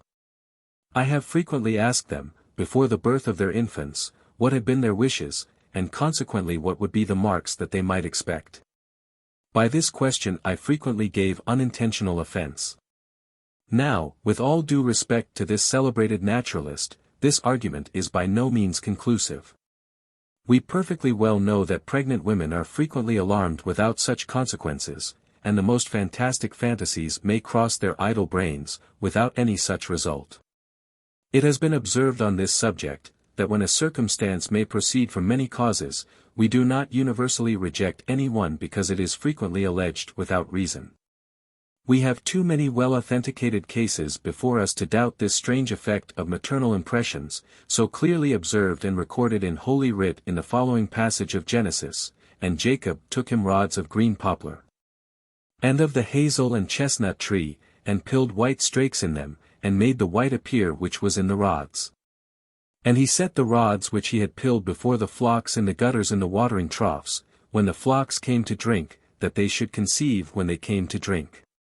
And the flocks conceived before the rods, and brought forth cattle ring-straked, speckled, and spotted." The sympathy that evidently exists between bodies separated from each other, but previously connected, has given rise to many absurd stories. It is told of Taliacotius, that having made a nose for a patient, cut out of a pig, the poor man's snout fell off the moment the hog was slaughtered. A similar belief prevails among horticulturists, who assert that the graft perishes when the parent tree decays. A very singular phenomenon is observed in wine countries, where the wine in wood enters into a state of slight effervescence, and even efflorescence, when the vines begin to throw out their blossoms. It therefore appears to me more than probable that monstruosities are by no means original malconformations, but arise, during gestation, from physical or moral influences that affect the mother, however unconscious she may be of their action. We have frequent instances of violence occasioning preternatural developments. Mr. Geron Buserings mentions that a violent blow was given to a gravid bitch, who produced 8 pups, all of which excepting one, had the hind legs wanting, malconformed, or weak. A further disquisition would lead me beyond the limits of a sketch. I shall therefore relate some curious cases of monstruosities, that would seem to set at naught our ideas regarding the indispensability of certain organs to the functions of life. Various instances are recorded of the union of 2 or more fetuses. We have lately seen the Siamese twins, and such a preternatural formation is by no means uncommon. In the Journal de Verdun, 1709, a case is related of 2 twin female children who were united at the loins, with only one intestinal canal. They were 7 years old, could walk about, embrace each other in the fondest manner, and both were proficient in several languages. Buffon gives the history of 2 Hungarian girls, who were also joined together in the lumbar region. Helena, who was the firstborn, became tall and straight. Judith, her sister, was of a diminutive size, and slightly arched. At 6 years of age she was attacked with hemiplegia, and never recovered perfect health. Helena was sprightly and intelligent. With the exception of the smallpox and measles, under which they labored at the same time, their ailments were always distinct. They lived until the age of 22, when Judith was attacked with a fever, that shortly terminated her existence. The horror expressed by Helena in beholding her dead companion, with whom she had been identified in sisterly love for so many years, cannot be described, but her agonies were of short duration, for in 3 minutes she also had ceased to live. On their post-mortem examination each was found to have possessed distinct viscera. The aorta and vena cava were united above the origin of the iliac arteries, so that no severing operation could have been performed without destroying them both. Duvernay relates the case of twins united at the lower part of the abdomen. They only lived 6 days, the strongest of the 2 died first, and was followed by his companion 3 hours after. Haller records upwards of 30 cases of a similar nature, and various skeletons of this description are to be seen in our museums. Munster saw 2 girls united by the forehead. They had then attained their 10th year, when one of them died. It therefore became indispensable to separate them, but the unfortunate creature did not survive the operation. Daubenton describes 2 children united at the back of the head. Such miserable junctions naturally suggested the idea of effecting a separation by surgical means, but I believe this operation was only once performed with a successful result. 2 little girls were united from the xiphoid cartilage to the umbilicus.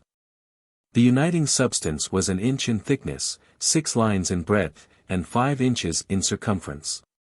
In the center of the junction was the umbilical ring common to both. The umbilical vessels were separated and tied, the ligature fell at the expiration of 9 days, and then Zwingler, the operator, proceeded to divide the remaining bonds. Various monsters have been seen with 4 arms and 3 legs, or 4 legs and 2 or 3 arms. The history of the double-headed infant of Oxford is curious. This creature had 2 heads diametrically opposite, 4 arms, 1 body in 2 lower extremities. These heads were doubly baptized, one by the name of Martha, and the other Mary. The features were different, Mary's was smiling, Martha's dejected. The latter died 2 days after her birth, and Mary expired a quarter of an hour after. A curious monster of a similar description is recorded to have lived at the court of James IV. of Scotland.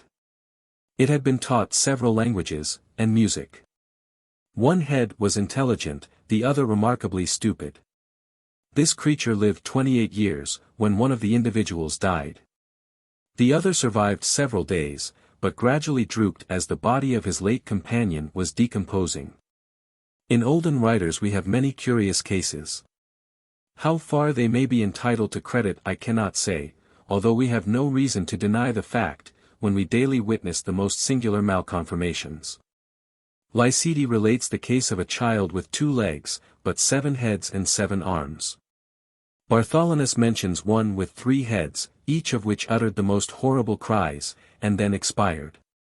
While these unfortunates were visited with several heads, instances have been known of heads that had attained a most enormous volume. In Tunis, there was a Moor of 30 years of age, whose head was so large, that crowds followed him in the streets, and his mouth was of such a capacity, that he could devour a large melon as easily as an apple. This man was an idiot. At Lucca, Benvenuti saw a lad, otherwise well proportioned, whose head at the age of 7 began to increase so rapidly, that when he was 27 it measured 37 inches 8 lines in circumference. And his face was 15 inches long. Singular monstrosities have been seen, where heads and bodies seemed actually to be growing from or hanging to individuals. Winslow knew an Italian child, of 8 years of age, who carried a little head under the 3rd left rib, and peeping out as if the body of the one had been concealed in that of the other. Both heads had been christened. The one James, the other Matthew. When the ear of little Matthew was pinched, his host James forthwith began to roar. The Bengal child, whose case is related by Valentine and Horn, is equally singular. Here one head was placed above the other, the superior one nearly as well conformed as the lower, both adhered intimately. The upper face assumed somewhat of an oblique direction. Each head had its distinct brain. Sometimes one head was fast asleep while his neighbor was wide awake, and one head would cry most piteously if you pulled the hair of the other. But, what was still more singular, when the one was fed, its companion expressed its gratification, and water flowed from its mouth. This monster lived 4 years, and probably would have lived much longer, but for the bite of a venomous reptile. In a former article I alluded to encephalous and anencephalous cases, where there were either no heads or heads without brains. Of the first variety Biclard relates the following: a woman at Angers was delivered of twins, one of which not only was without a head, but only showed the inferior part of the body. Without arms, a small stump-like excrescence growing from the upper part of the chest, the feet were turned inwards, and without toes. The creature was of the male sex. The body presented one cavity without any diaphragm. Nor could any trace of liver, spleen, esophagus, or stomach be detected. The intestinal tube commenced at the upper part of the body, but was impervious. The pancreas and kidneys were as usual. The umbilical vein arose from the cava, and the umbilical arteries from the hypogastric. There were 10 ribs on each side, and the spinal marrow throughout its regular nerves. Brunel has recorded the case of a male infant born without brains. The frontal bone was thrown back, and flattened on the sphenoid in such a manner that the eyes appeared above his head. The parietal and the squamous portion of the temporal were wanting, although the organ of hearing was well conformed. Not a vestige of brain could be discovered, yet the carotid and vertebral arteries crossed the basis of the cranium. The spinal marrow arose from the 4th cervical vertebra. The organs of sight were perfect. Savier describes an infant in which all the bones of the cranium were wanting, and, instead of a brain, the skin merely covered a cyst, containing a red pulpy substance resembling brain, whence arose several nerves.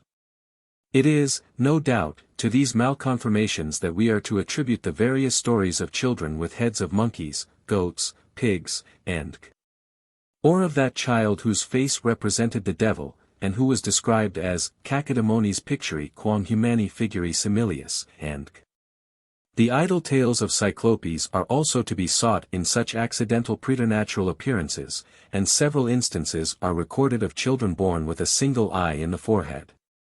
It would be useless to dwell longer on this painful subject. Those who wish for more information may gratify their curiosity by consulting the works of Haller, Sommering, and other writers, who have treated this matter ex professo. In conclusion, it appears to me that monstrosities are purely accidental, subject to no laws of nature, but deviations from them. We leave to theologasters the question of their being visitations of divine wrath. The only theories that can admit of discussion are the following: first, the imagination of the mother; second, accidental causes; and third, an original monstrous germ. Maternal marks arising from longings and terror, as I have already observed, seem to warrant the first conclusion, yet it is not tenable. What has imagination to do with the vegetable kingdom, which also presents monstrous conformations? Are we to attribute the same power of imagination to the brute creation? And, although we may fully admit the sympathy that exists between the uterine system and external objects, yet we cannot refer headless and double and triple embryos to this influence. The last hypothesis is also fraught with objections. We have every reason to believe that all germs or seed are perfect in themselves. Were there monstrous germs, there would ensue monstrous races. That germs may be accidentally vitiated and impaired there can be no doubt. But such an adventitious occurrence does not constitute an original monstruosity. Duvernay and Winslow maintain that, in the case of a double monster, the monstruosity arose in the primitive germ. Lemery and other physiologists, on the contrary, insisted that double fetuses arise, as I have already stated, from a junction or fusion between two separate bodies, or, in short, the union of twins or triple conceptions, and anatomical investigations confirm this opinion, since in double-headed fetuses two distinct sets of organs are generally found. This subject has occupied the most ingenious philosophers for centuries. And the result of their experiments and debates seems to warrant the probability of these melancholy deviations from nature, foolishly denominated luci naturae, being purely accidental. The experiments of Jacobi seem to confirm this opinion, since he was able to produce preternatural fecundation in the eggs of fishes. This investigation may appear idle. Yet, in a physiological point of view, it is fraught with interest as regarding the generation of animals and plants. Its study affords a lively illustration of those laws of attraction and repulsion that regulate the universe, and which seem to admit that every particle of matter should be endowed with a specific vitality, a specific individuality. This attraction is daily seen in the fecundation of the spawn of fish. Myriads of these eggs are accumulated in ponds and rivers. Yet in this mass the fecundating principle solely selects and impregnates those that naturally claim its vivifying powers. Wonderful harmony, that man alone endeavors to destroy. Harmony so perfect, that Aristoxenus and Alcmaeon maintained that it was an emanation of the diapason of celestial music between the planets, our globe, and our five senses, forming a diatonic series of 7 tones. While Hippocrates justly denominated these organic laws the confluxus unis, conspiratio unica, consentientia omnia. Longevity. The greater the complexity of a piece of machinery, and the more labor it is called upon to perform, the more rapid will be its wear and tear. This applies to human life as well as to mechanism. The derangement of its component parts, its springs and wheels, will also be in the ratio of their complication. Thus do we find that the brute creation are less subject to those affections that abridge their days than mankind. Their life is natural, except when under the sway of domestication; ours is artificial, and high civilization tends to render it still more unnatural than it would most probably have been in a simple and patriarchal existence. Endowed with more acuteness of sensibility than animals, we are rendered more susceptible of the extremes of pleasure and of pain, and our voluptuous enjoyments are perhaps more prejudicial than our sufferings. Had not the Creator wisely granted us the faculty of reasoning, we should have been the most wretched of all organized beings. The tenure of life depends upon the sum of vitality originally deposited, and the extent of our drafts upon this capital, which we too frequently exhaust by untimely expenses. Experience has proved that under ordinary circumstances, man can live 6 or 7 times longer than the years required to attain puberty. This epoch is placed at our 14th year. This calculation would therefore yield from 84 to 98 years of age. Our own imprudences, and the disorders resulting from them, are more hostile in abridging this period than nature, all-wise and all-bountiful. Indeed, when we reflect on all the excesses to which we expose our frail and complicated being, as if we were resolved to try by every possible experiment how far it possesses the power of resisting destructive agents, we can only marvel in beholding so many instances of longevity. In this wasteful existence, how many valuable hours do we not lose? How many real enjoyments have we not deprived ourselves of? When compared to the immensity of time, life is but an idle span. Let us deduct even from old age the years of infancy, the years of caducity, and the years of sleep. Alas! What remaineth of our many and our energetic days? Maupertuis calculated that in an ordinary life man could scarcely enjoy more than 3 years of happiness, mixed up with 60 or 80 years of misery or insipidity. And yet how miserable are we at the thought of quitting this short-leased tenement, though every wretchedness renders our abode a constant scene of uneasiness. It has been computed that out of about 900 millions of human beings that are scattered over the globe, it is more than probable that we could not find 9,000 individuals blessed with happiness. Even taking happiness in its most limited sense, content. Were it not for the terrors of futurity, it is more than probable that our existence would lose much of its value. Socrates termed philosophy the preparation for death. The same may be said of our existence. Happily for man, life is a dream, all is illusion, sufferings alone are positive. Pandora's box is its best illustration. Could we have slept away our existence in constant visions, we should have lived as long as in a waking state. When we contemplate the flocks of human beings scattered like cattle on the face of the universe, with scarcely more intellect than the beasts of the same field, we might ask for what were they created? Doomed to all the horrors of sickness or of war, victims of their own follies or the ambitious projects of others. As far as regards this life, it is worse than idle to seek a solution of the problem. In these inquiries we too often seek to guess that which we can never know, and to know that which we can never guess. We all complain and murmur like the woodman in the fable, yet are loath to accept the relief we loudly call for.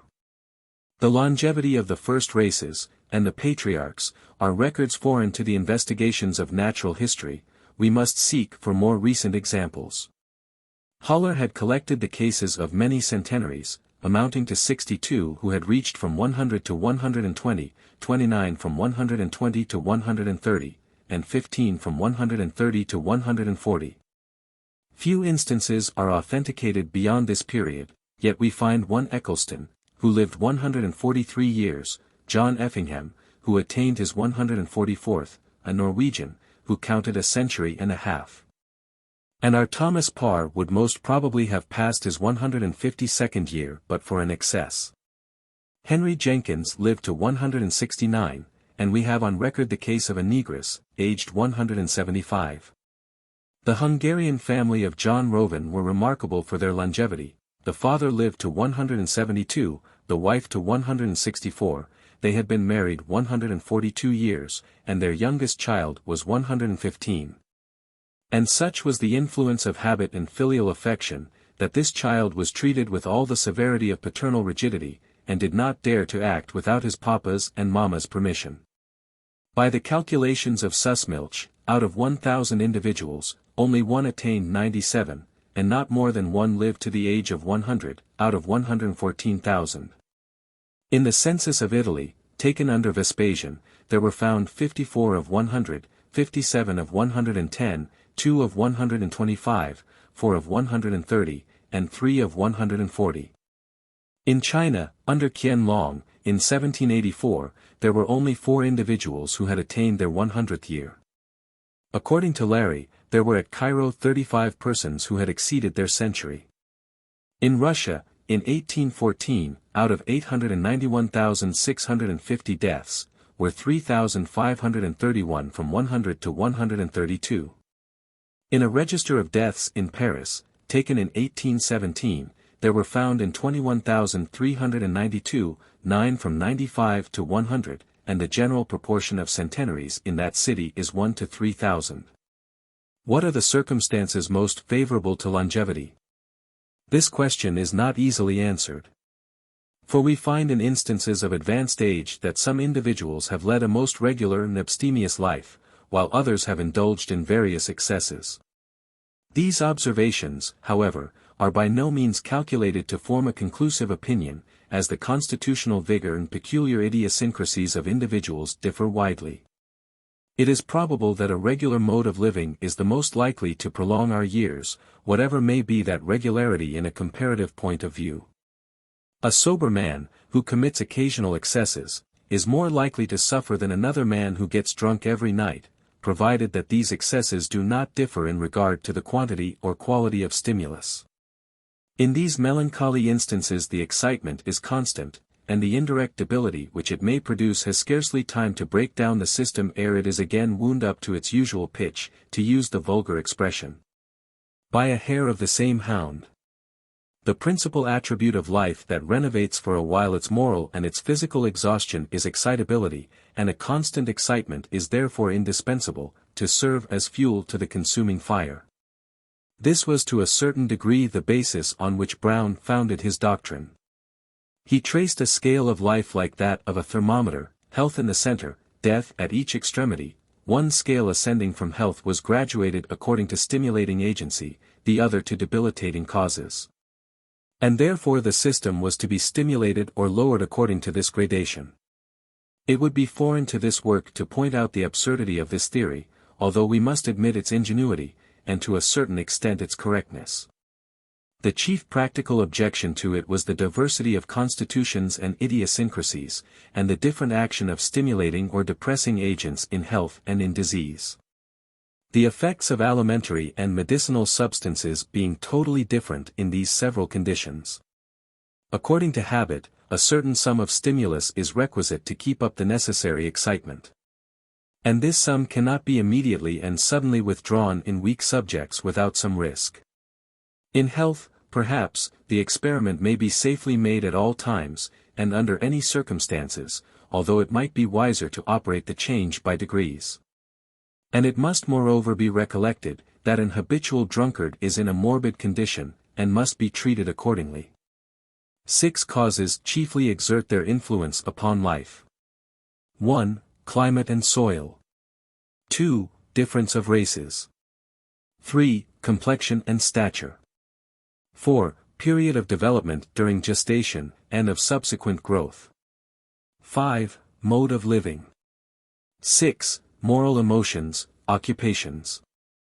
Climates that are moderately cold are more favorable to long life. This observation equally applies to the vegetable kingdom, and trees that have scarcely attained their full growth in northern regions are drooping in the south. There also we find beasts and birds resisting the inclemency of the weather by the thickness of their coats and plumage, or a layer of grease. While many animals burrow in the earth to seek a state of torpor and insensibility, until restored to active life by a more genial temperature. Dryness of soil is another source of health and life. And the hardy mountaineer existence is seldom abridged by the diseases that visit the inhabitants of damp and swampy regions. Sterile plains are more salubrious than regions covered with a rank and exuberant vegetation, or highly cultivated grounds, from many obvious reasons. The humid earth is not turned up, and decayed vegetable substances are not acted upon in a deleterious manner by the solar heat. When we consider the various causes of disease that must abound in crowded and corrupt cities, we might imagine that mortality would be much greater than in the country. Yet observation has not proved this difference to be as material as one might expect, at least as regards disease, the sad effects of poverty and starvation not being taken into account. Various reasons may be assigned for this apparent anomaly. In cities a more regular state of excitement prevails, and man's constant occupations scarcely give him time to attend to slight ailments, that, under other circumstances, might be aggravated. Moreover, intermittent fevers and visceral affections are more frequent in the country, and cottagers are exposed to more constant damp and severe revolutions in the atmospheric constitution than citizens. The mortality amongst men is greater in cities than in women, the latter do not enjoy so long a life in the country. March and April have been found the most fatal months. They are periods of atmospheric transition from cold to a higher temperature, and must therefore prove trying to the weak and the aged. The end of autumn is also deemed a sickly period. And the equinoxes have ever been considered critical, the solstices much less injurious. In Great Britain and the northwesterly regions of Europe, northerly and easterly winds are more prevalent in March, April, and May, owing, it is supposed, to the currents established to replace the warmer air, as it rises from the surface of the Atlantic and more southerly countries. These winds are generally dry and cold, followed by fogs, and give rise to catarrhs, bronchial and pulmonary affections. It is calculated that in our climes pulmonary affections carry off 1/5 of the population, or 191 in 1,000. In regard to the variety of races, it has been observed that those people who sooner attain pubescence are the shortest lived. Precocious excitement must bring on premature old age. Negroes seldom attain an advanced period of life. And the progress of years is more rapidly described in their features and their form than in Europeans who have migrated to their clime. The Negroes of Congo, Mozambique, and Zanzibar seldom reach their 50th year. In northern latitudes longevity is more frequent. This is observed in Sweden, Russia, Poland, Norway. Some writers have looked upon the established religion of a country as influencing the duration of life. And Toldo asserted that Christians are shorter lived than Jews. To this observation it may be remarked, that Jews are in general a very sober, industrious, and active race, circumstances that must materially tend to prolong their days. Moreover, by their legislation they are very careful in the choice of the meat they consume.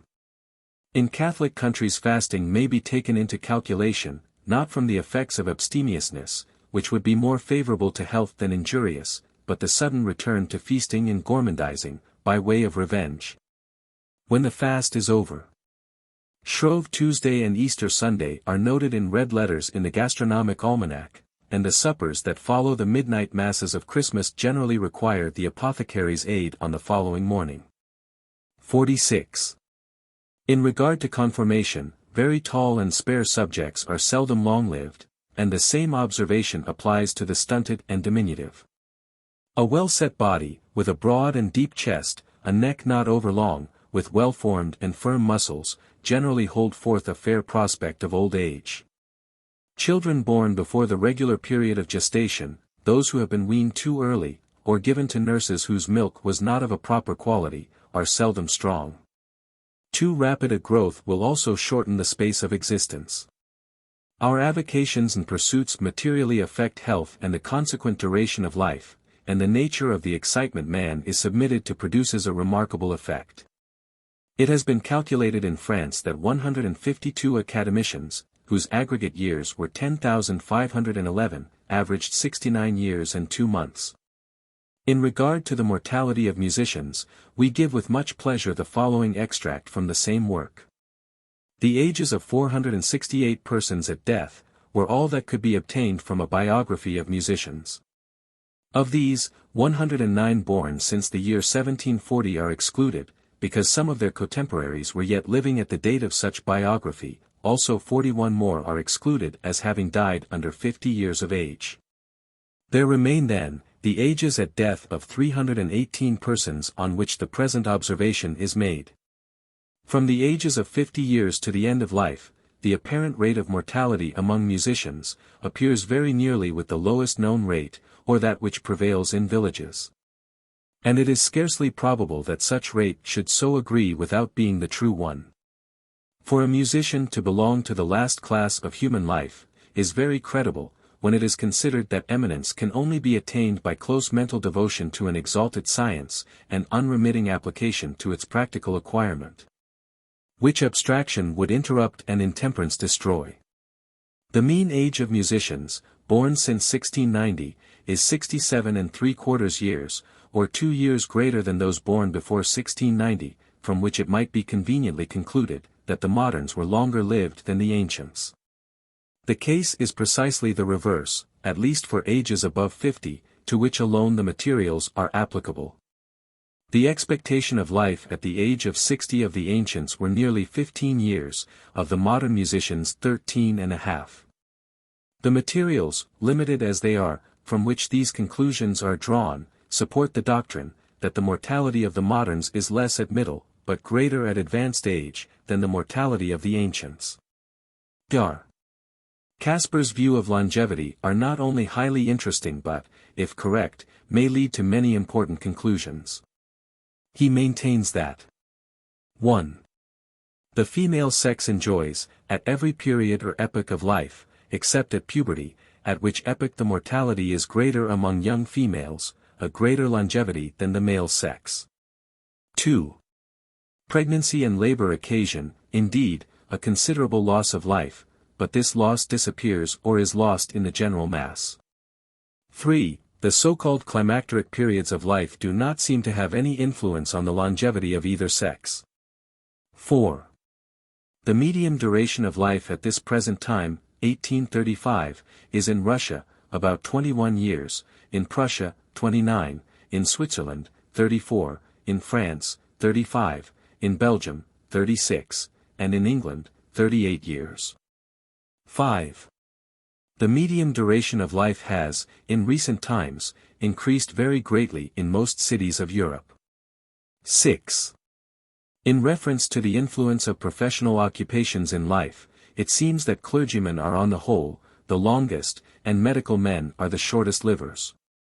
Military men are nearly between the two extremes, but yet, proportionably they more frequently than others reach very advanced years. 7. The mortality is very generally greater in manufacturing than in agricultural districts. 8. Marriage is decidedly favorable to longevity. 9. The mortality among the poor is always greater than among the wealthier classes. 10. The mortality in a population appears to be always proportionate to its fecundity, as the number of births increases, so does the number of deaths at the same time. If this last assertion be correct, Malthus's doctrine must have been idle. It appears that in general more males are born than females. This difference has been attributed to the age of the parents. When the mother is older than the father, the female offspring are more numerous. The same is observed when both parents have attained an advanced age, but when the father's age exceeds that of the mother's, sons are chiefly the result of their union. It has been also observed that widowers are most frequently blessed with daughters. Quetelet has very justly observed that the laws which preside over the development of man, and modify all his actions, are in general the result of his organization, of his years, his state of independence, the surrounding institutions. Local influence, and an infinity of other causes, difficult to ascertain, and many of which, most probably, never can be known. Still, if we admit the fact, our well-being, in a great measure, rests in our own hands, as the progress of our intellectual attainments may gradually enable us to improve our condition, in most of the points to which we have alluded. And Buffon has observed that we know not to what extent man may perfect his nature, both in a moral and a physical point of view. Still the laws of our organization, and which regulate life, appear to be beyond human speculation. And it has been observed that, under ordinary circumstances, we are ruled by a harmonizing system tending to equalize society despite its institutions. Thus, births, marriages, and deaths, appear regulated on a certain scale in proportions singularly similar. The criminal statistics of France have produced the following calculation: from 700 to 7,300 criminals are tried every year, out of which number 61 out of 100 are found guilty. 170,000 offenders are charged with minor offenses and misdemeanors, of whom 85 in the 100 are condemned to various punishments. To what are we to attribute this apparent regularity in the scale of births, deaths, and the commission of crimes? Are we ruled by certain laws that are only changed in the manifestations of Providence, by peculiar visitations, such as war, famine, and pestilential maladies? What a vast and curious field of research and reflection! What an argument for the fatalist! Man no doubt possesses a moral power that to a certain extent subjugates the creation to his influence and his will.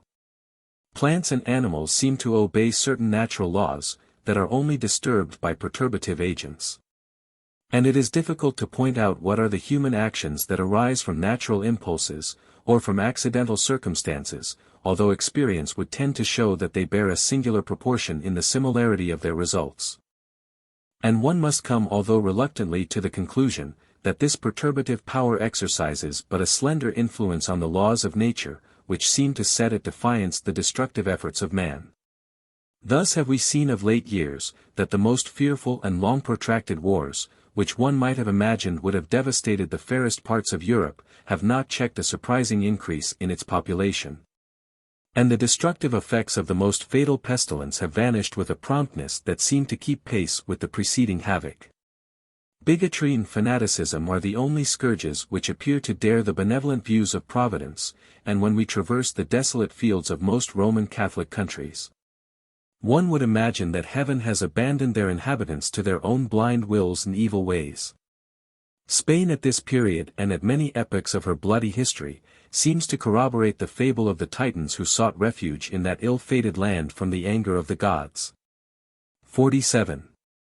To return, we find in the preceding resumes of longevity that poets are the shortest lived, next to them, authors on natural religion, dramatists, and novelists. May not this circumstance be attributed to the fervor of their imagination and to their unequal mode of living?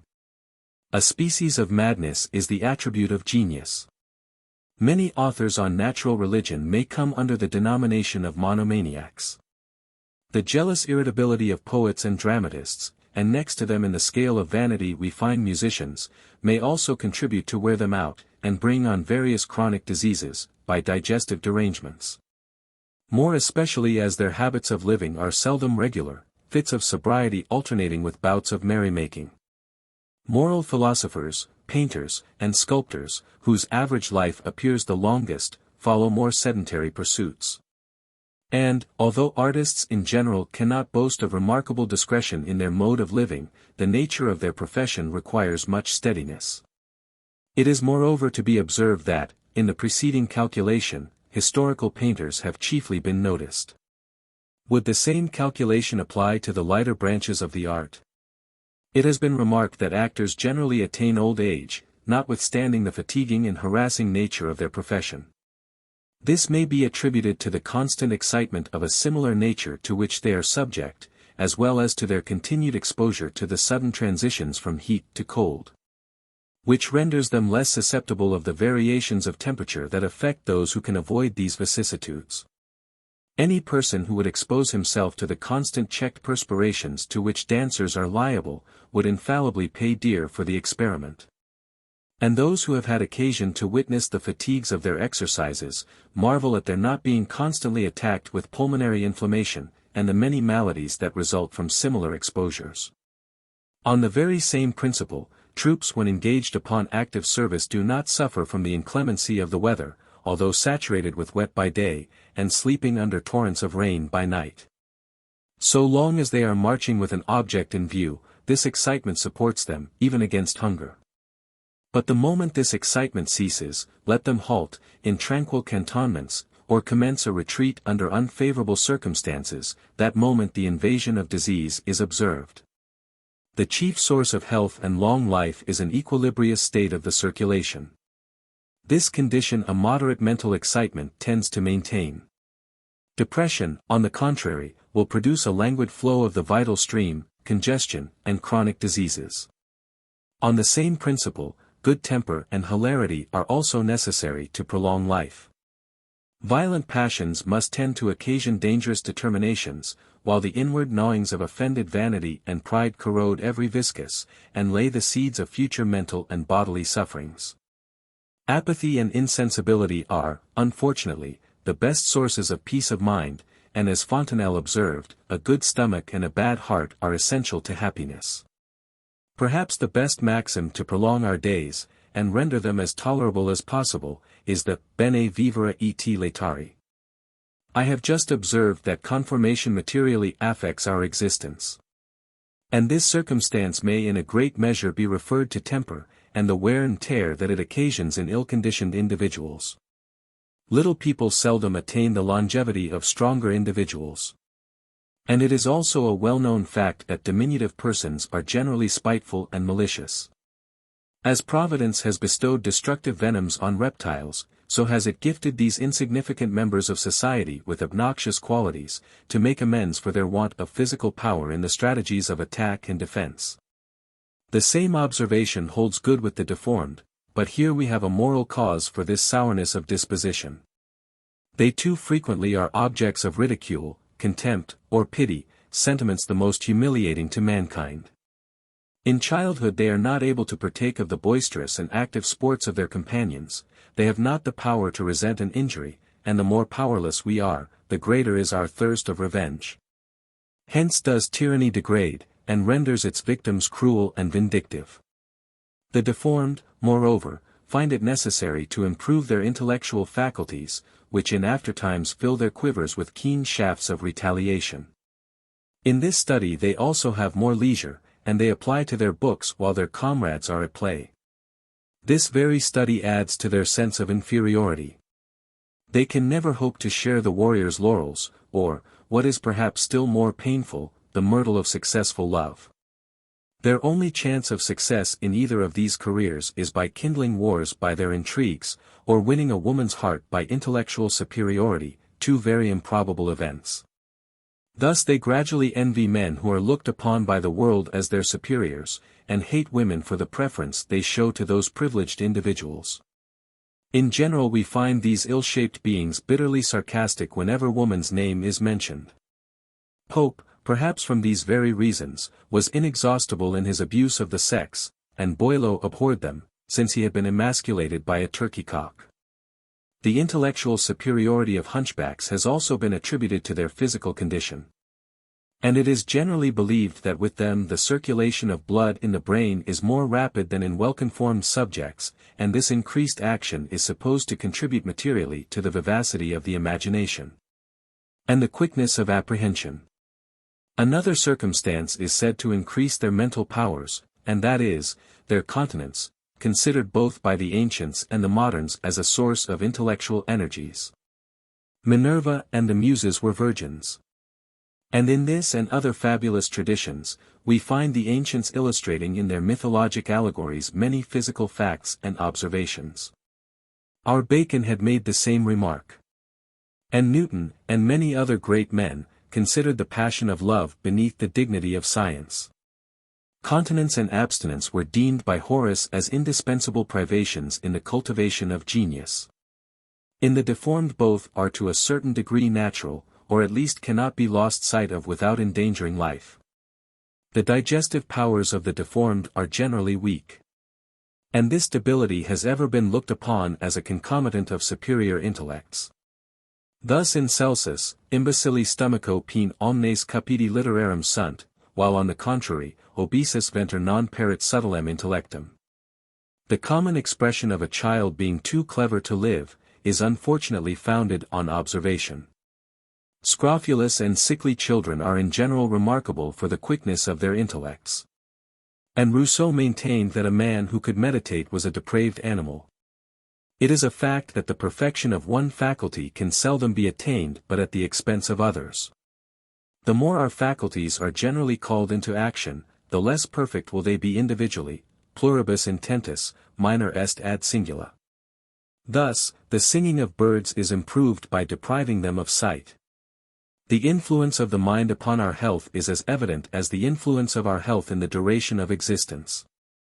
This corollary explains the shortness of life of the diminutive and the deformed, unconnected with such physical defects of organization as might impede the due exercise of their organs.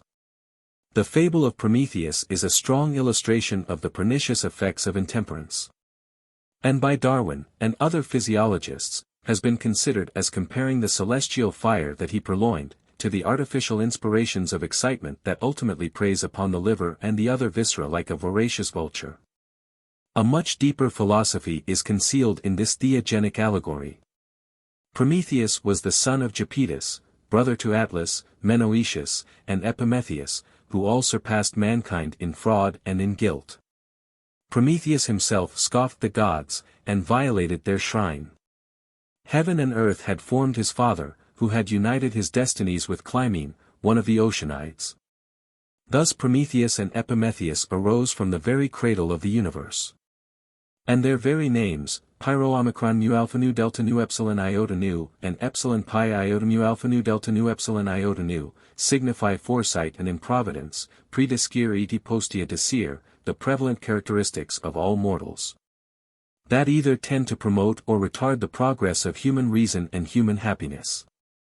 Prometheus strove impiously to possess himself of divine knowledge, and created man with a base amalgam of earth and the bones of animals, vivified by the celestial fire he had obtained. Jupiter, indignant at his audacity, commanded Vulcan to create a beauteous tempter in the form of woman, on whom every attractive gift might be conferred. And Pandora was sent upon earth with the fatal present of the father of the gods, the box that contained all the evils and distempers that were destined for mankind. The foresight of Prometheus resisted her charms. His improvident brother opened the dreaded casket.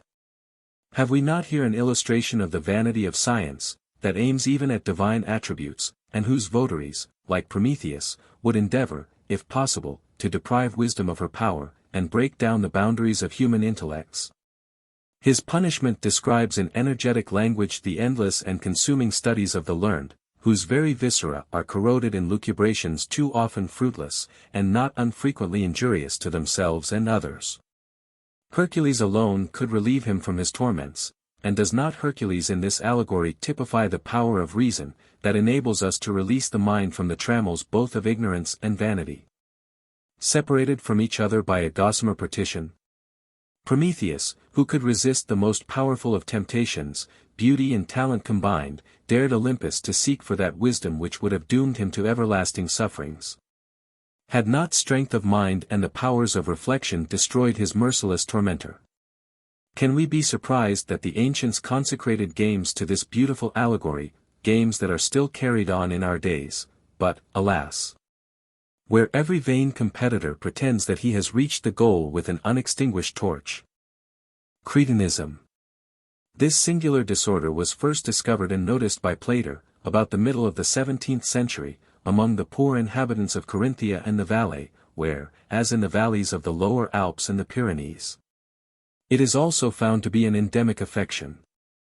According to Sir George Staunton, it is also observed in Chinese Tartary. It has been erroneously confounded by some writers with bronchocele and rachitis, from both of which it is totally distinct.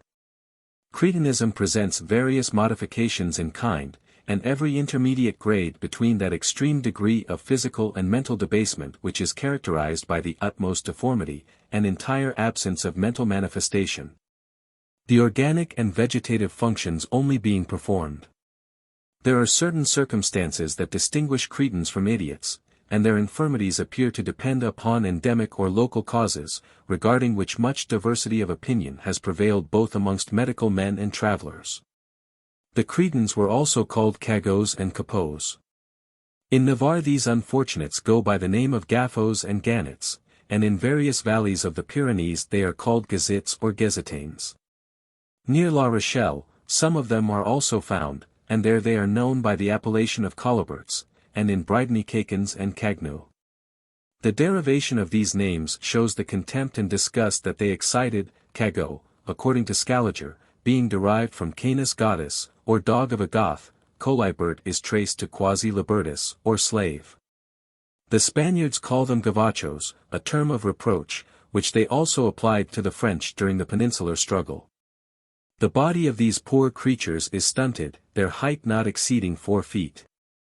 There is a total want of due proportion between it and the other parts, the height of the head with reference to the body being from 1/4 to 1/5, instead of 1/8, the natural proportion. The neck is strong, and bent downwards. The upper limbs reach below the knees, and the arm is shorter than the forearm, the chest narrow, the abdomen hemispherical, and of a length not exceeding the height of the head. The thighs, with the haunches, of greater width than the shoulders, and shorter than the legs, the calves of which are wanting, the feet and toes distorted. In the head, the masticating organs, the lower jaw, and the nose, preponderate considerably over the organs of sense and intelligence. The skull is depressed, and forms a lengthened and angular ellipsis. The receding forehead presents internally large frontal sinuses, to which the brain has yielded part of its place. The top of the head is flattened, instead of being vaulted. The occiput projects but slightly, and runs almost even with the nape of the neck, as in ruminating animals. The face is neither oval nor round, but spread out in width. The eyes are far apart, slightly diverging, small, and deep-seated in their orbits, the pupil contracted, and not very sensitive to light. The eyelids, except when morbidly swollen, are flaccid and pendant. Their look is an unmeaning stare, and turns with indifference from everything that is not eatable. The elongated form of the lower jaw, the thick and puffed lips, give them a greater resemblance to ruminating creatures than to man. The tongue is rather cylindrical than flat, and the saliva is constantly running from the angles of their mouth. Enlargement of the thyroid glands generally prevails, sometimes to an enormous extent. Indeed, this appearance is commonly considered as a distinguishing sign of cretinism. The other glands of the throat are also obstructed. Many of these poor wretches are both deaf and dumb. Yet do they appear unconscious of their miserable existence. Stretched out or gathered up under the solar rays, their head drooping in idiotic apathy, they are only roused from their torpor when food is presented to them. This endemic malady is supposed to arise from the use of snow water, or of water impregnated with calcareous earth. Both of these opinions are without foundation. All the inhabitants of districts near the glaciers drink snow and ice waters without being subject to the disorder, and the common waters of Switzerland, strongly impregnated with calcareous substances, are most salubrious. At Bern, the waters are extremely pure, yet Haller observed that swellings of the throat are not uncommon. De Saussure has assigned another cause, and refers the disorder to the physical features of the mountainous districts in which it prevails. The valleys, he tells us, are surrounded with very high mountains, sheltered from currents of fresh air, and exposed to the direct, and what is worse, the reflected rays of the sun. They are marshy, and hence the atmosphere is humid, close, and oppressive. When to these chorographical causes, he further says, we add the domestic ones, which are also well known to prevail among the poor of these regions, such as innutritious food, indolence, and uncleanliness. With a predisposition to the disease from an hereditary taint of many generations, we can sufficiently account for the prevalence of cretinism in such places, and for the most humiliating characters it is ever found to assume. This specious reasoning, however, is overthrown by observation. In the first instance, this character of the country does not affect its other inhabitants. And secondly, the goiter is found in warm latitudes, and Mungo Park observed it amongst the Africans of Bambara, on the banks of the Niger. Marsden has also seen it at Sumatra. Moreover, this affection is scarcely ever seen in the mountains, but principally prevails in the valleys. It is more than probable that these ill-favored creatures belong to a particular race. For we must take care not to confound goiter with cretinism, since goiter is common where cretinism is prevalent. It has been remarked that the offspring of the natives of the Valais who intermarry with persons from the Italian side of the Alps, are more subject to goiters than those born of native parents. And that females who have husbands from the higher Alps, seldom have children affected with this infirmity. It is pretty clear that in these observations, goiter and cretinism are confounded.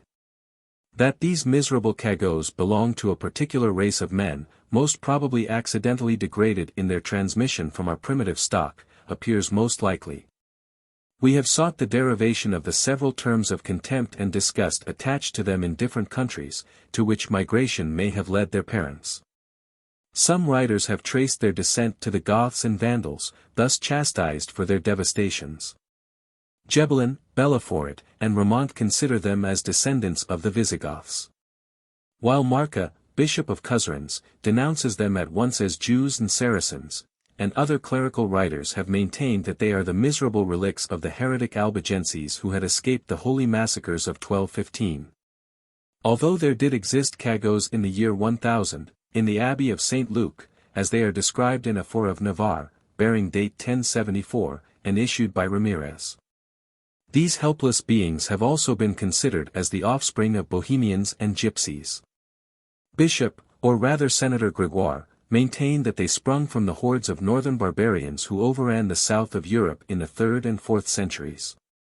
Whatever might have been the origin of these poor creatures, they seem to share that ignominious destiny that has marked various races in different countries. The Agotos of Navarre, the Marigotos of Leon, the Bachuecos of Castile, the Wendis of Silesia, are all held in as much contempt as the Parias and Nevadas of India. Even in Otaheite a degraded caste was found, from which victims were selected to appease divine wrath, or propitiate their gods. The traditional contempt in which certain races are held, a contempt that seems to have affected their physical appearance, may perhaps be traced to the degradation of slavery, that seems to deprive man of all his proud attributes, both in a moral and physical point of view. The effects of tyranny, and the distinctions that oppression has created in the several castes and ranks of mankind, are everywhere evident.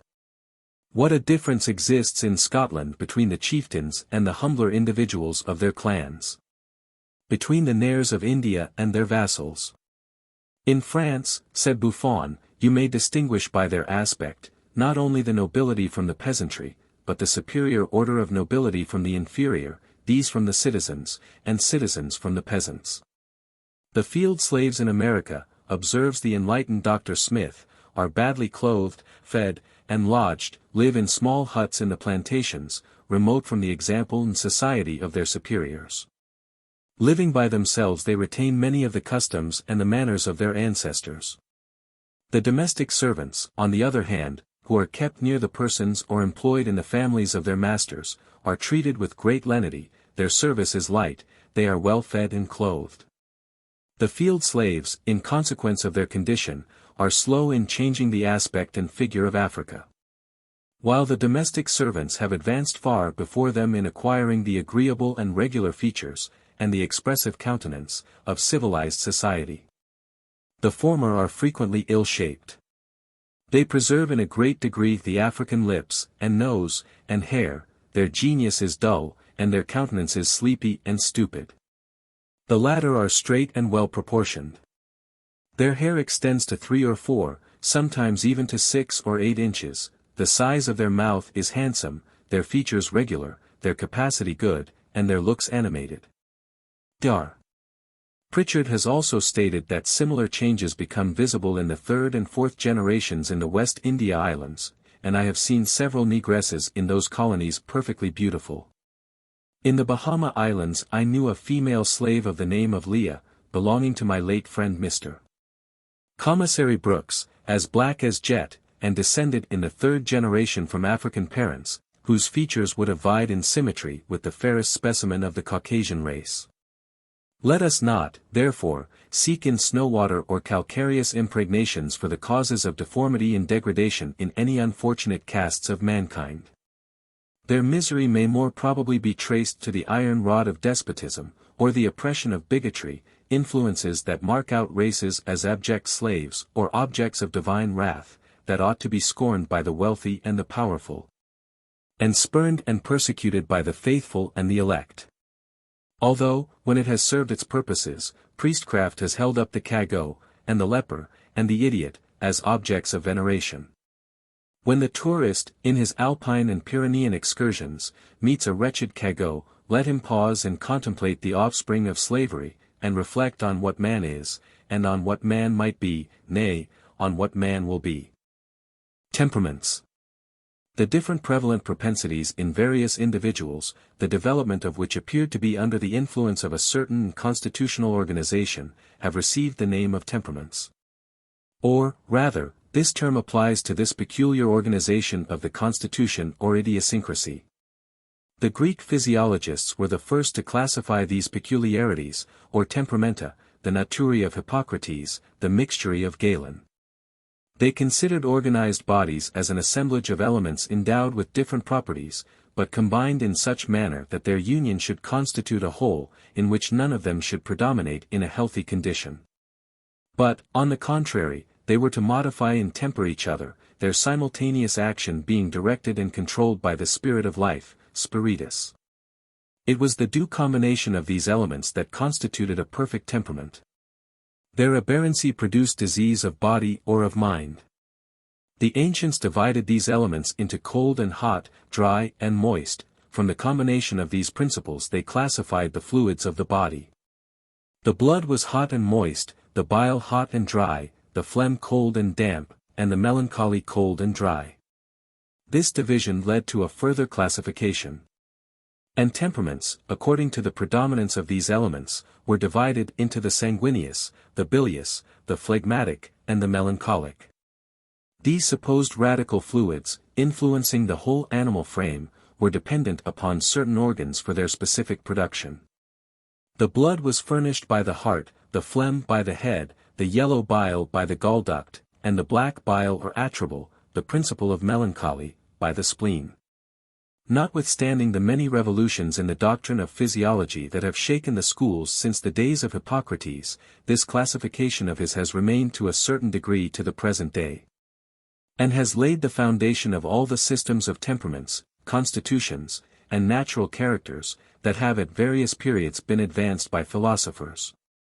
The only novel introduction in this ancient classification being the nervous temperament, which, after all, is only a modification of the four other categories.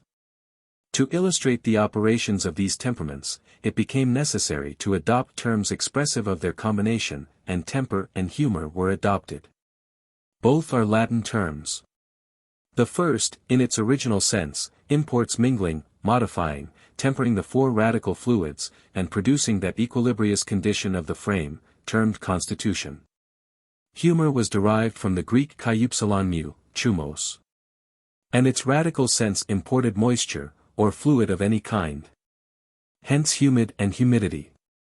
This doctrine of fluidity is still applied to many functions that we cannot otherwise describe, and we talk, although in a figurative manner, of the nervous fluid, the vital fluid. And a good humor, a bad humor, a vein of humor, or a humorous vein, are illustrations of peculiar tempers and temperaments, for temperaments are still distinguished by the same terms applied to them by the ancients. And we describe one man as choleric, or bilious, for choler, chi-omicron lambda, means bile. Another as being melancholic, a third of a sanguine disposition, and a fourth of a phlegmatic habit. The sanguine, that imports a predominance of the blood, indicated a warm and ardent exuberance of spirits. Whereas the phlegmatic, denoting a thin and cold watery fluid, referred to a frigid and spiritless indolence. We thus see that modern physiology has scarcely advanced this branch of science, for the nervous temperament may be considered as merely a modification of the other ones. And it is more than probable that the old classification will long prevail, notwithstanding the ingenuity of modern hypotheses. Husson divided the temperaments into those that referred to the vascular system, to the nervous system, and to the muscular system, with subdivisions applied to regions and to organs.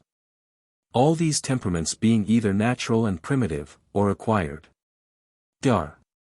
Thomas, of Paris, has founded his arrangement according to the predominance of the head, chest, or abdomen, or the mental, circulatory, or digestive organs.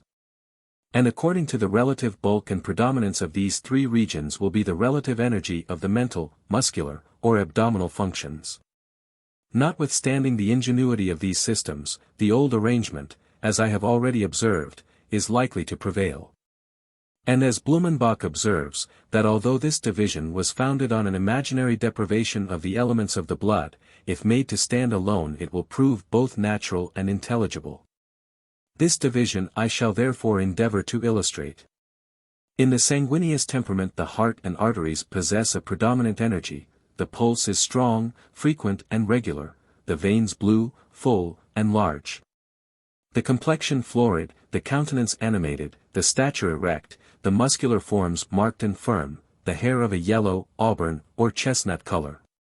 The nervous impressions acute, the perception quick, the memory retentive, the imagination lively and luxuriant, the disposition passionate but not vindictive, and passion is easily appeased, amorous, and fond of conviviality and good cheer.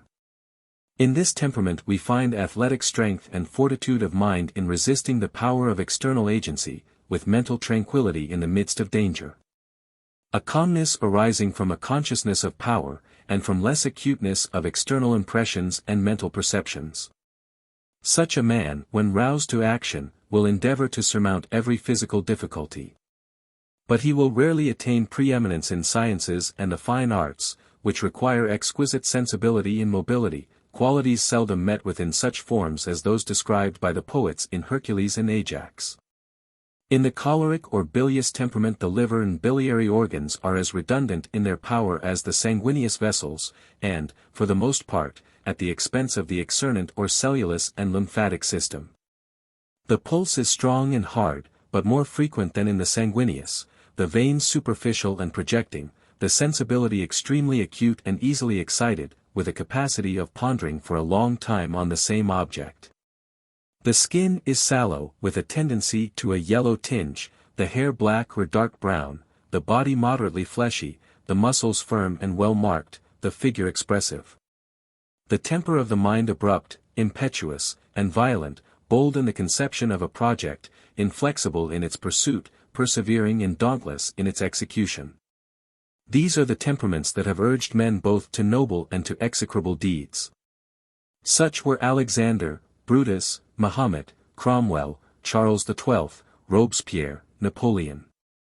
All these celebrated characters evinced from their earliest youth the ambitious nature of their dispositions.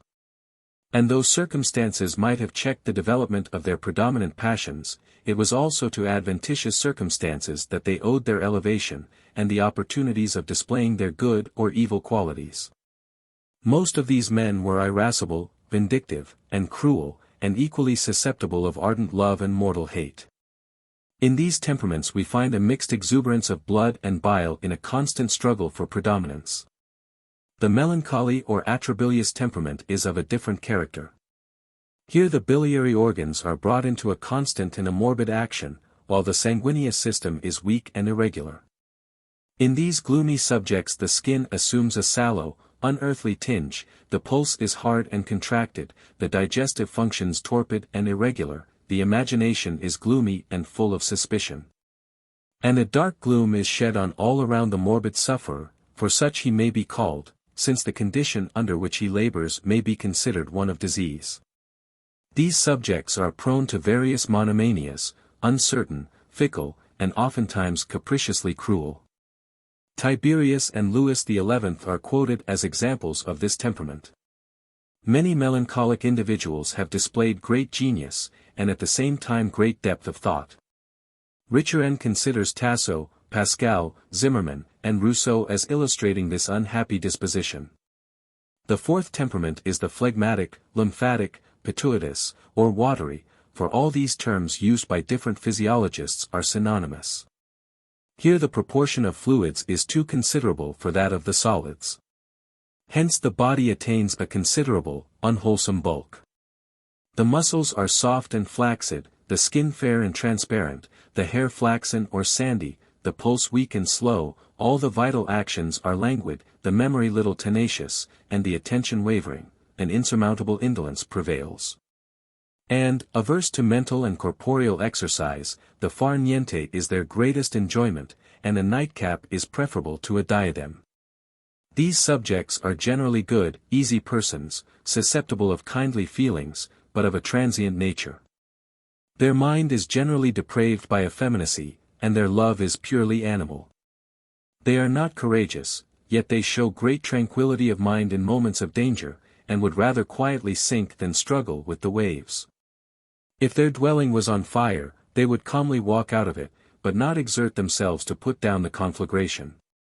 And, when hereditary power places them at the helm of a state, a wreck of the vessel may be speedily expected, unless the scepter is wrested from their feeble hands by the choleric or the atrabilious enthusiast. The fifth, or nervous temperament, as I have already stated, may be considered of a complex nature, as it influences the sanguineous as well as the choleric, the melancholy, and the phlegmatic. In this constitution the sentient system predominates, and there exists a great susceptibility to all external impressions. This temperament is generally acquired, and proceeds from a sedentary life, too great an enjoyment of sensual pleasures, and fanciful ideas brought on by romantic readings and romantic thoughts indulged in hours of idleness. The determination of such individuals is prompt, but uncertain, their affections warm for a while, are selfish and fickle, their sensations are vivid, but leave no impressions.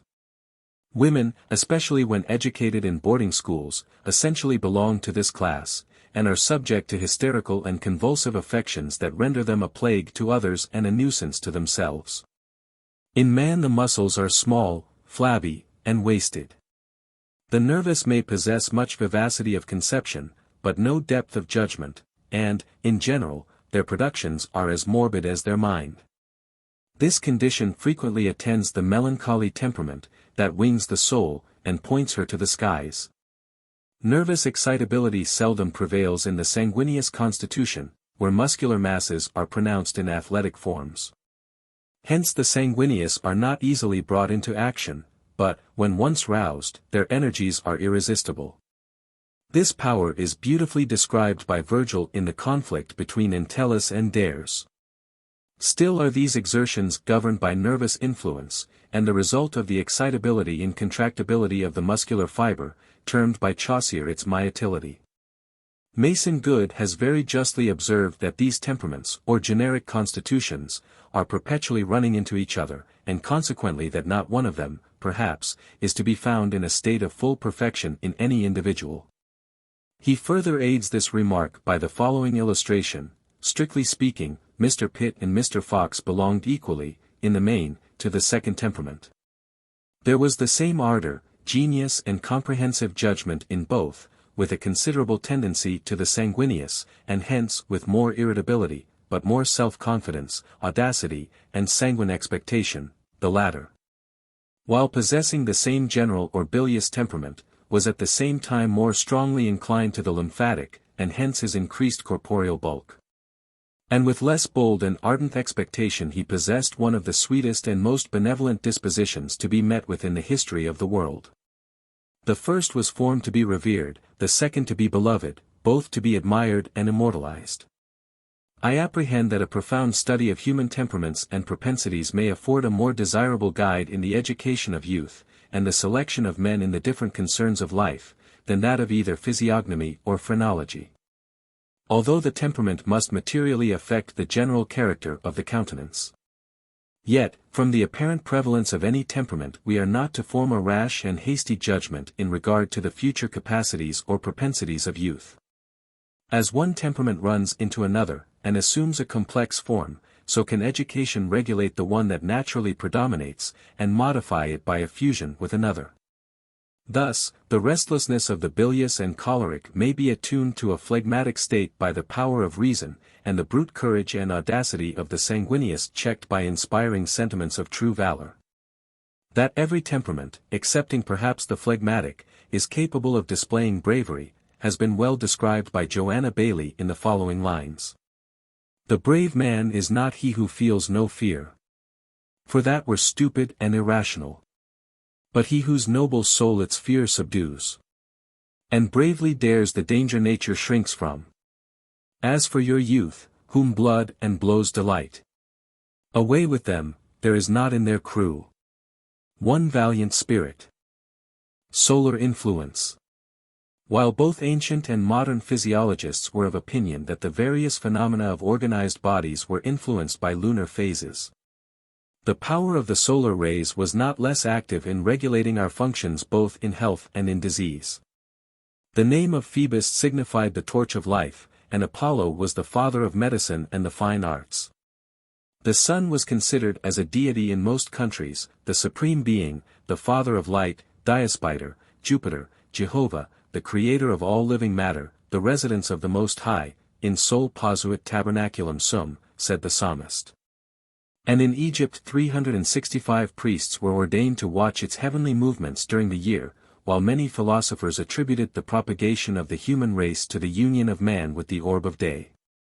The disciples of Plato and Pythagoras considered it as possessing a soul, and Origenes, in his Periarchon, maintained that it displayed both virtues and vices, an heretical doctrine very properly condemned by the Second Synod of Constantinople. And, although St. Augustine was of that opinion, it was warmly combated by St. Basil and St. Ambrose, and many other beatified divines. Anaxagoras, on the contrary, considered this luminary to be a burning stone. Plato called it a compact fire. Aristotle maintained that it was formed of 1/5 of the elements that constitute the planets, Epicurus, a mass of lava, or ignited pumice stone, Xenophon asserted that it was fed by exhalations, and Zeno by watery vapors. Empedocles considered it a translucent body, Philolaus, a concave mirror, concentrating the rays of light from every part of the universe to reflect it upon nature.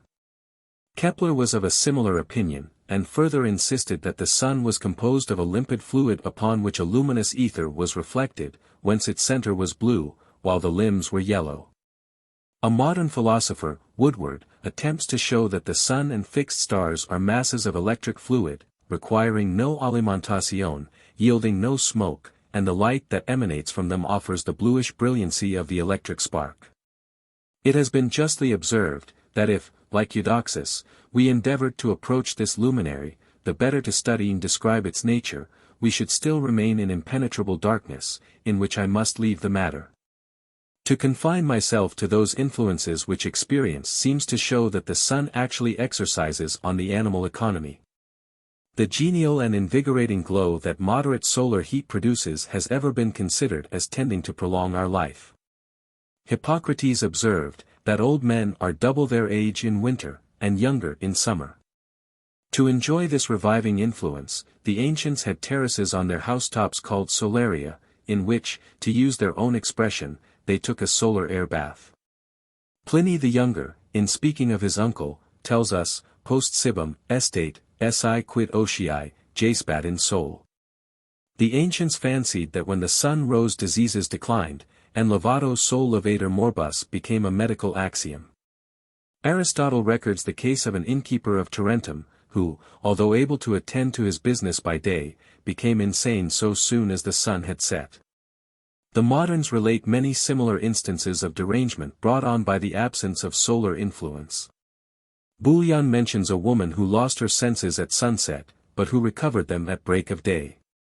Other cases are recorded of a different nature, when maladies were aggravated by this influence. Savage tells us of a woman who became maniacal whenever the sun was at its zenith. An influence that could not be prevented even by various stratagems, such as keeping her in a dark room, and deceiving her in regard to the hour. Humboldt knew a Spanish lady in Madrid who lost her voice the moment the sun dipped in the horizon, but the paralysis of the nerves of the tongue ceased the following morning. A removal to Naples cured this singular affection. Parham relates the cases of several individuals who were deprived of vision when the sun had set. In a former paper I have alluded to the effects of a vivid flood of light upon the Italian peasantry, as observed by Ramazzini. Daily practice shows us that the paroxysms of fever and various maladies are under a similar influence. And the evening gun in our garrisons is often the signal of severe exacerbation in certain febrile cases, while the reveille develops acute aggravation in others. Sydenham and Floyer had observed that the gout and asthma were usually ushered in after our first sleep, and I have noticed that, during the prevalence of the cholera, the invasion of this fatal disorder generally occurred towards daybreak. The ancients divided their elementary predominance according to the diurnal cycle, thus, morning regulated the blood, noon the bile, evening the atrable, and night the cold phlegmatic influence. Nor was this arrangement unnatural. We more or less observe it in a state of health, when man awakes refreshed and active at morn, towards noon his train of thoughts becomes more serious and busy, in the evening his mind is more gloomy and susceptible of unpleasant impressions. Until night either sheds its poppies o'er his couch, or agitates his frame with its fearful dreams. The repose of night is ever more refreshing than that of day, however we may have changed the natural applications of our hours, and find, as Seneca said of Roman civilization, that antipodes habemus in herb. The influence of night and day is equally observable in animals. Towards evening myriads of insects, who had shunned the solar heat, hum around us, while night calls forth its choristers, and as they cease to sing other creatures proclaim the dawn. Some animals, such as the Simia Beelzebub, and the Simia Seniculus, salute both the setting and the rising sun with fearful howls, and it may be considered as a law of nature, that we cannot turn night into day with impunity. Dar. Balfour's opinion on the influence of the heavenly bodies is of great weight. He conceives that the influence of the sun and moon when in a state of conjunction, which he names solar-lunar influence. Produces paroxysms or exacerbations in continued fever, in all cases at least where paroxysms are observable. As this influence declines in consequence of the gradual separation of these luminaries from each other, and their getting into a state of opposition, a way is left open for a critical and beneficial change. In other words, that paroxysms and exacerbations in fever may be expected to take place at spring tides, and crises at neap tides. It has been observed in intermitting fevers, that paroxysms of the quotidian recur in the morning, the tertian at noon, and the quartan in the afternoon. In no instance do they take place at night. There can be no doubt that lunation, more especially in tropical climes, influences diseases, but the effects of insolation are everywhere observable. One of the most serious accidents resulting from this exposure is the ictus solis, the coup de soleil of the French, and the sigma iota rho alpha sigma iota of the Greeks, from the star Sirius, to whose influence they attributed the scorching heat of the dog days. This attack is in general sudden, and the patient falls down as if struck with a blow on the head. Troops on a march, and laborers in the field, frequently are the victims of this solar power, which usually kills them on the spot. It has been known to destroy great numbers. In Pekin, from the 14th of July to the 25th, in the year 1743, it is related that 11,000 persons were struck dead. On a hot day's march in Portugal, I lost 6 men in a brigade under my charge. They first reeled as if under the influence of liquor, and then fell dead with a slight convulsive struggle. One of them, the batman of the paymaster of the 3rd Foot, or Buffs, was struck dead while speaking to me. A great number of greyhounds perished on the same march, but no other species of dog seemed to suffer, although we had many pointers and spaniels with us. Horses, mules, and cattle were also exempt from the attack, though it proved fatal to some weak donkeys who were following the troops. The shakos worn by our army are well calculated to preserve the soldier from these accidents, to which troops are constantly exposed during summer operations. Sweating fever. This disastrous pestilence, which proved, if possible, more fatal and terrific than the cholera, made its first appearance in London, in 1480 or 1483, first showing itself in the army of Henry VII. On his landing at Milford Haven. In London it only broke out a year or two after, and visited that capital occasionally for upwards of 40 years. It then spread to Holland, Germany, Belgium, Flanders, France, Denmark, and Norway, where it continued its ravages from 1525 to 1530. It then returned to England, and was observed for the last time in 1551. Dr. Caius calls it a pestilential fever of one day. And it prevailed, he says, with a mighty slaughter, and the description of it was as tremendous as that of the plague of Athens. Dr. Willis states that its malignity was so extreme, that as soon as it entered a city it made a daily attack on 500 or 600 persons, of whom scarcely 1 in 100 recovered. This malignant fever ran its course in a single paroxysm. And the cold fit and hot fit were equally fatal. If the patient was fortunate enough to reach the sweating stage, he was in general saved. It commenced its attack with a pain in the muscles of the neck, shoulders, legs, and arms, through which a warm aura seemed to creep. After these symptoms a profuse perspiration broke forth. The internal organs grew gradually hot and burning, the pungent heat extending to the extremities, with an intolerable thirst, sickness soon followed by jactitation, coma, and delirium. At Shrewsbury it raged for 7 months, and carried off upwards of 1,000 patients. The invasion of this terrific disorder was generally preceded by a thick noisome fog, especially in Shropshire. A dark cloud usually took the lead, and the distemper followed its course. It is somewhat singular, but most fatal contagions have been ushered in, both in ancient and modern times, by noxious fogs or mists, with clouds of various insects either bending their course in innumerable bodies, covering vegetation, or falling in dead heaps upon the ground. The disease was generally supposed to arise from inclement seasons and injured grain, particularly wheat infested with the mildew or smut, or rye attacked with the spur. It was observed by Dr. Willan, that the contemporary inhabitants of Scotland and Wales, who fed on barley and oats, were not affected. One of the most singular features of this malady was its only attacking the English. Foreigners, and even the Scotch and Irish, in England, seemed to be exempted from this scourge, which attacked the monarch himself, and 2 dukes of Suffolk, who sunk under its virulence. In Westminster the number of daily deaths averaged 120. It may be easily imagined that this special liability of Englishmen to contract the disease was attributed to divine wrath for their manifold offences. And we find the following lines in Femtophius. Coelestia numina nobis. Nil sunt quam nugi, fabula, verba, jocus. Infames nobis, pests, Mars. Denique fontem.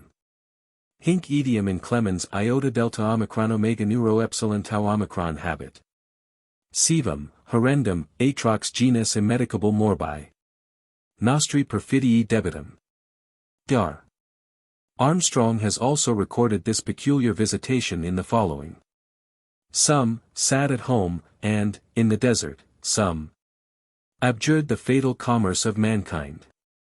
In vain, where'er they fled, the fates pursued. Others, with hopes more specious, crossed the main, to seek protection in far distant skies. But none they found. It seemed, the general air, from pole to pole, from Atlas to the east, was then at enmity with English blood. But the race of England, all were safe in foreign climes, nor did this fury taste the foreign blood which England then contained. That the atmosphere was saturated by this disease was obvious from the circumstance of vast numbers of birds falling dead, when, upon examination, pestilential swellings were found under their wings. Schiller attributed the disease to sidereal influence. England, however, was not the only country where the wrath of heaven was considered as having fulminated this scourge. And at Marburg it had such an effect, that it actually put an end to the violent disputes between Luther and Zwingli concerning the Eucharist, and which were on the eve of kindling a religious war. A disease somewhat similar manifested itself in Picardy in 1773, having first appeared at Hardevilliers, 5 leagues from Beauvais. But, instead of terminating in a single day, it ran on to the 3rd, 5th, and 7th, a fever of the same description was also observed in Gascony. But of all the maladies that affect cutaneous transpiration, diapedesis, or sweating of blood, is the most singular. So much so, indeed, that its existence has been doubted, although several well-authenticated cases are on record, both in the ancient and modern annals of medicine. It is mentioned by Theophrastus and Aristotle, while Lucan thus describes it. Sic omnia membra. Emisir simul rutulum pro sanguine virus. Sanguis erant lacrimae. Quacumque foramina novit. Humor, ob his largus manet cruor, ora redundant. Edi patuli nares, sudor rubit, omnia plenis. Membra fluent venis, totum est pro vulnere corpus. The detestable Charles IX. Of France sunk under this disorder, thus described by Mezeray, La nature fit d'étranges efforts pendant les 2 dernières semaines de la vie de ce roi. Ils agitate et se remuate sans cesse. Le sang lui regaliate par les pores et par tous les conduits de son corps. Après avoir longtemps souffert, Illinois tomba dans un extreme faiblesse et rendit l'âme. The same historian relates the case of a governor of a town taken by storm, who was condemned to die, but was seized with a profuse sweating of blood the moment he beheld the scaffold. Lombard mentions a general who was affected in a similar manner on losing a battle. The same writer tells us of a nun who was so terrified when falling into the hands of a ruthless banditti, that blood oozed from every pore. Henry Abhere records the case of a man who not only labored under diapedesis, but small worms accompanied the bloody secretion. In the Memoirs of the Society of Arts of Haarlem, we read of the case of a sailor, who, falling down during a storm, was raised from the deck streaming with blood. At first it was supposed that he had been wounded, but, on close examination, the blood was found to flow from the surface of the body. Fabricius de Hilden mentions a case that came under the observation of his friend Sporlinus, a physician of Bale. The patient was a child of 12 years of age, who never drank anything but water. Having gone out into the fields to bring home his father's flocks, he stopped upon the road, and contrary to habit, drank freely of white wine. He shortly after was seized with fever. His gums first began to bleed, and soon after an hemorrhage broke out from every part of the integuments, and from the nose. On the 8th day of the malady he was in a state of extreme debility, and the body was covered with livid and purple spots, while every part from whence the blood had exuded was stopped with clots. A case is also related of a widow of 45 years of age, who had lost her only son. She one day fancied that she beheld his apparition beseeching her to relieve him from purgatory by her prayers, and by fasting every Friday. The following Friday, in the month of August, a perspiration tinged with blood broke out. For 5 successive Fridays the same phenomenon appeared, when a confirmed diapedesis appeared. The blood escaped from the upper part of the body, the back of the head, the temples, the eyes, nose, the breast, and the tips of the fingers. The disorder disappeared spontaneously on Friday the 8th of March of the following year.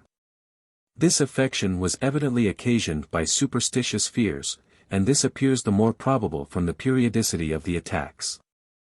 The first invasion of the disease might have been purely accidental. But the regularity of its subsequent appearance on the stated day of the vision may be attributed to the influence of apprehension. Bartholinus mentions cases of bloody sweat taking place during vehement terror and the agonies of torture. The case of Catherine Merlin, of Chaimberg, is well authenticated, and worthy of being recorded. She was a woman of 46 years of age, strong and hale. She received a kick from a bullock in the epigastric region, that was followed by vomiting of blood. This discharge having been suddenly stopped by her medical attendants, the blood made its way through the pores of various parts of her body, every limb being affected in turn. The sanguineous discharge was invariably preceded by a prickly and itching sensation. Frequently this itching exudation proceeded from the scalp.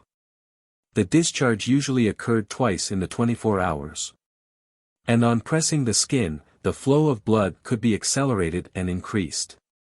Dr. Fournier relates the case of a magistrate who was attacked with diapedesis after any excitement, whether of a pleasurable or a painful nature.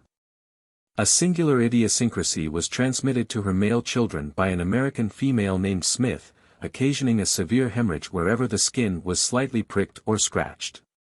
This loss of blood would sometimes continue for several days. Several of her sons sunk under the affection, which was found at last to yield to the sulfate of soda. What is most singular, all her daughters were exempted from this fearful predisposition. It is probable that this strange disorder arises from a violent commotion of the nervous system, turning the streams of blood out of their natural course, and forcing the red particles into the cutaneous excretories. A mere relaxation of the fibers could not produce so powerful a revulsion. It may also arise in cases of extreme debility in connection with a thinner condition of the blood. Curious cases are recorded of a sandy sweat, in which the perspiration becomes crystallized on the surface of the skin. Bartholinus, Schönig, and Molenbroek have related several cases of the kind. It is probable, as Mason Good observes, that this morbid secretion may arise from an excess of uric acid, translated from the kidneys to the skin. This sand is generally of the same red color as that of the renal secretions deposited in a latericeous sediment. Scented perspiration is another singular peculiarity. This odor, frequently unpleasant, has also been known to shed an agreeable aroma, compared to the perfume of violets, roses, and musk. This quality is common in various animals, in the Simia jacus, hedgehogs, hares, serpents, and crocodiles. The Vivera zibetha and V. civetta yield this odor abundantly, and it has been observed in a faint degree in our domestic cat. Many insects exhale an agreeable odor, especially the Cerambyx moschatus, the Apis fragrans, the Tipula mochifera. The Cerambyx suaveolens emits a delicious smell of roses, and the petiolated sphex a highly fragrant balsamic ether. In the memoirs of the Queen of Navarre, we read that Catherine de Medicis was a perfect nosegay. And Cujacius and Lord Herbert of Cherbury were equally distinguished by the suavity of their transpiration. The general perspiration of every man seems to be of a peculiar nature. Savages can distinguish their friends and foes by the scent. The boy born deaf and dumb, whose history is related by Dougald Stewart, distinguished persons by their odor, and the dealers in hair can ascertain by the smell the nation to which the hair belongs. The quantity of perspiration secreted by a well-grown adult weighing about 146 pounds, is at the rate of 28 ounces in the 24 hours, 16 ounces during the period usually allotted to waking, and 12 ounces during sleep. 48. It is not so much increased by moderate elevation of temperature as might be imagined, it appears increased after meals and during sleep. While the skin thus secretes so considerable a quantity of watery fluid, its powers of absorption are wonderful, and are frequently resorted to for medicinal purposes. This absorption evidently tends to assist in repairing the strength. A boy at Newcastle who had been greatly reduced for a race, gained 30 ounces in weight in the course of an hour, during which time he had only taken a glass of wine. Dar. Home, after going to bed much fatigued and supperless, gained 2 ounces before the morning. Keel says that one night he gained 18 ounces in his sleep. Immersion in water and damp air materially increases this power. Frogs, toads, even lizards, increase in weight although only partially dipped in water, and remarkably so if previously deprived of part of their moisture by exposure to air. The power of absorbing medicinal substances when immersed in their solution has been demonstrated by Dr. Massey, an American physician, who found that if the body was immersed in a decoction of matter 49 this substance immediately tinged the renal secretion. Dr. Rousseau made a similar experiment with rhubarb. It is now clearly demonstrated that friction is not necessary to produce absorption. The keenness of the deaf and dumb boy in ascertaining the effluvium of various individuals, to which I have alluded, induces me to give a short sketch of this curious individual. His name was James Mitchell. And having no other source by which he could discover or keep up a connection with surrounding objects than those of smell, taste, and touch, he depended chiefly upon the first, like a domestic dog, in distinguishing persons and things. By this sense he identified his friends and relations, and conceived a sudden attachment or dislike to strangers. It was difficult, however, to ascertain at what distance he could thus exercise this faculty, but, from Mr. Wardrop's observations, it appears that he possessed it at a considerable distance. This was particularly striking when a person entered the room, as he seemed to be aware of this before he could derive any information from any sense than that of smell. When a stranger approached him, he eagerly began to touch some part of the body, commonly taking hold of his arm, which he held near his nose. And, after 2 or 3 strong inspirations through the nostrils, he appeared to form a decided opinion concerning him. If it were favorable, he showed a disposition to become more intimate, examined more minutely his dress, and expressed in his countenance more or less satisfaction. But if it happened to be unfavorable, he suddenly went off to a distance, with expressions of carelessness or disgust. Smallpox. The first description we have of this dreadful disease is to be found in the writings of Almanzor of Rhazes, published about the end of the 9th or the beginning of the 10th century. He, however, quotes an Alexandrian physician of the name of Aaron, who had treated the same subject so early as the year 622. There is no substantial ground to warrant a belief that it was known to the Greeks or Romans. The opinion of Hahn, who considered it to have been their anthrax, is absurd. Had this pestilence prevailed amongst the ancients, and left the traces of its ravages, which have marked most fearfully so many individuals, it is probable that these impressions would have been attached to their names. As they were in the habit of designating many of their illustrious personages by their physical peculiarities, either natural or accidental. Hence we find Ovidus Naso, Tullius Cicero, Horatius Coccles, Scipio Nasica, Curius Dentatus. The term varioli, which this disease bears, was first applied to a malady presenting the same symptoms, by Marius, Bishop of Avanches, and appears to be derived from varius, spotted. Howbeit, to whatever region we may be indebted for this scourge, it appears that it existed in Asia, and especially in China, long before its introduction into Europe. About the middle of the 6th century, it was supposed to have been carried from India to Arabia by trading vessels, where no doubt the Arabian and Saracenic armies introduced it into the Levant, Spain, and Sicily. In 640, under the Caliphate of Omar, the Saracens spread the contagion over Syria, Chaldea, Mesopotamia, Egypt, and Persia. Its appearance in Europe may be referred to the 8th century. In the 9th century, as I have stated, we find it described by the Arabian physicians. In the 10th century we find it described by other Arabian writers, chiefly Avicenna and Hali Abbas.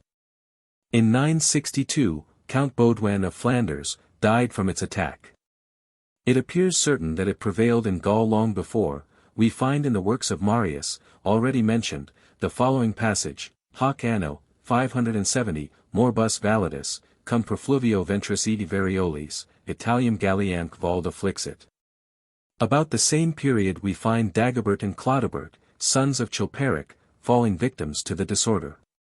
And Ostrogilda, wife of Gontran king of Burgundy, died of it in 580, at the age of 32, so enraged with her physicians, Nicholas and Donat, that she insisted that they should accompany her to the other world, to reward them for causing her untimely end.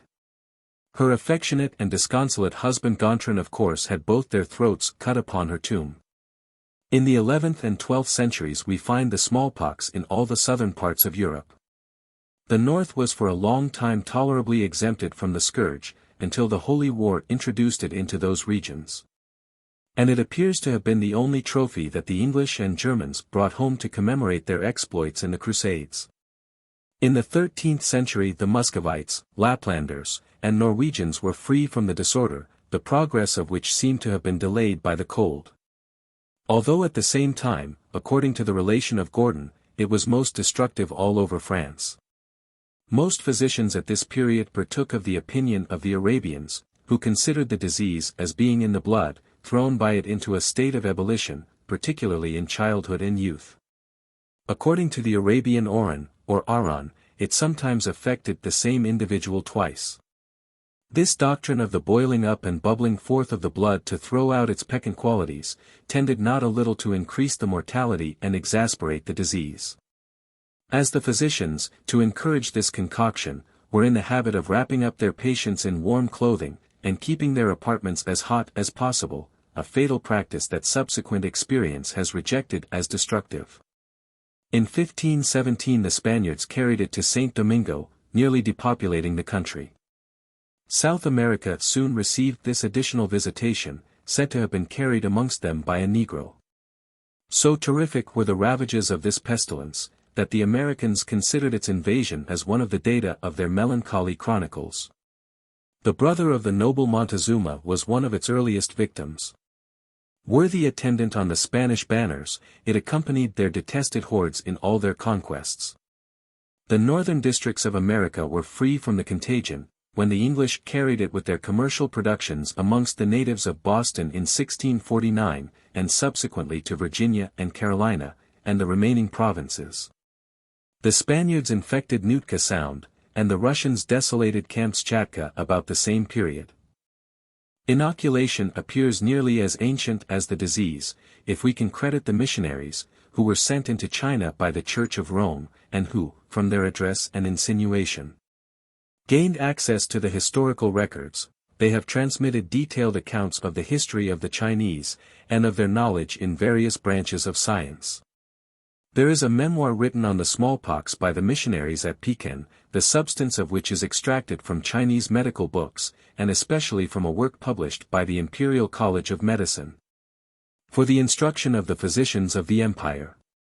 This book is entitled Tuchin Fa, or a treatise from the heart to the smallpox, which states that the disease was unknown in the very early ages, and did not appear until the dynasty of Chu, which was about 1122 years before Christ. The Chinese name for the malady is a singular one, Tai Tu, or venom from the mother's breast, and a description is given of the fever, the eruption of the pustules, their increase, flattening, and crusting. In the same Chinese book there is also an account of a species of inoculation discovered 7 centuries previously, but, according to a tradition, it had been revealed in the dynasty of Long, that is, about 590 years before Christ. Father d'Entrecables, the Jesuit, in his correspondence from China, gives some information respecting the smallpox, which confirms the material part of the above information. For he notices having read some Chinese work which mentions the smallpox as a disease of the earliest ages. He also describes a method of communicating the disease, which was called sowing the smallpox.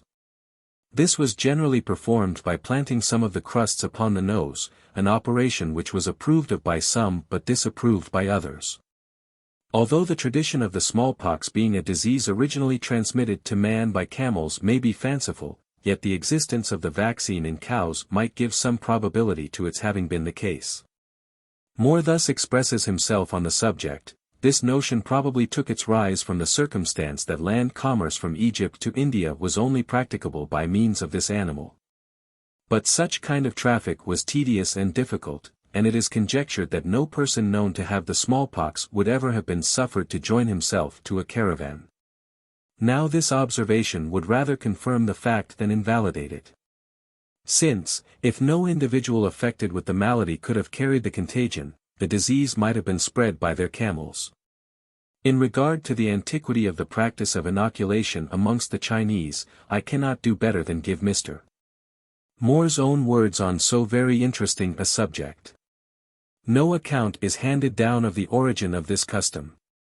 But the reverence in which agriculture is held by the Chinese may have suggested the name, sowing of the smallpox, and the usual manner of performing the operation, for they took a few full dried smallpox crusts, as if they were seeds, and planted them in the nose. A bit of musk was added in order to correct the virulence of the poison, and the whole was wrapped up in a bit of cotton to prevent it dropping from the nostrils. The crusts employed were always taken from a healthy person who had had the smallpox favorably. And, with the vain hope of mitigating their acrimony, they were sometimes kept in close jars for years, and at other times fumigated with salutary plants. Some physicians beat these crusts into powder, and advised their patients to take a pinch of this snuff, and when they could not prevail upon them, they mixed it with water into a paste, and applied it in that form.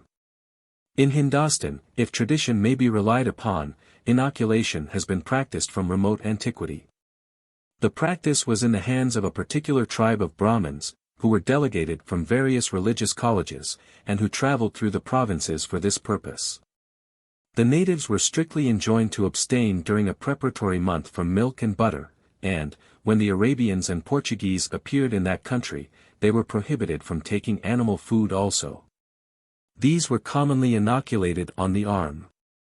But the girls, not liking to have their arms disfigured, chose that it should be done low on the shoulder, and whatever part was fixed upon was well rubbed with a piece of cloth, which afterwards became a perquisite of the Brahmin. He then made a few slight scratches on the skin with a sharp instrument, and took a bit of cotton, which had been soaked the preceding year in variolous matter, moistened it with a drop or two of the holy water of the Ganges, and bound it upon the punctures. During the whole of this ceremony, the Brahmin always preserved a solemn countenance, and recited the prayers appointed in the Atharna Veda, to propitiate the goddess who superintended the smallpox. The Brahmin then gave his instructions, which were regularly observed. In 6 hours the bandage was to be taken off, and the pledget allowed to drop spontaneously. Early next morning, cold water was to be poured upon the patient's head and shoulders, and this was to be repeated until the fever came on. The ablution was then to be omitted. But, as soon as the eruption appeared, it was to be resumed and persevered in every morning and evening till the crusts should fall off. Confinement to the house was absolutely forbidden. The inoculated were to be freely exposed to every air that blew, but when the fever was upon them, they were sometimes permitted to lie on a mat at the door. Their regimen was to consist of the most refrigerating productions of the climate, as plantains, watermelons, thin gruel made of rice or poppy seeds, cold water, and rice. While sowing the disease was thus prevalent in some countries, selling and buying it was adopted in others, when children bartered fruit in exchange for the infection. It does not appear that the faculty took any notice of inoculation until the year 1703, when Dr. Emmanuel Timoni Alpec wrote an account of his observations in Constantinople, in a letter to Woodward, a Venetian physician, of the name of Pylamus, about the same time noticed the success of the practice in Turkey. Lady Mary Wortley Montagu pursued the inquiry in her voyage to that country, by causing her son Edward to be inoculated by Maitland, surgeon to the embassy, and, on her return to England in 1722, had the operation tried with successful results on her daughter.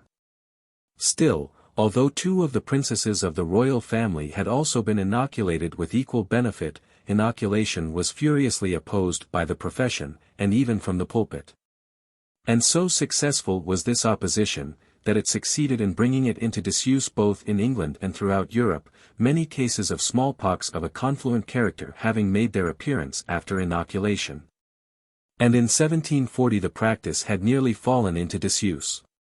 In this virulent controversy, a singular circumstance was observed. While regular practitioners stated the practice to be unsuccessful, whenever it was adopted by quacks, monks, and old women, the result was invariably favorable. And the report that reached Europe of a Carmelite friar having inoculated thousands of Indians, an old woman being equally fortunate in Greece, while at the same time a planter in St. Christopher's inoculated 300 persons without the loss of a single patient, the practice was again resumed, chiefly in our seaports, and gradually extended over the country. Mead materially assisted its progress by stating that the Circassian ladies chiefly owed their beauty to this salutary preservative. In the year 1763, Daniel Sutton, son of a surgeon in Suffolk, recommended the practice, modified, however, in the treatment of the malady, and brought inoculation into general repute. It appears, however, that inoculation was by no means a novel introduction even in England, as it had been long practiced in Pembrokeshire and several parts of Wales. On the continent it had been tried at Cleves. Bartholinus mentions it as adopted in Denmark, and traces of its adoption were evident in Auvergne and Perigord. Various modes of performing this operation were adopted. The Arabians inserted the virus with a pointed instrument between the thumb and the index, the Georgians on the forearm, and the Armenians on the thigh. The traveller Motre mentions a Circassian old woman who used to inoculate with 3 pins tied together. It appears that this practice was generally prevalent in Turkey in 1673. Trinoni and Pilarini observed that the natural smallpox was generally fatal in Constantinople, while the disease produced artificially was most benign. Bruce relates that from time immemorial inoculation was practiced in Nubia by old negresses or Arabs. Strange to say, it was only in 1727 that inoculation became general in France. And its adoption was materially forwarded by Voltaire, who also took special care to acquaint the fair sex that it was to this practice that the Circassian and Georgian odalisques owed their beauty. The terrific mortality that attended this disease was much increased by the injudicious treatment to which patients were submitted. Instead of adopting the natural plan resorted to by Eastern nations, and allowing the patients a free current of air, with a refrigerant diet, cordials and a hot regimen were enforced, under which the disorder soon assumed a destructive malignity. Cold affusion, which has also been extolled by modern physicians as a recent improvement in medical practice, we have seen, was also employed centuries ago. Sutton, who is generally, but erroneously, considered as being the introducer of inoculation, did nothing more, as I have already observed, than modify the treatment of the disorder. Thus do we daily see impudence and quackery receiving rewards for supposed discoveries, and the keepers of the public purse on such occasions seem much less careful of it than of their own. In our days, for instance, chain cables have been decreed a discovery, and their inventor entitled to a national recompense, whereas we read the following passage in Caesar's Commentaries, when speaking of the shipping of the Gauls, Anchori. Pro funibus, Farius Catanus revincti, any schoolboy could have given this information to our sapient legislators. The reappearance or supposed increased prevalence of the smallpox after vaccination, for the last few years, may call for some observation. Ever since the year 1804 a belief was entertained by many persons that the cowpox only afforded a temporary security. This doubt, however, never did rest upon any solid foundation.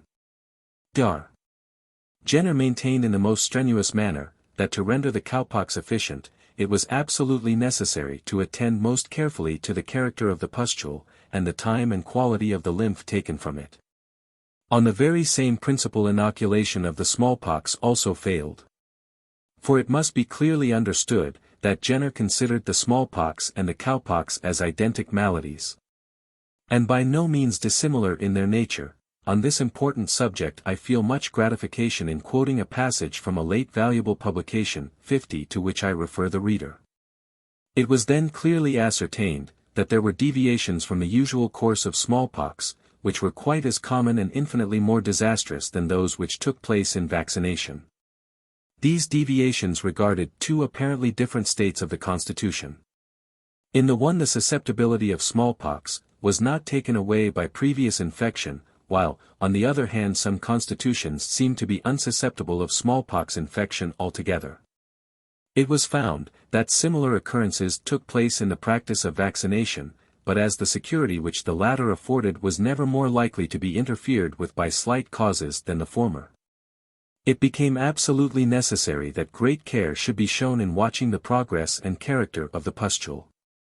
Dr. Jenner had from the beginning felt the propriety of this watchfulness, and had distinctly announced that it was possible to propagate an infection by inoculation conveying different degrees of security, according as that affection approached to or receded from the full and perfect standard. He also clearly stated that the cause of the vaccine pustule might be so modified as to deprive it of its efficacy. That inoculation from such a source might communicate an inefficient protection, and that all those who were thus vaccinated were more or less liable to the subsequent smallpox. Dr. Bacon is of opinion that the cowpox is now what it was at the beginning. There are instances, in which it has passed from one human subject to another for more than 30 years, consequently through 15 or 1600 individuals, but yet in which no degeneration has taken place. He nevertheless admits that recent lymph from the cow should be preferred, when it can be procured. He is further of opinion that the occurrence of smallpox after inoculation does not exceed in number the cases of smallpox after smallpox. My own experience confirms these views. I was in practice in Bordeaux during the prevalence of what is called smallpox in vaccinated cases. The cases were rare, doubtful, and very seldom fatal. There is little doubt that the smallpox would sweep away thousands of our dense population but for the protecting power of vaccination, the failure of which ought more frequently to be attributed to the vaccinator, or the constitution of the patient, than to Jenner's immortal discovery. Dr. Severn has just published an essay on this most important subject, and it appears by his statistical tables, that such has been the decrease of mortality since the introduction of vaccination, that the number of patients admitted into the smallpox hospital from 1775 to 1800, were 7,017, the deaths 2,277, whereas from the year 1800 to the year 1825, the number admitted was 3,943, and the deaths 1118, not half the number. Although the population of London had doubled during that period. Dr. Severn further calculates that the proportion of failures is 6 in 30,000. We read with feelings of deep regret in his late bibliography, that the man at whose intercession the magic of his name obtained the liberation of Napoleon's prisoners, could not obtain an appointment for the members of his own family from the British government. Nay, the College of Physicians, despite the exertions of Dr. Bailey, refused to admit him to a fellowship in their learned body. It was when reflecting on such national ingratitude, that he wrote to a friend, "Never aim, my friend, at being a public character, if you love domestic peace." And not long before he terminated his invaluable career he made this remarkable expression, "I am not surprised that men are not thankful to me, but I wonder that they are not grateful to God for the good which he has made me the instrument of conveying to my fellow creatures." It is in vain that France with her usual jactance pretends that the first idea of vaccination arose in that country. They have no more claim to the discovery than their marshals to Wellington's immortal glory. Generative Animalcules. Microscopic experiments daily demonstrate the existence of myriads of animalcules in every substance. They have recently been discovered in the progress of certain crystallizations. And some philosophers maintain that most inorganic bodies are formed of the remains of organic substances. The existence of animalcules in the generative secretion was first noticed by Louis Hamm, a young German student, and shown by him to Leeuwenhoek, who published an account of them. Hartsoken wrote upon the subject the following year, and asserted that he had seen these animalcules 3 years before they had been observed by Hamm. This curious subject soon attracted the notice, not only of physiologists, but of priests, artists, and even courtiers, for we find our Charles II making curious inquiries on this investigation. Although many opticians could not discover these creatures, the eyes of courtiers were more keen than theirs, and to gratify their royal master's depravity, described them most minutely. Their length was 3/1000000 of an inch, their bulk such as to admit the existence of 216,000 in a sphere whose diameter was the breadth of a hair, and their rate of traveling 9 inches in the hour. They saw them in the seminal secretion of every animal, and, what was still more remarkable, they were of a similar size whatever might have been that of the animal. They saw them in the sprat and in the whale. They could distinguish the male from the female, and they all moved along in gregarious harmony like a flock of sheep, nay, more. Dallin Pacius actually saw one of them, more impatient than his companions, burst from his ignoble shackles, and actually assumed the human form. At other times they were discovered swimming in shoals to given points, turning back, separating, meeting again, and frisking about like golden fish in a pond. Caw, Boerhaave, Maupertius, Lewland, Lettermuller, Monroe, Nicholas, Haller, and indeed most of the philosophers of Europe, were convinced of their existence. Buffon, however, and other naturalists, contended that these were not animalcules, but organic particles, and Linnaeus imagined them to be inert molecules, thrown into agitation by the warmth of the fluid. Finally, to determine the question, Spallanzani began an assiduous course of observations and experiments. He found these animalcules in the human species to be of an oval form, with a tail tapering to a point. This appendage, by moving from side to side, propelled them forward. They were in constant motion in every direction. In about 23 minutes their movements became more languid, and in 2 or 3 hours they generally died. The duration of their life, however, seemed to depend, in a great measure, on the temperature of the medium. At 2 degrees, Romer, they died in 3/4 of an hour, while at 7 degrees they lived 2 hours, and at 12½ degree 3 hours and 3/4.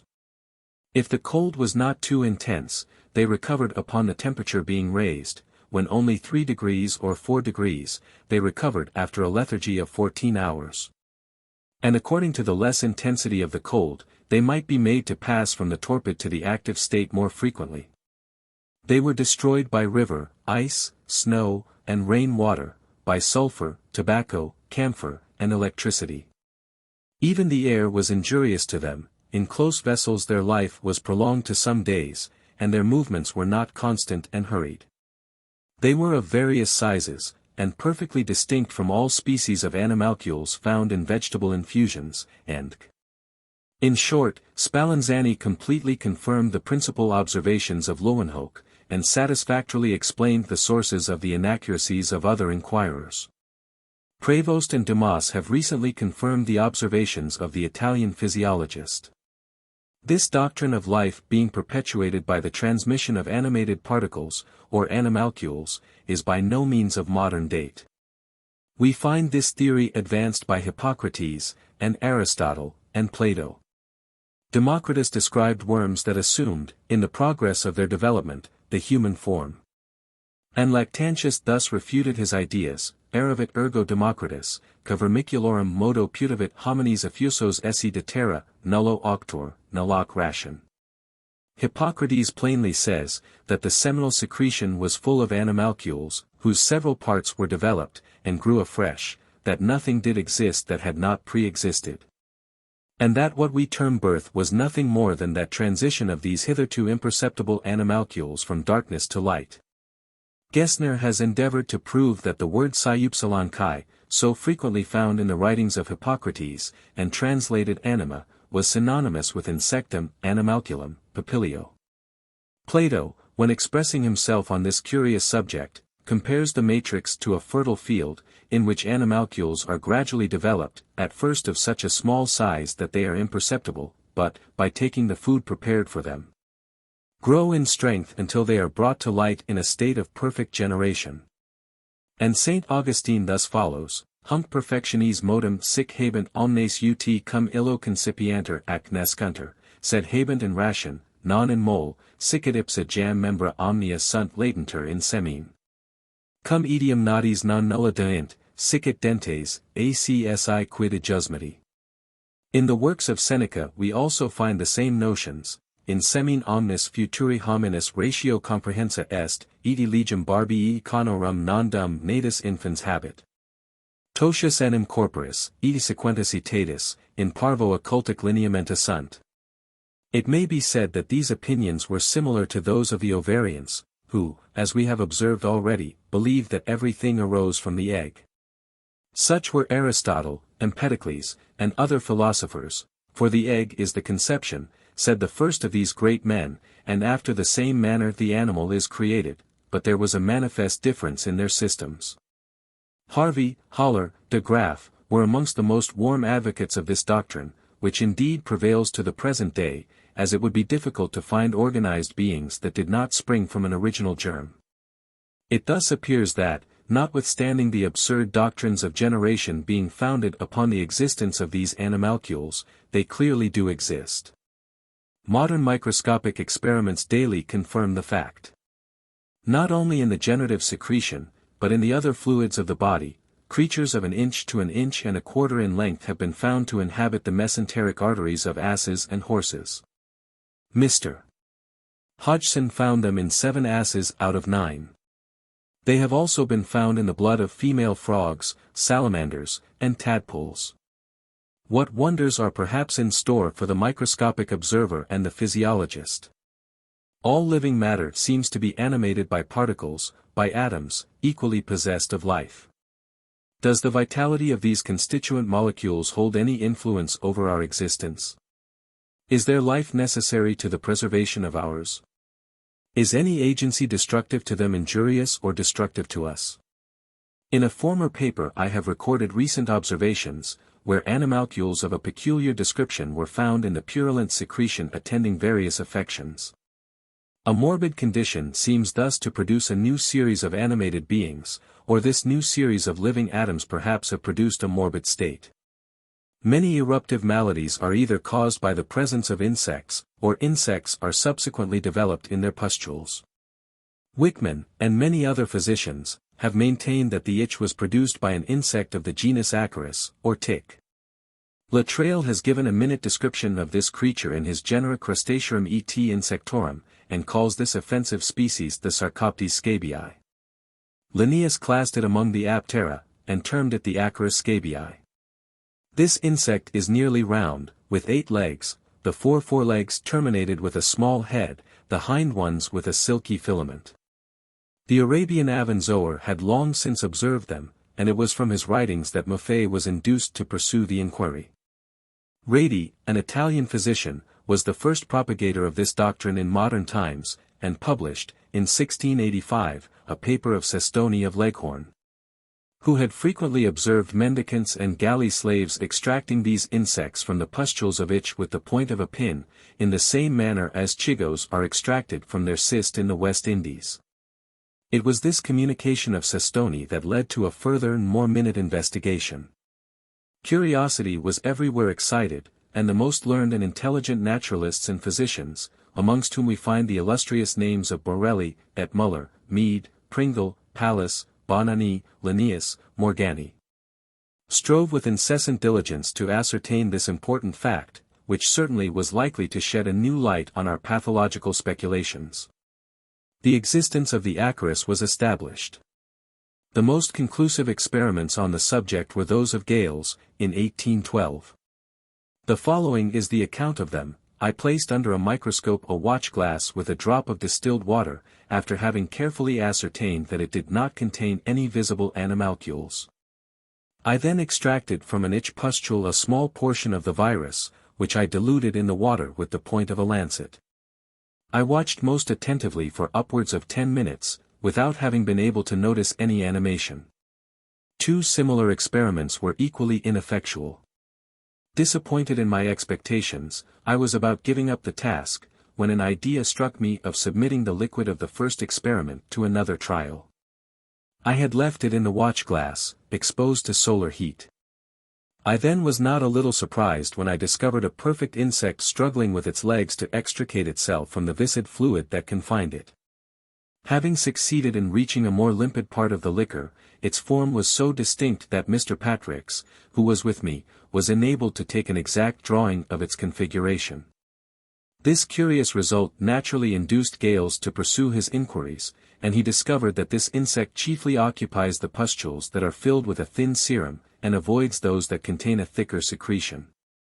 Hence the watery pimples in itch are invariably those that produce the most intolerable prurience. The next important question was to decide whether this insect was the cause of the disgusting disorder. For this purpose Gales placed several of them on the back of his hand. He then covered the part with a small watch-glass, kept in place with a bandage. 3 hours after he awoke, experiencing a sensation of itching on the part. The following morning 3 itch pustules were evident, and convinced him that he had succeeded in inoculating himself with the loathsome complaint. This fact he communicated to Olivier, Dumeril, Latreille, and Richerin. Experiments in the hospital were immediately directed to be made, and all produced a similar result, affording a convincing proof that these insects could produce the affection, which they had merely been thought to have complicated. Many writers, who, like Mason Good, had decided that, whenever these insects appear, they are not a cause but a consequence of the disease, opposed and contradicted the statement of Gales. And the numerous practitioners who had procured and witnessed facts, which are never stubborn things to speculative minds. These writers maintained that whenever any organ was weakened, or in a morbid condition, it was apt to become a nidus for some insects or worms to burrow in. Hence the numerous varieties of invermination in debility of the digestive organs. But it is needless to observe that their objections cannot stand against the embodied evidence brought forward in proof of their error. Bosc, Husard, Latreille, Dumeril, and many other naturalists, subsequently found these acari in the eruptive diseases of many animals. I repeat it, this subject is replete with interest. And microscopic experiments may some time or other throw a material light on the practice of medicine. Those substances that are known to destroy the insect that produces the itch, cure the malady. May not this analogy lead to singular results? Circulation of the blood. The circulation of the blood was first taught by the unfortunate Servetus in 1553, who was burnt to death as a heretic. And, a century afterwards, demonstrated by R. Harvey, who is justly considered as having discovered the wonderful mechanism of the motion of the vital fluid. There is no doubt, however, that the ancients had formed, if not a correct, at least an ingenious, idea of it. Hippocrates tells us that all the veins communicate with each other, and flow from one vessel into others. And that all the veins that are spread over the body carry a flux and movement originating in a single vessel. He avows that he is ignorant of the principle whence it arises, or of its termination, it appearing to be a circle without beginning or end. He further states that the heart is the source of the arteries, through which blood is carried over the body, communicating life and heat. And he adds, that they are so many rivulets that irrigate the system, and carry vitality into every part, the heart and veins are in constant motion. And he compares the circulation of blood to the course of rivers, that return to their source by extraordinary deviations. He therefore directs bloodletting to restore a free current of the blood and other spirits in apoplexies and other diseases of a similar nature, which he attributed to obstruction in the vessels intercepting the flow of their contents. He also observes, that when bile enters the blood, it deranges its consistence, and disturbs its ordinary course towards another point, and he compares the circulation to balls of thread. The threads of which return to each other in a circuitous manner, terminating at the point whence their motion arose. Plato thought that the heart was the source of the veins, and of the blood, that was rapidly borne to every part of the body. Aristotle tells us that the heart is the principle and source of the veins and of the blood. He considered that there were two veins proceeding from this organ, one from the left side, the other from the right. The first he termed aorta, and he further maintained that the arteries communicated with the veins, with which they were intimately connected. Julius Pollux taught, in his Nomasticon, that the arteries are the channels through which the spirits circulate as the veins propel the blood. And he describes the heart as having two cavities, one communicating with the arteries, and the other with the veins. Apuleius tells his disciples that the heart propels the blood through the lungs, to be afterwards distributed over the system. In the writings of Nemesius, Bishop of Emissa, we read that the movement observed in the pulse originates in the heart, chiefly from the artery of the left ventricle of the viscus. This artery is dilated, and then contracted, by a constant and powerful harmonious action. When dilated, the vessel draws towards it the most subtle portions of the neighboring blood, and the vapor or exhalation of this fluid, that feeds the animal spirits. But when it contracts, it exhales, through various channels of the body, all the vapors that it contains. Strange as it may appear, doubts were once entertained as to the actual situation of the heart, whether it was lodged in the right or the left side of the body. The question was finally settled by a professor of Heidelberg, who for the purpose killed a pig in the presence of the Margrave of Baden, Durlac, who then labored under a supposed disease of that organ, which it was then clearly shown occupied the left side. The result of this experiment, however, proved somewhat detrimental to His Highness's physician, who was dismissed, although he maintained with all becoming courtesy and respect that the heart of his princely master could not possibly be in the same position as that of a hog. Michael Servetus, in his work, De Christianismi Restitution, also in the 7th book, De Trinitate Divina, for which he was sentenced to the stake a very short time after its publication, gives us the following description of this important function: the blood, which is a vital spirit, is diffused all over the body by anastomosis, or inosculation of two vessels through their extremities. The air in the lungs contributes to the elaboration of the blood, which it draws for that purpose from the right ventricle of the heart through the pulmonary artery. This blood is prepared in the lungs by a movement of the air that agitates it, subtilizes it, and, finally, mingles it with that vital spirit which is afterwards retransmitted to the heart by the movement of the diastole, as a vital fluid proper to maintain life. This communication and preparation of the blood, he further states, is rendered evident by the union of the arteries and veins in this organ.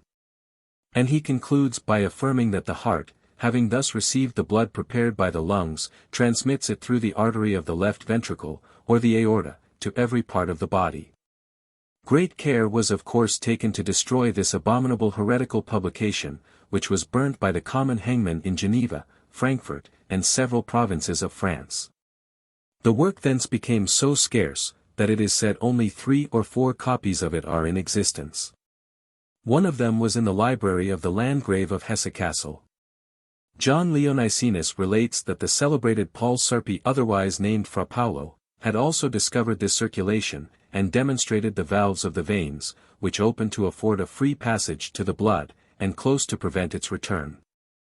This discovery, it is pretended, was made known to Fabricius of Aquapendent, professor of medicine in Padua in the 16th century, and successor of Fallopius, and who communicated the fact to Harvey, then a student in that university. Some time before Harvey's discovery, Cesalpinus had described with great precision the pulmonary circulation, and, on finding that veins swelled under a ligature, he attributed this enlargement to the warmth of the blood. This warmth, he says, proceeds from a spirit residing in the blood. The left ventricle is filled with blood of a spirituous nature. And one can trace the movement of the blood towards the superior parts, and its return, retrocessus, to the internal ones, that is to say, a return by which it comes back from the extremities to the heart, when awake or sleeping. From every part of the body. For if you tie the vessels, or if they are obstructed, the current of the blood is stopped, and then their smaller ramifications tumefy towards their origin. The following are his words: Sic non obscurus est jusmedi motus in quacumque corporis part, si vinculum ad habietur, aut alia rationa cludenter vini, cum enim tolliter permeatio, intumescent rivuli qua part flora solent. From these expressions it is clear that Cisalpinus suspected the great circulation, and had a fair idea of its nature, yet there is no doubt but that it was to our Harvey that the first demonstration of this wondrous function was reserved. Drunkenness. At all periods this degrading vice appears to have been more or less prevalent. We find it frequently mentioned in the early history of the Jews. Tacitus informs us that it was common amongst the ancient Germans. And in Greece and Rome it was not only common, but frequently extolled as beneficial, as medicinal. See Nocturna tibi notiat potatio vini. Ora matutina rebibas, etiarit medicina. Socrates considered the indulgence in wine pardonable. Thus, c. Gallus. Hoc quoque virtutum quondam certamine, magnum. Socratem palmum promoruis ferent. According to Horace, Cato the censor had often recourse to its exhilarating virtues. Narrator et prisai Catonis. Sep mero in caluis virtus. Seneca informs us that even the Roman ladies frequently indulged in these potations. The drunkenness of the ancients bore all the disgusting character of the present day, and was thus admirably described by Lucretius. Cum vini penetravit. Consequiter gravitas membrorum, prepediunter. Crura vacillanti, tardescit lingua, madet mens. Nant oculi. Clamor, singletus, Georgia gliscant. However, from the language of the ancients, we cannot come to the conclusion that Socrates, and other great men who were accused of inebriety, were habitual drunkards, or even that, under the influence of their potations, they were occasionally deprived of their reason. On the contrary, there is every reason to believe that the ancients both ate and drank a great deal during their repasts. And thus mingling their wine and their food, like most of the continental nations, they were less subject to the inconveniences that arose from their indulgence in liquor.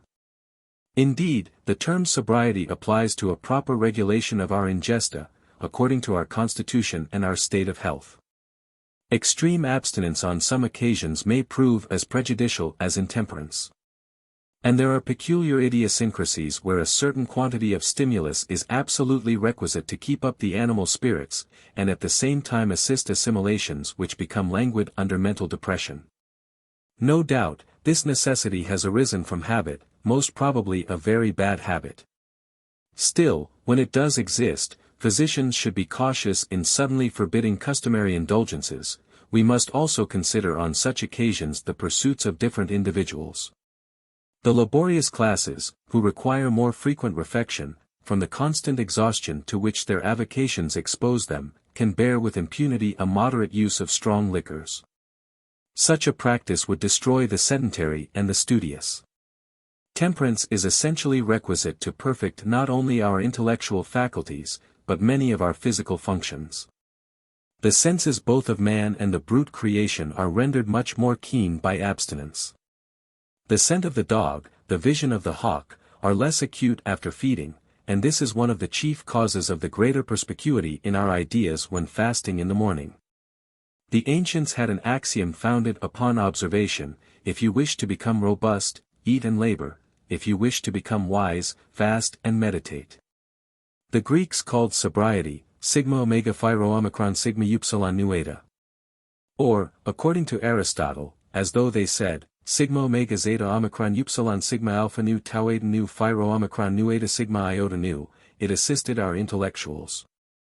Plato tells us that Socrates termed this quality sigma omega tau eta rho iota alpha nu tau eta psi omicron nu eta sigma epsilon omega, or the health of the mind. Xenophon maintained that it prevented men from spitting or blowing their noses, as we were not in need of superfluities when we decreased the consumption of what was necessary. The ancients looked upon sobriety as a bent bow, that required occasional relaxation. It is said, but I know not on what authority, that Hippocrates recommended an indulgence in potations once a month. Celsus recommends persons in perfect health not to be too rigorous in their diet, sometimes to fast, and at others to live more freely. In more modern times this supposed precept of Hippocrates has been advocated, and we find two theses on the subject. entitled Non Ergo Singulus Mensibus Repetita Ebrietas Salubris, and Non Ergo Unquam Ebrietas Salubris, by Hammett and Langlois. Zacchaeus, in his Medical Questions, asks if a physician can recommend such a departure from the laws of temperance without committing a sin. This query has been also debated by divines. Frederick Hoffmann maintained that poets required this indulgence, and attributes in a great measure the falling off of genius amongst the modern Greeks to the destruction of their vineyards by the Turks. In ancient iconography we oftentimes find Bacchus placed near Minerva. The allusions of heathen mythology to drunkenness, its effects, and the means of tempering its influence, are curious. Silenus, the preceptor of Bacchus, although represented as always intoxicated, was a philosopher, who accompanied his pupil in his Indian expedition, and aided him by the soundness of his judgment. Virgil makes him deliver the principles of the Epicurean doctrines on the formation of the world, and the nature of things. Aelian gives us his conversation with Midas regarding the unknown world of Plato and other philosophers. He was also considered an able warrior and a wit. Aelian derives his name from Selenian. The nymphs who follow his train were considered as typical of the water necessary to dilute his potations, and the influence of love in checking intemperance. Montaigne informs us that the celebrated Sylvius recommended an occasional debauch, and the late Dr. Gregory was of opinion that an occasional excess is, upon the whole, less injurious to the constitution than the practice of daily taking a moderate quantity of any fermented liquor or spirit. Experience, however, does not uphold the doctor's opinion. And, as I have observed in a preceding article, occasional excesses are far more injurious than habitual indulgences, under which, in the most unfavorable climates, men attain advanced years. An occasional excess actually brings on a state of sickness, which, in persons habitually sober, may not only last for several days, incapacitating them from any pursuit, but be frequently followed by serious accidents. Of course I am not alluding to a constant state of intoxication, which will often bring on delirium, tremor, apoplexy, and other destructive accidents. The appearances after death in drunkards exhibit great derangement in organic structure. The brain is generally firmer than usual. Serum is not unfrequently found effused in its cavities, and, what is singular, this watery fluid is often impregnated with the odor of the deceased's potations, such as rum, gin, or brandy. Schrader relates several instances of the kind. Ether has also been detected after the medicine had been freely exhibited. Dr. Ogston states that above 4 ounces of fluid were found in the ventricles of a drunkard's brain, that had all the physical qualities of alcohol. He thinks that this effusion takes place previously to the coma of intoxication, as he found it in considerable quantities in 2 cases of drowning in the stage of violent excitement from spirituous liquors. The mucous coats of the stomachs of drunkards, instead of being worn out, according to the vulgar expression, are thickened, and sometimes softened, but in most cases they are found hardened. This condition is not likely to accelerate death. On the contrary, the stomach is less susceptible of the action of stimulating articles of diet, or excess in eating or drinking, than when in a healthy state of excitability. When drunkenness proves fatal, it appears that a portion of the spirituous part of the liquor is actually absorbed and carried into the circulation and the brain. Dr. Copeland has given the following very luminous and correct view of the pathology of drunkenness. During the general nervous and vascular excitement consequent on the stimulus, increased determination to the head takes place, attended by excited vascular action, which soon terminates in congestion as the excitement becomes exhausted, and gives rise to drowsiness, sopor, and coma. With this state of the disorder effusion of serum takes place in the ventricles and between the membranes, heightening the sopor and coma. When the congestion or effusion amounts so high as to impede the functions of the organs at the basis of the encephalon and of the respiratory nerves, respiration becomes unfrequent and laborious, and consequently the changes produced by it on the blood insufficiently performed. In proportion as the blood is less perfectly changed in the lungs, the circulation through them is retarded, and the phenomena of asphyxia, congestion of the lungs, right side of the head, brain, and liver, the circulation of unarterialized blood. The imperfect evolution of animal heat, and sedative effects upon the brain and nervous system generally, follow in a more or less marked degree, according to the quantity of the intoxicating fluid that has been taken, and either gradually disappear after some time, or increase until life is extinguished. These phenomena are heightened by cold, which depresses the vital action in the extremities and surface to which it is applied, and increases the congestion in the above organs. The fatal consequences of intoxication are often averted by the occurrence of vomiting, the stomach thereby being relieved from a great part of the poison. Besides wine and spirituous liquors, various other substances have been employed to bring on this supposed pleasurable state. The Syrian rue, Peganum harmala, was constantly used by Sultan Solomon. The hibiscus saldarissa of the Indians, which furnishes their bangni, is supposed to be the nepenthes of the ancients. The Penang or Indian beetle, the Hyoscyamus niger.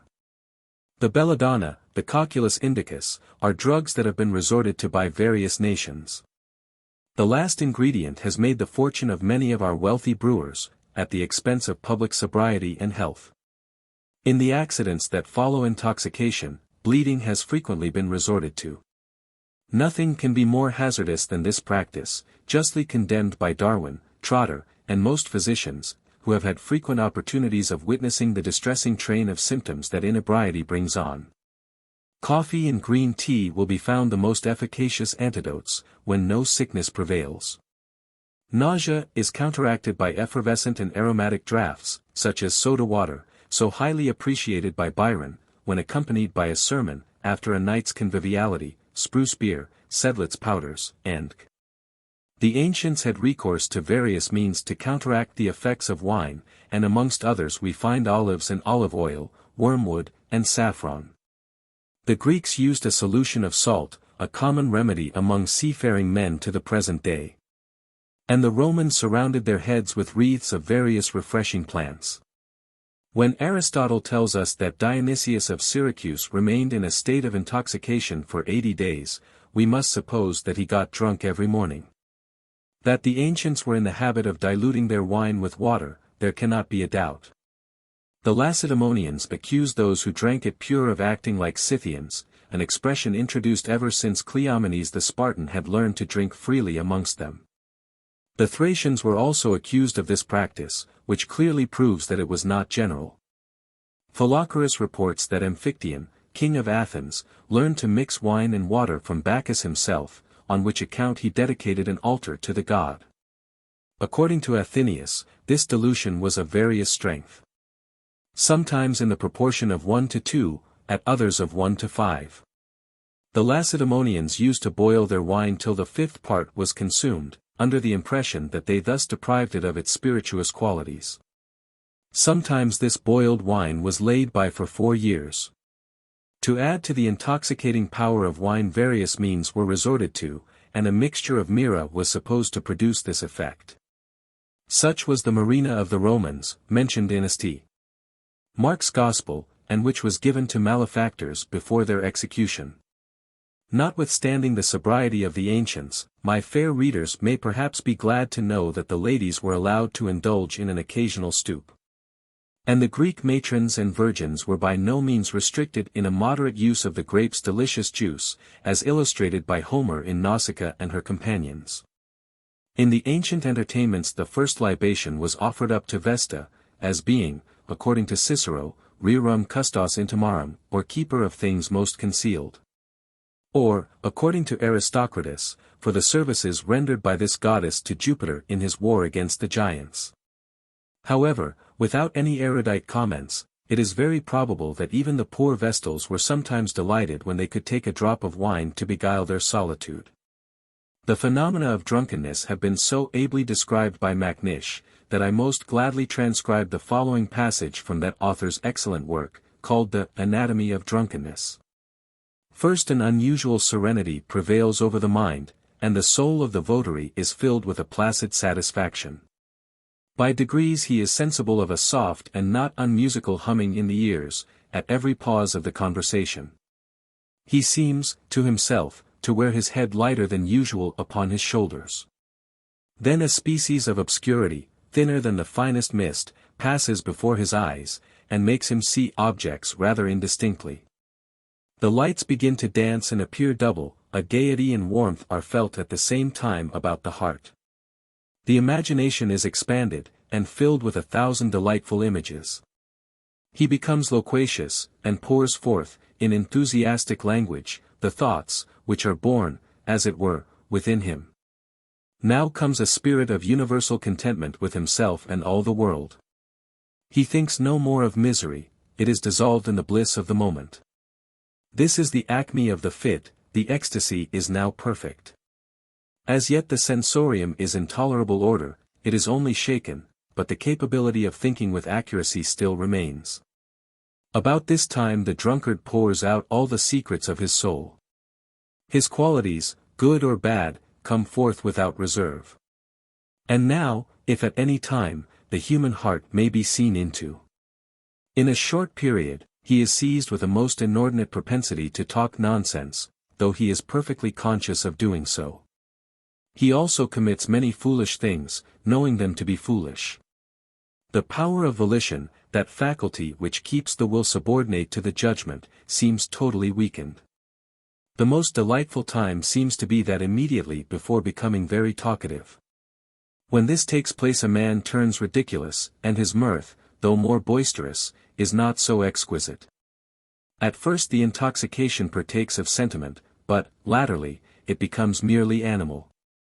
After this the scene thickens.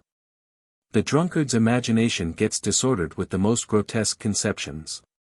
Instead of moderating his drink, he pours it down more rapidly than ever, glass follows glass with reckless energy. His head becomes perfectly giddy. The candles burn blue, or green, or yellow, and when there are perhaps only 3 on the table, he sees a dozen. According to his temperament, he is amorous, or musical, or quarrelsome. Many possess a most extraordinary wit, and a great flow of spirits is generally attendant. In the latter stages, the speech is thick and the use of the tongue in a great measure lost. His mouth is half open, and idiotic in the expression. While his eyes are glazed, wavering and watery. He is apt to fancy that he has offended some one of the company, and is ridiculously profuse in his apologies. Frequently he mistakes one person for another, and imagines that some of those before him are individuals who are in reality absent or even dead. The muscular powers are all along much affected. This indeed happens before any great change takes place in the mind and goes on progressively increasing. He can no longer walk with steadiness, but totters from side to side. His limbs become powerless and inadequate to sustain his weight. He is, however, not always sensible of any deficiency in this respect, and while exciting mirth by his eccentric motions, imagines that he walks with the most perfect steadiness. In attempting to run, he conceives that he passes the ground with astonishing rapidity. In his distorted eyes all men and even inanimate nature itself, seem to be drunken, while he alone is sober. Houses reel from side to side, as if they had lost their balance, trees and steeples nod like tipsy bacchanals, and the very earth seems to slip under his feet and leave him walking and floundering in the air. The last stage of drunkenness is total insensibility. The man tumbles, perhaps, beneath the table, and is carried off in a state of stupor to his couch dead drunk. No sooner is his head laid upon the pillow, than it is seized with the strongest throbbing. His heart beats quick and hard against his ribs. A noise like the distant fall of a cascade, or rushing of a river is heard in his ears, rough, rough, rough, goes the sound. His senses now become more drowned and stupefied. A dim recollection of his carousals, like a shadowy and indistinct dream, passes before the mind. He still hears, as in echo, the cries and laughter of his companions. Wild fantastic fancies accumulate thickly around the brain. His giddiness is greater than ever, and he feels as if in a ship tossed upon a heaving sea. At last he drops insensibly into a profound slumber. In the morning he awakes in a high fever. The whole body is parched. The palms of the hands, in particular, are like leather. His head is often violently painful. He feels excessive thirst, while his tongue is white, dry, and stiff. The whole inside of the mouth is likewise hot and constricted, and the throat often sore. Then look at his eyes, how sickly, dull, and languid. The fire which first lighted them up the evening before is all gone. A stupor like that of the last stage of drunkenness still clings about them, and they are disagreeably affected by the light. The complexion sustains as great a change, it is no longer flushed with gaiety and excitation, but pale and wayworn, indicating a profound mental and bodily exhaustion. There is probably sickness, and the appetite is totally gone. Even yet the delirium of intoxication has not left him, for his head still rings, his heart still throbs violently, and if he attempt to get up, he stumbles with giddiness. The mind also is sadly depressed, and the proceedings of the previous night are painfully remembered. He is sorry for his conduct, promises solemnly never again so to commit himself, and calls impatiently for something to quench his thirst. Persons of tender and compassionate minds are particularly subject, during intoxication, to be affected to tears at the sight of any distressing object, or even on hearing an affecting tale. Drunkenness, in most characters, may be said to melt the heart and open the fountain of sorrow. Their sympathy is often ridiculous, and aroused by the most trifling causes. Those who have a lively imagination, combined with this tenderness of heart, sometimes conceive fictitious cases of distress, and weep bitterly at the woes of their own creating. There are also some persons on whom drunkenness calls forth a spirit of piety, or rather of religious hypocrisy, which is both ludicrous and disgusting. They become sentimental over their cups, and while in a state of debasement most offensive to God and man, they will weep at the wickedness of the human heart, entreat you to eschew swearing in profane company, and have a greater regard for the welfare of your immortal soul. These sanctimonious drunkards seem to consider ebriety as the most venial of offences. Inebriety has sometimes a curious effect upon the memory. Actions committed during intoxication may be forgotten on a recovery from that state. Drunkenness differs materially according to the nature of the intoxicating potation. Wine in general may be considered as less injurious, and its effects more transient than spirituous liquors, that produce great excitement, followed by indirect debility in visceral obstruction. The inebriety produced by alcoholic preparations, moreover, is attended with a delirious state, furious and uncontrollable, or followed by congestion and torpor. Malt liquors render their victims heavy, stupid, and more obstinate than violent, and a long continuance in their use produces a state of imbecility, observed so early as Aristotle. Similar differences are observable in the effects of different liquors on the imagination. Wine most undoubtedly produces a greater vivacity of ideas and a more brilliant scintillation of wit and fancy. Hoffmann, indeed, considered the juice of the grape as indispensable to poetic inspiration, and it is very doubtful whether Pegasus was ever benefited by a draught of beer. But, alas! Of what avail are the considerations regarding the effects of the pernicious habit of drinking? When once accustomed to the cheering stimulus of liquor, it matters not what the drunkard takes, and if champagne or burgundy are not at hand, gin or rum will prove a substitute, perhaps less grateful, but still not unwelcome. Drinking becomes the only refuge from those cares which owe their very origin to excesses, and they must be drowned in any bowl that can be filled to drive away the blue devils. Vina parant animos, faciunt calaribus aptus. Cura fugit, multo diluiturque mero. Tunc venient risus, tunc pauper cornua sumit. Tunc dolor et curi, rugaque frontis abit. Tunc aperit mentis evo, rarissima nostro. Simplicitas, arts excutant Deo. Decapitation. As I have observed in a preceding article, much doubt exists whether decapitation puts an end to our sufferings, as it has not and most probably will never be ascertained. Whether the body or the head are first deprived of sensation or vitality.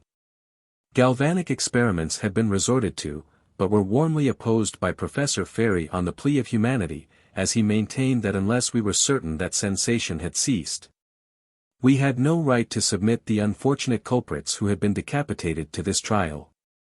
Guillotine, whose name was given to the terrific machine so closely connected in our recollection with the horrors of the French Revolution, which he introduced from the East and Germany, maintain that the moment the head was severed from the body all sensation ceased.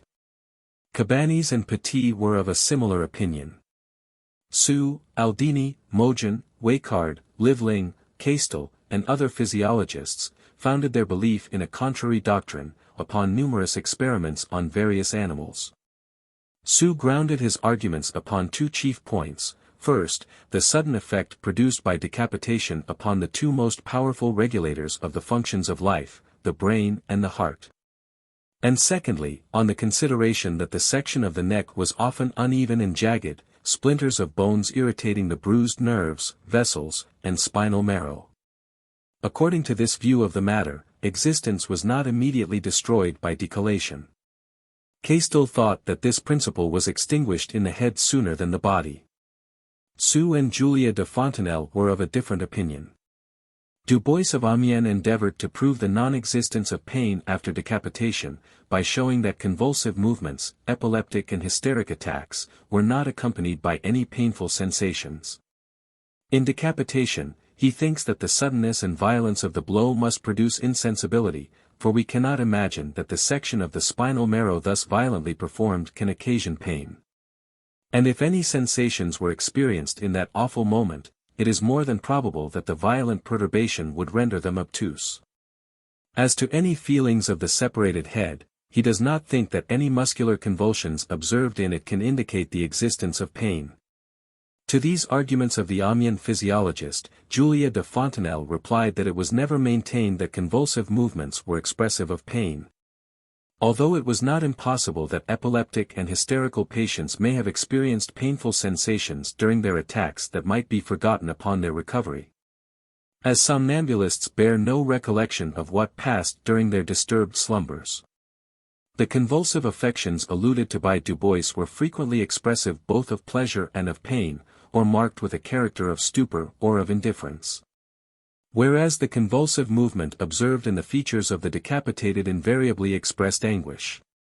In support of his firm belief in the existence of the power of sensation after execution, he refers to the observations of Somering, Moju, and Sue, who had remarked that when the head was turned towards the solar rays, the eyes instantly closed. A phenomenon that could not take place if the eyes were dead. Dar. Montault jocosely observes that it is to be regretted that, to decide this controversy, recourse cannot be had to the experiments, recorded by Bacon, of an inquisitive person who hanged himself for the purpose of ascertaining if strangulation was a painful operation. One of his friends very fortunately cut him down ere it was too late, when the curious experimentalist was quite satisfied that hanging was by no means painful or unpleasant, and that the moment strangulation took place, he had been struck with a flickering light, that was instantly followed by utter darkness. Various cases are recorded of individuals thus cut down, when hanged by accident, or executed. In most instances they stated that they had experienced a pleasurable sensation as strangulation took place. I have already alluded to the curious fate of the well-known composer of the Battle of the Prague. Mummies. Much doubt exists regarding the derivation of the word mummy. Bochard, Menage, Vossius, attributed it to the Arabic noun mum, meaning wax. Salmasius derives it from mumia, a body embalmed and aromatized. The Persian word mumia means bitumen or mineral pitch. Abd al-Latif, an Arabian physician, describes mummy as a substance flowing from the tops of the mountains, and which mixing with the water that streamed down, coagulates like mineral pitch. Many are the opinions relating to the custom of embalming men and various animals in ancient Egypt. By some it has been considered a superstitious practice, by others the result of affection. To keep the remains of those we loved upon earth free from the destructive power of death, and preserving in some degree those forms that once flitted before us and around us in all the enjoyments of life, is a natural, one might almost say an instinctive, sentiment. Preserving those fond remains upon earth, exempted from the painful sight of beholding them committed to the earth to earth, forever. How different must have been the feelings of the relatives of the departed, when leaving the body reposing in the tomb. Still preserving the form of its mortal coil, still in the world, where all we loved might be visited and spoken to in the language of affection and regret, how different must have been these feelings when compared to those that compress the respiration and check our utterance. After seeing that body separated from us, and leaving a chasm around us deeper still than the grave. We are, however, to seek in this practice other motives. The wisdom of the theocratic government of ancient Egypt was most admirable, and not founded upon mortal affections and dislikes. The sovereign priesthood had to attend to concerns of greater magnitude.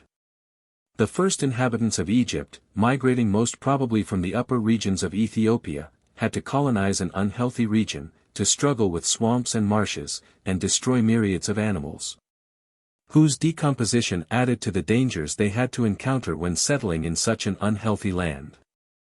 Pestilence, no doubt, as in after times, frequently desolated the infant kingdom. Their priests, in whose temples were recorded in mystic legends all the science of the age, must have applied their experience and their judgment to meet the evil, and surmount it, were it possible.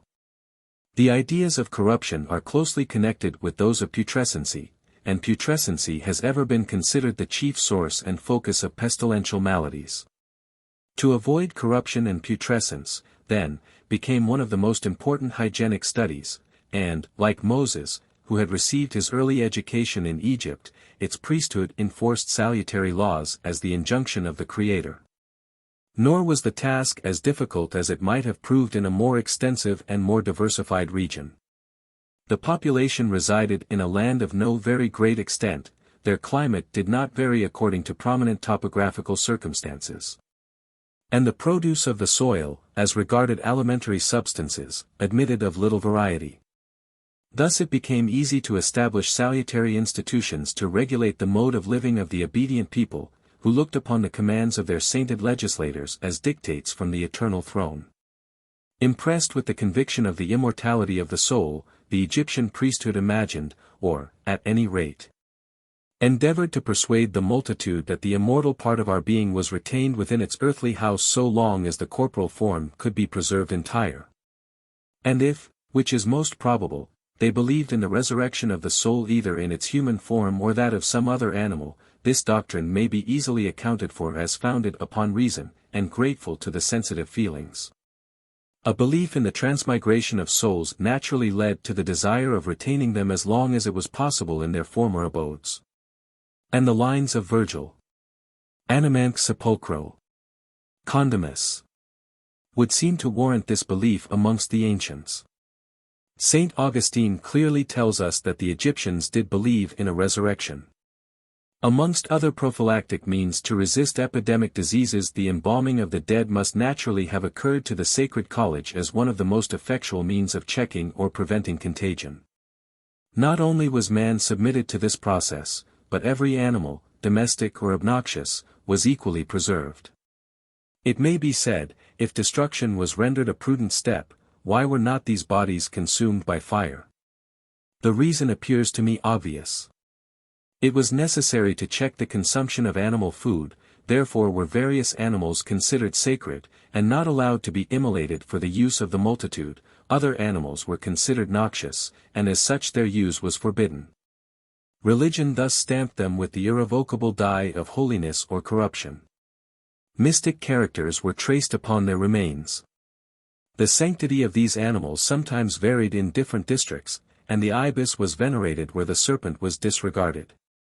When we contemplate the thousands of crocodiles in the caverns of Samaun, the myriads of the ibis in the desert of Hermopolis, Antinoe, Memphis, when we behold even the eggs that were destined to perpetuate their race thus preserved.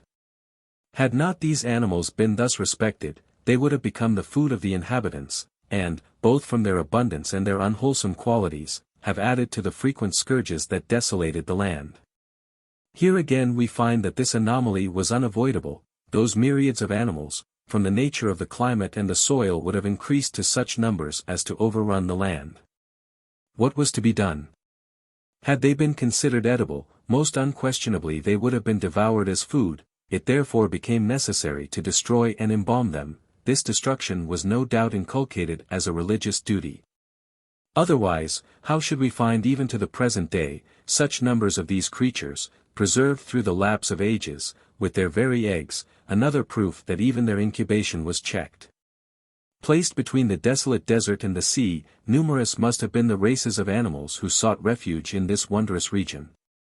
And, as Legasky observes, in the necropolis of Alexandria and Memphis, at Arsinoe, Sharonah, Akhman, Beni-Hakan, Samaun, Hermopolis, Thebes, and in innumerable hypogean monuments, we find the remains of thousands, nay of millions, of ibises.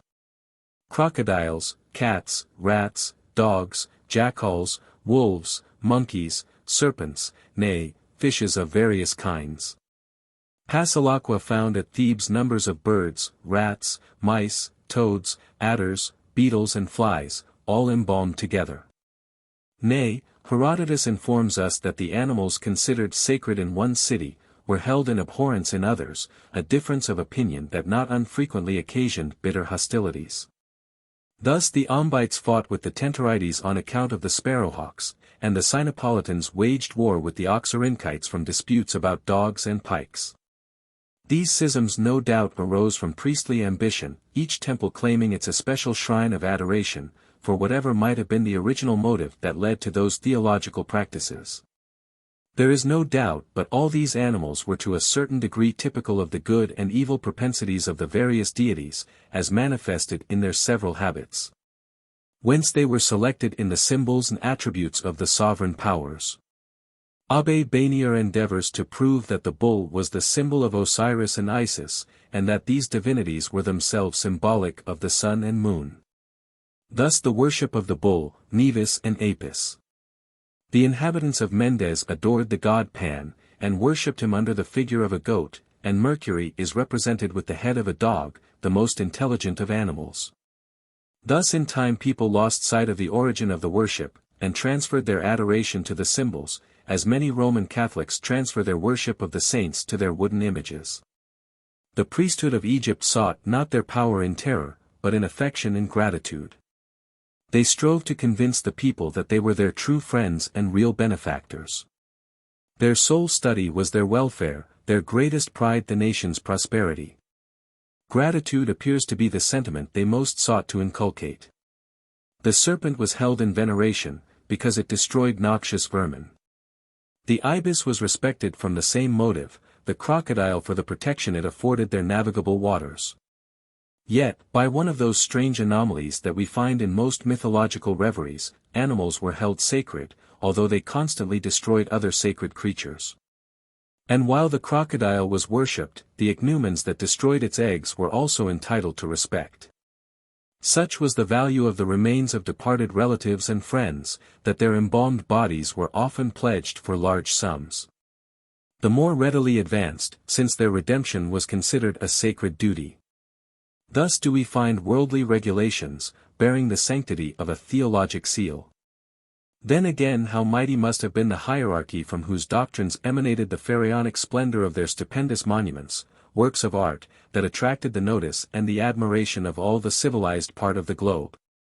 Whose travelers while they flocked to view their magnificence, were taught to cultivate the sciences and arts, which the priesthood professed, smatterings of which those visitors proudly carried back as a precious gift to their country.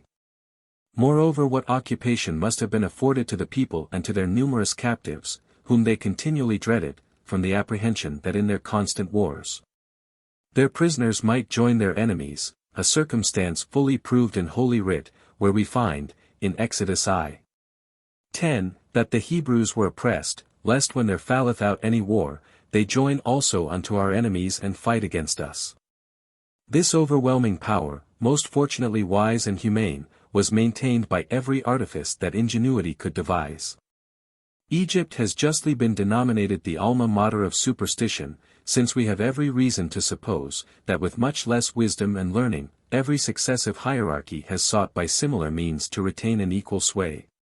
In Egypt this influence must have been amazing. They held the first rank after the sovereign, whom they assisted in the performance of all his public duties, were present in all his councils, and directed his judgment from the lessons which were laid down for his conduct in the sacred records. All the judges and principal officers of state were also selected in the priesthood. Their number must also have been very considerable, since we find them classed as chief priests or pontiffs, and inferior priests of various grades belonging to the sacred deities, prophets, judges, hierophants, magistrates, hierogrammates, or sacred scribes. Basilico-grammates, or royal scribes, sphragisti, whose office it was to examine the victims, and to put a seal of approbation on them before the sacrifice. Hierostoli, who had access to the adytum, to clothe the statues of the gods.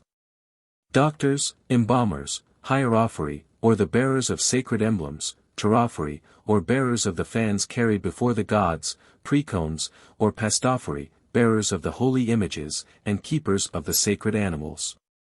Hieroleotomi, or masons of the priestly order, besides innumerable painters, sculptors, sprinklers of holy water, and flappers to drive away the flies. Kings were chiefly selected from the priestly order, and when they had been members of the military class, they were obliged to enter a sacerdotal college before they could ascend the throne. Even then, they were only allowed to be attended by the children of families belonging to the priesthood. If such was the influence of priests, that of the priestesses were not the less powerful. The Pelisses, or Palicides of Ammonius, filled offices of the highest importance, and not unfrequently queens and princesses prided themselves in performing their duties. The subdivision of the female attendants of the temples was also sanctified, and they were chiefly selected in the families of priests. If we are to believe the Grecian accounts, these holy women were not remarkable for their chastity. Their indiscretions, however, were confined to their own circle. These assertions have been by no means general, nor is it probable that a class of men who affected so much purity, and observed such a rigid abstinence to obtain the character of sanctity to which their power was due, would have exposed themselves to the results of such an improvident mode of living. My view of the origin of embalming both men and animals is borne out by another striking circumstance. The moment the practice of embalming the bodies of men and animals ceased in Egypt, pestilence appeared. At the period when Christianity was introduced into Egypt, the new religion had to encounter many obstacles in overcoming the obstinate prejudices of the ancient creed. During the 4 first centuries of its propagation, the ancient customs were persevered in, at last the cross triumphed and was enthroned, and the practice of embalming was abolished. In 356, St. Anthony, upon his deathbed, anathematized it as sacrilegious, his last injunction according to St. Athanasius, his historian, had such an effect, that an injudicious zeal prevailed in Rome, in Constantinople, and other large cities, and led to the practice of inhuming bodies in churches and cemeteries. Notwithstanding the prohibition of the magistracy, while the dead were interred in towns, or their vicinity, in dwelling houses and gardens, the remains of animals were scattered abroad to become part of the soil. And thus this most dangerous innovation hurried on the development of the most dangerous of diseases. In 1542, under Justinian, Egypt was avoided as the focus of pestilence. It would be difficult to point out the exact period when the custom of embalming fell into disuse. But it had ceased to be practiced at the time when pestilence burst forth over the land in all its irresistible horrors. The coincidence was too remarkable not to have been noticed. It is certainly true that the plague had visited Egypt at former periods, recorded in Holy Writ, when we know not to what extent the preparation of mummies might have been carried, although we find that Jacob was embalmed by physicians. But when we consider the topography of Egypt presenting a vast plain exposed to a yearly inundation, its soil preserved for centuries from the admixture of animal substances, but of a sudden changed into a mass of corrupted bodies of men and animals, acted upon by heat and moisture, when the inhumation of man was neglected, and the offals of beasts and reptiles accumulated in pestilential heaps, we may easily imagine what a luxuriant field was submitted to the scythe of death. The Egyptians had, no doubt, introduced the practice of embalming the dead from Ethiopia, a country abounding in various gums, which served them to preserve the remains of their relatives. The transparency of these substances had induced some travelers to assert that the bodies were embedded in glass, like insects found in amber. De Pauw, and many other writers, have exposed the absurdity of such a report, since it is more than probable that glass was scarcely, if at all, known amongst them. The Persians enveloped their dead in wax, and the Scythians sewed them up in skins. While the foresight and wisdom of the Egyptian sacerdocy was thus distinguished by hygienic institutions, their interests were not neglected. And the art of embalming, which they monopolized with every other branch of learning, tended not a little to add to their emoluments. Every dead body was their property. Herodotus tells us, that if the corpse of an Egyptian, or a stranger, was found in the Nile, or cast upon its banks, the priests alone had the power to touch it and afford it a sepulture. This interesting, although not very veracious author, gives the following account of the process. There are in Egypt a particular class of people whose sole business consists in embalming bodies. When a corpse is shown them, they exhibit models of mummies depicted upon wood. These models are of 3 kinds, and vary in prices. The bargain being concluded, the embalmers commence their labors. The brains are first extracted through the nose with a crooked iron instrument, an incision is then made in the side of the body with a sharpened Ethiopian stone, through which the viscera are drawn. These are cleansed out, washed in palm wine, and then strewed with pulverized aromatic substances. The abdomen is stuffed with powdered myrrh, cinnamon, and other perfumes, but without incense. After these manipulations, the body is sewn up, and salted with natrum for 70 days. This period elapsed, the corpse is again washed and swaddled up with rollers of linen, covered with gum, which the Egyptians commonly use instead of glue. The relations, after this operation, carry home the body, and place it in a wooden case resembling the human form, afterwards locking it up in chambers destined for the purpose, and placing it upright against the wall. This is the most expensive process. The next is more economical. Syringes are filled with an unctuous fluid, extracted from the cedar. This liquor is thrown into the body through an incision performed in the side, and is of such a nature that it gradually corrodes and destroys the viscera. After the body has been duly salted, nothing then remains but the bones and skin, which this substance does not affect. Diodorus Siculus gives an account somewhat similar, but adds some curious particulars. The first class of funerals cost a silver talent, the second 20 minae, and the third scarcely anything. The embalmers divide their labors into various offices. The first, or the scrivener, points out the part of the body on the left side where the incision is to be made.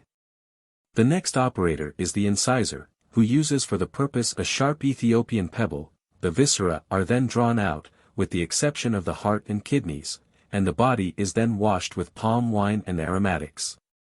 The corpse is afterwards anointed with the gum of cedar, and strewed with myrrh, cinnamon, and various spices. It is ultimately returned to the family of the deceased, in such preservation that the eyebrows and eyelids are uninjured, and the countenance preserves the character that distinguished it during life. Porphyrius informs us that the embalmers, after having extracted the intestines, exposed them to the sun, putting up a prayer to that luminary, and declaring that if the deceased had ever been guilty of any act of gluttony, the intestines alone were guilty, and they were therefore cast into the Nile. Plutarch alludes to a similar ceremony. The incisor appears to have been considered a degraded being, for Diodorus tells us, that, after the operation, he was pursued by the relations of the defunct, and pelted with stones, as having polluted the remains of the dead. These accounts of the ancients have been warmly impugned by modern antiquaries, who maintain that the various substances stated to have been made use of in the process of embalming, did not possess the qualities attributed to them. Especially the liquor called cedria, drawn from the cedar tree. Rouyer, a member of the Egyptian Commission of Sciences and Arts, corroborates in a great measure the accounts of ancient historians. And, in a very interesting paper on the subject, we find that the bones of the nose are destroyed in some mummies, but left intact in others, a circumstance that would lead us to think that on such occasions the brain was left in the cranium. The opening in the side did not appear to have been sewn up, but the lips of the incision merely brought into apposition. He divides mummies into those in which tannobalsamic substances had been introduced, and those that had merely been salted. The first species were found stuffed either with aromatic resinous substances, or asphaltum and pure bitumen. These resinous substances emitted no odor, but, when cast into the fire, a thick smoke arose, and a strong aroma became evident.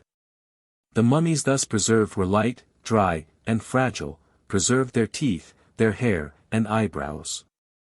Some of them had been gilded all over, in others, the gold had only been applied to the face, the hands, and the feet and other parts.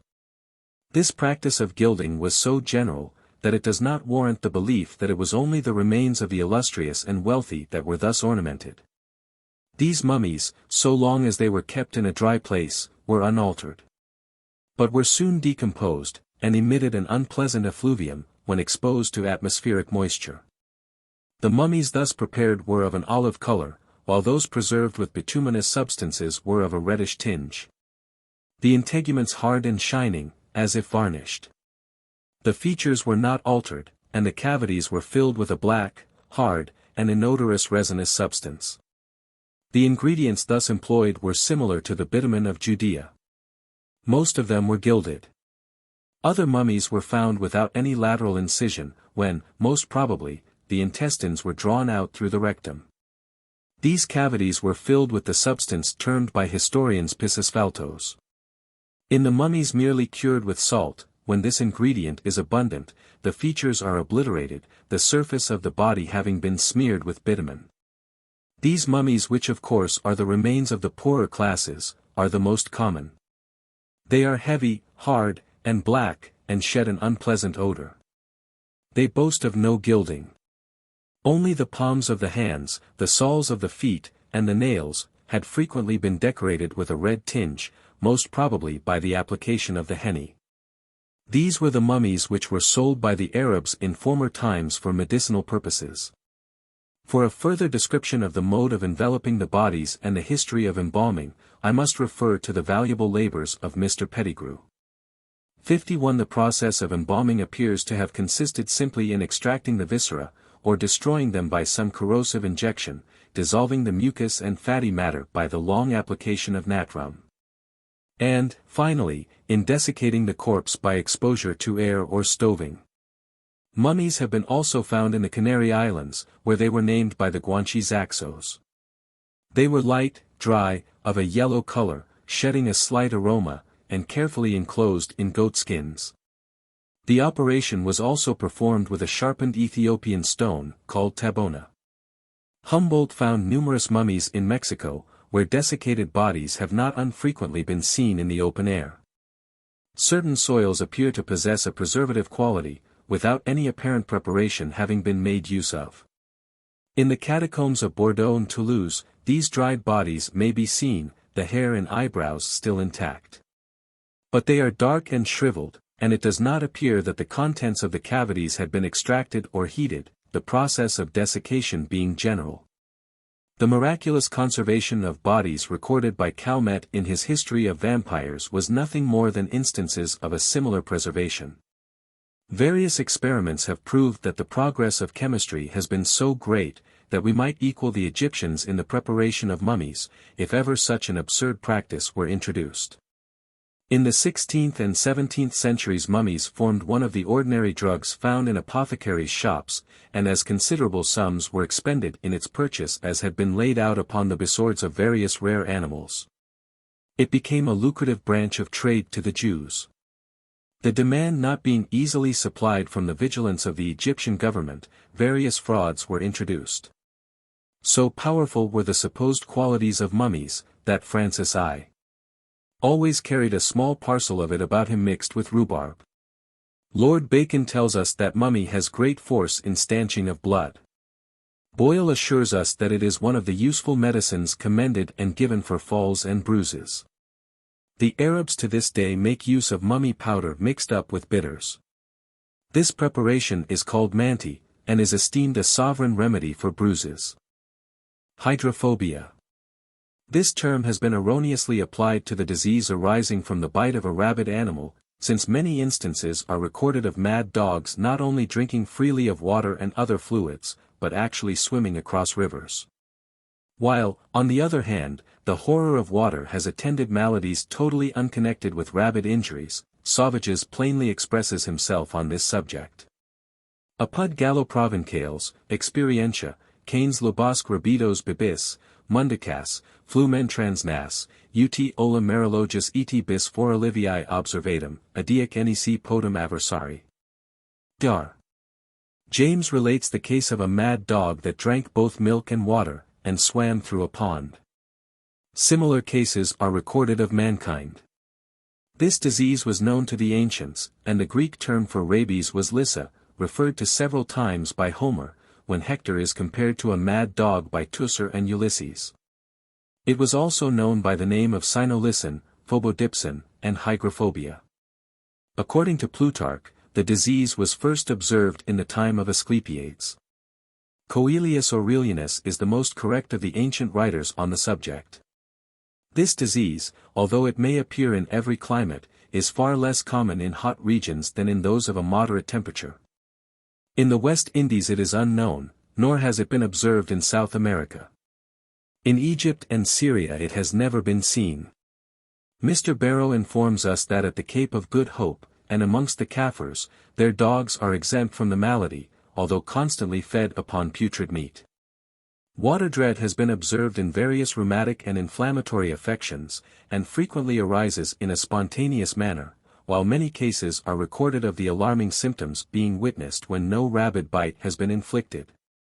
Violent passions, both in men and animals, seem to impart a peculiar acrimony to the saliva. Mecran, Wolf, Zacutus Lusitanus, mention fatal cases after the bite of a man in a passionate fit. Lucat gives a case of death produced by the bite of an enraged duck. Thiermeyer gives us 2 fatal cases of the bite of a hen and a goose, and Camerarius has an instance of epilepsy produced by the bite of a horse. Of the cause of this disease we are utterly ignorant. Thirst, without the means of quenching it, the use of putrid food, sultry weather, have been considered as producing the fearful disorder. But no one instance is recorded that can justify the opinion. The streets of Lisbon are crowded with dogs, feeding upon disgusting offal, under a burning sky, yet rabies is scarcely ever observed among them. It is more probable that certain mental emotions, such as anger and fear, have a peculiar influence on the animal. All the aggregate symptoms of the disease show that the nervous system is disturbed. And the singular effect of confidence in the treatment of persons bitten by a rabid animal, confirms the fact. This is further proved by many cases of hydrophobia unconnected with rabid bites. Marcel Donat relates the case of a woman who complained of pains in the neck and right arm, with constant trembling. In 3 days the pain ceased, but the tremor continued. A sense of suffocation followed, which was attended with a horror of water and every liquid, although the throat was burning. In 5 days she died in excruciating agonies, but preserving her senses until the last. Kohler saw a young soldier, who, having fallen asleep against a stove, was suddenly awakened with a sensation of intense thirst, which he quenched with a draught of cold water. Hydrophobia immediately ensued, and the next day terminated his existence. Selig relates the case of a man at Neukirchen, who was attacked with all the alarming symptoms of this malady after having labored in the fields on a very hot day, and bathed in the river. The following day he was affected with violent rheumatic pains, which shortly ushered in an intolerance of fluids, and inability of swallowing. In the course of 24 hours he expired.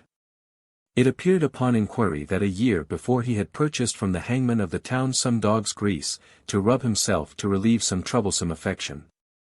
And it was stated that the dog had been killed by a gamekeeper, who suspected him of being mad. Cases of plague have been attended with water dread. Laelius Diversus saw a woman laboring under the epidemic, who was thrown into agonies when she even saw other persons drinking. Sarcosius, in his history of the epidemic diseases of Naples, informs us that the fever was invariably attended with hydrophobic symptoms. The fever that prevailed at Breslau in 1719, presented the same peculiarity.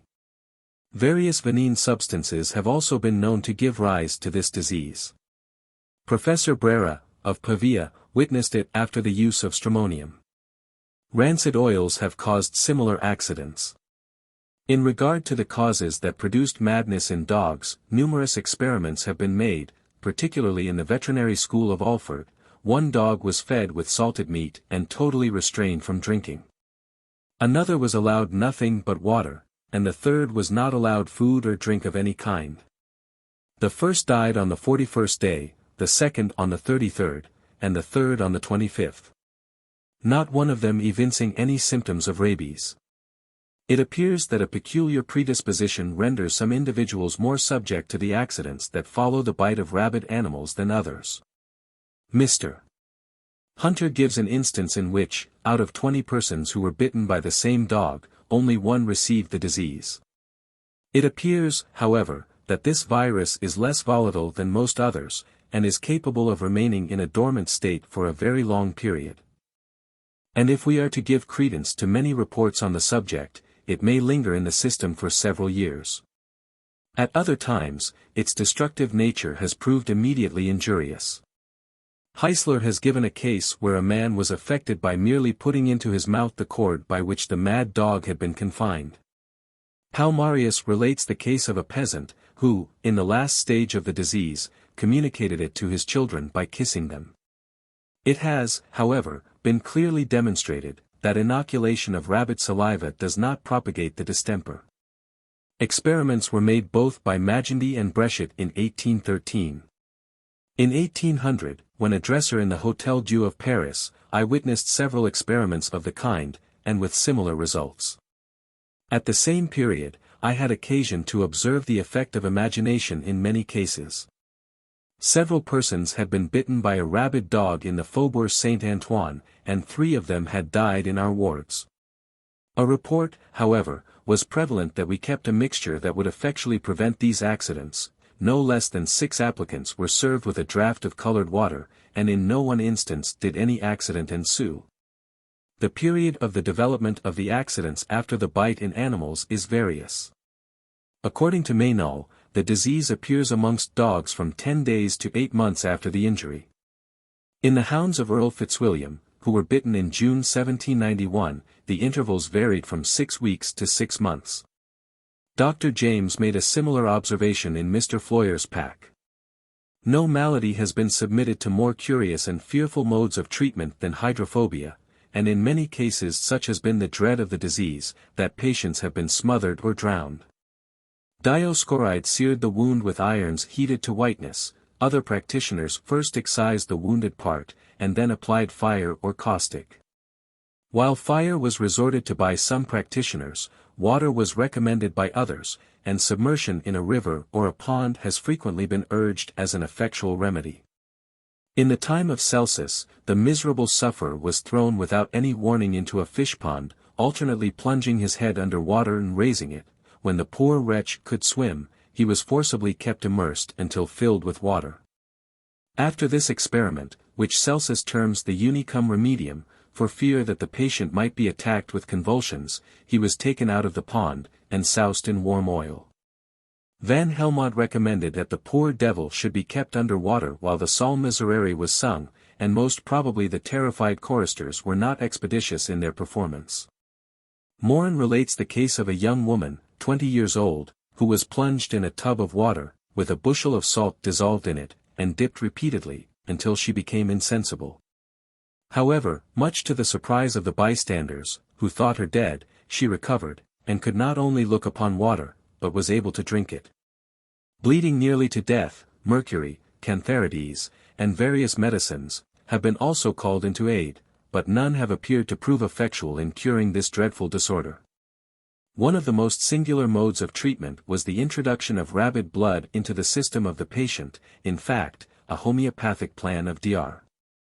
Rittmeister of Paulausk, in Finland, who has recorded several cases to prove that the blood of a rabid animal, when drunk, is a specific against canine hydrophobia.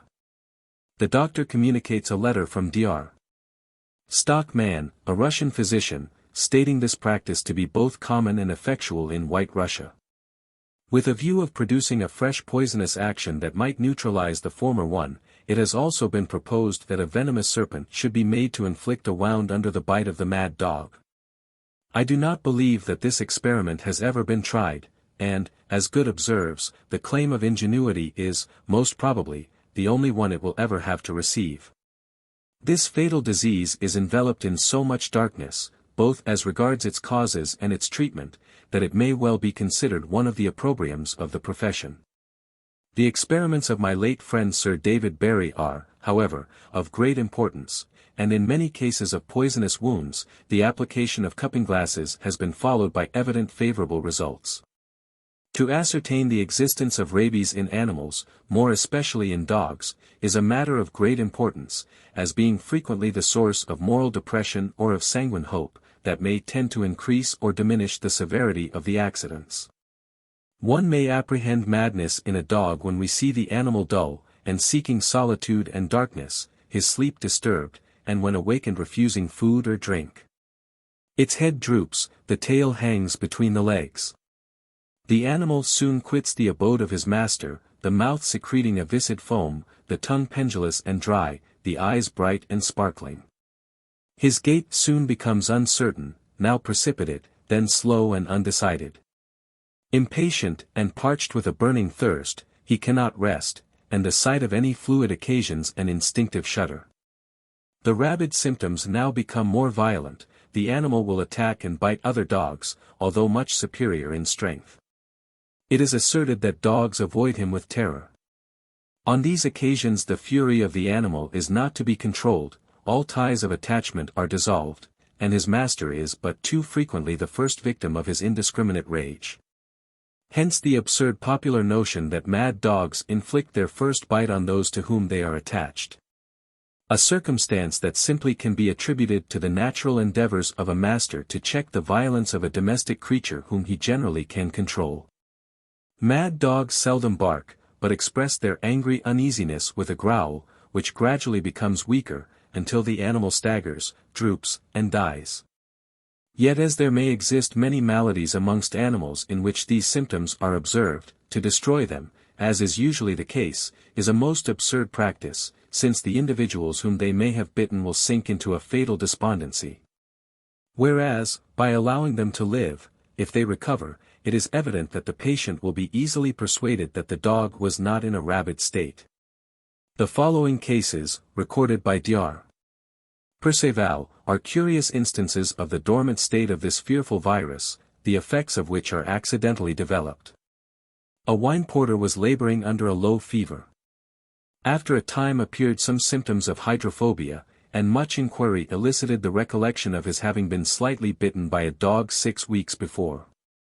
In the interval he was convicted of some fraudulent practice in the cellar of his master, to whom he owed great obligation, and was dismissed with disgrace. Anxiety on this event seemed to produce the fever, which terminated in rabies.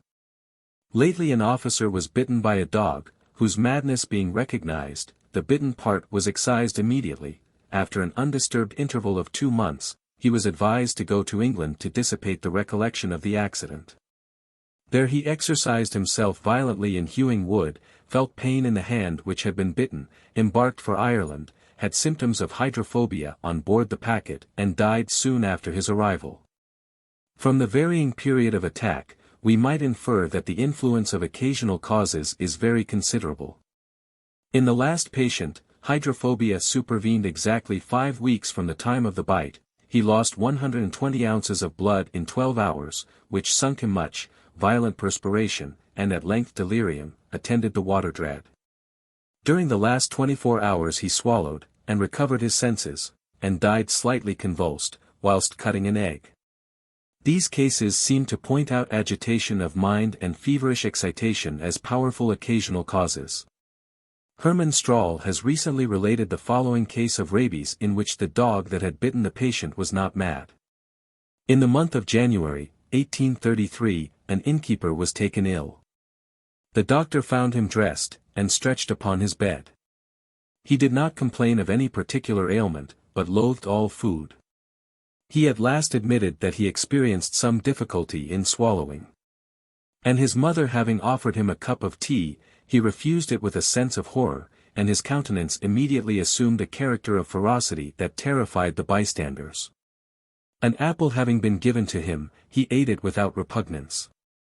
It was now discovered that, 5 weeks before, he had been bitten by a dog he was training, and the wound was slow in healing. The dog was sought, and did not show the slightest sign of disease, barking, playing, and drinking freely.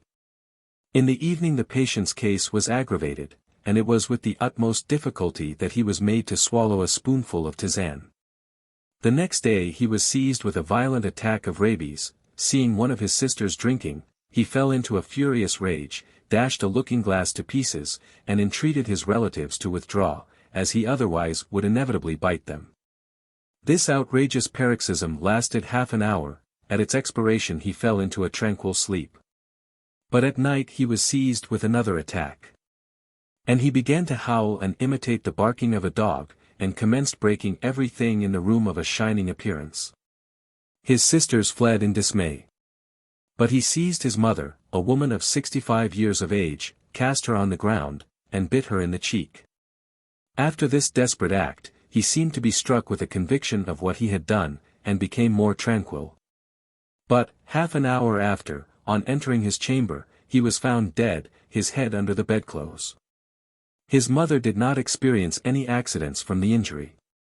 It is singular that, in this miserable condition, the patients will frequently show singular partialities, and, although repulsing any fluid offered to them by some individuals, will take it from others, and attempt, however vainly, to drink.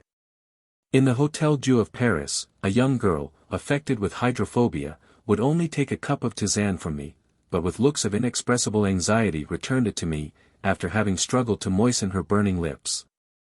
At Boulogne, a postilion, bitten by a mad dog, was violent with every one but one of my nephews. From him he also accepted drink, although unable to swallow it.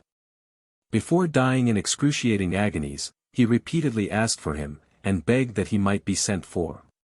He would not allow, even in his last moments, any other person to come near him. Another striking instance of that unknown power of sympathy to which I have frequently alluded in the preceding pages. On the rise and progress of the science of medicine. In a former paper I have given a sketch of the progress of the chirurgical profession, relating the many difficulties its members had to encounter in their endeavors to attain that degree of perfection to which surgery has risen. A perfection which we have every reason to believe will still continue to be improved by the daily discoveries of the physiologist, whose labors may be considered the theoretical guide of the practitioner.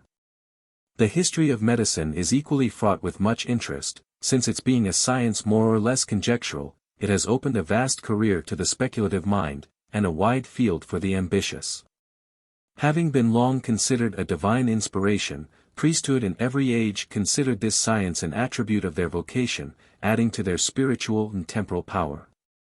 In a rude state of society it is more than probable that the art of curing diseases, as well as that of healing injuries, did not constitute a special profession, but was practiced indiscriminately by all persons whose experience and position in the midst of their uncivilized kinsfolks, gave some weight and importance to their advice. Warriors attended their wounded companions in arms. Parents sought to relieve their offspring, and children endeavored to alleviate the sufferings of their aged and infirm sires. Thus, I may say, was the art of healing instinctively taught, and not unfrequently the brute creation guided the efforts of humanity, when man contemplated the means animals resorted to when laboring under disease. Plutarch affirms that it is to these instinctive efforts of animals that we are indebted for the knowledge of the various properties of plants. The wild goats of Crete pointed out the use of the dictymus and vulnerary herbs, dogs when indisposed sought the triticum repens, and the same animal taught to the Egyptians the use of purgatives constituting the treatment called sermaism. The hippopotamus introduced the practice of bleeding, and it is affirmed that the employment of enemata was shown by the ibis. Sheep with worms in their liver were seen seeking saline substances, and cattle affected with dropsy anxiously looked for chalybeate waters. This study might therefore have been called an instinctive school. Herodotus tells us that the Babylonians and Chaldeans had no physicians, and in cases of sickness the patient was carried out and exposed on the highway, that any persons passing by who had been affected in a similar manner might give some information regarding the means that had afforded them relief. Shortly, these observations of cures were suspended in the temples of the gods, and we find that in Egypt the walls of their sanctuaries were covered with records of this description. The priests of these shrines soon considered these treasures as their property, and turned their possession to a good account. Amongst the Hebrews we find that the Levites were considered as the only persons who could cure leprosy, and the practice of medicine became their province. The priests of Greece adopted the same practice, and some of the tablets suspended in their temples are of a curious character which will illustrate the custom. The following votive memorials are given by Goethe. Some days back, a certain Caius, who was blind, learned from an oracle, that he should repair to the temple, put up his fervent prayers, cross the sanctuary from right to left, place 5 fingers on the altar, then raise his hand and cover his eyes. He obeyed, and instantly his sight was restored amidst the loud acclamations of the multitude. These signs of the omnipotence of the gods were shown in the reign of Antoninus. A blind soldier named Valerius Apes, having consulted the oracle, was informed that he should mix the blood of a white cock with honey, to make up an ointment to be applied to his eyes.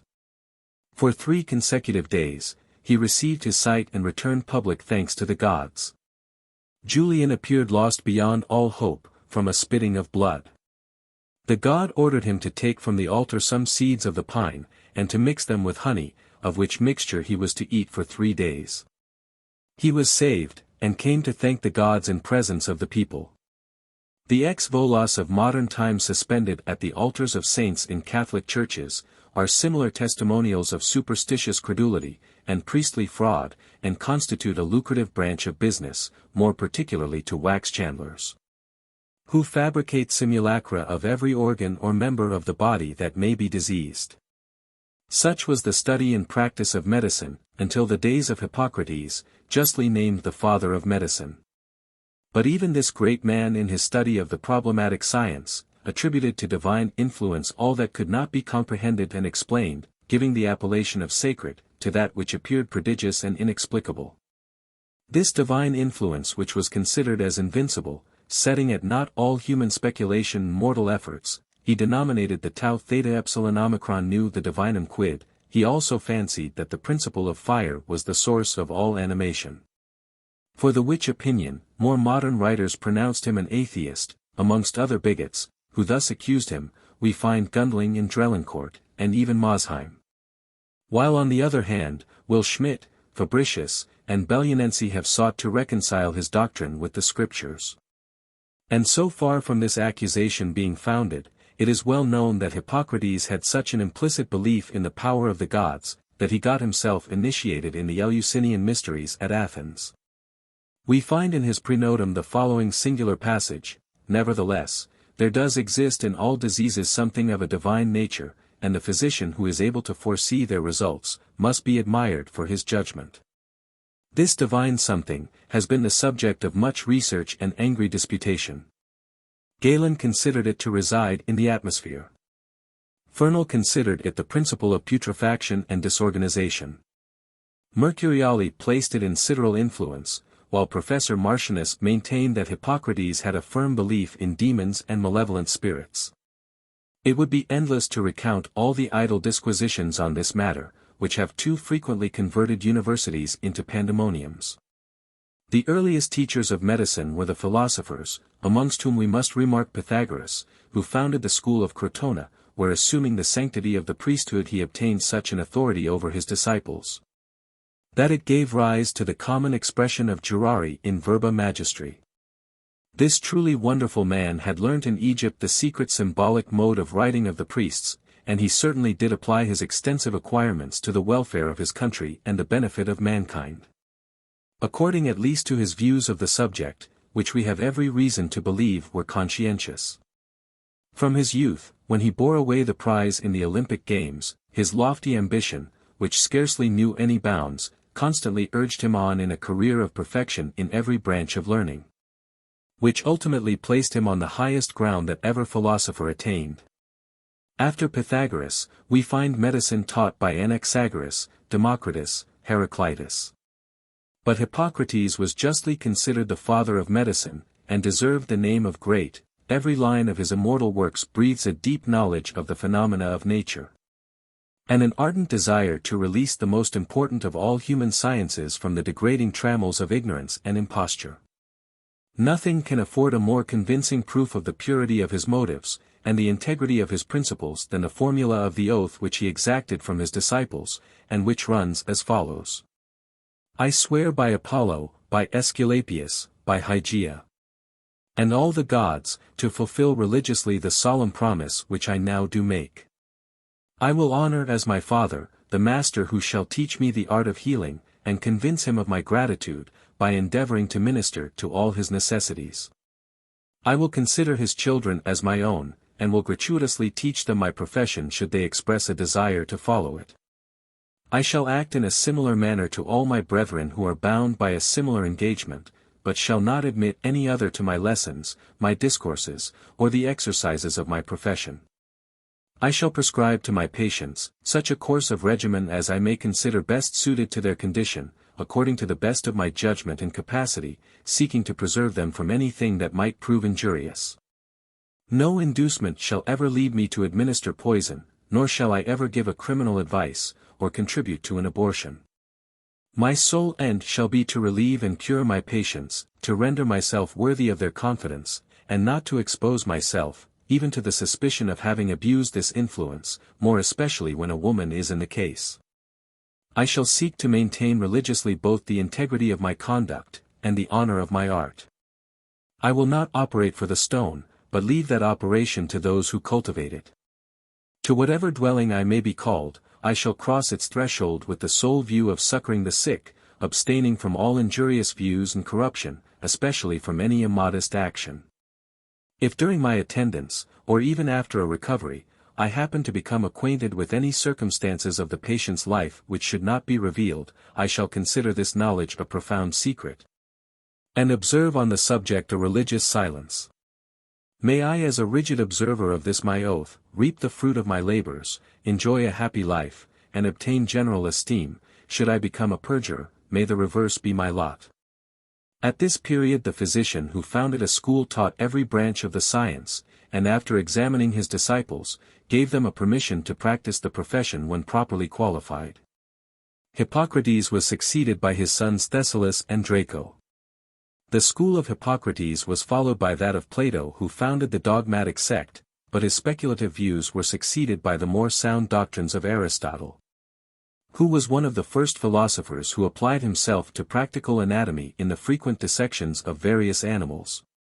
And he struck out the important path which his successor Herophilus was fortunate enough to follow for the welfare of mankind, by submitting human bodies to the scrutinizing scalpel under the protection of Ptolemy Lagus. A protection which became the more necessary as he had been actually accused of having dissected living subjects. Tertullian affirms that he had thus sacrificed 600 victims, but what faith can we place in such an absurd charge, which very probably arose from envy or prejudice? Although his successor Erasistratus was accused of a similar offense, and in more modern times Mondini, who was the first to reintroduce human dissections, was exposed to a like charge. It was Herophilus who founded the celebrated school of Alexandria, where under the auspices of Ptolemy Philadelphus, Erasistratus succeeded him, followed by Strabo of Berytus, Strabo of Lampsacus, Lyco of Troas, Apollonius of Memphis, and many other distinguished philosophers. It was at this period that physicians began to practice surgery, which was first taught with great repute in the Alexandrian school, and where Ammonicus and Sostrates, surnamed the lithotomists, first distinguished themselves by this important operation. While the science of medicine thus flourished in Greece and Egypt, it was scarcely known in Rome, where the first physician who ventured to practice was Archeus from Peloponnesus. At first the bold adventurer was favorably received, but his operations having shocked a people who constantly glutted their eyes in scenes of horror, and who beheld the blood of gladiators flowing in their arena or streaming under the lictor's axe, the imprudent practitioner was stoned to death by the populace, and 150 years elapsed ere another physician could be induced to visit the ungrateful country. Nor was it until the time of Pompey and of Caesar that any medical men dared to visit the eternal city. The first of these was Asclepiades, who commenced by giving lessons of rhetoric, which were succeeded by lectures on physic, in the first school of medicine which he founded in Rome. It was on these benches that Aufidius and Nico, Artonius and Niceratus were initiated in the art of healing, while Asclepiades formed his celebrated disciple the Myson, founder of the sect of the Methodists or Solidists. To this school are we also indebted for the learned Celsus, justly called the Cicero of medicine.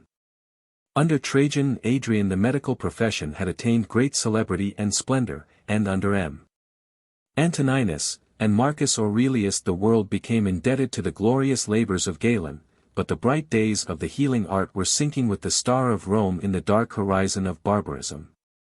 And the works of these illustrious masters were sacrificed at the shrine of astrology, magic, and Eastern theosophy.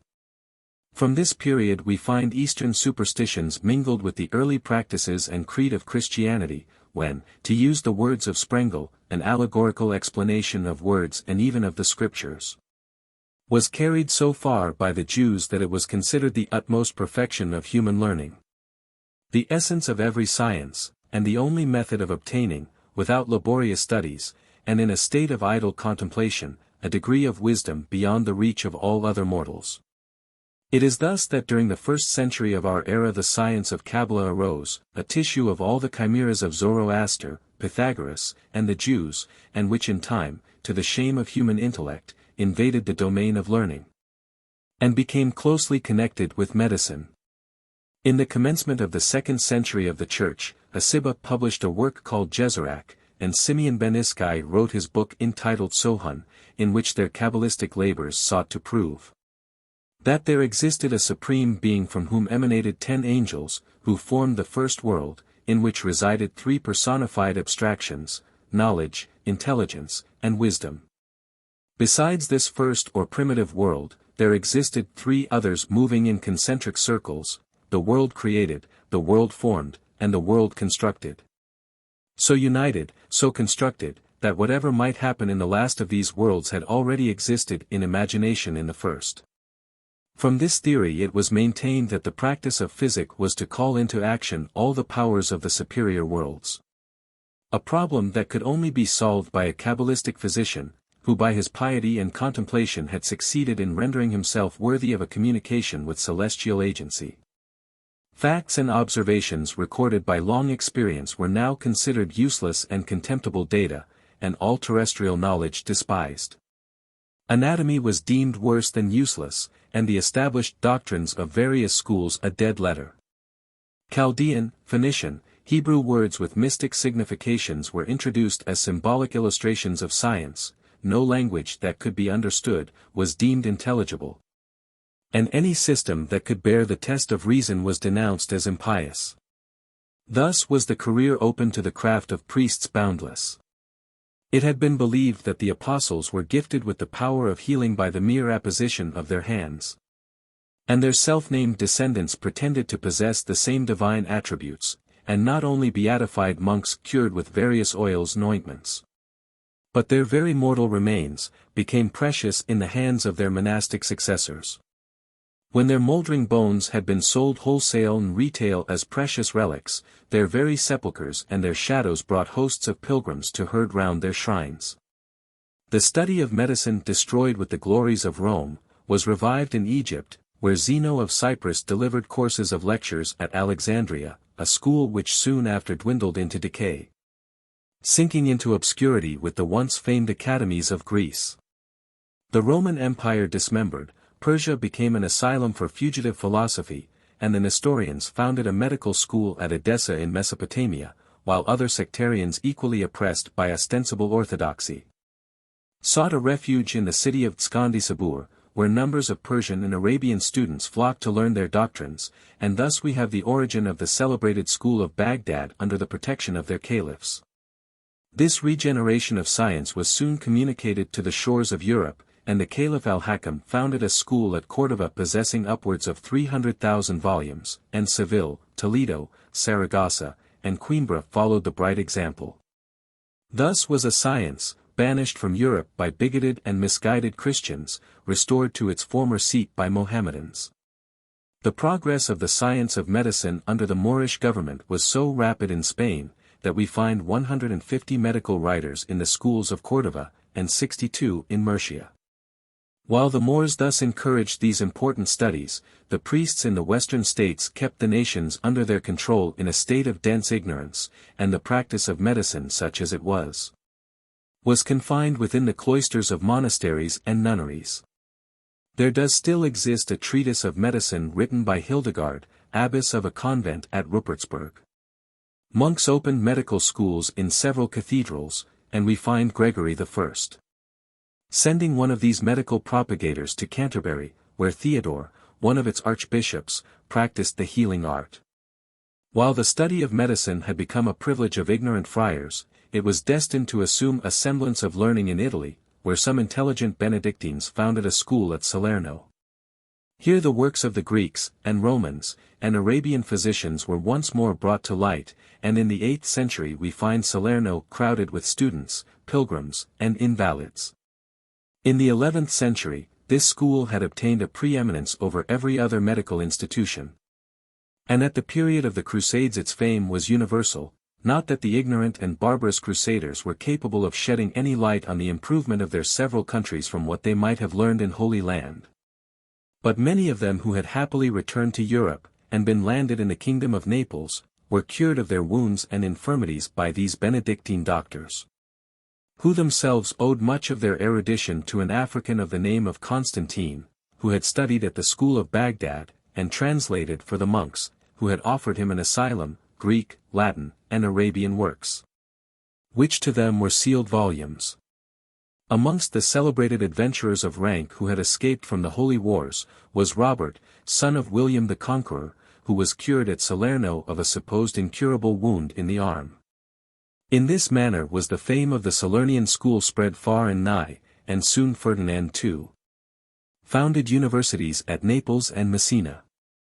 The course of studies in the school of Salerno was 3 years of logic, and 5 years of medicine and surgery. At the expiration of these sessions, the student was admitted to examination, and after having passed, was still obliged to practice for another year under the immediate eye of an experienced physician. It was only upon his certificate as to his professional capacities, that a license to practice was granted, upon his engaging himself by oaths, to observe the laws of the college, to attend the poor gratuitously, and to report to the magistracy all apothecaries that adulterated their drugs or neglected the proper preparation of medicines prescribed. The custom of granting academic dignities may be traced to the Nestorians and the Jewish professors in the East, where it was carried into the Moorish possessions in Spain.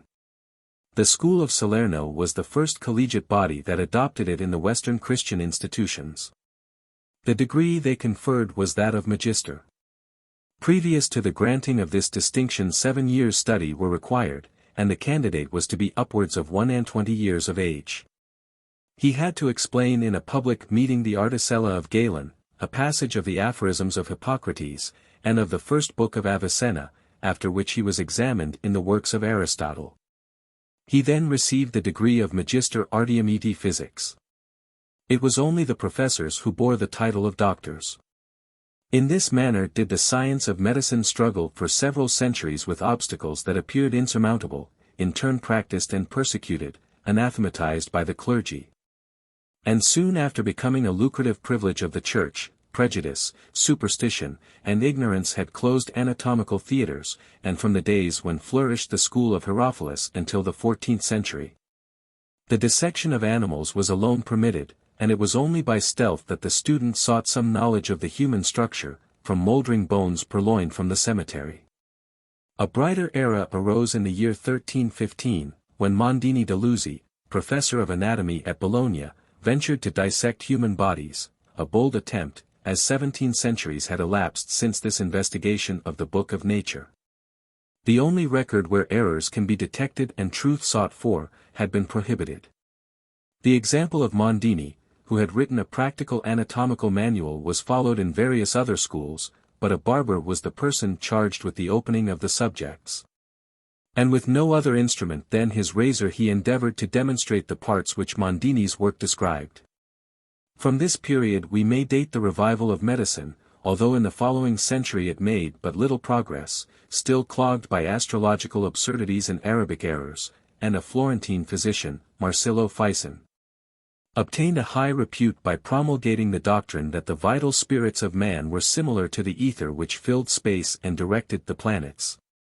Concluding that if man could obtain this ethereal principle he might prolong his days beyond human conception.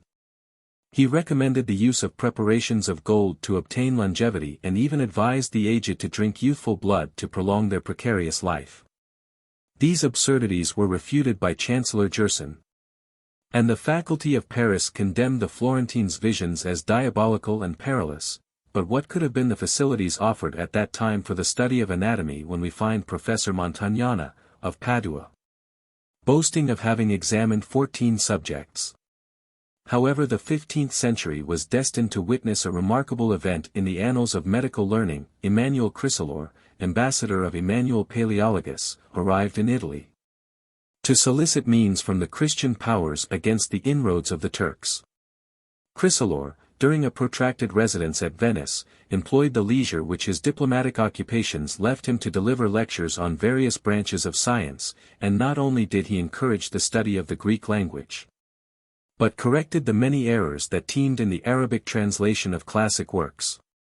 It was to this learned man that the succeeding century were indebted for their knowledge of the works of Hippocrates, and we find that his doctrine formed the groundwork of medical studies over Europe.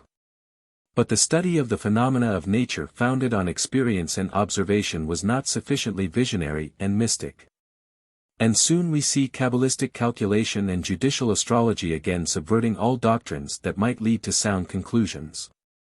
Cornelius Agrippa of Cologne traversed the fairest cities of Europe, to expound the philosophy of Zamaxis and Abaris. Maintaining that every Hebrew character had a natural signification, the Hebrew being, according to his ideas, not only the most ancient but a sacred language. He asserted that the language of demons was the Hebraic, and that all Hebrew letters being either favorable or hostile to these evil spirits, they might be conjured by a proper knowledge of their powers. This visionary not only fancied that letters possessed this influence, but that it was shared by numbers. Thus to cure a tertian fever he directs the use of verbena, to be cut at the third articulation of the plant. But in the treatment of a quartern, the disease would only yield to the fourth joints. He added that every man was under the influence of 3 demons, a sacred demon, a divine gift, an innate demon, and a professional demon, sent us by the constellations and the celestial intelligences. These reveries, however, were interrupted by the still greater absurdities of Paracelsus, a man whose ignorance could only be equaled by his vanity, since he maintained that as the genius of Greece had produced Hippocrates, the genius of Germany had created him for the salvation of mankind. He further assured his disciples that all the universities in the world had less knowledge than his beard, and that every hair of his head was more learned than all their writers. Paracelsus was perhaps one of the most singular enthusiasts that ever swayed the schools of medicine, or assumed a despotic stand in science.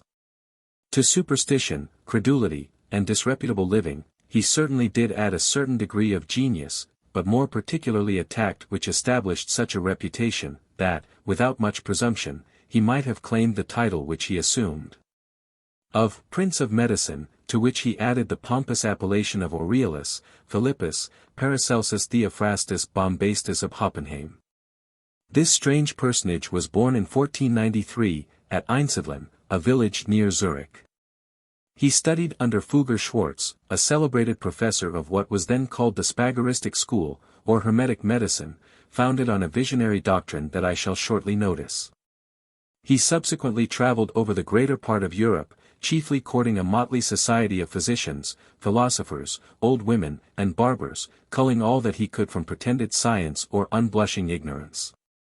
After having visited the German mines, where he became tainted with the superstition of the credulous workmen, he repaired to Russia, when he was made prisoner by a party of Tartars, who conducted him to their Cham.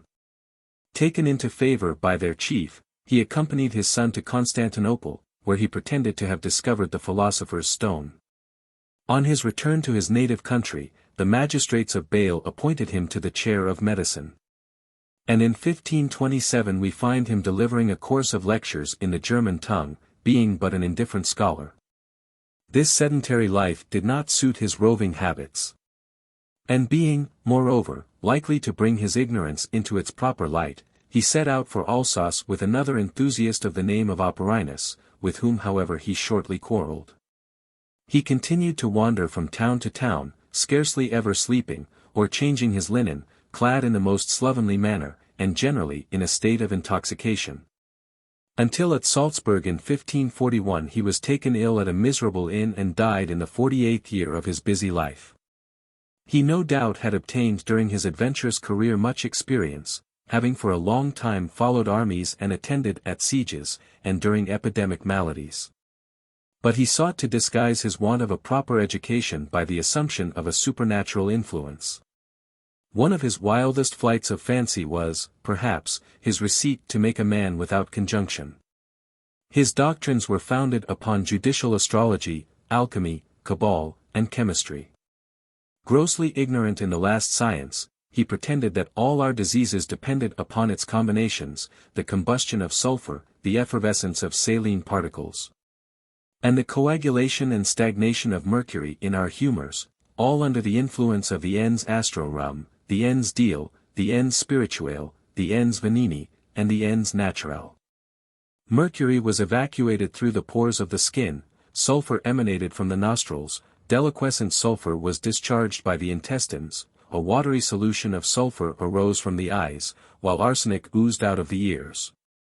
When these evacuations did not take place, the humor became putrid, and putrescency was locoliter or emunctor labitur, as the humors were either retained or excreted.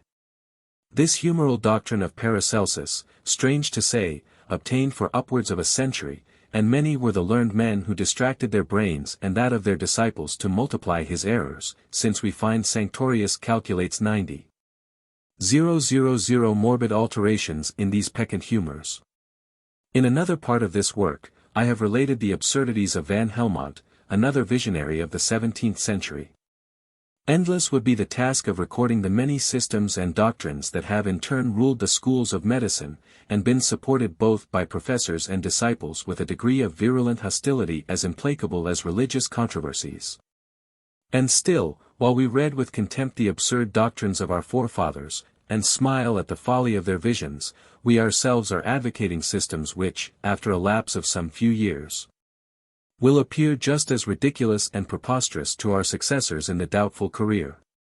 One question naturally arises from all this controversial discrepance: has society benefited by the successive revolutions which have overthrown schools and doctrines, chairs and professors? Have the advocates of Sangradian phlebotomy, and those who considered that the lancet has committed greater havoc than the sword, have the employers of antimony, and those who would have sent to the scaffold opponents who gave an antimonial preparation, have either of these enthusiasts diminished, in any sensible manner, the scale of mortality, or have they influenced the prevalence of disease? This is a most important question, and, however ungracious may be the task, I shall endeavor to consider it. It is but too true, that, with the exception of the introduction of inoculation and the cowpox, the bills of mortality do not appear, at any period, to have been influenced by the prevalence of any one medical system. This circumstance, however, cannot be admitted as invalidating the claims of medical men to a due consideration of their respective merits. I have endeavored to show, in a preceding article, that the laws of nature appear to have regulated the equilibrium of life and death and the progress of disease with such harmony, indeed, that we might say that our existence was regulated with arithmetical accuracy. If this is admitted, it might be alleged, that if such be our fated tenure of life, recourse to medical aid becomes useless, and the efforts of physicians must prove effete. Such a deduction would be fatalism in its most absurd form. For, admitting that our days are thus numbered, the human frame may be assailed by many ailments, that may not prove fatal, but admit of relief, if they cannot be cured. It is, therefore, obvious, that the services of a physician are of great value, if he merely can alleviate our sufferings, and render a painful existence tolerable.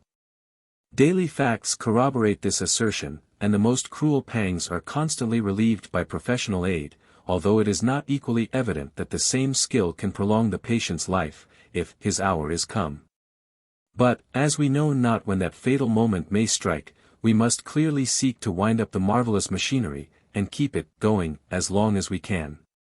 We constantly behold individuals whose existence is most precarious, and yet who linger on for years, frequently to the disappointment of expectant heirs. For there is much truth in the old saying concerning those invalids who are considered to have one foot in the grave. They find that foot so very uncomfortable, that they hesitate for a long time ere they thrust in its fellow. There is little doubt but that much mischief has been done by ignorant men, yet, perhaps, if the truth were known, more vital injury has been inflicted on mankind by enthusiastic science. Ignorance gropes its way, so long, at least, as modesty allows to doubt. But, so soon as presumption leads the way, then ignorance assumes dogmatic assurance, and places the hardy practitioner on the same line as presumptive science, or, at least, what is considered such. It is then that enthusiasm, combined with interested motives, seeks to maintain an acquired influence by experimental proofs of supremacy. And, as it has been truly said, there is no writ of error in the grave. Mother Earth shrouds the fallacies, and every disease that the eminent practitioner cannot cure is deemed incurable. On the other hand, the Creator has gifted mankind with an innate and latent power of resisting noxious influence, a power called by the schools the vis medicatrix naturae, and which is generally sufficient to throw off morbid attacks. When this principle is not exhausted, and the functions not impeded by organic derangement which involves the healthy equilibrium of life, then it is, that the prudent and experienced physician will carefully watch this precious faculty, and instead of counteracting the efforts of nature, assist her bounteous labors. This watchful practice, which may, however, be sometimes too inert, has been called expectant medicine, a slow and tardy process for the energetic practitioner, who, assuming the reins of life in his bold hands, endeavors to goad and drive on nature in spite of herself. This practice has obtained the name of active medicine, of which our British practitioners are accused, by the expectant continental physicians, who, to use a French expression, voyant venir. And the French themselves are so well aware of the imprudence of this hesitation in assisting nature, that they say, your physicians kill their patients, whereas ours let them die. There is more truth in this remark than we perhaps are willing to believe. The power of nature in the cure of diseases has been acknowledged by the most experienced and wise physicians. Stahl, in his dissertation, De Medicina Sine Medico, perhaps exaggerated the influence of this faculty. Borda maintains that out of 10 patients, 2/3 are cured without assistance, and come within the circle of all those minor ailments to which flesh is the constant heir. The illustrious Boerhaave doubted whether the successful practice of the small number of able physicians was a compensation for the evils that arose from the errors of the ignorant. And, in this sad calculation, he seems disposed to think that it would have been better for mankind that the science of medicine had never existed. All these deductions are both unjust and unwise. For, as I have already said, if physicians only possessed the means of affording relief, their mission upon earth is of the utmost importance. At the same time, while we watch the efforts of nature, it is our duty to rouse her energies when they become torpid, or to check inordinate action which would soon exhaust her power. Asclepiades very truly called the expectant practice of medicine a contemplation of death. The powers of nature may be, and not inaptly, compared to those of the swimmer. However skilled in the art of natation, and able under ordinary circumstances to baffle an adverse tide, are we not to hasten to his succor, when we find that he is borne away by an inevitable current, or deprived by a cramp of the power of stemming the stream? We are also willing to forget, that the turbulence of passions, the wear and tear of life, by excesses or irregularities, gradually tend to render the medicinal power of nature of little or no avail. And it has been truly said, that had we no cooks, we perhaps might not have needed physicians. Man in fact, in a high state of civilization, seems determined to counteract all the efforts both of nature and of art to relieve him from the manifold curses of intemperance. And it is fortunate that his own feelings of gradual decay prompt him more energetically to a reform in his habits, than the most persuasive language his physician could employ. In this a liberal view of the profession, how often do we lose sight of hereditary transmissions, heirlooms of disease, engrafting misery on the variegated woof of our destinies, germs of fatal maladies which we bring into the world, a scourge on our posterity. And yet, strange to say, our vain self-estimation blinds us in the contemplation of this doom. For the gratification of our desires, we bring forth a fearful generation, scrofulous, insane. Nay, we glory in the smiling offspring blooming around us, heedless, that the very roses we admire on their transparent cheeks, the coral hue that tinges their lips, are typical of flowers scattered on a grave. And the joyful beams of their bright yet languid looks are but the harbingers of the smile of death, the last kind look on earthly things. And the physician is expected to arrest the hand of Providence, to eradicate germs struck before birth. It must also be observed, that many of our maladies are, in fact, reactions of nature, endeavoring to overcome other affections, a struggle for harmonious unity, for healthy equilibrium. Thus do we see a burning fever, tending to cast upon the surface exanthematic eruptions, a febrile reaction which we call critical, and which too often, like a political crisis, destroys in fruitless endeavors to save. Si natura non moveat, move, tu, motu aegis, was an ancient axiom, but how often, in seeking to trim the expiring lamp of life, do we not extinguish the last vital spark? In regard to the influence of medicine on population, can it be expected, that when the most fatal pestilences do not thin it, the most erroneous medical practice can be more destructive? And, if 9/10 of cholera, or pestiferated patients perish, on the other hand, 9/10 of other cases of a less serious character are cured without medical intervention. And possibly, the chief study of a physician should be not to produce a more obstinate disease by the means he employs to cure an affection less formidable. Late years have proved that the effects of mercury were far more dreadful than the disease it was supposed to eradicate. In the animadversions that are accumulated upon the physician, an insidious comparison to his disadvantage has been made with the utility of the surgeon, a utility which man is compelled, however reluctantly, to acknowledge. Since it is evident to his most gross senses, an amputated limb, a reduced luxation, are before his eyes, while the favorable changes operated on a morbid condition of the body are not self-evident, and can only be recognized by sound and unbiased judgment. In this illiberal view, it is forgotten that the mere operative surgeon is nothing more than a mechanical agent. A butcher could perform the same operation with his rude knives and saws as the chirurgeon with his refined and improved instruments. It is the judgment that we look to, and the skill in attending to the general health of the patient, to bring him to a perfect cure. In these functions, of much more importance than the dexterity of the hand, the surgeon clearly assumes the duties of the physician, and it is not possible for a man to excel in one part of the profession without being conversant with the other. A surgeon must be a sound anatomist, and an observant physiologist. Without the knowledge of these fundamental sciences, a surgeon and a physician might be compared to the bungler who attempted to repair a watch, without a previous acquaintance with its intricate machinery. Let us hope that the mischievous distinction between surgery and medicine may soon become an obsolete prejudice, that was never founded upon reason, but simply based upon ambitious lucre. Let us hope that the graduate of an university will not conceive it beneath his dignity to save a fellow creature's life by breathing a vein, and not esteem a vain and pompous piece of parchment an immunity from humane feelings and philanthropic duties. As good often results from apparent evil, the converse must also be frequently admitted. That much evil has occurred from errors in medical doctrine is unfortunately but too true, yet this evil has never attained the extent which is generally supposed. I have already alluded to the curative powers of nature, ever tending, while still enjoying a portion even of their energies, to repel obnoxious agents. This power has saved the lives of many.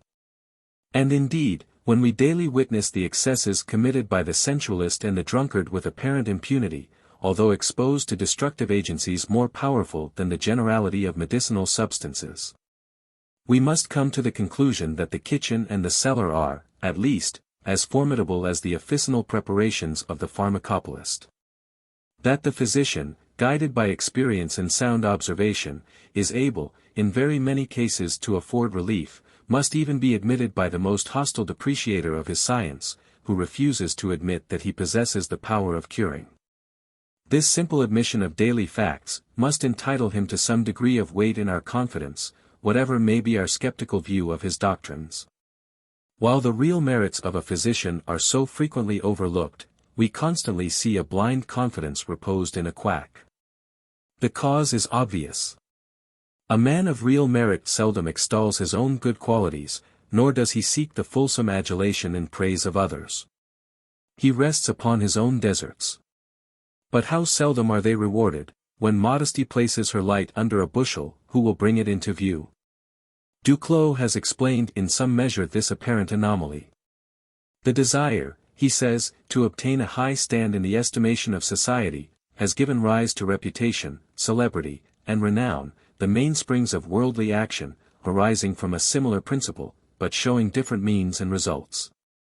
Both reputation and renown may be enjoyed at the same time and yet be widely different. The public is not unfrequently surprised at the reputations that it had itself created. It seeks to inquire into their origin, but not being able to discover a merit which never did exist, it gradually admires and respects a phantom of its own evocation. As society thus bestows a reputation in a capricious manner, quacks will usurp one by their intrigues or by a barefaced impudence, which cannot claim the comparatively honorable denomination of proper pride and dignity. They themselves proclaim their merit to the world. At first their impertinence becomes a subject of derision, but they repeat the assertion of their superior skill so frequently and confidently, that they end by imposing themselves upon society. People forget where, whence, and from whom they heard these flattering eulogies, to which at last they yield their credence, and an adventurer who thus resolves to establish a reputation, with perseverance and impudence seldom fails. It must also be remembered, that most medical men owe their success to woman's all-powerful aid. They are in general as blind and as pertinacious in their partialities as in their dislikes. Seldom bestowing much judgment in either, but acting according to the impulses of their warm passions and flexibility. Females, from their situation in the world, stand in constant need of a friendly adviser, although they are rarely disposed to follow any advice, if their pleasures are marred by the suggestion. But when art and opportunity enable a man to turn their flexibility, their impressionability to a good account, with the combined aid of vanity and weak nerves, he will in all probability succeed in obtaining a high estimation in the mind of a loquacious dame, who will blazon his fame far and near like the trumpeter of a mountebank. If this lady moves in an elevated and influential sphere of life, to question her recommendation is to question her sense and power, both of which would be bold attempts. And thus have we seen an intriguing noble dame forcing a physician even upon royalty. Moreover, when we recollect that the wealthy send for a physician for every trifling real or supposed indisposition, which fashion or expediency may aggravate at will, to excite interest or carry a desirable point, it is manifest that the cures of such a practitioner must be most numerous, since the attainment of any desire constitutes a panacea. And frequently we have seen a box at the opera, a check on a banker, a new carriage, or a diamond necklace, more efficacious than the most renowned nostrum, while the expulsion of an unpleasant plain-spoken acquaintance, or the kind reception of a dangerous and treacherous inmate, may produce more sudden recoveries than the most approved specific. The great science of such practitioners is to practice with equal success upon every branch of the family, to whom in return for their confidence, they can ensure peace and pleasure if they cannot bestow health. I cannot better conclude this article than by quoting the following passage of the skeptic Voltaire.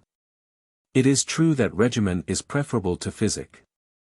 It is also true that for a long period of time, out of 100 physicians were 28 quacks, and it is also true, that Molière had very good reason to turn them into ridicule. It is also certain that nothing can be more absurd than to behold a crowd of silly women, and men, not less feminine in their habits, whenever they are satiated with eating, drinking, gambling, and late hours, calling in a physician for every trifling headache, consulting him as though he were a divinity, and praying for the miraculous gift of combined health and intemperance. It is nevertheless true, that a good physician in 100 cases may preserve life and limb. A man falls down in an apoplectic fit, it will neither be a captain of infantry or a privy councillor that will relieve him. A cataract obscures my vision, my neighboring gossips will not restore my sight. For here I make no distinction between the physician and the surgeon. For a long time the two professions have been inseparable. Men who would make it their study to restore health to their fellow creatures on the sole grounds of humanity and benevolence, should be considered greater than the greatest man upon earth, and bordering upon divine attributes. For preservation and restoration stand next in rank to creation. The Romans were for upwards of 500 years without physicians. Their people, continually employed in killing, thought but little of the preservation of life. What did they do when they were attacked with a putrid fever, a fistula, a hernia, or a pleurisy? They died. Medicine of the Chinese. This singular people possess works on medical science which they trace as far back as 3,000 years, and chiefly written by two of their emperors, Qin Nong and Hong Tiai.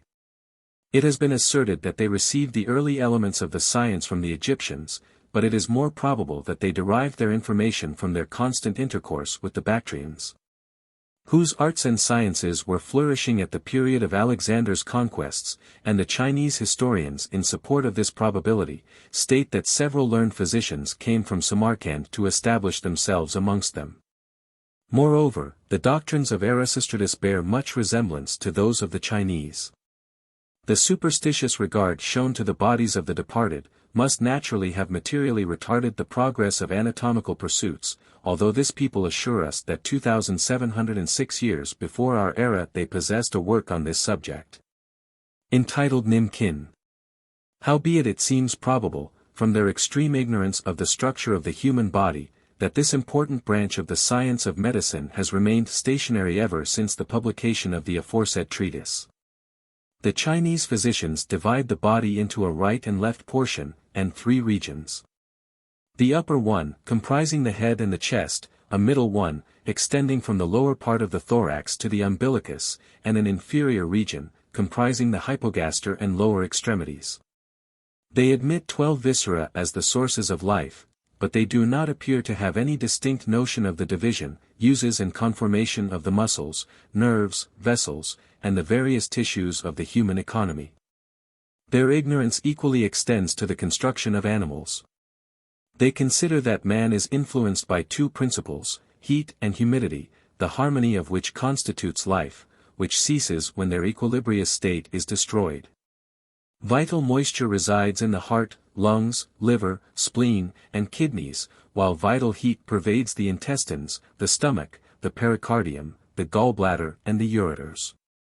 These two principles are transmitted through the medium of the vital spirits and the blood by 12 canals, one of which carries a fecundating moisture from the head to the hands, another from the liver to the feet, a third from the kidneys to the left side of the body, and a fourth from the lungs to the right division. In addition to these channels of vital transmission, they imagine that the state of our internal organs can be ascertained by the appearance of various parts of the head, which they consider as indicative sympathies of the action of the internal viscera.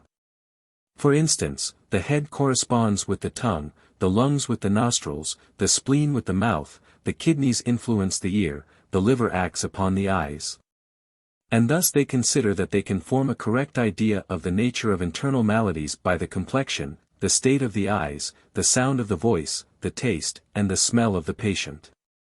The Chinese physiologists also consider the human body as a harmonic instrument, of which the muscles, tendons, nerves, arteries, and are vibrating chords, producing various sounds and modulations, and the pulse their chief guide in ascertaining the nature of disease, is but the result of a modification of these sounds as the chords are more or less extended or relaxed. In addition to these singular views of the human economy, they imagine that the body is influenced by 5 elementary agents, earth, minerals, water, air, and fire. Fire prevails in the heart and the thoracic viscera, which bear an astronomic relation with the south. The liver and the gallbladder are under the influence of air, which is in relation with the east, whence the winds arise, and it is toward spring that these organs are generally affected. The kidneys and ureters are ruled by water, astronomically associated with the north, hence winter is the usual season of the maladies in these parts. The stomach and spleen are regulated by earth, and are placed in connection with the center of the firmament, between the 5 cardinal points, and affections of these parts are observed in the 3rd month of each quarter. Diseases are distinguished by their vicinity to or their distance from the central part of the body, the heart and lungs, and are usually occasioned by vicissitudes in the atmospheric constitution, varying with cold, heat, and moisture. The minuteness of their division of maladies is as great as the mechanical precision which all their labors exhibit. For instance, they admit no less than 42 varieties of the smallpox. According to the shape, color, situation of the pustules, which they compare to the cocoons of the silkworm, to strings of beads, chaplets of pearls, and lay equal stress on their being flat or round, black, red, or violet. This disease has, indeed, been described by them with much accuracy and judgment, as regards its benign or its confluent character.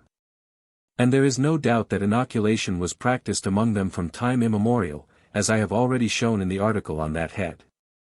Equally accurate have they been in detailing the various symptoms of gout, scurvy, elephantiasis, and syphilis, which also scourges the celestial empire.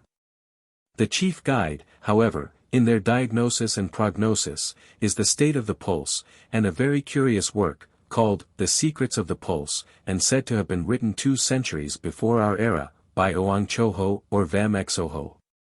The pulse is divided into the external, the middle, and the deep, producing 9 different pulsations called hien, and the arterial beats were formerly sought for in the joint of the big toe. This custom is now abandoned, but they still follow the strange practice of taking up the right wrist in women and the left in men. The external pulse, called piao, is subdivided into several varieties. 1. The superficial p. In fiu, which yields to the slightest pressure.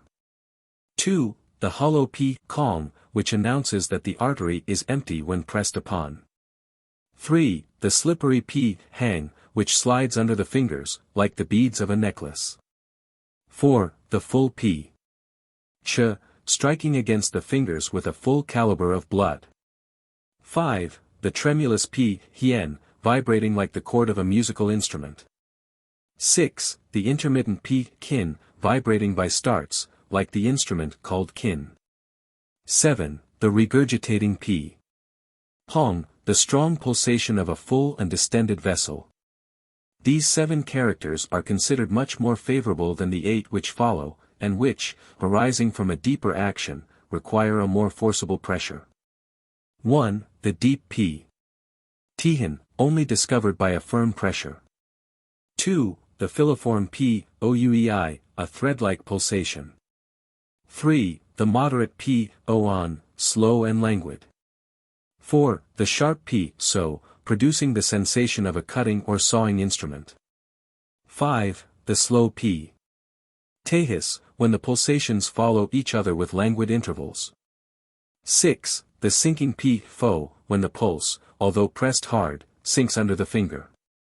7. The soft p, sin, which feels like a drop of water one might press upon. 8. The weak p. Yo, which yields the sensation of feeling like a worn-out texture, and ceases to be observed when pressed upon for any time. To these are added 9 other varieties, called tau.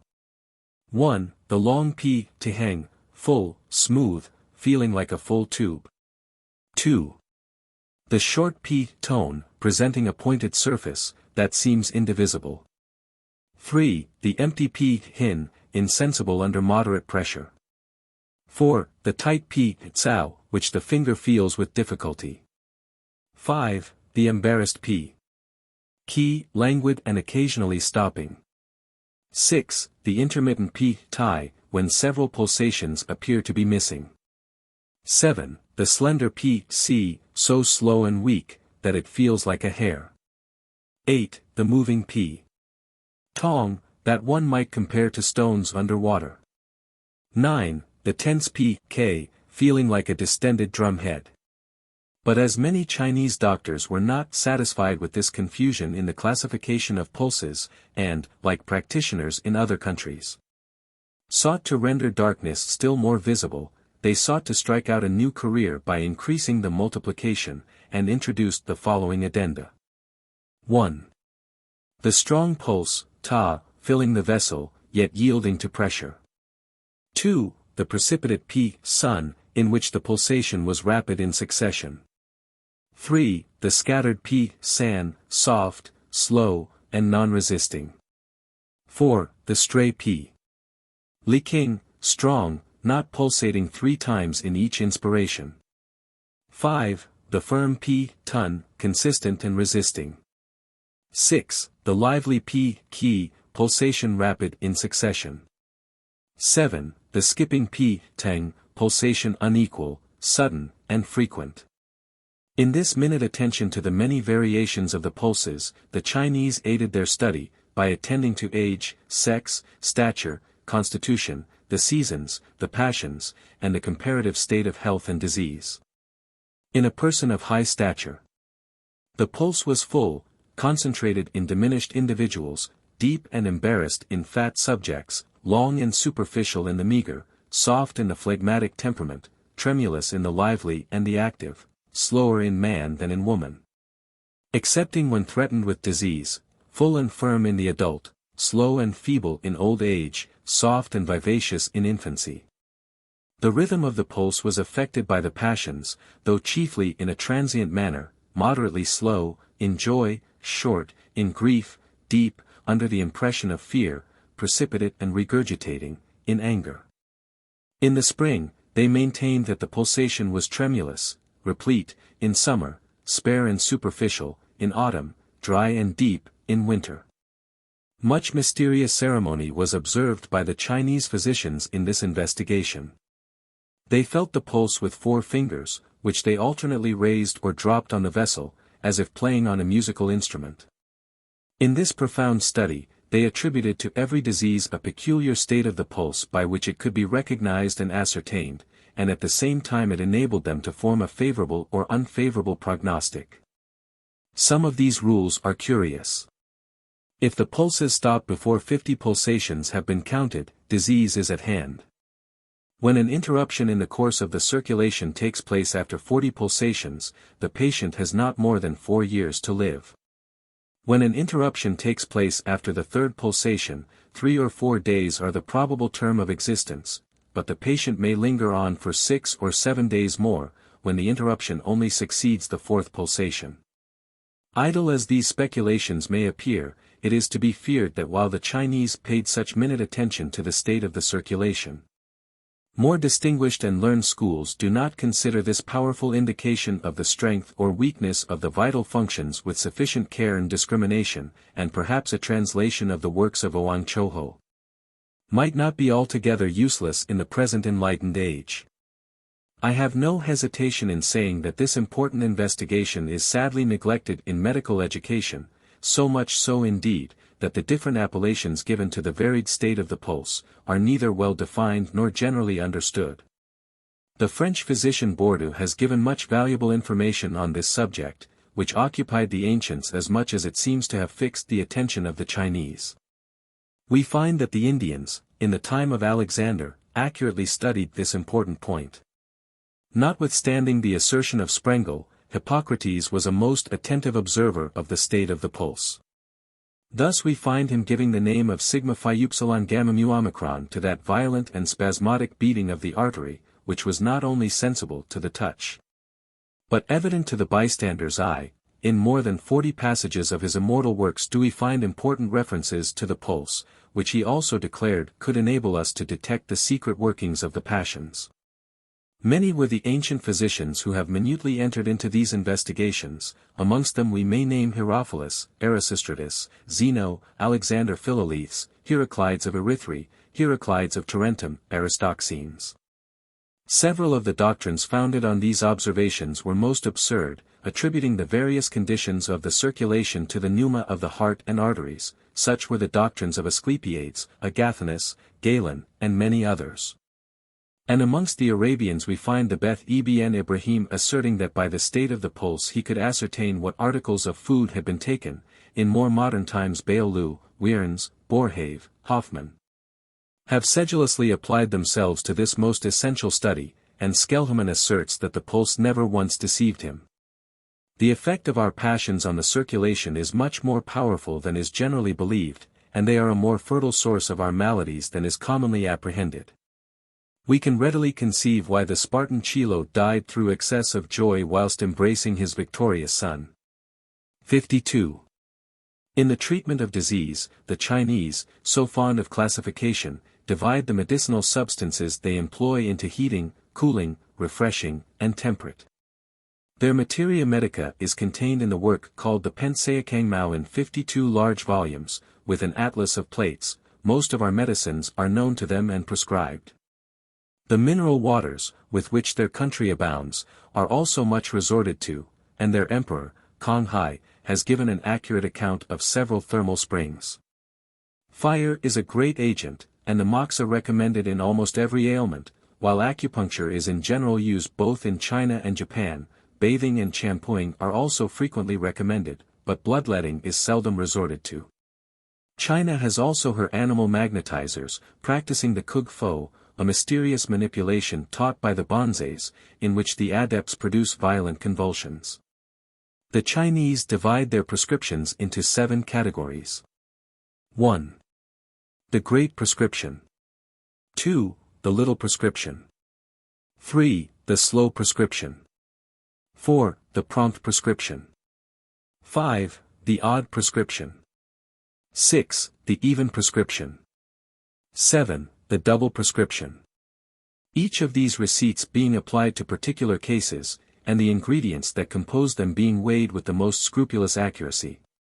Medicine was taught in the imperial colleges of Pekin. But in every district, a physician, who had studied 6 years, is appointed to instruct the candidate for the profession, who was afterwards allowed to practice, without any further studies or examination. And it is said, that, in general, the physician only receives his fee when the patient is cured. This assertion, however, is very doubtful, as the country abounds in quacks, who, under such restrictions as to remuneration, would scarcely earn a livelihood. Another singular, but economical practice prevails amongst them. A physician never pays a second visit to a patient unless he is sent for. Whatever may be the merits of Chinese practitioners both in medicine and surgery, or their mode of receiving remuneration, it appears that they are as much subject to animadversion as in other countries, a missionary having observed to a Chinese that their medical men had constantly recourse to fire in the shape of moxa, red-hot iron, and burning needles. He replied, "Alas! You Europeans are carved with steel, while we are martyrized with hot iron. And I fear that in neither country will the fashion subside, since the operators do not feel the anguish they inflict, and are equally paid to torment us or to cure us."